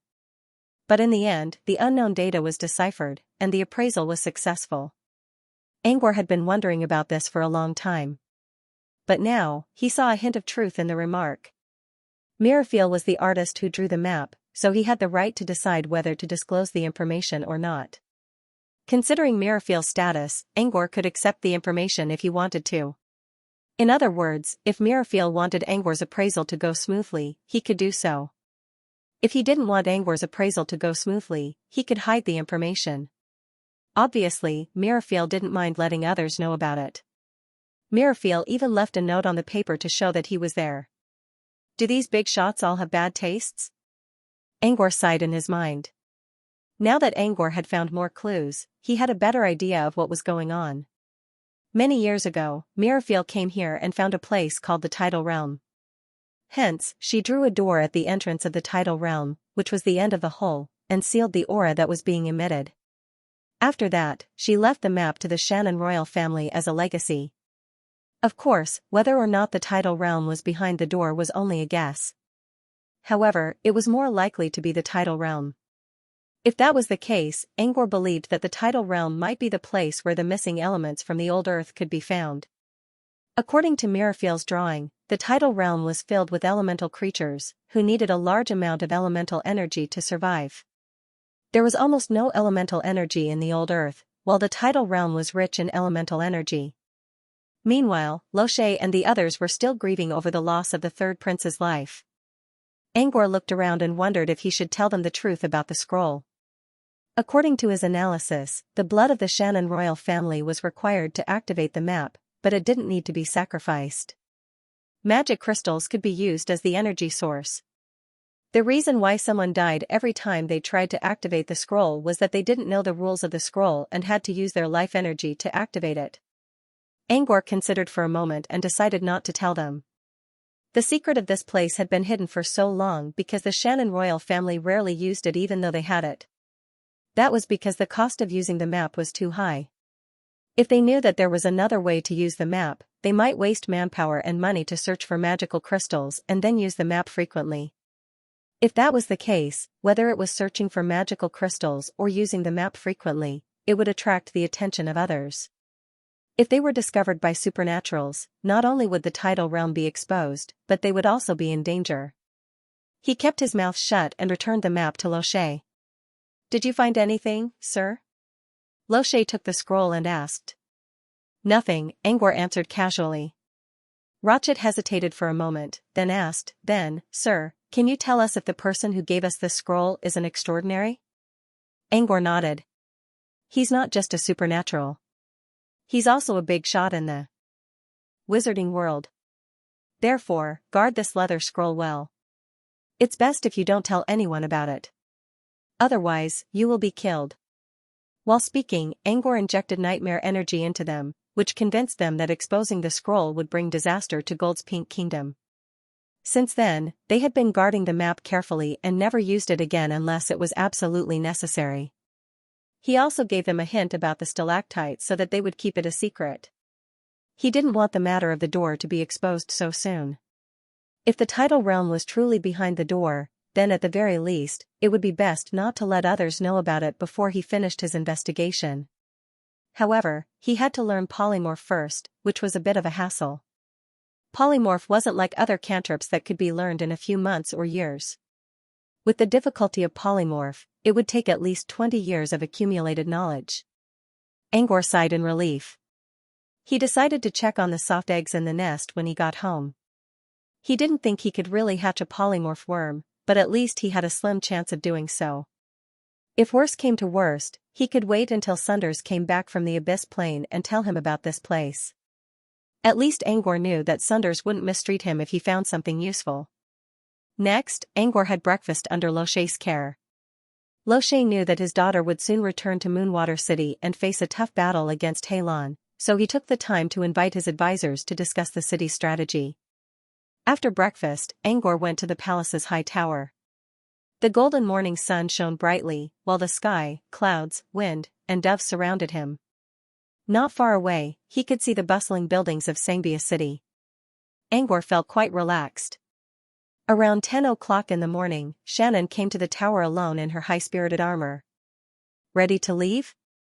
Angor's voice was carried by the wind, which made Shannon feel warm for a moment. Thank you, Mr. She knew that Angor stayed in the palace for breakfast just to give her some time to think about what was going on. I hope you won't lose the war at Moonwater City. It's a beautiful city by the sea. Besides, Gru Town will be in trouble if Yame Province falls, Angor said in a casual tone. Mister, if you don't want us to lose, why don't you get involved? I don't like trouble, but I hate doing pointless things even more. He took out his gondola and asked Shannon to get on board. It took them 3 hours to fly from Xianxia City to Moonwater City, where a storm was brewing. At 1 o'clock in the afternoon, they arrived at the military encampment outside of Moonwater City. Everyone in the encampment was still on high alert, but when they saw Princess Shannon's arrival, everyone's morale was boosted. When Angor and Shannon arrived at the main tent, they saw General Allen. Shannon's heart sank. Did something happen to Heilon? She hurriedly asked. Heilon should be fine. Allen hesitated and gave Angor a worried look. Then why do you look so pale? Shannon asked. Did something happen to the kid I brought with me? Angor asked. Allen nodded and knelt down on one knee. Mister, it's my fault for letting the kid, escape. I'm willing to accept my punishment. Allen unsheathed his sword and held it with both hands, indicating that Angor should use the sword to punish Angor. Angor didn't move. Tell me what happened. According to Allen, he ordered a 10-man squad to watch over the kid. However, when the child woke up, he complained that he was hungry and wanted to urinate. They knew that the wizard had left him here, so they didn't dare to disobey him and complied. They could feed him when he needed to. However, when he needed to relieve himself, they could only untie him. In the end, when he was untied, he took out some strange insects from his pants. The entire 10-man team was knocked down by these insects. The child ran away, and the 10-man team was still unconscious. When Allen finished saying this, he felt extremely guilty in his heart. He said that he owed Angor a favor, but he failed the first thing Angor asked him to do. How could he not feel guilty? At this moment, a soldier suddenly arrived. General Aaron, it's not good. Chica is dying. Allen looked up at Shannon and said, Chica is the leader of the 10-man squad that was guarding the kid. Angor followed the soldier into the ward. He was the one who brought the kid here, so he had to take some responsibility for what happened next. As soon as he entered the ward, he saw the 10 people lying on the ground with pale faces. Chica wasn't the only one. The other 9 were dying as well. Death aura was hovering above their heads. That kid did this? Shannon asked in disbelief. Yes. The medic nodded. I think it's some kind of poisonous insect, but we don't know what kind. Because we didn't know what kind of poisonous insect it was, we could only use blood to treat it. As a result, Chica. Alas, what a cruel bastard, Shannon's eyes flashed with anger, but she didn't dare to speak her mind in front of Angor. I underestimated his wildness. Angor shook his head helplessly. Let me do it. Angor used detoxification to expel the poison from everyone's bodies. As the poison was removed, the men's faces regained some color. However, Chica didn't do it properly, so they still needed some time to recover. It was a grayish liquid that was stored in a glass bottle. Using Narda's vision, Angor learned that it was a poison called Whitefoot sea spider. It was highly toxic and could kill someone within 3 days. It was one of the most deadly poisons in the world, which meant it couldn't be detoxified using ordinary methods. From this, it could be seen that the child was truly ruthless. If Angor didn't show up, they would all be dead. Alan didn't know what kind of poison it was, so he was relieved to see that the poison was gone. However, he soon realized that he had lost Chica, and he didn't know what to do. It's fine. Angor didn't mind at all. Chica was just someone with a potential talent. Whether he was talented or not was another story. When Angor took the kid away, he told him that he was going to test the kid's talent. Since the kid didn't want to do it, Angor didn't mind. Angor didn't care whether a person was good or evil, but he hated people who did evil more than anything else. He was very displeased with this child's ruthlessness. He considered and added, "Don't worry about me when you see him again. You can decide for yourselves what to do." Since the kid was gone, Angor didn't plan to stay here any longer. He left the ward and left for Pat Manor on his airship without waiting for their response. It was almost dusk when Angor arrived at Pat Manor. When he left, he had set aside 2 days for this trip. In the end, he only spent 1 day, and he had obtained a lot of things. He learned that Wizard Painter once visited the Shannon Royal Palace and left behind a map of the tidal realm, which was extremely useful information. If this information reached the Fey continent, it would cause a huge uproar. Not long after Angor stepped into the manor, he saw Leon riding toward him on his horse. "You're back so early? You're done with Princess Shannon?" Leon jumped off his horse and looked at Angor with a surprised look. Angor nodded. He noticed that Leon's forehead was covered in sweat, and his body was also emitting white steam. It seemed that Leon had been doing a lot of strenuous exercise. Leon also noticed Angor's strange look. "Got itchy, so I went hunting in the woods. Unfortunately, the refugees scared away all my prey, so I couldn't find anything for the whole day." With that, Leon couldn't wait to ask about the situation at the front line. Olga's maid ran to them from the end of the path while panting heavily. She told Angor that dinner was ready and asked them to join her. "Good. Let's talk while we eat." Leon forced Angor into the dining hall without saying a word. Angor did not need to eat. However, seeing Toby's eagerness and his brother's earnest look, Angor did not reject the offer. During dinner, Leon asked about the situation at Moonwater City with great interest. Angor didn't answer. Instead, he used an illusion to show them what happened at the front line of Moonwater City.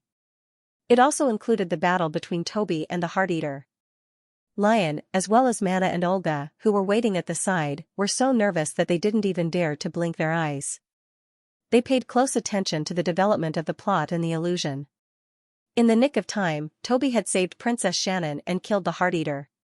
The atmosphere in the camp changed from dispirited to excited. Under Princess Shannon's encouragement, all the soldiers shouted, "Halon will die." Apart from Angor, everyone in the room could feel the strong contagion of the voice. Olga, who didn't cry much, even had to cover her nose with a handkerchief to stop herself from crying out loud.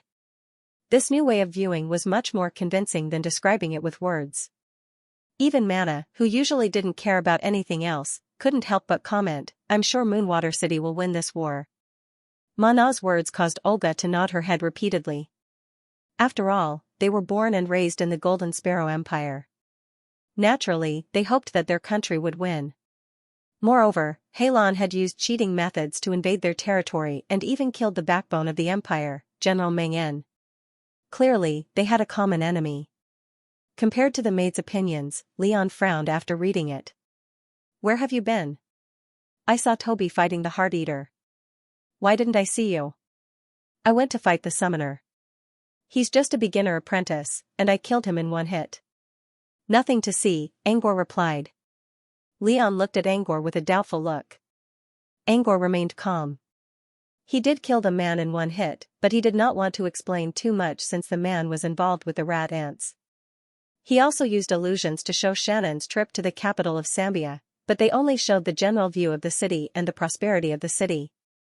Olga and Mana, who had never been to the capital, exclaimed in surprise. He didn't want to tell Eureka about his trip to the royal palace, especially since Eureka was still in Pat Manor. During the banquet, Leon asked Angor to simulate the terrain of Moonwater City so that he could use his military knowledge to fight against Halon.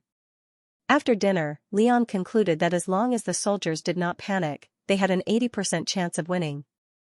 And as it turned out, Leon was right. Several days later, news of the victory spread from Moonwater City to every corner of the Gold's Pink Empire. Tannen's army had won a great victory in Moonwater City, which reassured the refugees and the restless masses. Gold's Pink Empire was not old yet. It could still soar high in the sky. Everyone thought that this was due to the royal princess's help. Only by stabilizing the morale of the soldiers could they win. What they did not know was that the person who changed the tide of the war was currently sitting in his study, observing the soft, ball-shaped insect nest. Angor knew that there was a door in Shannon's palace that was drawn by magic painter Mirafeel, and he could not hold back his curiosity. However, to open the door, he had to learn shapeshifting first. As soon as he returned home, he began to observe the nest. Previously, when the Dreamweaver ant occupied the nest, it could only transport one drop of Akiso's essence blood at a time due to its body shape. It also had to eat Akiso's essence blood as food, so it didn't have much essence blood to nourish the eggs. Angor, on the other hand, was much more generous than the Dreamweaver ant. The eggs were soaked in Akiso's blood, and the nutrients and energy contained in the blood were constantly being absorbed by the eggs. Whenever Angor thought that the blood was no longer useful, he would replenish it with more. Therefore, in the past 1.5 months, the activity of the eggs in the nest had greatly increased. On the day Angor returned from Moonwater City, he noticed that there was a new soft insect in the nest. It was white and plump, and it was wriggling around the nest like a worm. The soft larva was still a common soft larva, which was not as valuable as the mutated soft larva. Therefore, Angor did not pay much attention to it. He only gave it food from time to time. Angor kept his attention on the unhatched eggs. He noticed that many of them were already showing signs of breaking out of their shells, but they were all still growing. One particular egg caught Angor's attention. Among all the other eggs, there was one that seemed to be more active than the others. However, it did not look like it was about to hatch. Instead, it felt lethargic.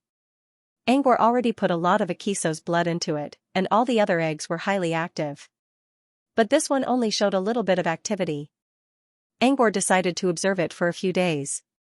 As he went on, he noticed that this particular egg had a very low rate of absorbing nutrients from the blood. While the other eggs had absorbed most of the nutrients, this one only managed to absorb a little bit. Perhaps this was why it looked so weak. Angor considered for a moment and carefully placed the egg in a separate space in the nest with his spirit feelers. Then, he added more Akiso's blood to the egg. He originally thought that this bug egg had a low innate conversion rate, but when he isolated the bug egg, he realized that this bug egg's conversion rate was not low at all. When there was only one egg in the nest, the absorption rate was shockingly high. If the other eggs shared the same amount of blood, it would take them about 3 days to absorb all the nutrients in the blood. But when there was only one egg, it only took 2 days to absorb all the nutrients. Angor poured the same amount of blood into the egg. The absorption rate is low among the same kind. But why is it so high when there's only one egg? Angor wondered. Is it because you pity your own kind and don't want to compete with them? Or you don't want to compete with them? One was like the Virgin Mary, who only liked to be humble. The other was like a queen, who stood high above the masses and didn't want to fall into the dust and eat with the common people. Angor didn't know which type this egg belonged to, but it must be special. He decided to keep observing it. While observing the egg, he didn't forget to think about other plans. First, he needed to find a way to save John. Second, he needed to learn Dream Walk. He didn't know how to save John yet. He could only record John's body data and insert various magic formulas to see if he could find something suitable for John's condition. Dream Walk did make some progress, but it was an interdisciplinary method. Angor was frustrated by how slow it was. At this rate, he estimated that it would take him at least 2 years to master Dream Walk. For apprentices in the wizarding world, it was acceptable to spend 2 years to master a cantrip. It didn't sound like a long time, but John only had 2 years to live. Angor wanted to learn Dream Walk so that he could check John's condition. If he had to waste 2 years, he might as well not learn it in the first place. Angor began to think if there was a way to speed up John's Dream Walk. After pondering for a while, he suddenly remembered something. He took out a black conch from his bracelet that had a crescent moon and a starry sky. It was the Dream Welk from Moonlight Coast. He hadn't used it since he got it. For one thing, he didn't have time to study it. For another, the Dream Welk wasn't very useful. Freud's suggestion was valuable, but he didn't see any hope yet. Therefore, he didn't want to let it collect dust. Angor took out the Dream Welk because he recalled the time when he found it in the Central Empire's Silver Heron Palace. According to Freud, only dream energy could activate the Dream Welk. Angor didn't believe it, so he tried using all the energy he knew. In the end, he found that he could activate the Dream Welk by using nightmare energy. He didn't know why nightmare energy could activate it, but he believed that nightmare energy had the property of dreams. Now, he was wondering if he could use nightmare energy as a medium to enter dreams, since he hadn't been able to successfully research the concept of entering dreams. While thinking about this possibility, he released a strand of nightmare energy. The Dream Welk on the table instantly came to life. Angor sensed the mystery energy coming from the Dream Welk and cursed in his mind. Before he could put the Dream Welk away, he heard the sound of a window breaking. At the same time, he heard a woman's voice behind him. Oops. I think something good just showed up. The hair on his back stood on end. He slowly turned around. He saw Eureka standing on the balcony, her black silk dress fluttering in the wind. She had a big smile on her face. Angor sighed. Every time he tried to use the Dream Welk, something always happened. Last time, it was Sliv who threatened him, and this time, it was Eureka who tried to pry into his secrets. Did the Welk have a grudge against him? Still, he knew it was all because he was too weak. If he could become a wizard, he would be able to use mystery items without worrying about other people's greed. What brings you here, Lady Eureka? Angor's tone was polite, but his attitude was as cold as ever. Eureka didn't mind Angor's insincerity. She stared at the black conch with a puzzled look. Wait, this conch looks familiar. No doubt about it. It's the mystery item you're looking for, lady. Angor picked up the Welk and weighed it in his hand. If you want, I can sell it to you for 20,000 magic crystals. The Dream Welk of the Moonlight Coast? Eureka nodded. You mean the Dream Welk? That's right, Angor admitted. The corner of Eureka's mouth twitched. She turned around and disappeared into the moonlight. Don't play with this kind of crap. Don't play with this kind of crap. When Eureka disappeared from his sight, he stared at the Dream Welk in his hand for a while. Useless thing? Angor chuckled. The Welk had been criticized by the wizarding world for years. If Freud's plan worked out, the Welk would become the most powerful mystery item in the world. At that time, everyone who called it a piece of trash would be slapped in the face. Eureka left without hesitation, but Angor didn't like the feeling of being held back. After a long moment of silence, Angor cleaned up the broken glass on the floor and sat down in front of his desk. Without absolute power, the only thing he could do was to run away or wait patiently. In his current situation, the only thing he could do was to endure. Angor activated his nightmare domain and continued his research on Dream Walk.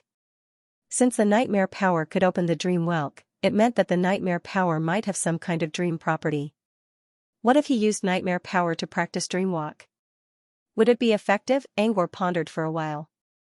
Half a month later, Angor was still inside his mind space. He tried to construct the cantrip framework for Enter Dream. This was the first time he tried to construct something in his mind space after spending a long time in the hologram tablet. To learn a cantrip, one had to understand the basic principles of the cantrip, then calculate a lot of calculations to fit the cantrip model in his mind space. Angor's current situation was a bit special. After using the dream walk several times, he was certain that nightmare energy had the characteristics of dreams. Once he was sure of this, he planned to use nightmare energy to construct the cantrip model. For example, someone with a talent for fire would be able to learn fire cantrips better. If one had a strong enough calculation ability, he or she could construct the final model of the cantrip. However, whether the cantrip could be cast or not depended on whether the cantrip model was suitable or not, as well as whether the energy in his or her body could support it. That was his plan. He didn't have a talent for dreams, but his nightmare energy had the property of dreams. He wanted to use this to disguise himself as someone with a fake talent and use nightmare energy to construct the final cantrip model. As for the cantrip model, he had been working on it for half a month in his hologram tablet. He was almost certain that it was suitable for the axis of the universe. Now, he just needed to see if he could do it. If it didn't work, the worst that could happen was that the spell would backfire. Angor looked at the bottles and jars on his desk. They were all potions that could help him recover his spirit and injuries. He once suffered from a spell backlash when he learned a level 2 cantrip. If the backlash happened again, he should be able to survive it with the help of these potions. At worst, he would need to rest for a few months. Anyway, it was better than wasting years on his own. Angor had made up his mind. If he could not use Dream Walk this time, he would not learn it for the time being. Wasting time was not efficient. He was prepared for the possibility of a spell backlash, but he still felt a little nervous when he began to construct the cantrip model. Constructing the first model was extremely important because it was the foundation. There were only 3 possibilities for failure. 1. His dream knowledge was not up to standard. 2. The construction was wrong. 3. It did not fit. Among the 3 possibilities, Angor was most worried about the first one. His dream elemental knowledge was definitely not up to standard. At most, he only knew the surface knowledge, but he knew nothing about the deeper knowledge. However, he chose to construct it because nightmare energy had the characteristic of dreams. He wanted to see if he could use this characteristic to bypass this problem. For example, many talents could construct the model of a cantrip without knowing the general knowledge of their talent. For example, the ghost summoner who had a talent for summoning could summon a heart eater as long as he successfully constructed the model of his summoning spell. Of course, if he wanted to learn illusions, he would not be able to do it this way. He would have to understand the essence of illusions first. There was also another limitation to constructing the model of a cantrip. It could only be used for low-level cantrips. Any intermediate or advanced cantrip or spell would require years of study. All of them required years of accumulation of knowledge before they could be completed. There was no shortcut. When he completed the first model, Angor's eyes glowed. If he hadn't collapsed yet, did it mean that he could use nightmare power to pretend that he had a dream talent? Since the first model did not collapse, Angor began to construct the second, and the third. Dream Walk had 36 models in total.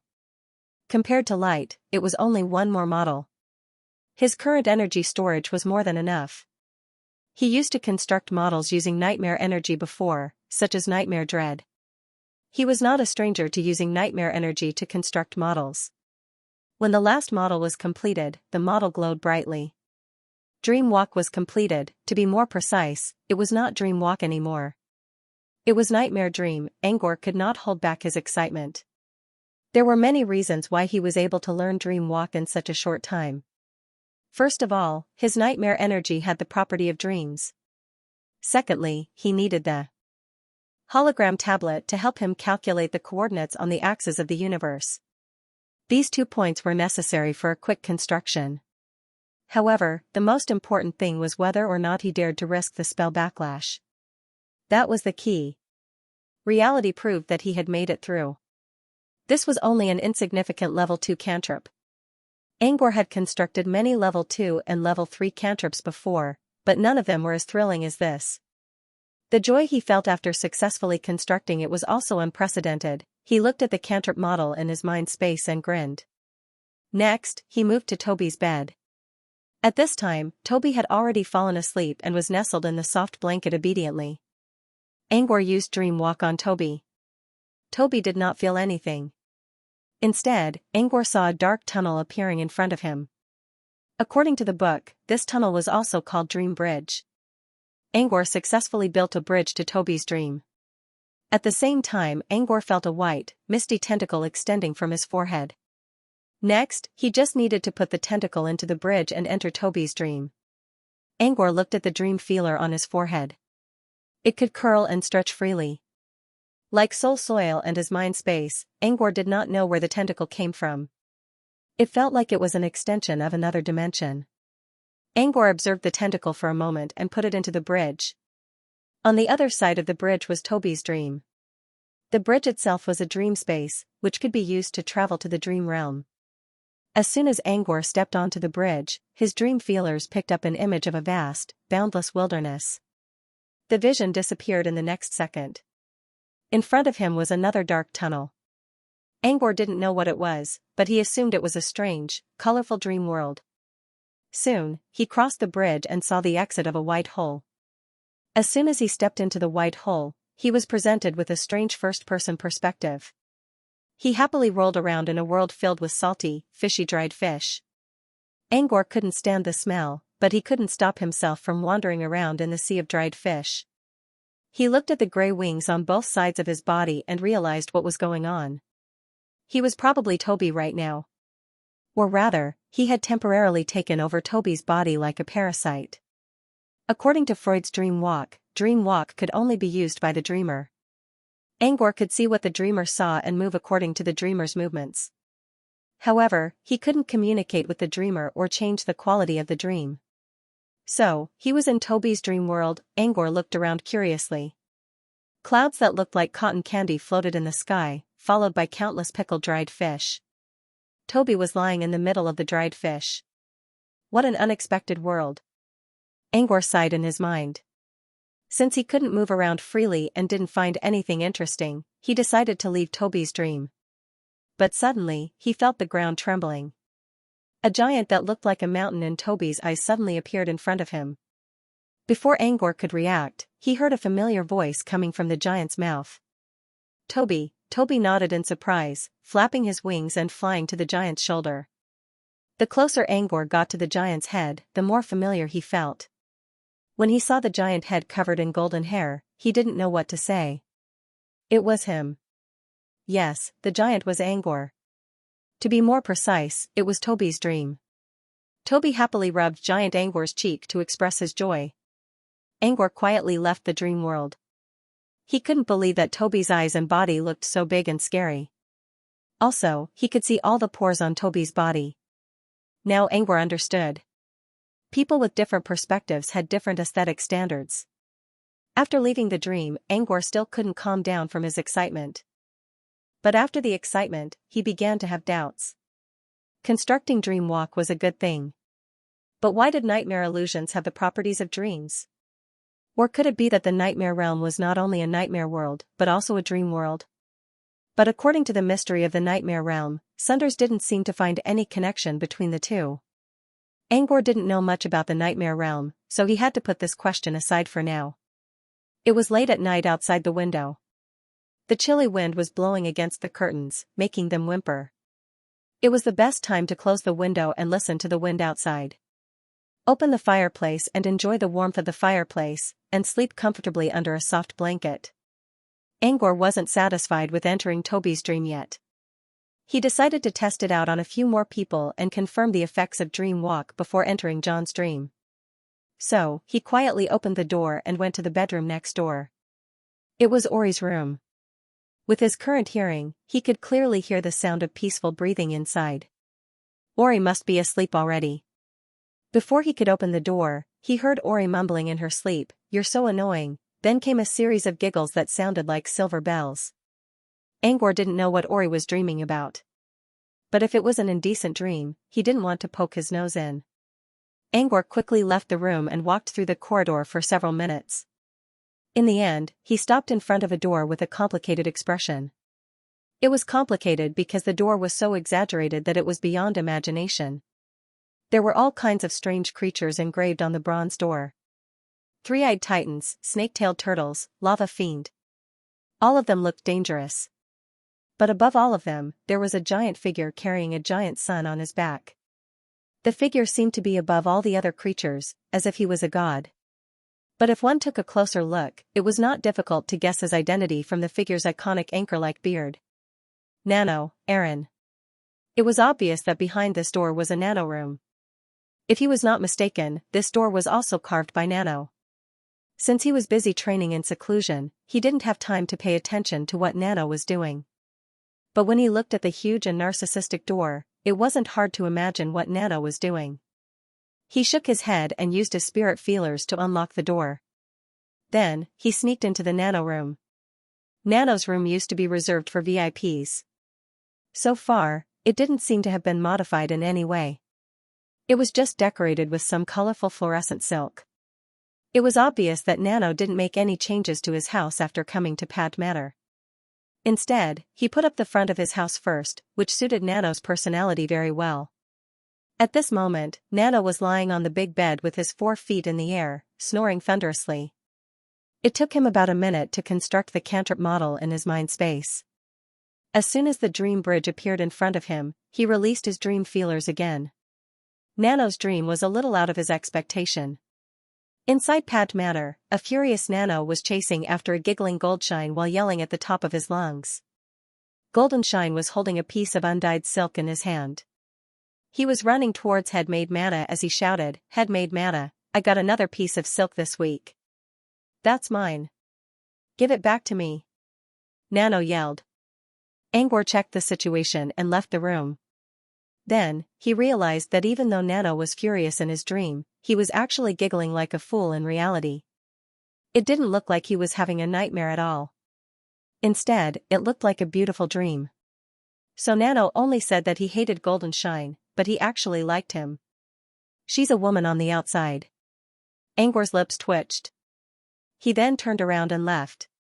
Next, he spent most of the night wandering among the mortals and experimenting with their dreams. Some of them were good dreams, while others were nightmares. What surprised Angor the most was that most of the Crocox were working hard to build their new homes. This showed how united and kind the Crocox were. On the other hand, many humans were having nightmares, and most of them were nightmares caused by inexplicable things. As he gained more experience, Angor had a better idea of how to use Dream Walk. First of all, not everyone could dream. Some people might look like they were in deep sleep, but they weren't dreaming at all. Angor couldn't use Dream Walk to open their dream bridges. According to Freud's Dream Walk, there were quite a few people who didn't dream. However, there were other ways to make them dream, such as using Dream Guide, placing a dream flower in their room, or using Dreamweaver ants. Also, some of the Crocox didn't have clear dreams. Most of them only had random fragments of their dreams, as if they were separated by a thin veil. This kind of dream, even if he used the dream entering technique, had no value. He had to find other ways to separate the fragments, which was not something a newbie like him could do. There was one more thing that bothered Angor. He still didn't know what a dream world looked like.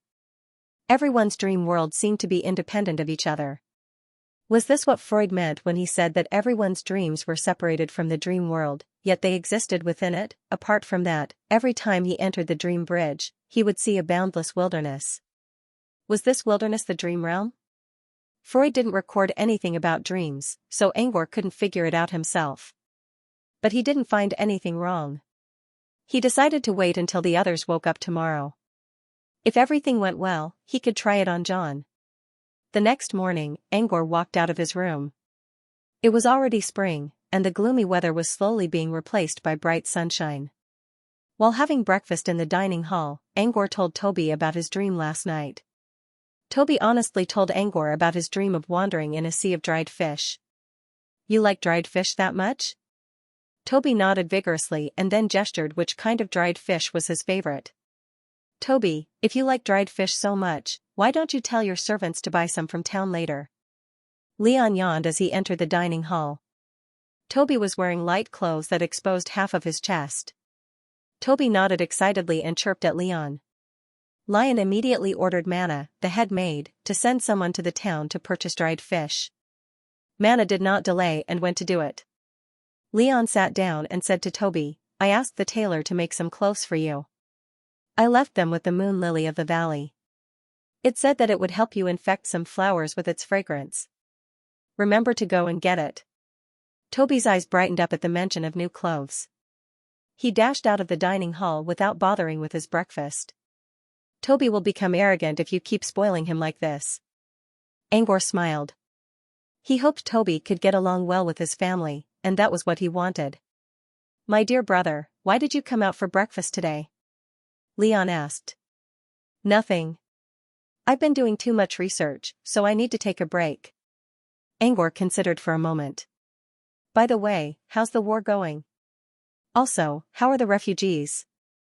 After the great victory at Moonwater City, the situation has stabilized. General Aaron is now in charge of Yame Province. I heard that Princess Shannon is going to Ebony Province to expel Halon from Ebony Province.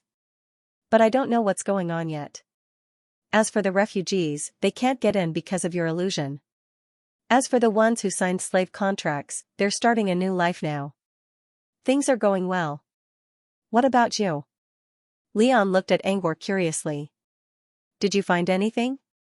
Angor fell silent when talking about progress. When Leon saw this, he had a rough idea of the answer in his heart. He immediately changed the topic and started chatting about daily life. After breakfast, Angor went to check on the people he visited yesterday. After making sure they were all doing well, he slowly headed to the underground ice room. Inside the ice coffin, John seemed to be doing well. He seemed to be smiling. It seemed that he was very satisfied with the dream that the Dreamweaver ant brought to Chown. Angor took a deep breath to calm himself down and began to construct the model of Dream Walk in his mind space. A moment later, he carefully cast the spell on John's body. When he saw a black hole slowly rising from the ground, his heart raced. It worked. The dream bridge really appeared. Chown was indeed dreaming. Angor looked at the nest of Dreamweaver ants beside his pillow and sighed in relief. Thank God he got the Dreamweaver ants back then. Otherwise, he wouldn't have been able to use Dream Walk even if he learned it. Angor tried his best to suppress his excitement and reached his dream feelers into the dream bridge. What greeted him was still a fleeting scene, and it was still a boundless wilderness. He stopped in the middle of the dream bridge and sensed that something dark was added to the boundless wilderness. Was it the creatures from the dream realm? Since he couldn't figure it out, he decided not to think about it and kept moving forward. When he saw the white hole that represented the entrance to the dream, he couldn't be more excited. He knew John was having a pleasant dream with the help of the Dreamweaver ants. But what was he dreaming about? Was it Earth? Or was it Pat matter? Angor believed it was Earth. After all, that was John's real home. With that in mind, he entered the white hole. John, you're back early this time. Moo hasn't come back from school yet, said an old man. The one who spoke was an old man. He sat in a pavilion with glass on all sides and greeted the person who had just arrived. My research has yielded some results, so I'm finally on vacation. I'm back to see my family, said a young and attractive voice. Angor was currently attached to the body of the owner of the voice. His heart was filled with excitement. The voice sounded young, but Angor was very familiar with the tone of the voice and the accent of the speaker. It was John. As soon as he entered John's dream, he found himself moving along a long street. Red maple trees were planted on both sides of the street. Maple leaves would fall from time to time, creating a beautiful autumn scenery. However, beyond the maple trees, there was only darkness, as if he was in chaos. Only this long street carried a faint light in the pitch-black world. At first, Angor was confused. Was this John's dream? Why would he appear on a street? His target was still moving. He couldn't tell if it was John or not. He couldn't even tell if he was in the wizarding world or Earth in another universe. Until the traveler came across a pavilion. As the old man inside the pavilion spoke, the surroundings became brighter. Angor saw a villa behind the pavilion. Judging from the style of the buildings, Angor was sure that this place was Earth. When the person on the street spoke, Angor was almost certain that it was John's voice. John and the old man were talking in a language that was both familiar and strange to Angor. Angor listened to their conversation and felt very excited. He hadn't heard John's voice for many years. Now that he heard it again, he couldn't help but miss it. John and the old man chatted for a while and headed toward the villa. As John moved, the road behind him was covered by darkness. Even the old man in the pavilion was slowly disappearing. This strange situation pulled Angor back to reality. The dream isn't complete? If someone else was inside the ice room, they would notice the frown on Angor's face.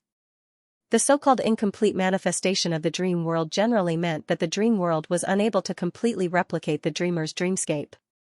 To put it simply, when you are dreaming, your focus will only be on the present moment of the dream.